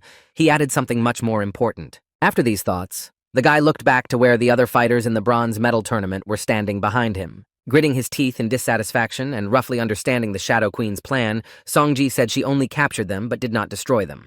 The next moment, having fully realized what the Shadow Queen could be up to, Song Ji-na said in his head that this was part of her plan. While he was standing in one place, tentacles began to spin around him and took away his ability to move. Realizing that he no longer had a chance to escape from captivity, the guy said in his head, "Oh shit, she probably wants to finish me off first." Once again deciding to try to escape from the captivity of the shadows, Ji-han used the technique of the lightning step of the shimmering sky. Having not felt any results after using this skill, the guy said in his head, "I can't move." At the same moment, he noticed that a giant sword was moving towards him and was going to finish him off, and he said in his head, "This attack is quite slow." After finally realizing the Shadow Queen's plan, the guy smiled slyly and asked, "So you want to deal with me in the first place like this?" Shifting his gaze to the face of the Shadow Queen, who was smiling excitedly, the guy added, "Oh my god, what a perverted approach you have." Turning his eyes away from the battle to see the fighters in his peripheral vision, Jihan mentally said. At this rate, I'm going to lose my first place. Staring at the trio of fighters who smiled ominously, knowing that victory was guaranteed, Sungji said in his head, I need them to die first. Turning his head to the side and looking at the satisfied expressions on the faces of his enemies, the guy mentally said, judging by their expressions, huh? They really expect me to be so easy to kill. Trying to move his limbs and feeling some freedom in one of them, the guy used the skill of force and said to his head, most of my body is tied up. As he continued to use his fingers to use his power skill, the cart slyly said in his head, however, if I can move my fingers. Continuing to look at Sung Ji-han, who was about to die, one of the guys smiled and said, I don't know what's going on here, but it's to our advantage. To which the other added, yeah, she'll deal with Sung Ji-han. The next moment, all three players standing behind him suddenly experienced something strange in their bodies, as if something had suddenly gone haywire in their heads. Feeling somewhat strange, as he had never met him before, one of the guys confusedly said what was happening to me, after which his mouth foamed. Losing consciousness, the guy moaned heavily and my body suddenly appeared, after which a system notification appeared that said the player was dead. Immediately after him, the rest of the players who also fell under the influence of Sung Ji-han's skill died. And immediately after that, a system notification appeared to tell the players who were one of the 100 left. Not understanding what had happened, the Shadow Queen looked at Song Ji-han in confusion, trying to realize what had happened to the others. At the same moment, the guy said with a sarcastic smile, oops, my bad. It looks like I ruined your plan. And then a notification appeared in front of him. Congratulations, you took first place among hundreds of players. Immediately after that, another system notification appeared, saying that you would soon be logged out of the system. Realizing what Jihan had done, the Shadow Queen was very angry, starting to entangle the guy with a shadow so that he could not escape from the sword that was flying at him. He said, don't you think I'll be a little bit? Looking up, the guy saw that the sword was almost over him and was going to hit him any second now, and at that moment, the guy said something that hurt like hell. After the sword hit Song Ji-han, he still survived and said sadly to the Shadow Queen, who looked at him in surprise. With his head down and his spear in hand, the guy said, I dodged at the very last moment.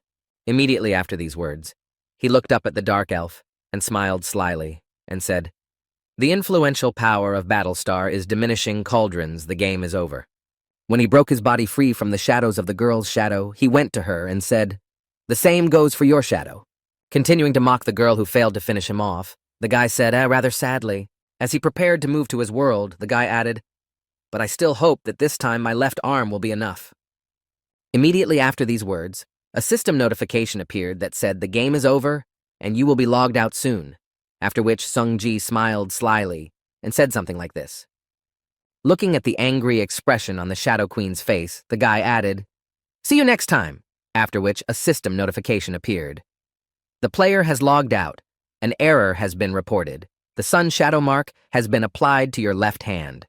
The next moment, when he finally found himself at home, he laid down on the floor, sighed heavily and said, this game took all the strength out of me, and then mentally added Lim Ga-yun Baron, and then the Shadow Queen. I played a whole marathon. Continuing to reflect on the incident, the boy added that it could have been a little more complicated. Recalling those moments of his actions and how fast everything was happening, the guy added in his head that if I had been just 1 second late, I would have been done.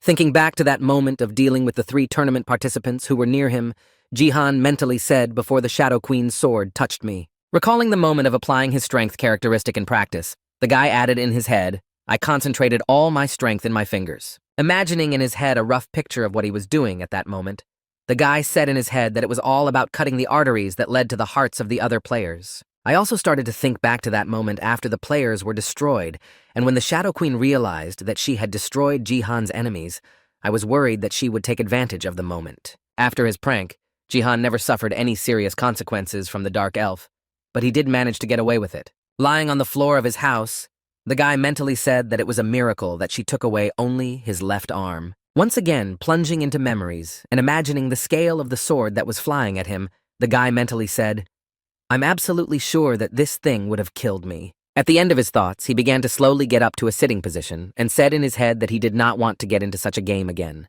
I also received 3 system notifications that said, you won the battle between the top 100 players. You were rewarded with 1 million achievement points. You received bonus experience points. Jihan said, at least I was rewarded well for that. He also received another system notification informing him that his level had been raised by 5. after which he mentally wondered why and what he should expect, as the rewards for winning were unusual. The next moment, another notification appeared in front of him, saying, "King among kings, you have received the title of Bronze." After reviewing the description of the rank that said this rank is given to the winner of the promotion battle, all characteristics in the Silver League are increased by 5 points. Experience points are increased by 50%, Song-ji said accurately, and this reward is also given. Being happy to receive the title, the guy said in his head that it was time to change my title to Conqueror of Training, and by changing his title in the profile, he added the Silver League to the list, so I could level up faster. The next moment, he began to look through the other rewards he had received after the tournament and thought, let's see, the awards for special achievements. 10,000 points for winning the tournament, that means. The next moment, when he saw another achievement in the bucket, he completed it, and seeing the size of the reward, was surprised to say 50,000 points, so a total of 60,000. After making the final calculations of everything he was able to earn in this tournament, the guy mentally said, I lost the God of War, and that helped me a lot, so that's great. Suddenly paying attention to his hand, which was naked, the guy said in confusion, not understanding how it happened. Looking at the right side and then again at the left, the guy said in his head, his left sleeve was torn, but he was fine. Starting to recall that Shadow Queen and the moment of cutting off the arm, the guy mentally said it was the same Battlestar effect. When he got to his feet and began to recall the same side effects of the game, the guy said in his head that it was possible. We are all in the learning stage now. The next moment, recalling the expression on the dark elf's face, he added thoughtfully, or it could be that this creature is from another world. As he continued to think, the boy said in his head, although he was not injured, what the hell happened after that? His niece came into the room and exclaimed in alarm, Uncle, you're back. Hearing his niece's voice, the boy confidently said, Sia, don't worry about me, everything is fine. To which she replied, I was very worried because the broadcast was abruptly cut off. When he heard the girl's words, Sung-ji Han was surprised to hear that this really happened, and she replied that way right after you broke the barrier. Recalling what exactly is happening on the internet at the moment, and what news is flying around the internet with headlines during the battle for the promotion of Song-ji Han interrupted the broadcast, the girl said the media is going crazy. Continuing to talk about the events that are currently taking place in the media, the girl said that everyone is now in shock, to which he replied, Yes, I received a lot of messages. As Jihan began to review the hundreds of messages he had received, his niece asked him if it was that elf queen of shadows, and he replied that it was. After telling her that the girl had indeed guessed the real queen, he added, Thanks to you, I was also able to complete the task. And she happily exclaimed, Wow, great. Continuing to be happy for her uncle, Yoon Sia said, I did not work in vain, and then suddenly turned her attention to her uncle's hand, which looked rather strange. The next moment, the girl asked her uncle in confusion what was wrong with your arm, to which he replied that it was nothing. I don't know why I pulled the sleeve off. In response to this, the girl exclaimed in fright, What are you talking about? She's turning black! And at the same moment, Sung-ji Han turned his head to the left to see what had happened. He also saw that almost his entire left arm was covered with shadows and said in concern what the hell was going on. When his hand was completely covered with dark energy, he added what was happening, and then a warning message appeared that said a curse had been detected. At the same time, after the Bronze League tournament in the Gangnam district of Seoul, the Divergent Guild headquarters building was demolished. The TV was playing a video replay of Sun Gi-han's fight against Baron Williams, and the commentator was saying that his moves were incredible. Carefully watching every move of Sung Ji-han, Lee Ha-yeon never took her eyes off the screen for a moment. At the same time, the recording showed that it was amazing that he defeated Baron, but even more impressive was what happened afterwards, which is how he broke the barrier. And this all happened in the Bronze League. I'm looking forward to seeing what the future has in store for him after watching the video. The girl put her hand to her head and said with a grudging smile, I'm not sure what everyone is talking about, but he won Baron, became the best out of the 100, and even broke the barrier. Looking down, she added worriedly in her head, Sung Ji-han is getting much stronger every day. We need to hire him no matter what it takes. However, this fight made him too famous. At the same time, somewhere in the conference room, one of the conference participants put Sung Jin's personal file on the table and said, Well, what do you think?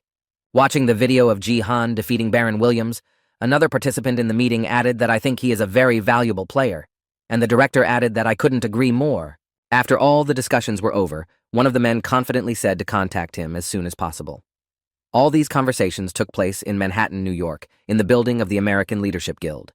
At the same time, also interested in the guy, somewhere in Japan, a man sitting at a table said in Japanese Takeda was telling the truth, and was told that he should hire Sung Ji-han. In response to the manager's words, the director said that there would be a problem with this.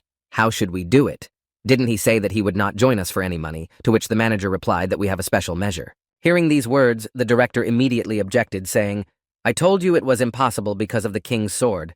Who would control it if not her? Having received a remark from his superiors, the manager confidently said, Don't worry, I have a special idea for such cases. To which the latter replied in surprise, What are you talking about? Then the manager replied, I think there is a way to keep the Sword King with us in the meantime while seducing Song Ji-han.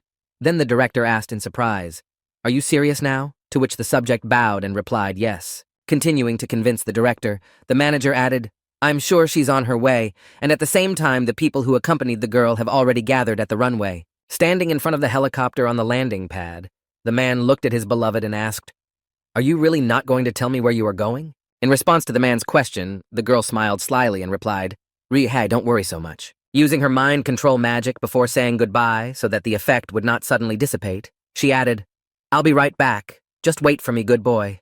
Returning to the helicopter, she added, And then we will continue to love each other. Hearing this, the man bowed his head and accepted the order. The next moment, opening his eyes and seeing his beloved off on her way, Ito Ryuhei humbly answered yes. Waving goodbye to his girlfriend, he added, Be careful, Shizuru, after which she waved back. After saying goodbye to his obedient animal, the guard said, You are the first goddess, to whom she smiled happily and replied yes and headed for the helicopter cabin. Before going inside, the girl raised her head up and happily said, The sky is so clear today, it's a great time to visit. And Sung Ji-han agreed.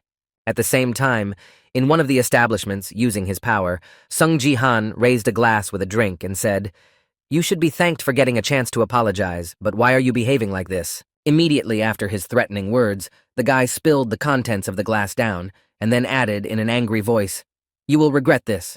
When the man felt something pouring on him, he did not realize what was happening at first, and then when he came to, he said in confusion what it was. Feeling some trembling all over his body after the drink spilled on him, the man put his head down and began to examine himself.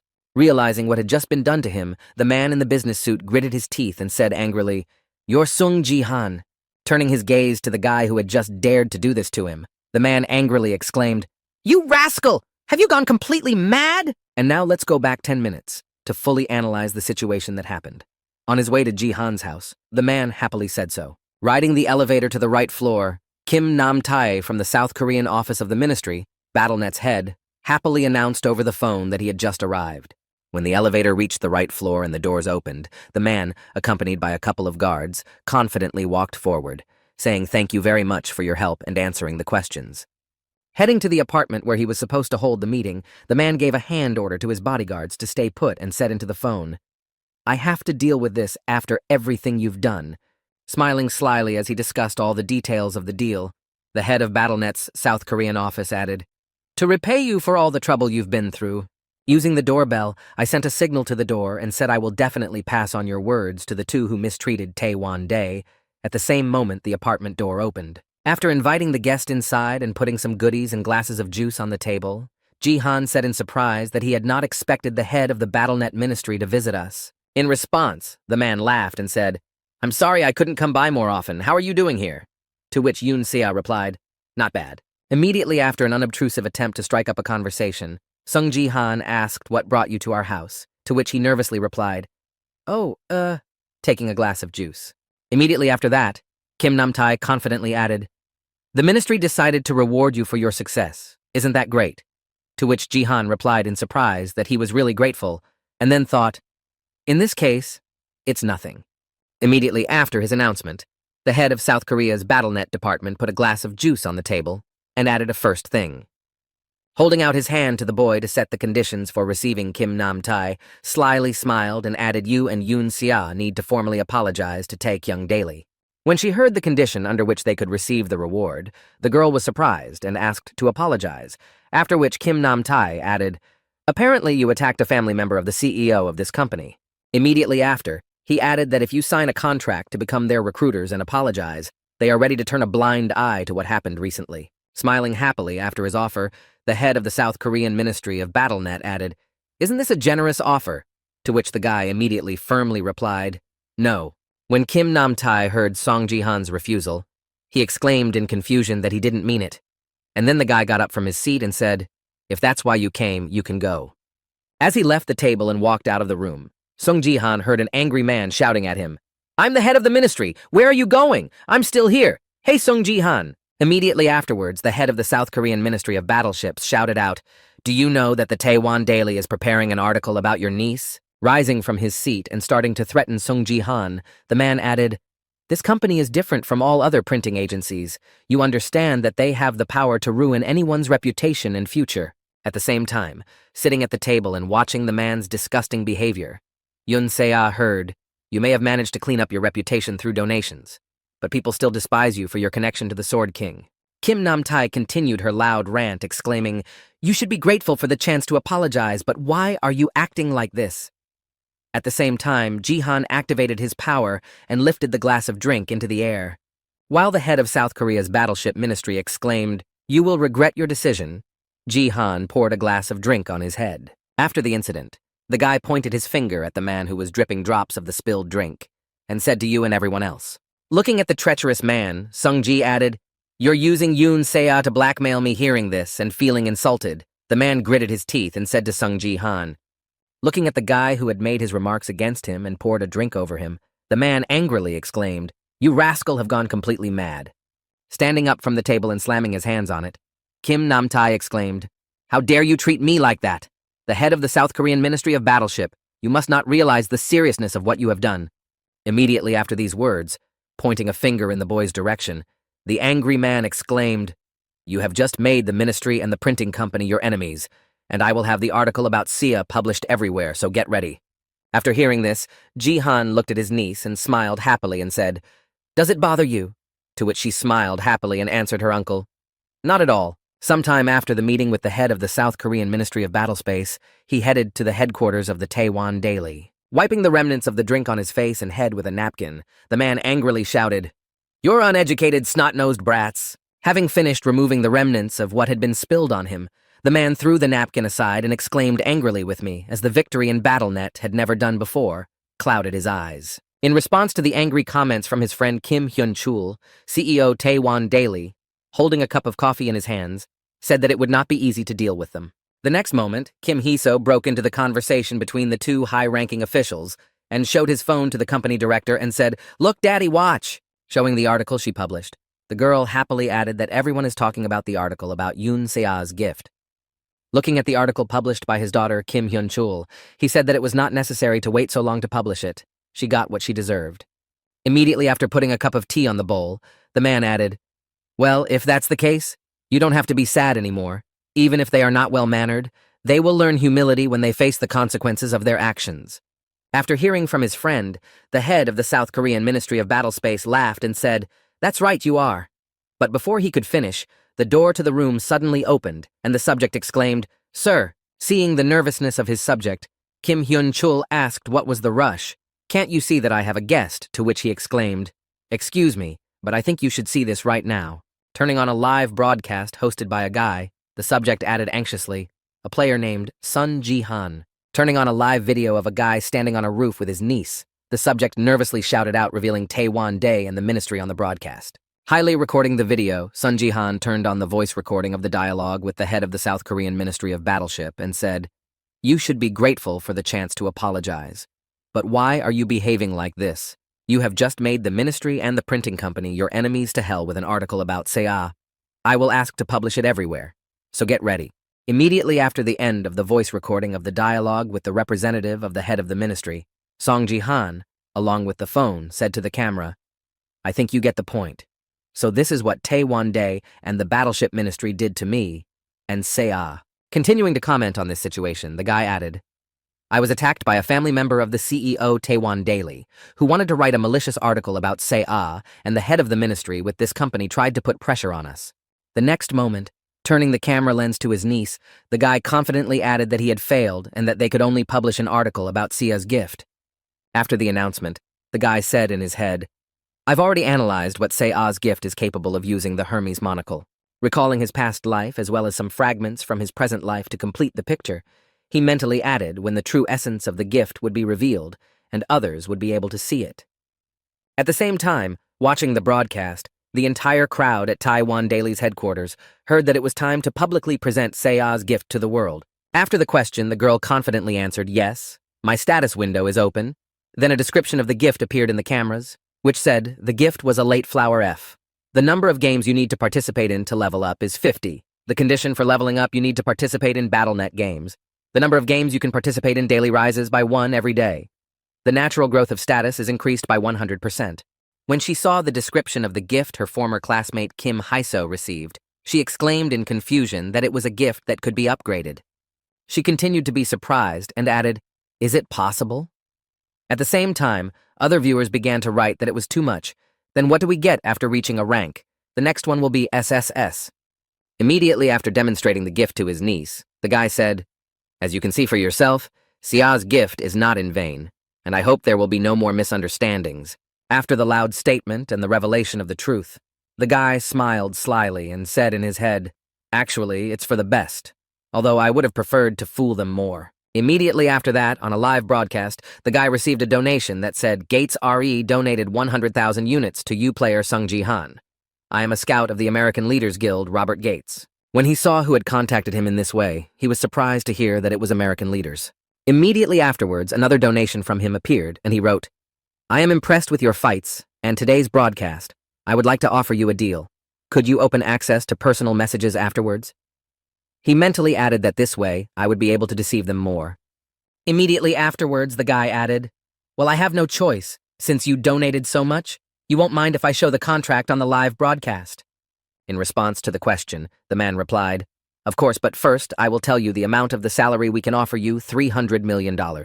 Immediately after that, Jihan replied, "Thank you, Mr. Gates, to be honest. I have a little dream of starting a guild in Korea when I reach the Silver League." Continuing to comment on the proposal, he added that since not only large companies like Taiwan Daily and the Ministry of BattleNet treat us badly, I don't see how I can develop in such conditions without being under the wing of another guild. Hearing this, Kim Nam-tae angrily exclaimed, "You rascal, Sun Ji-han."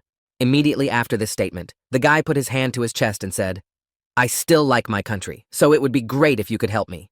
Smiling happily to demonstrate his patriotism and to further mislead the audience, he added that I could stay in Korea. When the stream ended with this speech, Yoon Sia asked her uncle in surprise what you were going to do now. In response to his niece's words, the guy looked back and said, "You don't have to worry about that." Smiling happily, holding the phone in his hands, he added confidently, "I'm going to take care of some business." At the same time, Lee Ha-young was standing in the wardrobe, asking what to wear, why he asked to meet at such a time, and then she heard Lim Gan say what you were doing. Then, taking 2 kinds of dresses in her hands, she nervously added to Ga-yoon, "How about this one or this one that looks more suitable for everyday style, looks natural, and at the same time professional and pretty?" To which she replied, "Where are you going?" Having not received an answer to her question, the girl asked God in love what he could need so urgently. At the same time, when he went down to the parking lot to take the car and go to the meeting place, Sun-ji met a group of armed men and froze in his tracks.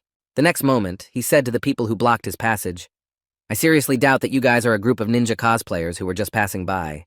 When he saw that they began to take out their weapons and create fireballs to attack, the guy said that the head of the ministry, or Taiwan Daily, sent you. Having not received any response from a group of people dressed in all black who were waiting for him in a deserted place without cameras, he added that it was probably both. Realizing that he would definitely have to get into a fight against these people, he wondered if he should take the chance and try it out. Immediately after his reflections, the boy called the name of the Shadow Queen, whose support he had enlisted, and told Ariel.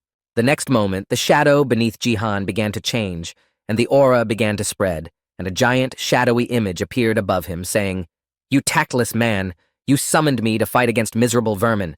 In response to the girl's question, the guy replied, "Think of it as a warm-up. They're perfect for testing your skills." At which point, the attackers became visibly nervous. After that, Ariel began to grab the guy's arm, which had a mark on it. At the same moment, Jihan said, "I had to be in the cell for quite a long time, and it was quite dark."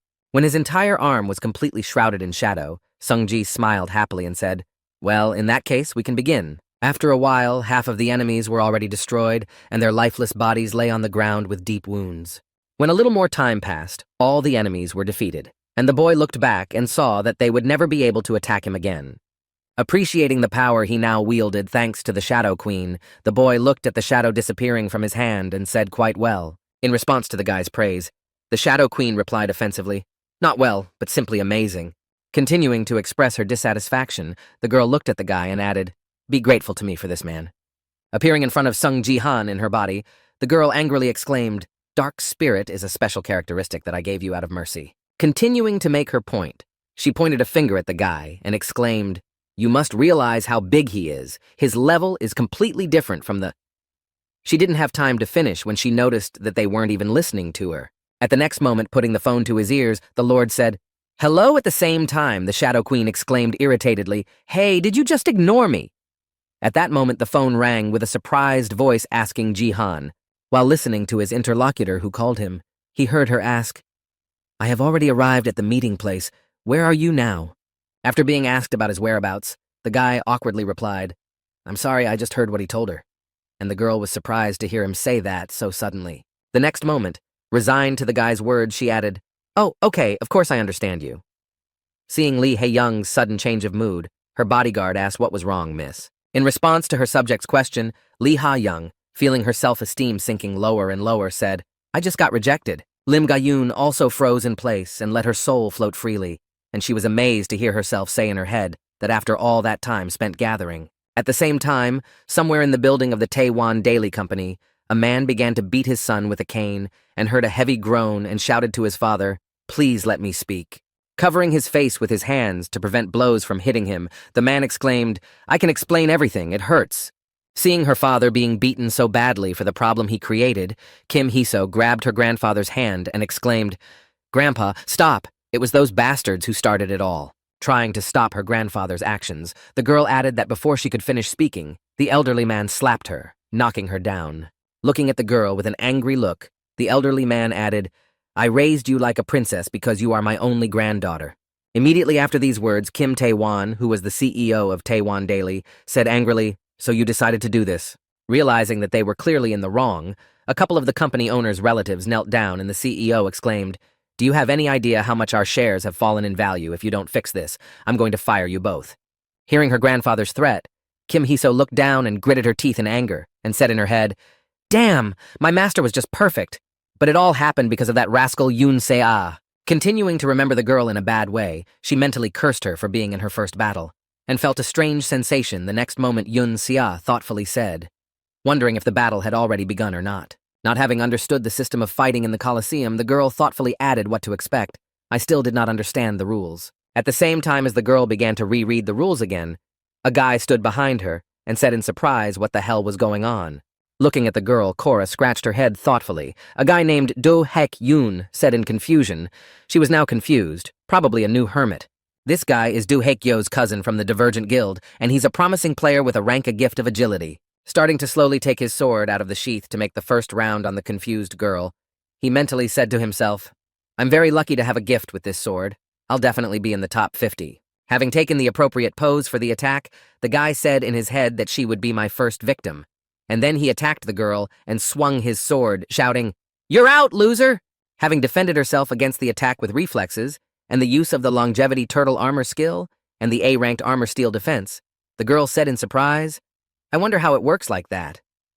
After applying a few more skills, the girl used one technique that allowed her to knock the sword out of the guy's hands and punch him in the jaw. Not realizing what had just happened to him, Do Hae-young looked at his empty hand and said in confusion what had just happened. The next moment, grabbing the sword she had knocked out of the boy's hands in midair, she said, "Thank you very much." After swinging her weapon and finishing off the confused attacker, Yoon Se-ah shouted for the first round. At the same time, while watching his niece's first fight, Sun Ji-han made himself a cup of coffee and spoke quite well for the first time. Continuing to express her dissatisfaction flying around Ji-han, the Shadow Queen said, "Well, how much better can an inferior being get?" In response to the words of his subject, who was now under his command, Ji-han said, "Hey, calm down, you are serving one of the lower beings as your master," to which the girl nervously exclaimed, "Shut up."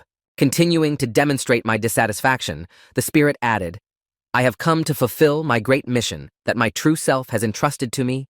You should be grateful for my support." Immediately after these words, the girl added, "Do you at least realize how much power you have?" After which Ji-han looked at his hand with the seal. The next moment, after examining his hand, the boy was deep in thought and remembered the moment when his hand was first covered in shadow, when Sia exclaimed, "Uncle, your hand is turning black." Immediately after that, a system notification appeared in front of him, saying that the curse rank was unknown. The final stage was unknown, and it was unknown that it would consume the player's odd and OO until the curse was removed. Seeing the system warning about the danger, the guy thought anxiously that the curse at the same moment Yunsea also saw the system window and scared exclaimed that it was bad. After reviewing the description of the curse once again, the guy mentally said the wording of this message similar to the one that appears when describing the object, well, in this case. Thinking about a possible solution to this problem, the guy decided to use his skill and made an emergency recovery. After the words of the skill call, a hammer appeared in front of the guy, after which a system notification appeared, which said the restorative shadow of the sun. However, after the first attempt to restore, a warning message appeared saying that the sun shadow status was too severe and only partial restoration was possible. Seeing that the curse did not disappear from the first time, the guy used the skill again, and then felt a strong pain in his hand. Trying to endure the pain, the guy repeated the emergency recovery over and over again. After a certain number of attempts at partial recovery, the guy finally achieved the desired result, after which a system notification appeared saying that the curse had been lifted. As soon as the curse was lifted, the darkness from his hand began to gradually disappear, and a system notification appeared, stating that the true feature of the curse had been unlocked. The next moment, a skill description appeared that said Shadow of the Sun, rank SSS Final Stage Constellation King of Shadows, can be replaced with Shadow Sword of Eclipse. You can increase your rank through the power of the constellation Queen of Shadows. Seeing that the blackening effect had disappeared from the boy's hand, the niece nervously exclaimed, "Uncle, your hand is fine." To which he replied, "It's fine now." When a couple of young people thought that everything was over, someone's ominous voice came from somewhere and said what an impressive person he was. Seeing that the essence of the Shadow Queen began to appear from their shadows, Sung Ji-han, pushing his niece behind him, nervously exclaimed, "Seiya, step back." A few seconds after the shadows thickened and transformed from a ball of darkness, a little girl appeared. Standing in front of a couple of young people, the girl said, "I am a clone of the constellation of the Queen of Shadows." Concentrating her gaze on the boy standing in front of her, she added, "Sung Ji-han took an interest in your abilities and ordered me to help you in your endeavors." Standing on the table and pointing her finger at the boy, the girl added, "That is why from now on, I will serve you as my master." Hearing the statement from the spirit who had just appeared from the shadows and began to talk about loyalty and service, Ji-han was surprised to hear what kind of nonsense you were saying. Immediately after this question, the guy saw a system notification in front of him that said the clone of the constellation Shadow Queen Ariel gave you the characteristic of a dark spirit. Looking at his hand after seeing the system notification, the guy said in surprise that it was a dark spirit. Having roughly realized what exactly it could be, Jihan smiled and mentally said, "This power allows you to use shadows as weapons. You should use it in BattleNet. It's quite useful." As he was exploring his new abilities, he heard the irritated cry of the Shadow Queen's spirit. "Hey, can you hear me?" If so, he raised his dark spirit characteristic. When the girl returned home after her first battle in Battlestar, she sighed heavily and said, "The training was very hard," and was answered, "You did a good job for your first time. You did great." Immediately after, the girl turned her attention to her uncle and added, "By the way, what do you think about the American Leaders Guild?" After this question, the boy looked up from his dinner and looked at Sia. After thinking about the girl's question for a while, he said firmly, "I will refuse."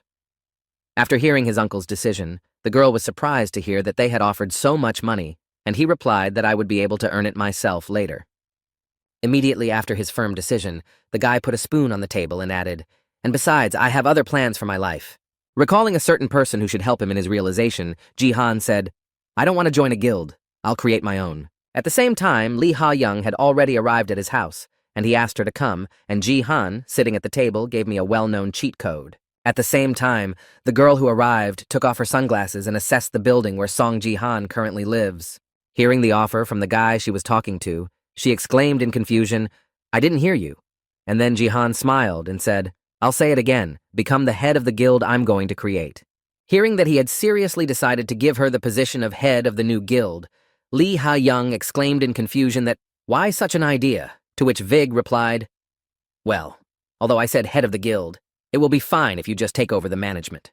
In response to Sungjin's request, the girl replied with a confused look, "Well, actually, I'm a member of the Divergent Guild now." To which Ji-han-yi replied, "You're currently a sales manager there."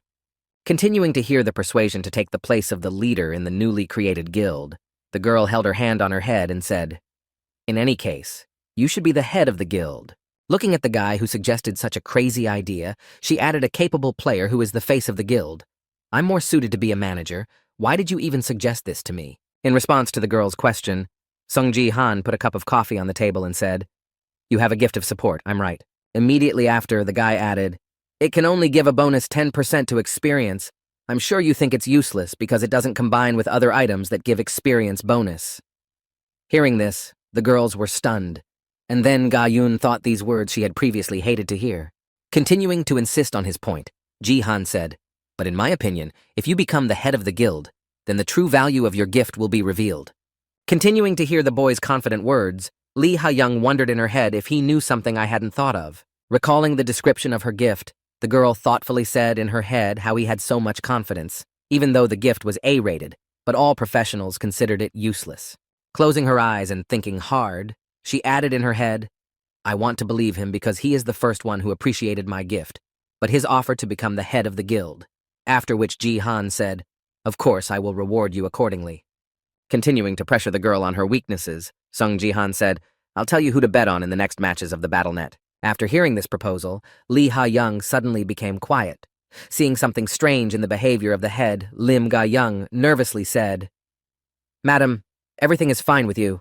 The next moment, unable to resist the temptation, the girl jumped up and down and exclaimed, I agree, and the bodyguard exclaimed in confusion, while Sung-ji said, Okay, sign here. Looking at the girl who was preparing to confirm the offer to become the head of the guild, Lim Ga-yoon exclaimed in confusion, You really agree to this? Ignoring the words of her subject, Lee Ha-young, being under the effect, pressed the yes button and mentally said if all bets were winning. Immediately after agreeing to become the head of the guild, a system notification appeared in front of the girl, stating that the effect of the supportive gift would be imposed, and each member of the guild would receive a development rate of 200%, and all guild members would receive a buff to increase experience by 30%. After a while, a large number of people received a notification saying that the broadcast had begun. Then, while downloading the live stream, one of the viewers wrote and said, Let the stream of Song Ji-han begin. The title of the stream said the guild was created. When viewers saw this, they were surprised to write that Song Ji-han had created the guild, which means that he was telling the truth. After the live broadcast began, Lee Ha-young was the first to appear in the frame, waving happily and saying, Hello, I hope you've seen the title of the broadcast. Standing in front of the camera lens, she added, I'm glad to meet you all. This is our first broadcast as a large vessel guild, and I am its head. My name is Lee Ha-young. Seeing the comments on the broadcast, Song Ji-han said Lee Ha-young will hold the most important position in the guild I created. As I said before, she is its head. The guy confidently added, Now let's move on to the concept of our guild, and I'll show you everything. After demonstrating the effects of the guild's boosts, Lee Ha-young spoke about the concept of our guild, which is to help you. We are proud to say that you can become stronger much faster than in any other guild. After a while, shifting the focus to Ji-han, she added, However, the maximum number of members is 10 people. So far, we want to remain a very small guild. Now it includes Sung Ji-han. After that, she switched the camera to the other participants and added the head of the guild, Lee Ha-yeon, Diego Masid, and Yoon Se-ah, who had recently received her gift. Turning her gaze to the last girl standing nearby, Yoon Se-ah sensed the tense atmosphere and heard the last one sign the contract. Trying not to show any emotion, when she heard her name announced by Lim Ga-yoon, she wondered where I was and why I was there. Immediately after that, pointing to the head of the guild, Ji-han said, You will be able to watch our successes through the broadcast. Those wishing to become members of the guild or to conclude a contract, please contact the head Lee Ha-yeon. The next moment, drawing her uncle's attention to her, the niece whispered, Uncle, you need to explain the name of the guild. Hearing this, he said, Oh, right. Hearing that her words had been understood, Yoon Se-ah closed her eyes, exhaled with relief, and smiled happily. Then Sung Ji-han said, The name of our guild sounds like a large vessel. This name comes from the Chinese expression a big vessel takes a long time to make, which means that great talent does not ripen soon. The first two owls are big vessels, so they became the name of the guild. At the same time, somewhere in the Colosseum, a member of the American Leaders Guild was fighting with Song Ji-han and said, Hey, this is too boring. Continuing the battle against the guy he hated so much, Baron Williams put his hand on him and added Sung Ji-han. Creating fireballs in his hands with which he was going to end the duel, the man added menacingly, I will finish you once and for all. Immediately after that, he fired a couple of fireballs at the guy, after which a powerful explosion occurred at the place of impact. Thinking that he had already finished the fight, Baron Williams said unhappily that this was all you could do, and at the same time an image of a guy hiding in the dust appeared behind him. Finding the perfect time to attack, the guy rushed at the man who was standing with his back to him, trying to strike back. However, he failed, discovering Sung Ji-han behind his back. Baron Williams used his second catastrophe to attack the guy, causing him irreparable damage. Immediately after Sung Ji-han defeated the man, a system notification appears saying your training is complete. Leaving the training room, the man said unhappily, "It's a pity, I knew that time he won by chance," to which the scientist replied, "You did a great job, Mr. Baron." Looking at his notes, he added, a 50% version of Song Ji-han lost without a chance. Next time we'll try the 75% version. Hearing this, the man said angrily, "Shut up."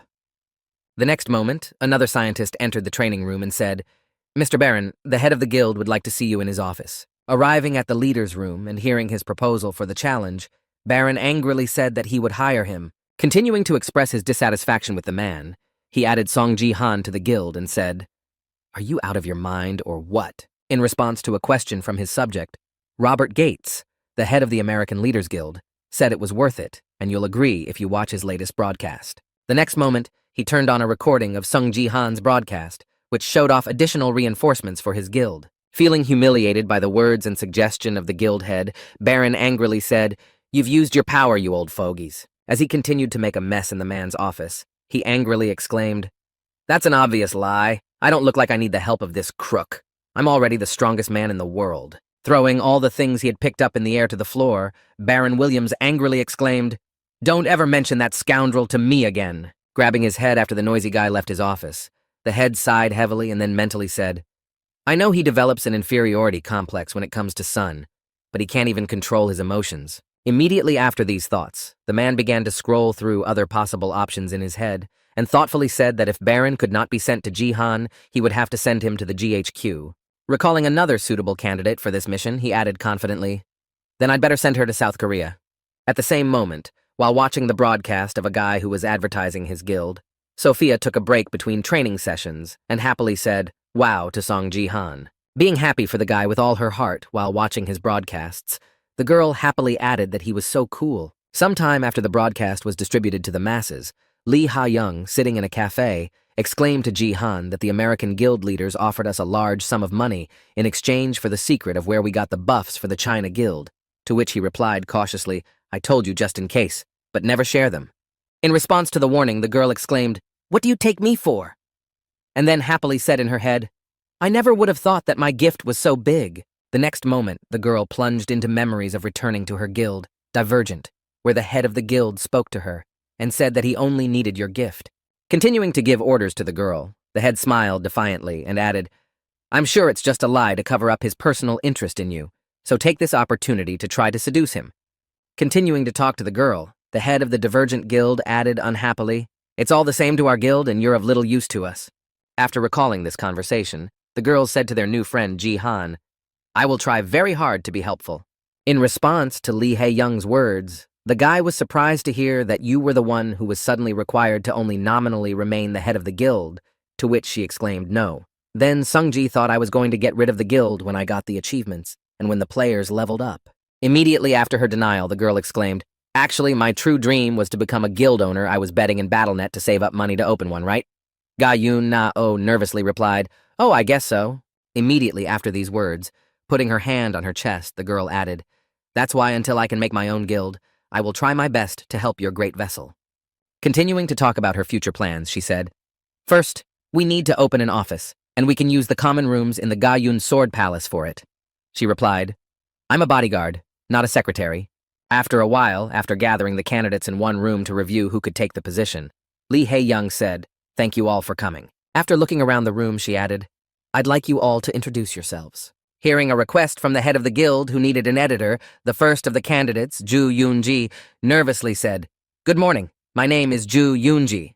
She began to talk about her experience in this field and said, "I've been creating commercials and other promotional videos since high school and majored in this area in college." Hearing this, Lee Ha-young thought it was pretty good. I was in a hurry to find people, but she exceeded my expectations. After listening to the first candidate for the position of a girl, she turned her attention to the man in front of her and said, "Thank you. Now the next one." Your name is quite unique. After reading out the name, the girl said Lee Gim, and hearing his name, the boy jumped up and down and put his hand to his head and said, "Congratulations. I was counting down to the moment when I could work with Song Ji-han. My name is Lee Gim. Bit nice to meet you, Chairman Lee Ha-yeon. I know how to edit. I can do commercials and anything else you need. I'm a real treasure. Lee Jae-bit. I've respected Mr. Song Ji-han since his very first days as a streamer. And when I heard that, Lee Ha-yeon fell into a stupor, and Lim Ga-yoon grabbed her sword. Continuing his presentation, the Golden Ray added, "My head is full of ideas about how to make his channel perfect. If you hire me, I will give all of me to the big vessel." Being in a state of shock, she said, "Thank you, please sit down." And he exclaimed, "Yes, that's right." And Lee Ha-young thought, "I invited him for an interview because he's a famous blogger, but what's wrong with his head?" The next moment, the chairman added, "Please next," after allowing the third candidate, Kim Gong-woo, spoke. "Hello, I am Kim Gong-woo. I have been a video editor in Guild Vanks for 4 years, and I'm proud to call myself a veteran in battle tubing if you hire me.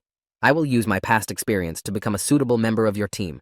Hearing who exactly came to them, Lee Ha-young asked, "This guild is quite famous, so why did you come to us?"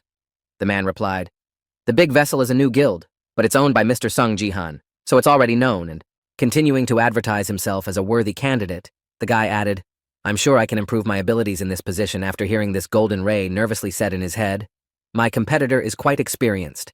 After listening to the third candidate talk about his skills, Lee Ha-young mentally said he had successfully passed the interview, and then said, "Thank you. You have questions for us." After hearing this question from the head of the guild, Kim Gong-woo asked if Mr. Song Ji-han would not participate in the interview. After receiving a question from the third candidate for the position, the girl replied, "Oh well, I'm responsible for management here, and I'm sure you're a fan of his as well," to which he said, "I see." Having not received what he came for, the guy from Guild Ventex added, "Then please tell me on which floor of this building he lives." Having received a new question from the last candidate for the position, Lee Ha-young thoughtfully said, "Well." When the second candidate got up from his seat after hearing about the guy's questions about such personal matters, he said, "Wait, you're still annoying me." Grabbing the guy by the shoulder and pulling him toward him, he said, "But it was me who wanted to meet Sung Ji-han the longest, and you may be his fan, but don't try to get into his personal life." Immediately after this action, having heard some noise from the metal falling to the floor, the Golden Ray said in surprise, not realizing what it was. Lee Jumbit looked at the object with a confused look and said, "What is this?" The next moment, grabbing the knife that had fallen out of his pocket, Ju Yoon-ji shouted out, "You vile henchman of Song Ji-han! Do you really think you can run the guild in peace after you destroyed the reputation of the King of the Sword?" Grabbing his sword and pushing his lady aside, Ga-yoon and the rest of the audience heard where this bastard was. Because of him, the Sword King could not return, and then thought that he was a fan of the Sword King. Looking at Song Ji-han's subjects and pointing his knife at them, the third candidate shouted menacingly, "I will finish you bastards to teach him a lesson." Before he could do anything, a Golden Ray grabbed him by the collar and threw him back, thus reducing his fervor.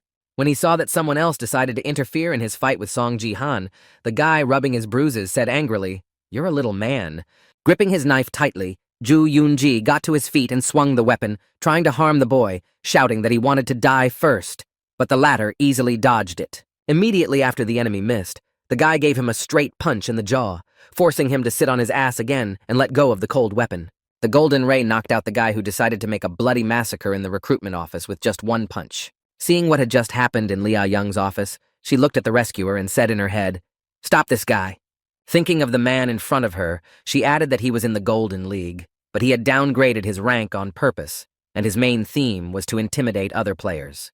Just as she was beginning to change her mind about him, she mentally added that he was strange, but his abilities were quite good. Before she could finish, he exclaimed happily, "Wow, that was cool." Taking the phone in his hands and starting to take pictures of himself, the guy exclaimed, "Oh, you need to film this." And I defended Mr. Ji-na from the terrorist, which will be the title of the video. After that, grabbing the attacker by the collar and shaking him, he added, "Hey, I'm going to start broadcasting now, so don't bother me anymore," he said. As Lee Ha-young continued to watch the events unfold, she told Ga-young in a menacingly stern tone to call the police, to which she replied, embarrassed, "Okay now." After a while, when she arrived at Sung Ji-han's house, she told him everything that had happened, and heard him say in an angry voice that he had come for me and not Sia. What a rascal. Then Lee Ha-young, trying to calm the guy down, nervously said, "It's okay. We'll fix it." Picking up the phone and exhaling heavily, the guy said, "I'm sorry. We need to strengthen security. We'll have to look for another installer. To which the girl confidently replied, no, we don't need to. Recalling the Golden Spear, who was among those who wanted to take over, Lee Ha-young confidently added, there was a good candidate, and I have already contacted him. At the same time, the guy was still nervous, chewing on his nails. He got up from his chair and exclaimed in confusion, when will the results come? At that moment, a day had passed since the interview. Starting to shed tears and praise himself, the guy mentally said to himself, they won't say no. I didn't overdo it. I should have dealt with that rascal in an epic way. The next moment, the guy heard a notification that came to his phone and opened it and saw a message about the result of the interview. Congratulations on passing the interview for the position of assembler in the Guild of the Great Vessel. We will send you more details by mail within a few days. Please prepare yourself. Thank you. When Ju Yoon-ji saw that this notification came to her phone, she happily said that I really got the job. Hearing the message from the girl who was sitting in the yoga room, Takeda Kazuo slyly rubbed his hands together and said what one would expect from a goddess. Immediately afterwards, the man added, confused, is it okay that you came to the palace as an editor? Working on video is hard. To which she confidently replied, don't worry. Reaching for her glasses and smiling slyly, the girl added confidently, you don't have to worry about it. Taking off my glasses and starting to bring myself back to the original image Ito Shizuru added to the editing, I can definitely tell. After a while, having never received a job offer, Golden Ray became depressed. Seeing this, one of the viewers asked what was wrong with him, to which the other replied that he had not been hired as a video editor in the Great Vessel Guild. The next moment, the boy just sighed heavily and exclaimed, why did they refuse me? I demonstrated my loyalty to Mr. Ji-han, and also revealed the spy of the Sword King fans and defeated him. It was perfect. The next moment, you donated 10,000 points of equipment to the guy and wrote in a comment under him, why don't you ask to be a bodyguard, so you have many more stories. Having received one interesting piece of advice from his fantasy, the boy clenched his hand into a fist and said happily, which must have been anxious for him because of his worries that other killers might come after him. Immediately after these words, having imagined what a glorious warrior he was, the guy confidently exclaimed, I decided to try to become his bodyguard. In an instant, stopping the dreams of his favorite streamer who was hugging a pillow and imagining that it was Song Ji-han, he added another 10,000 points of equipment and said, hey, your Ji-han is in the game now. After receiving the message that Song Ji started the live broadcast, all the viewers of the Golden Ray began to write that when he started to go watch it, bye-bye, and others followed him. And when they saw it, the Golden Ray exclaimed that wait, people, don't leave me. At the same time, having started his live broadcast, Song Ji-han moved to the arena where the task will take place and heard the announcement of the welcome to the Silver League of the Gangnam Zone. After looking around and seeing some terrain around him, the guy heard a voice add the type of task he was doing. Looking at the familiar place, which he knew from his past, the guy said, it's been a long time since I was here. When she heard what her friend Lim Ga-yoon had just said, she was surprised, saying, what are you talking about? You're here for the first time.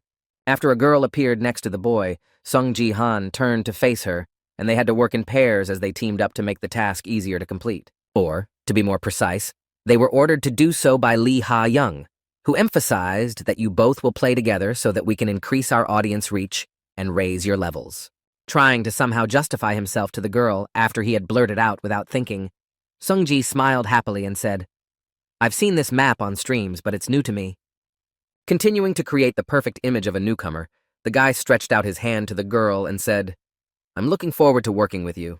This is our second time. Stretching out her hand in response and shaking the guy's hand, the girl said just that, and then mentally said it, and the person I had been avoiding the most noticed me. Seeing that there were other players joining them in this competition, Ji-han said, wow, it seems the other team members had arrived at that moment. Ga-yoon added in her mind, I'll just use this opportunity to practice. When the Divergent Guild's advancement training squad showed up at its original location, one of the members was surprised to hear that Ga-yoon was really you. Seeing who exactly had arrived as team members, Ji-han, paying attention to the girl's reaction, said in surprise, wow, there are a lot of people from the Divergent in our team. The next moment, approaching her former fellow guildmate, a girl from the arriving squad asked Ga-yoon in surprise, I heard you were invited to the Great Vessel Guild, and the archer said, hello, to which he returned the greeting. Continuing to talk happily with the former member of her guild, the girl asked, well, how are you doing there? Do you like it in the Great Vessel? You didn't leave us forever, but when are you going to return? At the same time, looking at the distraught girl, the mage behind him said to Ga-yoon, she's as beautiful as ever.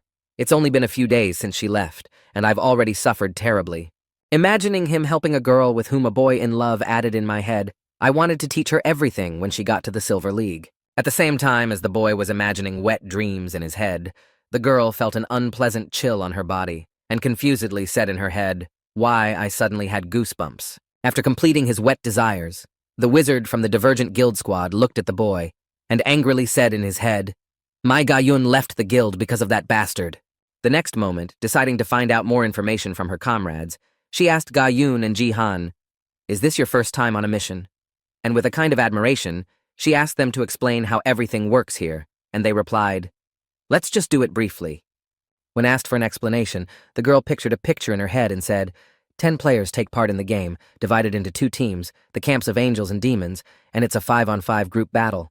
Imagining an approximate map of the area in her head, she added the left side of the map is called the top line, the middle center line, and the right side the bottom line. Continuing to explain the basic rules of this mode, the girl added the team that will be the first to destroy the base of its opponent wins. Immediately after, she added that it is also important to note that outside the main lines, there is a forest, and players can get a variety of power-ups by destroying monsters in the forest. After hearing Ji Han's explanation, he mentally said, "This time we are on the side of the demons," and then raised his hand and asked if anyone from our team was going to go to the forest. Hearing the question, Archer answered awkwardly, "It looks like you don't know much if this is your first time here."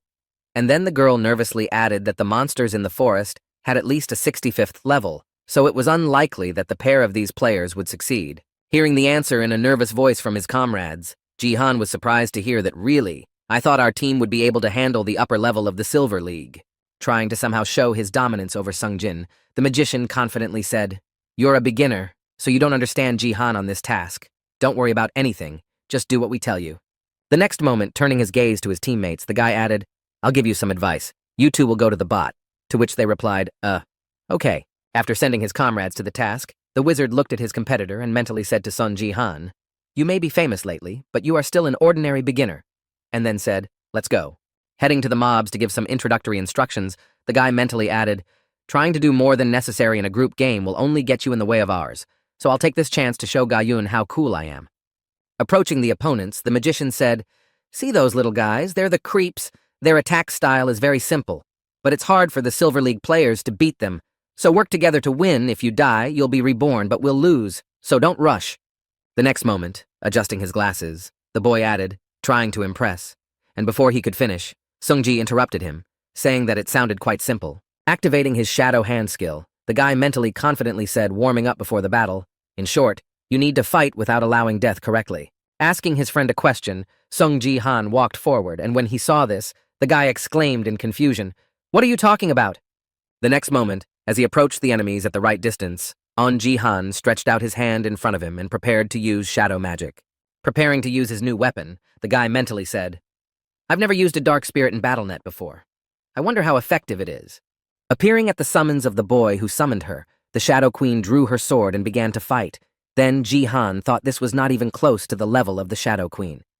As he continued to lead his subjects, who destroyed all the enemies that approached him, he added in his mind that he was fighting against the little creeps. Having destroyed a certain number of enemies, they still continued to attack them in a crowd of several people, but the Queen of Shadows easily dealt with them.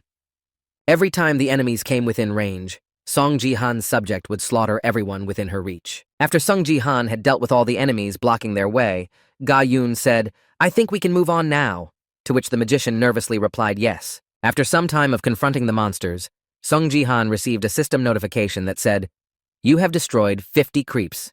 The demon rewards you with a blessing. All your characteristics will be increased by 20%. When he saw how much he had been reinforced after hunting mobs, the guy was surprised to say in his head that with this kind of reinforcement I could go to the forest by myself. The next moment, he opened his status window and looked at his own settings and asked Ga-young what was wrong. After the girl responded to his words, the guy said, "I'll be back soon, give me 10 minutes. And she asked him confusedly where he was going. Then, stopping in his tracks and turning to the girl, Sung Ji-han pointed behind him and said, "I'll go raise the level myself." When she saw him rushing into the forest, despite the fact that it was quite dangerous, she exclaimed, "Wait for Sung Ji-han." Trying to somehow catch up with her friend, the girl, not paying attention to the fact that she was attacked from the net, exclaimed, following him, "You can't just leave." The next moment, a couple of attackers from the enemy team, who had hit the barrier after their sudden attack had failed, said in their heads that they were mages. And now let's fast forward 5 minutes to this moment. As the wizard walked away from the newcomers who had ruined his plans, he thought, what a petty, arrogant bastard. Continuing to mentally curse Song Ji-han so that no one would know, the guy mentally added, all my plans were ruined because of him. I wanted to show Ga-yoon my coolness tbh. Immediately after stopping on the spot and imagining the map of the player's placement, he mentally added, what's the point of me going to the mid? Ga-yoon and I will just stay in the top, and Sung Ji-han will go to the mid. Immediately afterwards, the guy quickly headed back to his friend and said, I'm a genius. If he doesn't listen to me, then let him play by himself. And then exclaimed, wait, I have Ga-yoon Yi. Continuing his joy, he was surprised to see a couple of enemies approaching the girl from her blind spot, and then he mentally said that the attack was from a blind spot. Realizing that things were bad, the wizard boy nervously said in his head, my Ga-yoon is in danger. And at the last moment before the attack, by creating a protective barrier, the boy managed to protect the most precious thing he valued most, thus blocking the enemy's attack. Seeing that she had just been saved from an attack by the barrier, the girl looked at the enemies in surprise, while the mage said in his head, I didn't expect the opposing team to attack like that, so they knew it would happen. Holding back the barrier the girl was in, the boy said tiredly, don't worry about me. I'll protect you at all costs, no matter what it takes. The next moment, the enemy mage cast a lightning spell and eliminated the girl's protector, thus destroying the barrier that covered her. Seeing that a member of her team was seriously injured, Lim Ah-yoon rushed to him, shouting out sorcerer in concern. Crouching over the boy, the girl said, hey, are you okay? To which he replied with a heavy groan, I'm sorry, I really wanted to protect you. Stretching out his hand to the face of the girl who was leaning over him, the boy said in a heavy voice before disappearing, I think it's too late to talk about it, but... Smiling happily and shedding a tear, he added, I still have to say it, I really like you, Ga-yoon. Seeing the strange scene that had just taken place before their eyes, one of the attackers mentally said he would revive in 1 minute, and then asked what was wrong with him, and he replied, I have no idea. The next moment, throwing the sword from his shoulder, the warrior said, if we are done admiring, then we can continue. After which the mage added, don't relax, just because there are 2 of us against 1. It's Lim Ga-yoon. She is the Eastern Star of the Divergent Guild. At the same moment, she looked at her opponents and said irritably in her head, where did that bastard Sun Ji-han go? The game is a team game, so he should have played with his friends. Immediately after expressing her dissatisfaction, the girl noticed the effect of the shadows around her and said in surprise, but now she didn't understand. At the same time, having left support for his ally, Song Ji-han met the first of the enemies he would have to fight in the forest. This monster was a 2-headed wolf, a rather strange creature but no less terrifying and dangerous. This type of monster was the most common one encountered in the forest. When it attacked the boy, it tried to eat him immediately, but he caught its teeth and tried to hold his jaw. The height of this monster is about 3 meters, and its jaws are powerful enough to crush a skull. Continuing the fight, Sun Gi tried to stand still while pushing against the monster. Having pressed his opponent, the guy picked him up and threw him to the ground, inflicting the first blow of this monster, which can be found in the forest. But usually, to defeat him, at least 3 silver players are needed. But at the moment, Sung Ji-han has been holding him off perfectly well without too much help. After some time of fighting with the monster, the guy took a pose and said, oh shit, you scared me with your jump. A few seconds later, the 2-headed wolf used his jump again, but this time Ji-han dodged the attack and used shadow art to strike back with his shadow sword. After the counterattack was over, the guy looked at his hand, which held his weapon, and said, that sword is pretty good. Recalling where he had seen it before, the boy mentally added that it was an SS-ranked weapon that the Shadow Queen had used in a campaign match. A shadow sword like this could only be summoned by someone with a dark spirit. Continuing to inspect the magnificent weapon he has access to, Sungji added in his head, his form destabilizes as soon as you lose control, so it is difficult to control, and then he said happily, but powerful force is guaranteed. The moment after defeating the enemy that got in his way, Jihan received system notifications informing him that you have earned the Silver Forest Forester achievement. You have earned 1,000 achievement points. After receiving the extra achievement points, the boy mentally said, I knew that I would earn them highly and that I would probably get other achievements if I cleared the forest of monsters. Continuing his thoughts after the destruction of the forest monsters, Songji mentally added, although it is necessary to destroy the players as well. Immediately after these words, a system notification appeared in front of the guy, informing him that the demon team had made the first destruction and received 100 points of achievement, which surprised the guy. At the same time, left alone against 2, when his friend was destroyed, the wizard of the opposing team was noticeably nervous and seriously frightened. Looking at the spirit that had just destroyed his ally in a few seconds, he exclaimed, "What a fool," and then mentally wondered where the little maid had come from. The next moment, looking back to the girl she was helping in the battle with the enemy, the spirit of the Shadow Queen said, "Hey, what are you doing there, swordswoman? Get rid of the others." And the girl exclaimed, "Yes, ma'am."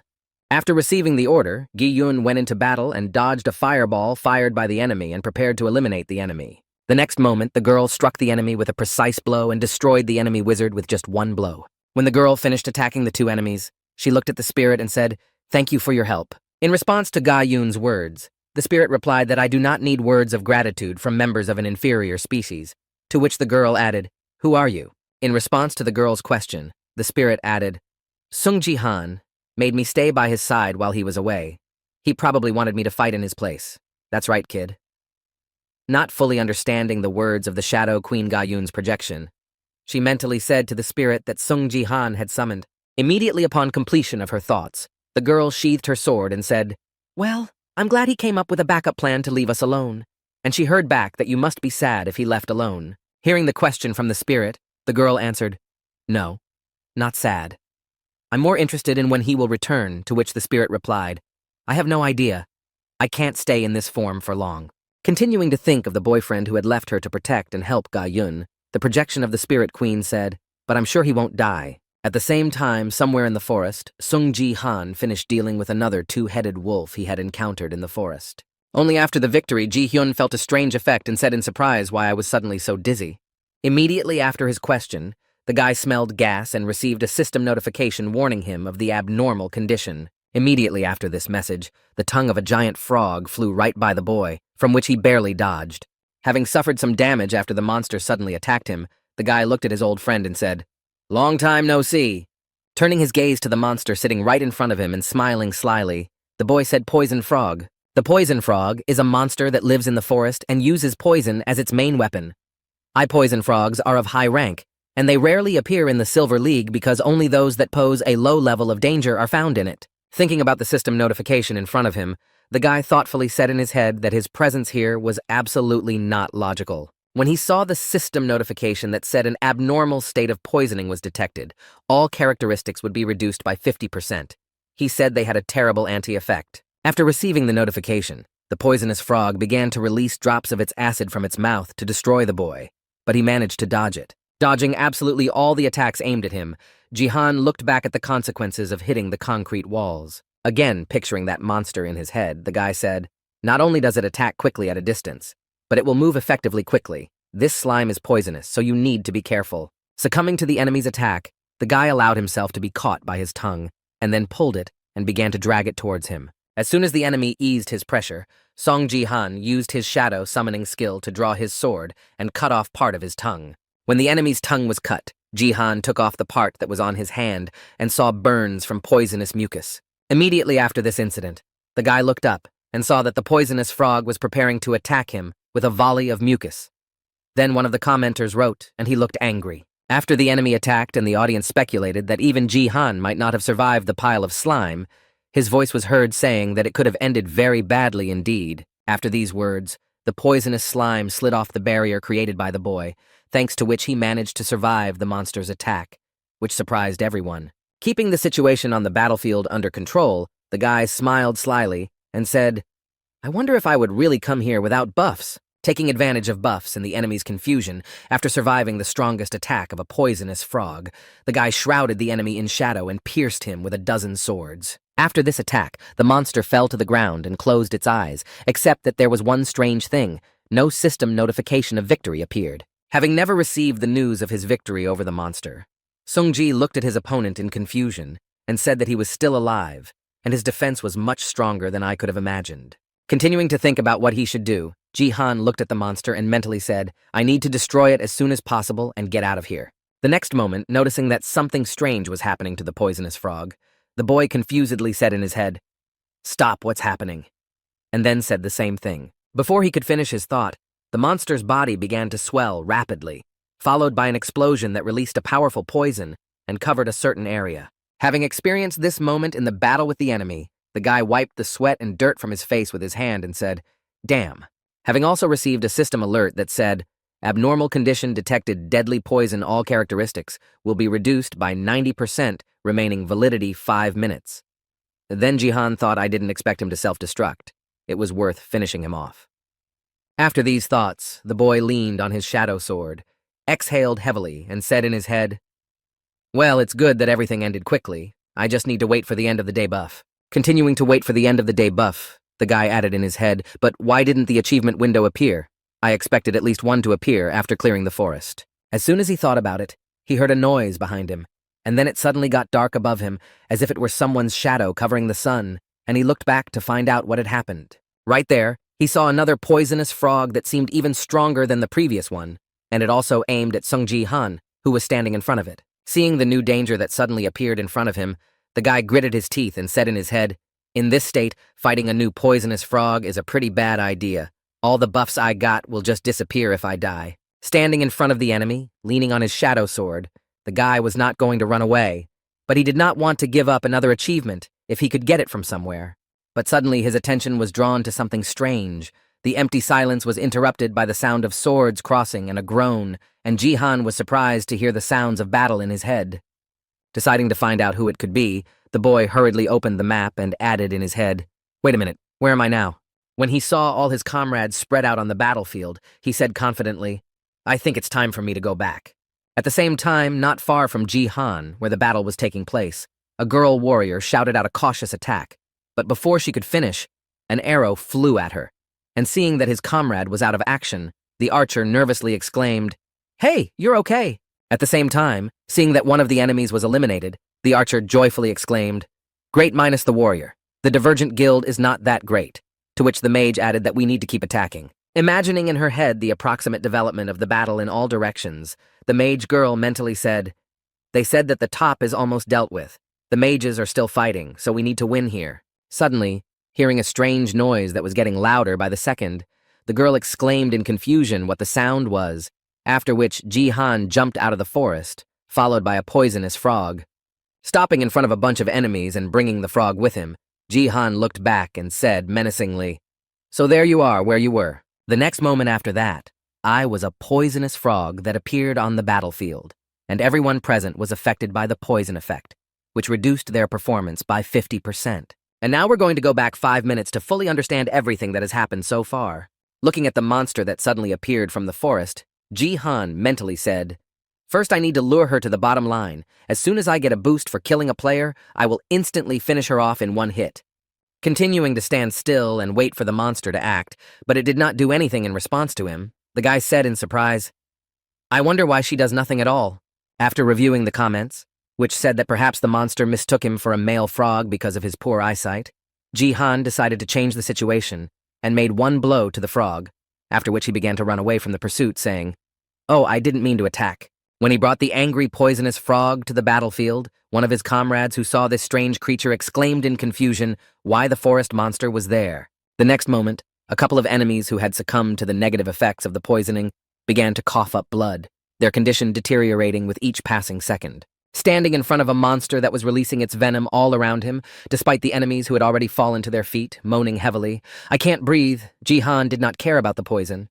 Trying to shield his hands from the toxic smoke emitted by the frog, one of the players put his hand over his nose and said that he was out of his mind.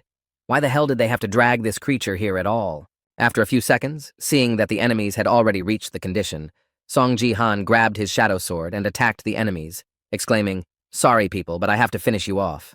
After eliminating a couple of enemies, exactly 5 minutes had passed when Jihan received a system notification informing him that the abnormal poisoning state had been removed. However, it wasn't long after that the guy received another notification that said double destruction, your stats have increased.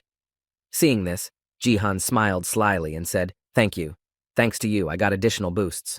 When a couple of enemies were destroyed, the frog looked at Song Ji-han in surprise, then tilted its head down and began to fire at the boy with a poisonous slime.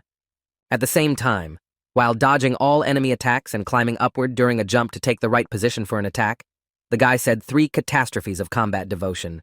When all the preparations were completed, Sung Ji-han made his strike, added the pressure of the giant mountain, and delivered a powerful slashing blow. At the same moment, the archer, who was at a disadvantage to Ji-han, saw what had happened before his eyes and said in his head, "Wow, that just happened." At the same time, After receiving a system notification that said the mutual task was completed, you received 10,000 points of achievement. Seeing this, the guy mentally said, "Great, I didn't try in vain." Immediately after receiving another system notification with a special assignment, the student's tracks were unlocked, and the boy was surprised to hear that it was a new assignment. After inspecting everything he was interested in, and everything he got after clearing the forest, the guy looked back at his friend and said, "Hey, Archer." When he noticed him, the guy said, "I'm not really aware of the situation because I was in the forest. What's the situation now?" To which he replied, "Well, Gayun demolished most of the top in copper, but we were losing in the bot anyway, but you saved us." The next moment, looking at the creeps guarding the enemy base, the archer added, "We just need to get rid of these henchmen, and then the advantage will be on our side." Hearing that there was only one problem left, Song Ji-han pointed his sword in the direction of the enemies and confidently said, "Well then, let's deal with them." Meanwhile, in the center line in front of the angel team's tower, the demon team's magician continued to flee from the attacks of the tower itself, which was defending itself against the enemy. After some time of being unable to cast spells and strike at the enemy, the sorcerer exclaimed, "Hey, stop hiding behind the tower like a coward and come out and fight like a man." To which he replied, "Of course you're crazy if you're jealous, and go stand by your tower." And having succeeded in his provocation, the magician looked at the enemy tower and said in his head, "I just need to demolish it. There is no one to distract him, so we are not moving." The next moment, deciding to use some trickery, the boy shouted out that Song Ji-han was there, causing his enemy to look back. Confused by the name he heard, the warrior of the team of angels looked back in surprise and said, "But there is no one there." But this is what the magician needed, and he seized the moment to rush at the enemy. However, despite this treachery, the enemy tower was able to repel the opponent's attack, after which he exclaimed with displeasure, "Wow, you are even capable of such treacherous tricks." Then, lying on the ground, the mage thought, "I definitely can't handle it myself." Seeing a great opportunity to destroy the attacker, who was not so brave anymore, the enemy player swung his sword and said, "You held out for a long time, but now it's time for you to die." At the same time as the enemy was heading towards him, his ally was heading towards the tower, and he was surprised to hear Gayun say, ignoring the boy's words, the warrior smiled slyly and said, "Do you really think I'm going to fall for the same trick twice?" The next moment, when the tower was completely open to attack from the enemy, Gayun destroyed the enemy stronghold with a single blow. After this distraction of the enemy's attention to herself, when her mission was completed, the girl looked at her ally and spoke now. Hearing the command from the girl, the boy mage pointed his hand at the enemy and began casting a fireball. After the enemy was defeated, the virgin approached her ally and asked, "Are you all right?" After making sure that her friend was safe, Gayun looked towards the last tower and said, "I think the game will be over when we take out the bottom line." While enjoying the moment, the mage happily thought, "Gayun saved me." The next moment, Sung Ji-han arrived at the location of the central tower with an archer and exclaimed, "So you got here first?" To which she replied, "Oh, Sung Ji-han." At that moment, the magician thought unhappily, "How dare he interfere with our time together?" Approaching the girl, the boy added, "I'm sorry I was late. I owe you a debt of gratitude." To which Gayun replied, "It's okay, your called-up spirit did a good job." To which he angrily exclaimed, "I'm not his called-up spirit." After this conversation, turning his head back to the place of rebirth, Sung Ji thoughtfully said that it looks like the Angels team doesn't even seem to be leaving the place of rebirth. To which Ga Young replied that it was fine, just destroy the last tower. After hearing that there was one last tower left, Jihan spoke clearly. The next moment, turning his gaze to the girl, the boy said, "Then let's do it. You do it." To which Ga Yun replied confusedly that I should do it. Realizing the plan of the guy who decided to do something crazy, Lim Ga Yun exclaimed in confusion, "Sung Jihan, you're coming over." Looking at the fountain near which the entire enemy team was located, the girl added a place of revival.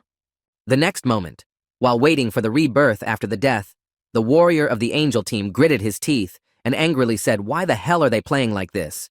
To which the archer replied, "I've already appeared, just give up and rest." Continuing to reassure her friend, the girl added, "We lost anyway." And suddenly noticing that Jihna was heading towards them, she added in surprise that why was he heading here? And then the warrior shouted, "Hey, you have no business here." Continuing to observe the behavior of the opponent, the girl added that he was going to attack. To which the warrior added that he was acting ridiculously like a beginner. When the boy made his shot, one of the enemy team confidently said that the barrier should not let him in anyway. But their joy did not last long as they noticed that the barrier began to crack and then collapse, and the archer girl screamed out in fright, "Hey asshole, you shouldn't attack this place." In response to the girl from the enemy team's remark, Song Ji-han only smiled slyly and said that he was right. Continuing to perform the task, the guy added smilingly, "I'm still not familiar with the rules, but I'm still good at BattleNet." Starting to recall the description of the task, the guy mentally said, "Judging by how much better this reward is than the achievements in the forest, and because there will be a whole series of tasks, this is probably a continuation of the task from the golem I destroyed on the map with the type of defense. The fragment of the Archangel's sword and the scythe of the God of Death are symbols of each camp and are placed in the rest area where players are revived, protected by a barrier that the player cannot destroy." Continuing to push against the protective barrier, Ji-han added in his head, "Well, at least it should be." At the same time, watching their barrier slowly crack and collapse under the boys' attacks, the archer girl exclaimed in fright that it was simply impossible. Continuing to sound the alarm, the girl added that at this rate, he would definitely break. Someone stop him, to which the warrior added how this idiot was able to break the barrier. Sometime later, after trying to break through the barrier of the recreation area, an archangel appeared in front of Ji-han and forced him to stop. The next moment, he looked at the guy who was disturbing the peace of his sanctuary with a menacing look, and then a system notification appeared, indicating that the archangel was furious at the disrespectful behavior in the recreation area. Seeing that something strange was happening near the rest area, the sorcerer of the demon team screamed out in fright what it was, to which Ga Yun replied that first we need to quickly destroy the main camp, to which he replied well. After giving out orders to her ally, the girl, in a pre-shock state, wondered what Ji-han was planning to do.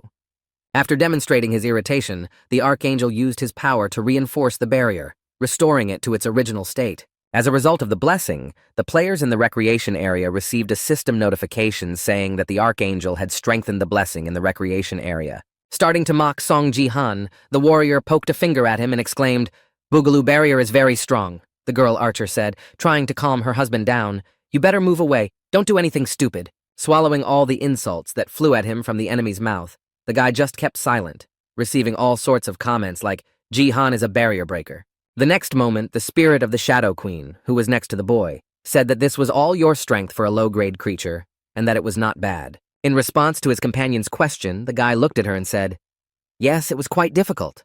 The next moment, using more power and pouring it into his shadow sword, Sung Ji-han smiled slyly and said, "Now I'll have to go all out."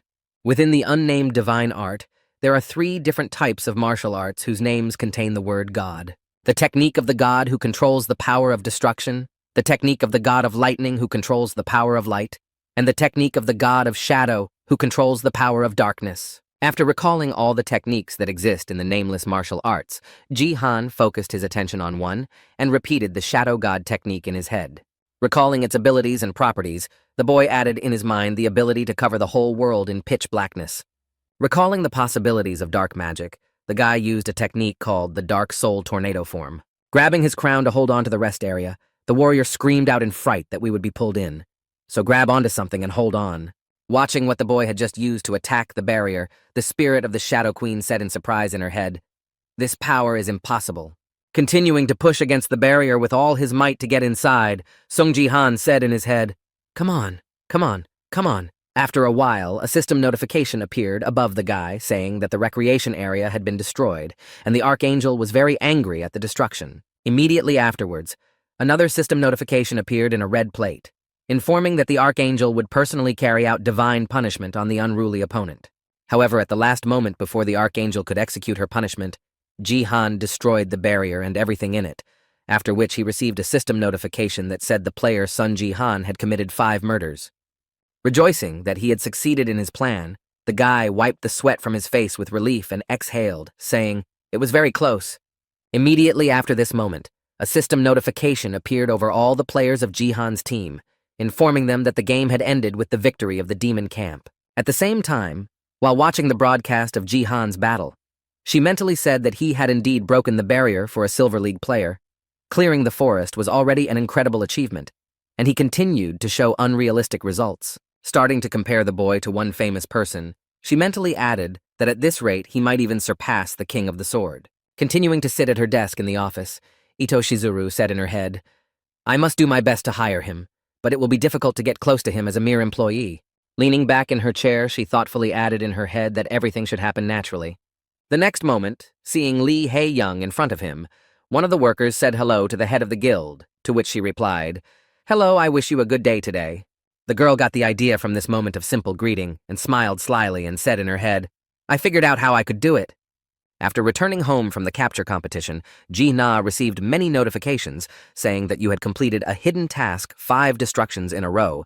The task of destroying the recreation area took first place in the game with the type of invasion. After reviewing all the achievements he had received, Sung-ji was surprised to say, "Wow, this award is even better than I could have imagined." Also, looking at the progress of the special mission, he mentally added an item from the task was automatically received. It remained to destroy the sacred artifact of the demon camp. The next moment, turning his head toward the spirit of the Shadow Queen, Jihan said, "You were quite capable. Great job in the future. I will also rely on you." Continuing to remain silent while the guy was praising her, the girl waited for him to finish and then exclaimed, "Who are you?" Not understanding the reasons for the strange reaction of the spirit. The guy asked what you meant, and she answered with the power with which you destroyed the barrier. Hearing the spirit's interest, Ji-han threw his arm around his neck and replied, "You're talking about her?" And then thought, "I can't talk about the martial art I learned before I came back to time. It puts me in an awkward position." Immediately afterwards, he added, "I won't go into details, but this power is in some way connected with my gift." Continuing the dialogue with the girl, he added, "Why did you suddenly ask me that?" Before he could finish, he saw the spirit get angry and start using its power. Not satisfied with the boy's answer, the Shadow Queen's part created several shadow swords and pointed them in Jihan's direction. Not understanding what caused this reaction, he asked Jihan, confused, "Why are you suddenly doing this?" In response to the boy's question, holding her hand outstretched in front of her, the girl added, "Explain properly where you got this power from below the creature." Continuing to wonder about the behavior of the Shadow Queen's spirit, Sung Jihan said, "I don't understand why you suddenly reacted like that." Looking into the eyes of the girl who was trying to intimidate him, the boy added, "You envy my ability to intimidate so much." In response to the boy's question, the girl replied that the strength you used in that fight belonged to a real body. The Shadow Queen, hearing the reason for this reaction, froze in place and said in his head that it was the power of the Shadow Queen. After that, continuing her story, the girl spirit added dark mana woven from pure darkness. She is very similar. Looking at the guy's surprised expression, she added, "As far as I know, this is the only way to copy the power so accurately." After these words, the spirit suddenly became quiet, and then with a short pause added, "Explain how you managed to use this ability." After listening to his companion's words, Sung-ji recited in his mind the Shadow God technique, one of the nameless divine arts I mastered before returning to time. Continuing his thoughts, the boy imagined in his head the Queen of Shadows and the God of War, and thought that if the wandering God of War and the Queen of Shadows had similar abilities, did it mean that they were somehow connected? At the end of his thoughts, the guy bowed his head down and told me I had nothing more to say to you. Surprised by this answer, the spirit asked if he wanted a goiter, to which he replied, interrupting her halfway through the words, this gift had already disappeared. Continuing to explain the possession of this ability, the guy added, "I don't know why, but the constellation I tried to establish contact with earlier took my gift. I'm just a player who got a gift and then it was taken away." Bringing his story to a certain conclusion, Sung Ji-han confidently added, "I can show you my state window so that you can believe me." After this story, the spirit asked him what the name of your gift was, and he thought, "Well, I can tell you that." Upon completion of the brainstorming session, looking into the girl's eyes, Sung Ji-han spoke with the eyes of a traveler, thinking about the fact that this was a rather strange gift that should have nothing to do with his abilities, the girl said rather suspiciously. Dispelling her Shadow Blade skill that was aimed at the boy to extract information, the Shadow Queen's spirit added a good one for now. After this incident, when the girl disappeared, the guy breathed a sigh of relief and said in his head, "I was afraid she would start a pogrom here," and then heard his cell phone ring. Picking up the phone, the guy was surprised to hear Lee Ha-young say, "I just watched your stream. What's going on there?" Continuing to question the guy, she added a portal site full of news about you. "I would have made a lot of videos and uploaded them myself if you had warned me in advance," to which he replied in surprise, "Oh, really?" In response to the guy's question, the head of the guild added, "Well, at least we have new content for the guild channel, although I think we published too much related to Balanet." In response to the girl's remark, Sungji asked in surprise, "Isn't that bad? We're a guild after all." And then heard what you were talking about. The more diverse the content, the better. Didn't you know you had fans? When he heard about the fans, the guy was surprised to hear that I had them. After which Lee Ah-yan happily added something else.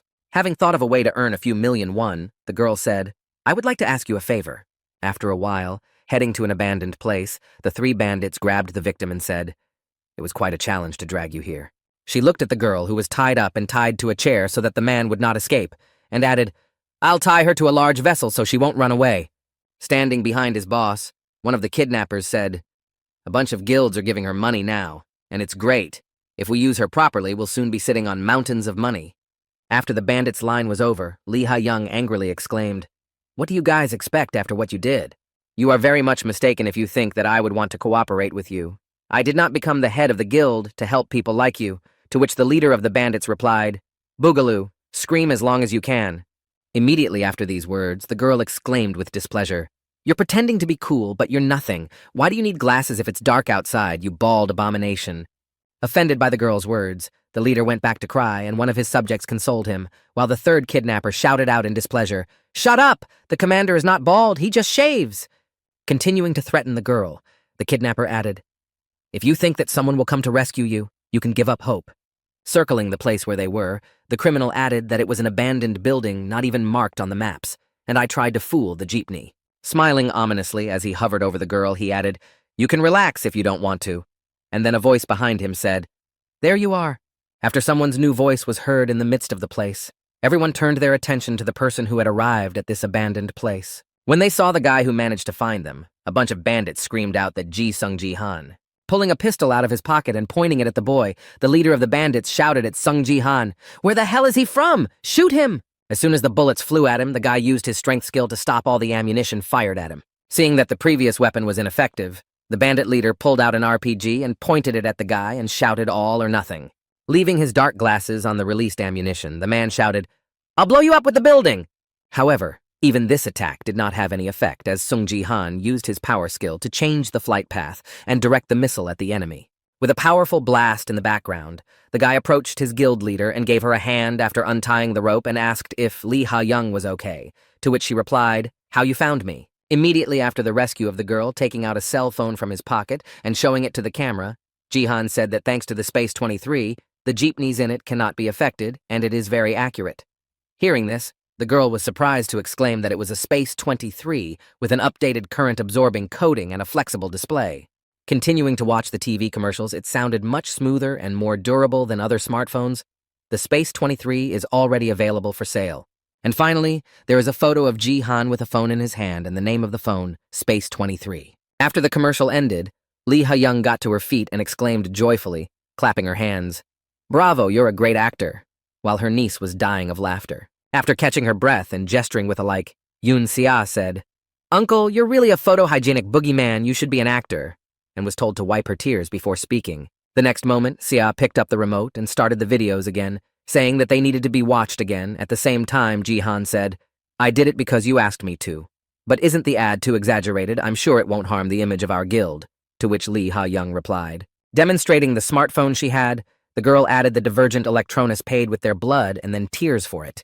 And you didn't know they even used a scroll. The SS rank scroll is available only in the Platinum League and above, and at first no one could find a use for it, but its price skyrocketed when the company figured out how to improve technology with it. Hearing the methods of using a high-ranked magic item, the spirit that appeared behind Ji-han asked in surprise that people would use a scroll for such nonsense.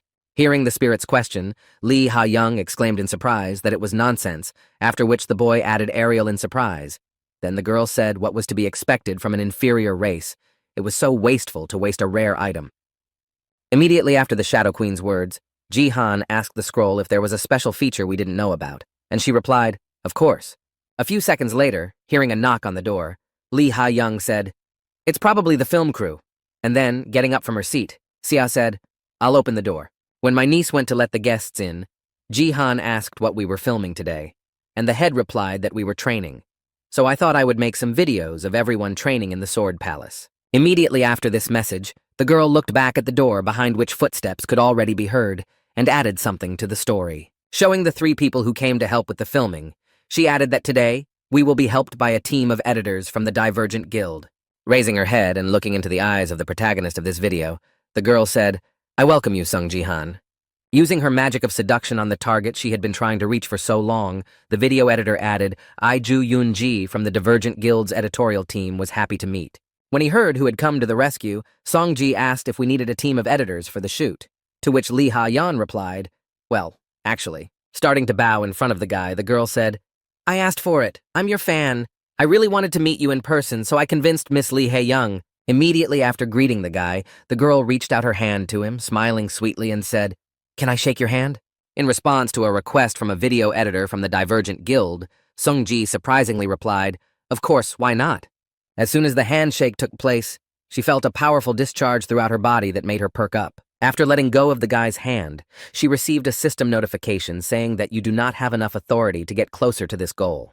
She continued to hold hands with the boy and looked at the notification that appeared in front of her, and she was in some shock. Suddenly releasing her hand after Lee Hae-young's clap, everyone heard her say, Well, let's go to the gym. After voicing the proposal to move on, the chairman added Ji-han, Please lead us. To which he replied, Well, follow me. At the same moment, Ju Yoon-ji stayed behind thinking what just happened. Holding up her hand with which she greeted the boy, the girl added in her head, confused, I've never been shown such a message before when using a gift. Looking at the trail of the guy who had become the first of those on whom her gift had not worked, Ito Shizuru mentally added, It worked even on the Sword King, Song Ji-han. Who are you? Arriving at the gym, Ji-hana encouraged her niece who was doing a deadlift and exclaimed, Good, come on, do more and a little more? To which she replied, Stop, I really can't. While walking around the gym with a microphone, Lee Ha-yeon asked if you saw her muscles, and a commentator wrote what kind of physique she had. Holding out the microphone to the coach who was supervising the training, the girl asked Ji-han what kind of training it was. After receiving the question, the camera panned to Yoon-si, after which he replied Sia was trying to improve his stability characteristics. Then the chairman asked him again. Then the guy confidently answered that this is a rare characteristic that can be obtained by reaching the maximum health of the 10th level. It doubles the effectiveness of health points. Hearing about the extra stat, the girl was surprised and said, Wow, the effect is really not simple and good, but I've never heard of the resistance characteristic. Then Ji-han said, There is an additional condition that you need to get it within the first 100 days after awakening, which is difficult to do. Immediately after that, the guy looked into the lens and added, I'm absolutely sure that Sia is a great addition to our guild and a great asset. Putting his hand on the girl's head and smiling ominously at the girl's treatment, my ardent assistant added, after which she exclaimed, Just finish me off. Continuing to complain about the hellish training, the girl exclaimed tiredly that it was real torture, after which Ji-han said, You will not die, Sia. The next moment, Lee Ha-young looked at the script and asked EOM Sung Ji-han, Can you show us how your training goes? Hearing the request, the guy stepped forward and said, Then let's go to my personal gym. Hearing this, the girl happily exclaimed, Wow, cool! Seeing the empty training room, Lee Ha-young was surprised to hear that there was nothing here, but then the guy climbed up to the arena and said, I don't need any equipment. After climbing into the arena, the boy summoned his spirit, the Shadow Queen, and spoke to Ariel. Hearing her name, the girl asked him what was wrong, and he said, Do you want to repeat it again? And she replied, Attack with all your might. When the girl heard that he wanted to fight again, she created shadow blades and pointed them at the boy, and the impolite man said, Gathering all her strength, she added that this time she would better prepare herself, as there would be no pardons like the previous times. The next moment, a battle began in the arena, with Ariel on the offensive and Sung Ji-han dodging attacks and closing the distance. At the last moment, when he had almost reached the girl, she created 3 blades that burst out of the ground right in front of him. However, at the last moment, the guy managed to react and block his opponent's unexpected attack. At the last moment, as he approached the girl, he stuck a heart sticker on her forehead, signaling his victory. After sticking a heart sticker on the forehead of the Shadow Queen's spirit, the boy took his hand away, and at the same time, the girl herself began to feel noticeably embarrassed and nervous. The next moment, angry at the guy's actions, Ariel angrily shouted tactless, and Ji-hyun answered her, which was pretty close. Immediately after a short dialogue, one of the film crew asked in surprise that this was all he heard from the guy. After receiving an answer from Ji-han, Lee Zayon asked awkwardly, How else do you train? We didn't have time to see anything. And then Ariel said with a heavy sigh, which was to be expected from lower beings, They have terrible dynamic vision. As she continued to stand at the door and watch Ji-han from afar, Ju Yoon-ji mentally said, I just can't believe it. Watching the dialogue between the spirit and the boy, she mentally added that the attack was aimed at his blind spot, but he used his strength at the very last moment to block it as best he could. Reaching into her purse to take out the magical object, she mentally added, I took the scroll with me just in case. Looking down at her purse, where the rare artifact was, the girl added in her head, And most likely, I will definitely need it. The next moment, Ju Yoon-ji gathered some courage and said to Ji-han, "I think I need to set up a microphone. Let me do it." In response to the girl's request, the guy leaned over to her and said so well at that moment attaching the device and said, "1 second, wait a second." Attaching the microphone to the boy's clothes, the girl began to use her gift to promote the boy's gift of Ito Shizuru's incomparable beauty. This skill allows the girl to seduce others and control their minds, and the gift falls under the category of supportive, just like in the case of Lee Ha-yeon's upbringing. And the scroll that was in the girl's purse, which she also brought with her for a reason, turned out to be quite useful in her case. As he approached the boy and used the skill, the scroll came into contact with him and began to amplify the effect of the supportive gift. Having failed to succeed in using her skill, the girl looked at the boy, who had not changed, and added that she had failed even with the scroll. Looking at the guy in front of her with a confused look, the girl spoke to the sword crawler, not sure what was going on at all. The next moment, the guy came to his senses after being exposed to the effect of the absolute beauty of Song Ji-han and looked at the girl and said, "Hey." With a cute expression on his face, the guy happily asked what you said your name was. Immediately after pulling out his phone, the guy hurried to exchange contacts with her. At the same moment, Yoon Sia, who was standing outside the door, saw it all. Feeling some strange and painfully familiar effect, the girl said in surprise that this could not be possible. Watching Song Ji-han's cute conversation with Ju Yoon-ji, she exclaimed in displeasure that he was seriously asking for her phone number. Feeling something strange about everything that was happening, Sia mentally added that I had never seen such an expression on his face before. He didn't care about a girl like Hae-young. Continuing to peep, she added in her head, "It was amazing to me that he seemed completely uninterested in dating until she suddenly felt a certain ominous aura behind her." She looked back and saw Lee Ha-young, who was angrily saying, "Well, it turns out that he is interested in women after all, and he told me that he didn't know his phone number." Continuing to have a nice conversation with the girl, the guy happily said, "Thank you, it was sudden, but I'm glad you agreed to give it to me." To which she replied awkwardly, "Oh God, I'm your fan, of course I wouldn't say no." Continuing to play her role, the girl smiled happily and thought to Song Ji-han, "You were quite difficult to deal with." Recalling the situation with the Sword King, she added in her head that the brainwashing did not work completely unless he fell to his knees on the spot submission, and the Sword King did not work. They both added to my troubles.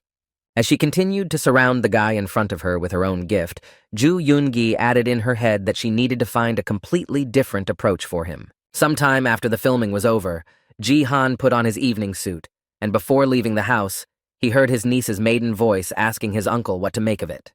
Following in his footsteps, the girl added, "I've never seen you in a suit before, and you're dating a girl from the editorial team." In response to his niece's question, the boy looked back and said, "See today." Immediately after, deciding not to reveal his glorious plans, he added firmly, "It doesn't matter, you don't have to wait for me. Have dinner alone." When she heard the order from her uncle, the confused girl, left alone at home, said in embarrassment that, feeling a lump in her throat after hearing this and immediately remembering her father, she said in her head, "Why I have the feeling that he is not planning to return." At the same time, in a building near the Sword King's palace, Takeda Kazuo arrived at the room and said hello to the goddess. Dressed in a white suit, the man slyly rubbed his hands together and said, "We really need to be in such a hurry. I didn't even have time to reveal my true face." In response to a question from her subject, the girl replied, "A player like Song Ji-han can break this ability at any time. You know that I and the King of the Sword are constantly holding back," to which he nervously replied, "Yes, but..." Continuing to insist that there was no need to worry so much, the man said, "You even used a scroll, I'm sure you didn't." And then he was interrupted by a man saying something else. Taking off her glasses, Ito Shizuru said to her husband in a stern tone of voice, "Stop worrying and stick to our plan." The next moment, remembering the help of a certain creature that was nearby for reassurance, the girl added, "Even if something goes wrong, the shadow will help us." A few minutes later, there was a knock at the door, after which Sung Ji-han came in, happily saying he was sorry for being a little late. Ju Yoon-ji. Raising his head a little higher, the guy said, "You've been waiting for me for a long time." Before he could finish, he noticed a familiar face that made him interrupt. Looking at the man standing in front of him, the boy was surprised to hear that Takeda was Takeda, and after hearing his name, the man threw his arm around his neck and hesitated. Not understanding why this meeting with this man suddenly took place in the same room, the guy confusedly said, "Why are you here?" To which the man replied, "Well, I'm Sun-san." The next moment, the girl intervened in the men's conversation and said, "You don't have to pay attention to him, Ji-han." Folding her arms in front of her and taking off her glasses that were on the table, the girl said, smiling happily, "He came to help me with my work."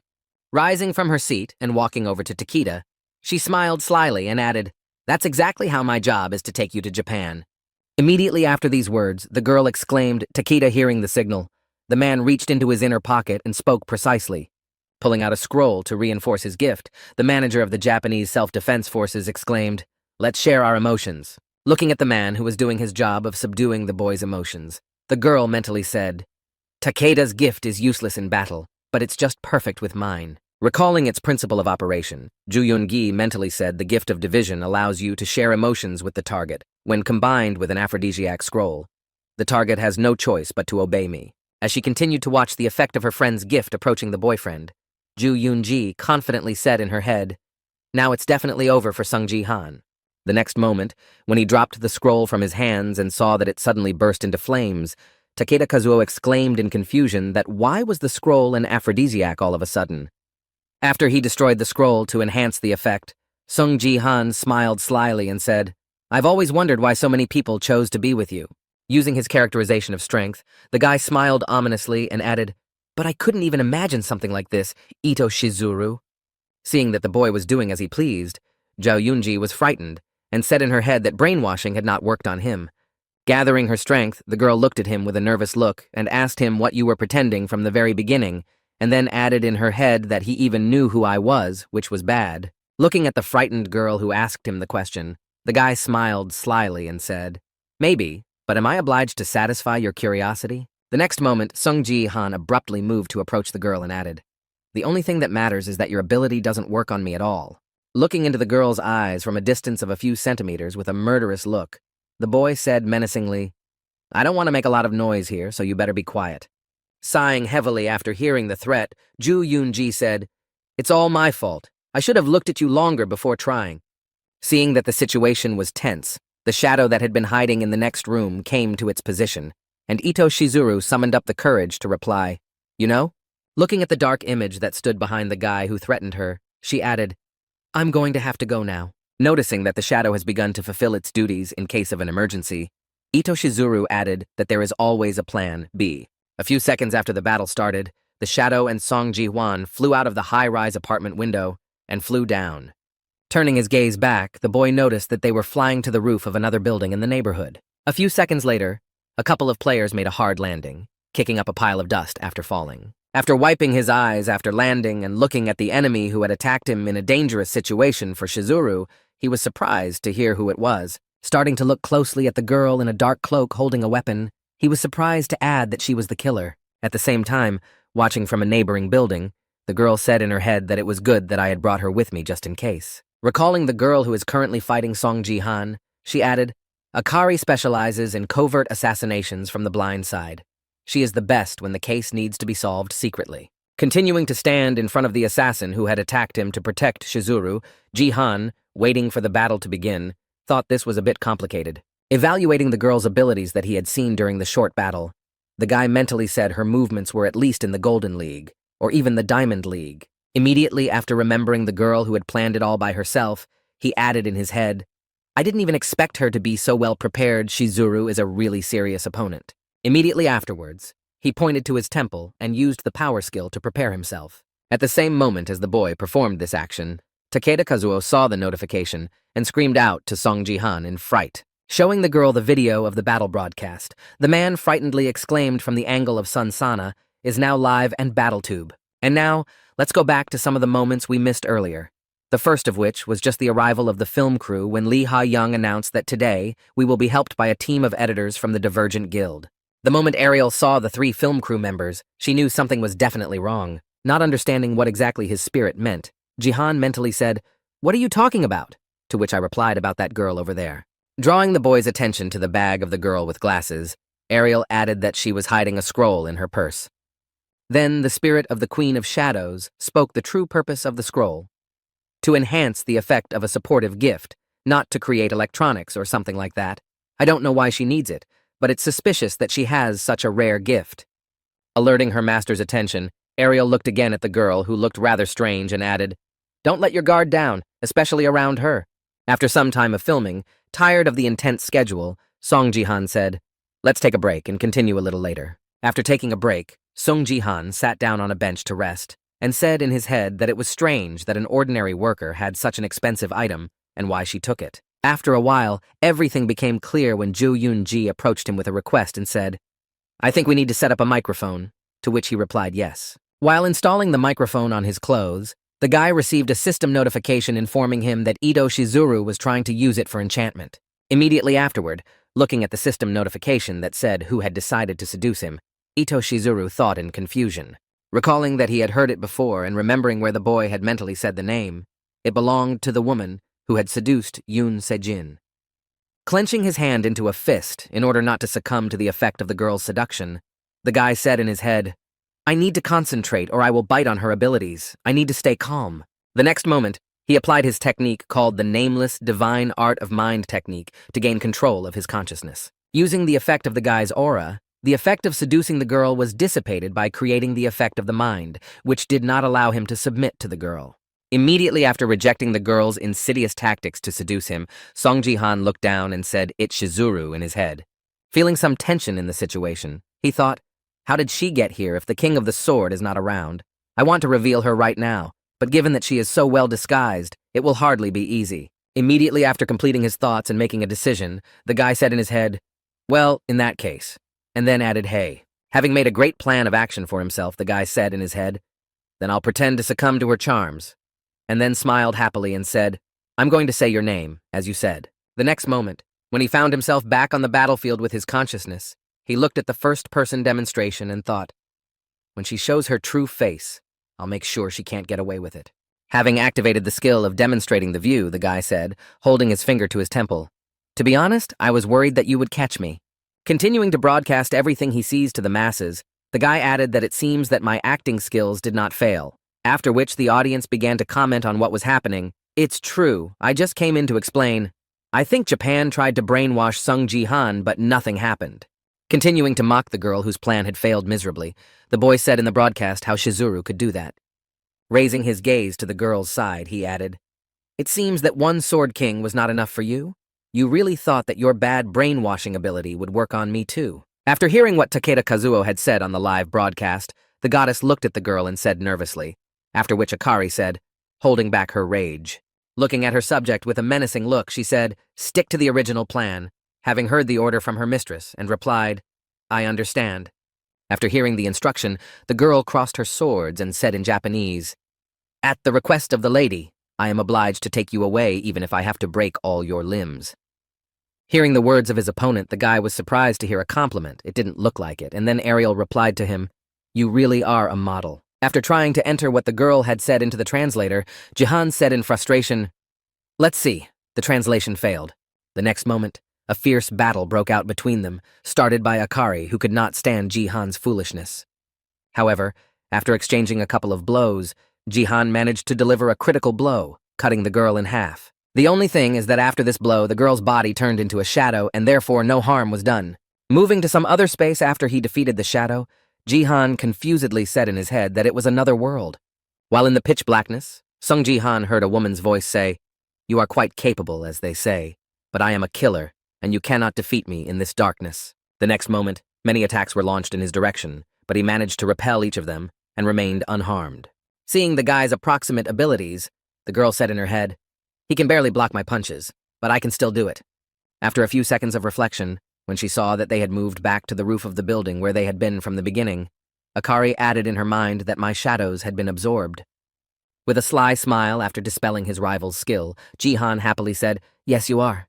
A few seconds later, after making one strike and then closing the distance, Sung Jihan crossed his sword with the girl's weapon again. Continuing to press her and smiling slyly, the guy confidently added, "What a coincidence that I could say the same." Hearing what the boyfriend had just said to her, the girls quickly jumped back, seeing this reaction from Akari Jihan, who asked what was so surprising. Smiling slyly in the face of the killer, who had recently been confident of his victory, he added, "I told you I came prepared. And now let's go back 2 hours to when Sung Ji-han was just getting ready to go on a date, sitting in his room, thinking." After upgrading to the 6th level of the store, Ji-han saw that another gift slot was added, and a random chest was added this month. Then he thoughtfully said, "This is a unique thing." Standing in front of the system window, he said thoughtfully, "I thought I would have everything ready for the meeting with Ito Shizuru, but I didn't get anything useful." "A random chest, what is it?" Immediately after that, reaching his hand out to that random chest, the guy said, "A little element of gacha games here will not hurt seeing the guy's intentions." Ariel exclaimed, "What are you doing?" The next moment, after pressing the button, a system notification appeared in front of Jihan, informing him that you had purchased a random chest and activated a special skill with an increased chance of winning this month's gift. When he saw what he got for his risk, the guy was surprised to say that a gift can be obtained from a chest, and it is also quite good. After finding the purchased chest in his inventory and clicking on it, the guy received a system notification that said, "Congratulations, you have received a gift of A-rank agility." Seeing what he got from the accidental gift, Sung Ji-han gritted his teeth and said, "I don't need it." Immediately afterwards, another notification appeared in front of the boy, saying that the constellation of the Queen of Shadows was paying a huge sum to replace the contents of a random chest. The next moment after this notification, another one appeared, informing that A's agility gift had been replaced by the moon's shadow. Seeing what had just happened, Jihan said something in surprise, but before he could finish, Ariel interrupted him, angrily exclaiming, "Hey, are you out of your mind?" Continuing to be angry with the Shadow Queen, the spirit exclaimed, "How could you give this wretched creature the shadow of the moon? If you are so reckless as to throw such things around, you will destroy the delicate balance of power." At the same time, looking at the gift he received, Sungji thought, "Wow, this is also an SS rank gift. It looks like the Shadow Queen wants to take me for herself no matter what." Continuing to express her dissatisfaction with the assignment of this gift to Sun Ji-han, Ariel added, "Besides, this ability is what allowed you to become a constellation." Hearing the spirit's last remark, the boy turned back and asked in surprise, "Wait, what did you just say?" Immediately afterwards, the boy added in surprise, "I thought that constellations were born, so does this mean that I can become one too if I get enough strength?" To which Ariel replied, "Pfft, there's no point in telling you about it now." Without giving a concrete answer to its master, the spirit added, "What were you thinking about when you gave away such a powerful ability?" As the guy was finishing up his preparations, he saw that it was time to go and straighten his tie, and suddenly heard from behind him what he should understand. Following her uncle, the girl added in surprise, "I've never seen you in a suit before. Who are you dating? That girl from the editorial team."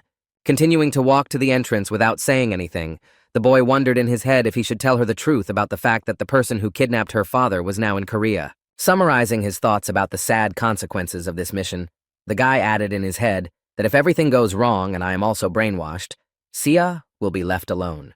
At the end of his thoughts, deciding that it was better not to make the girl worry once again, he said before leaving, "It doesn't matter. Don't wait for me. Have dinner alone." Walking out the door of the apartment and stopping on the spot, Jihan said in his head, "I think Shizuru will try to recruit me, despite the fact that she knows that there is no one else left in Sei'a." Gathering his thoughts and raising his head up, the boy said in a stern tone to Ito Shizuru, "I will not allow you to do this." Having finished all his thoughts about what exactly was happening to him at the moment Ito Shizuru arrived on the set, Jihan said, preparing for battle, "I hadn't planned to use this ability." Immediately after his words, Sunji took a fighting stance and used a certain technique that was supposed to work and produce a certain effect. Although the attack did not hit the girl, she managed to dodge it, but it did hit the object behind her and destroyed it quite well. Realizing that she would not be able to get close to Song Jihan, Akri took out her shuriken and prepared to engage in a long-range battle. She fired her long-range weapon in the direction of her opponent and exclaimed, "Now try to absorb this." After the shurikens were launched at him, Jihan, with his sword clenched in his hand, began to skillfully deflect each of the projectiles and approach the girl at a rapid pace. So in a few seconds, he was right in front of Akari's face. When she saw this, she thought, "I can't believe it." Looking at the guy standing in front of her, the girl added in her head, "How can I lose to a player from the Silver League? I should have much more strength." At the same time, watching her subject lose in this battle, Ito Shizuru said in her head that all my predictions were wrong. Watching her subject on the battlefield, holding back the boy's onslaught, she mentally added that he managed to deflect the brainwashing despite using the scroll, and even Akari was losing to him despite being in the Diamond League. Starting to bite her lips in irritation, she said in her head, "How dare he ruin my plans?" Activating her unsurpassed beauty skill again, the girl added in a menacing tone of voice to Sung Jihan, "I will get you at any cost, no matter what it takes." Immediately after these words, the player Gato Akari spoke to his subject using the transmitter, stretching out his hand in front of him and smiling ominously. Ito Shizuru used his skill to say, "I remove all restrictions from you." Hearing this, the girl immediately felt a surge of strength that began to overwhelm her body and give her a significant advantage in the confrontation with the guy. Restriction is a system in which the player's characteristics are adjusted to be lower during training. This system is in place to prevent players from overdoing it in real life. Ito Shizuru has just used an ability that allows the target to ignore the restrictions for a certain amount of time. Having gained her true powers, Akari looked at Jihan with a studying look and said, "Now let's start a serious game." At the same moment, looking at the girl with a nervous look, Jihan said, her energy completely changed. The next moment, Ariel appeared over the guy's shoulder and said, "Be careful, this girl has been released from the restriction." To which Sungji replied, "I didn't know that was even possible." After hearing and adding his own words, the guy turned his head to the side where the girl was standing and said Ito Shizuru in his head. Looking at the sly smile of the girl who was watching from the balcony of the neighboring building, I added in my head that she was capable of more than just brainwashing people. At the same time, while walking with her subject to the scene of the accident and watching the stream, Lee Ha-yeon exclaimed, "How is it possible that Yoon should drive faster?" To which she replied that I am not a professional driver but your bodyguard, and then heard an irritated exclamation, "What a bastard Ju Yoon-ji is, and I insisted on hiring her, and she dared to deceive me." Continuing to watch the stream with Song Ji-han and his confrontation with the Diamond League girl, Lee Ha-yeon mentally added that even though Song Ji-han is incredibly strong, his characteristics are lower than a Diamond League player. After one comment, when I saw in the live broadcast that it was quite difficult for him after the restrictions were lifted, my opponent mentally added that the ban was lifted. Things were very bad. Preparing for a massive attack with a large number of knives, the girl said, "This will be hard for you to block." The next moment after she said that, she launched an attack at the guy and spoke illusory hand blades. In an attempt to avoid the enemy's attack, Sung Ji-han used the absolute territory skill. But even with this effect, the enemy's attacks managed to hit and wound him. Realizing that he could not block the damage from the enemy's attacks, he mentally said, "I can't stop them with force. I managed to weaken the blow by slowing it down, but it will be bad if she continues to attack like this." At the same time, seeing that Sung Ji-han was still on his feet, Akari mentally said, "I didn't think he could survive even this attack. I have about 3 minutes left to defeat him before the ban returns." After determining the time she had left, the girl assessed the approximate situation on the battlefield and said in her head that it looked like he was summoning a shadow sword with his left hand. Immediately after identifying the boy's weakness, Akari swung her sword and shouted to Song Ji-han, "Then I'll have to take your left hand." After completing the preparations and striking the appropriate pose, the girl confidently said the phantom cut. The next moment, a shockwave attack severed Sun Ji-han's left arm and hit the building behind him, causing him considerable damage. After completing her attack and eliminating the threat that Sung Ji-han could pose to her, the killer girl mentally held, and he turned out to be much better than I expected. Holding a sword full of energy, Akari looked at Sung Ji-han and added, "He is still only a Silver League player." A few seconds after the girl cut off the guy's arm, she received a system notification informing her that the restriction system had been restored. After she received a notification about the return of the ban, Akari looked at the guy without an arm and thought, "If I took his arm away, he should definitely give up since I was still sane and almost lost." Immediately after thinking about it in her head, she turned to the boy and said to Sung Ji-han, "Why don't you go now?" She was suddenly interrupted. It was caused by a strange sensation that did not allow her to move on. Looking at her right leg, she saw that it was enveloped in shadows and did not want to let go. Suddenly worried after what she saw, she thought, "I can't move." And then she heard how many times I would have to lose this arm. Having restored his limb and started waving it joyfully, the guy said, "You should have aimed, but I can't turn my leg or body into a shadow, although I would have tried to dodge." Immediately after these words, the guy took out his spear from his inventory and said, "But since you gave it your all." After taking the appropriate pose to throw his phoenix arrow towards his opponent, Sung Ji-han said, "I should do the same." The next moment, gathering all his strength in his hand, the guy threw his weapon directly at the girl, after which he ran towards her with lightning speed. After being hit, the girl still remained on her feet, but Akari was a Diamond League player, so there is no reason to be surprised. But after that, despite the fact that she was still able to stay on her feet, she began to breathe heavily because even though she was a Silver League player, the damage caused by the blow was considerable. The next moment, strangers intervened in their battle from a helicopter that appeared over the building, and the player Gato Akari said, "You are under arrest. Drop your weapons and surrender, I repeat. Drop your weapons." Seeing that the military had now joined them, Sun Ji-han looked at the helicopter in the sky and said, "I think I've finished my work here." The next moment, changing his mind, he added thoughtfully, although at the same moment having decided to flee the scene of the crime, Takeda Kazuo nervously exclaimed to the goddess that she had to get out of here. Before they could get far, Sung Ji-han appeared right in front of them, taking advantage of the lightning-fast steps of the shimmering sky. Smiling happily at the foreign agents, he said, stretching his tie, "We have a lot of different things to discuss." When Kazuo Takeda saw the boyfriend appear in their apartment, he was frightened and exclaimed that he was Sung-san, but Shizuru showed no emotion. Holding back her emotions, the girl leaned her head on her hand and said disappointedly, "Oh, I was discovered and I spent several scrolls with the rest of them. A very big loss, but okay." Immediately after these words, the girl smiled slyly and said in a heavy tone to Akari, "We have to go now." Hearing an order from her mistress, the assassin, a girl who served her, used her spiritualization skill and quickly disappeared from the roof of the building, turning into a shadow. Seeing the girl disappear from their sight, one of the soldiers who was watching the suspect from a helicopter shouted out to them to run away and shoot at them. Seeing that Akari had disappeared from his field of vision, Jihan heard Ito Shizuru's voice saying, "I wanted to discuss things with you in more detail. It's a pity." And then he turned his head sharply in her direction. Looking with a confused look at the girl who was disappearing into thin air as if burning, she said one last time before disappearing completely, "I'll see you again, Sung Ji-han." As soon as the main suspect disappeared, the guy suddenly heard the military who were monitoring the situation shouting, "Hey, we let them in," and immediately gave chase. When two of the criminals evaporated before his eyes, the guy's attention fell on the last person left in the room, and with a menacing look, he said, "I need an explanation for everything that just happened." After hearing the threatening words of Song Ji-han, Takeda Kazuo, who was left alone in the enemy's nest, looked at the boy with a frightened look and dripping with cold sweat, said yes, of course. And now let's move forward a little bit when the girl has already returned to Ito Shizuru's mansion alone. A few minutes after returning home, she heard footsteps rapidly approaching her room. And the next moment, her door opened and a man entered, speaking angrily to Shizuru. Seeing a man who had not been under the influence of her charms for a long time, the girl smiled slyly and said hello to Seijin. Looking at the angry expression on the face of the man who burst into her room without knocking, Ito Shizuru added, "You look like you have a lot to tell me." Unable to stand the girl's abuse, the man said irritably, "Give me an answer, Shizuru.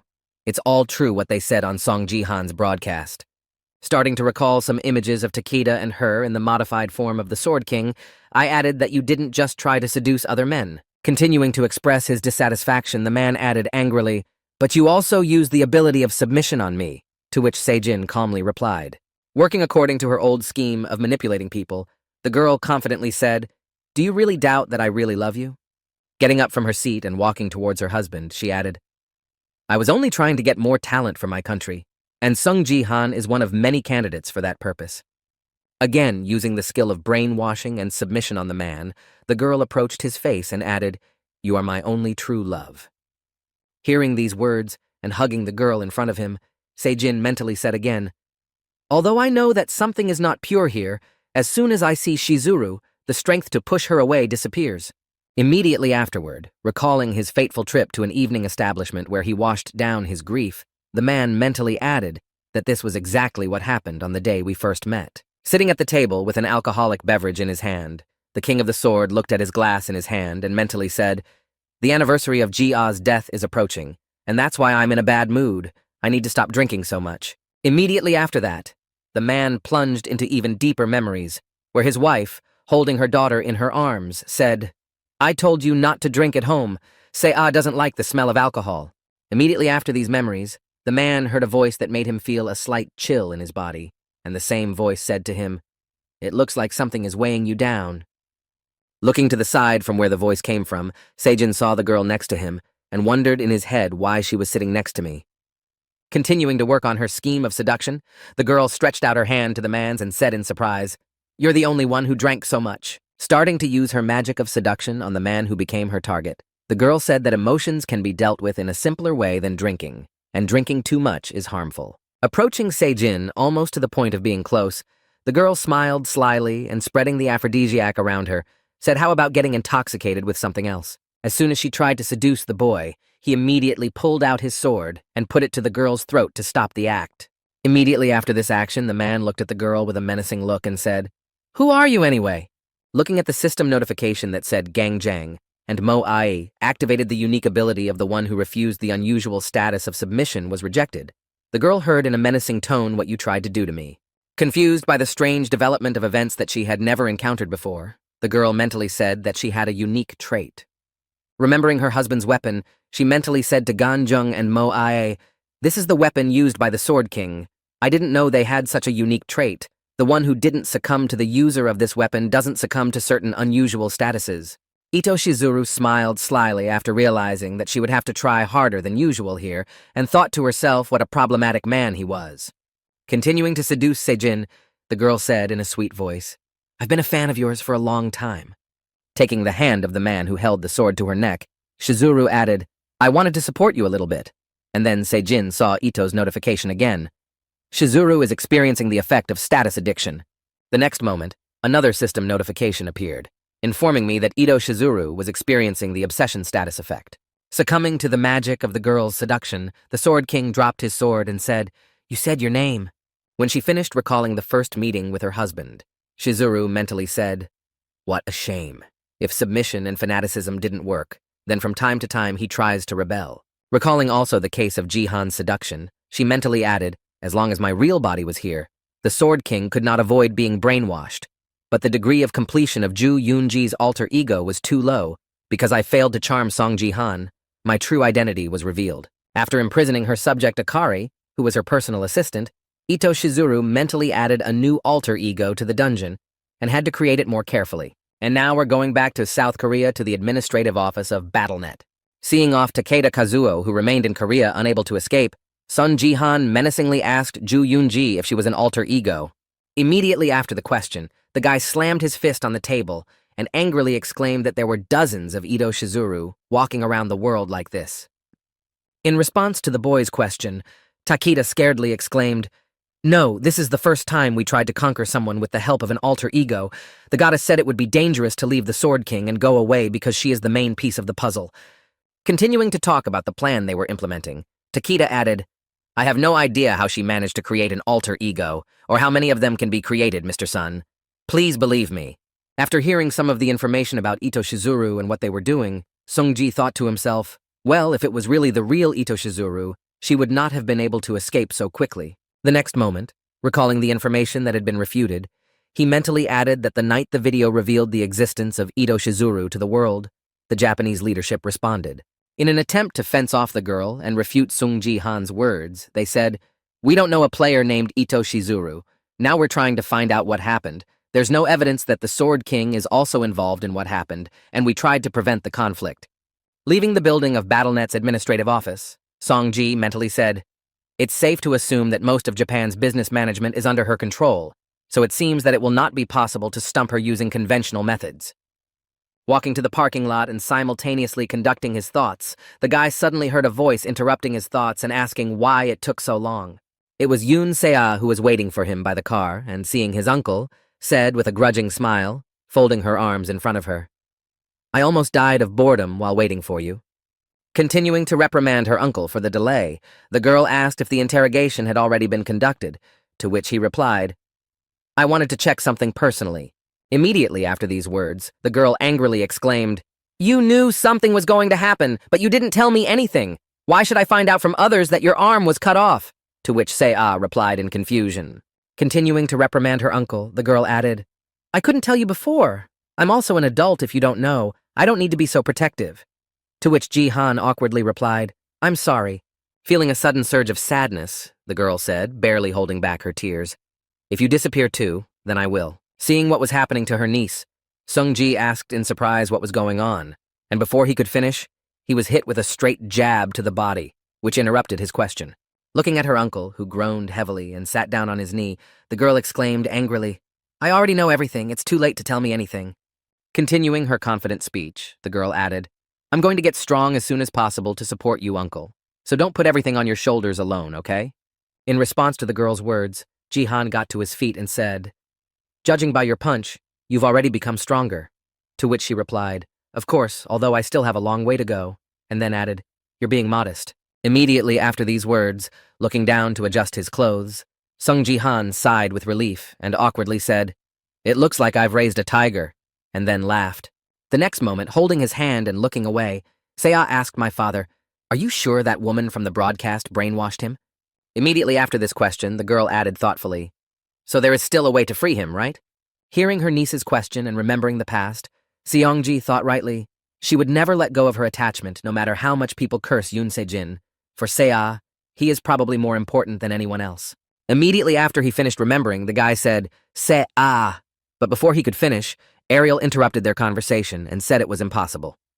Hearing the voice of the girl next to her, Yoon Sia screamed out in fright that Ariel, and then Jihan nervously added, "You just said that." Then the girl, remembering the true way to remove many curses, said that brainwashing could be cancelled. Recalling the method of this process, the spirit of the Queen of Shadows added that this is only possible if the most cunning being in the universe, the only God, is engaged in it.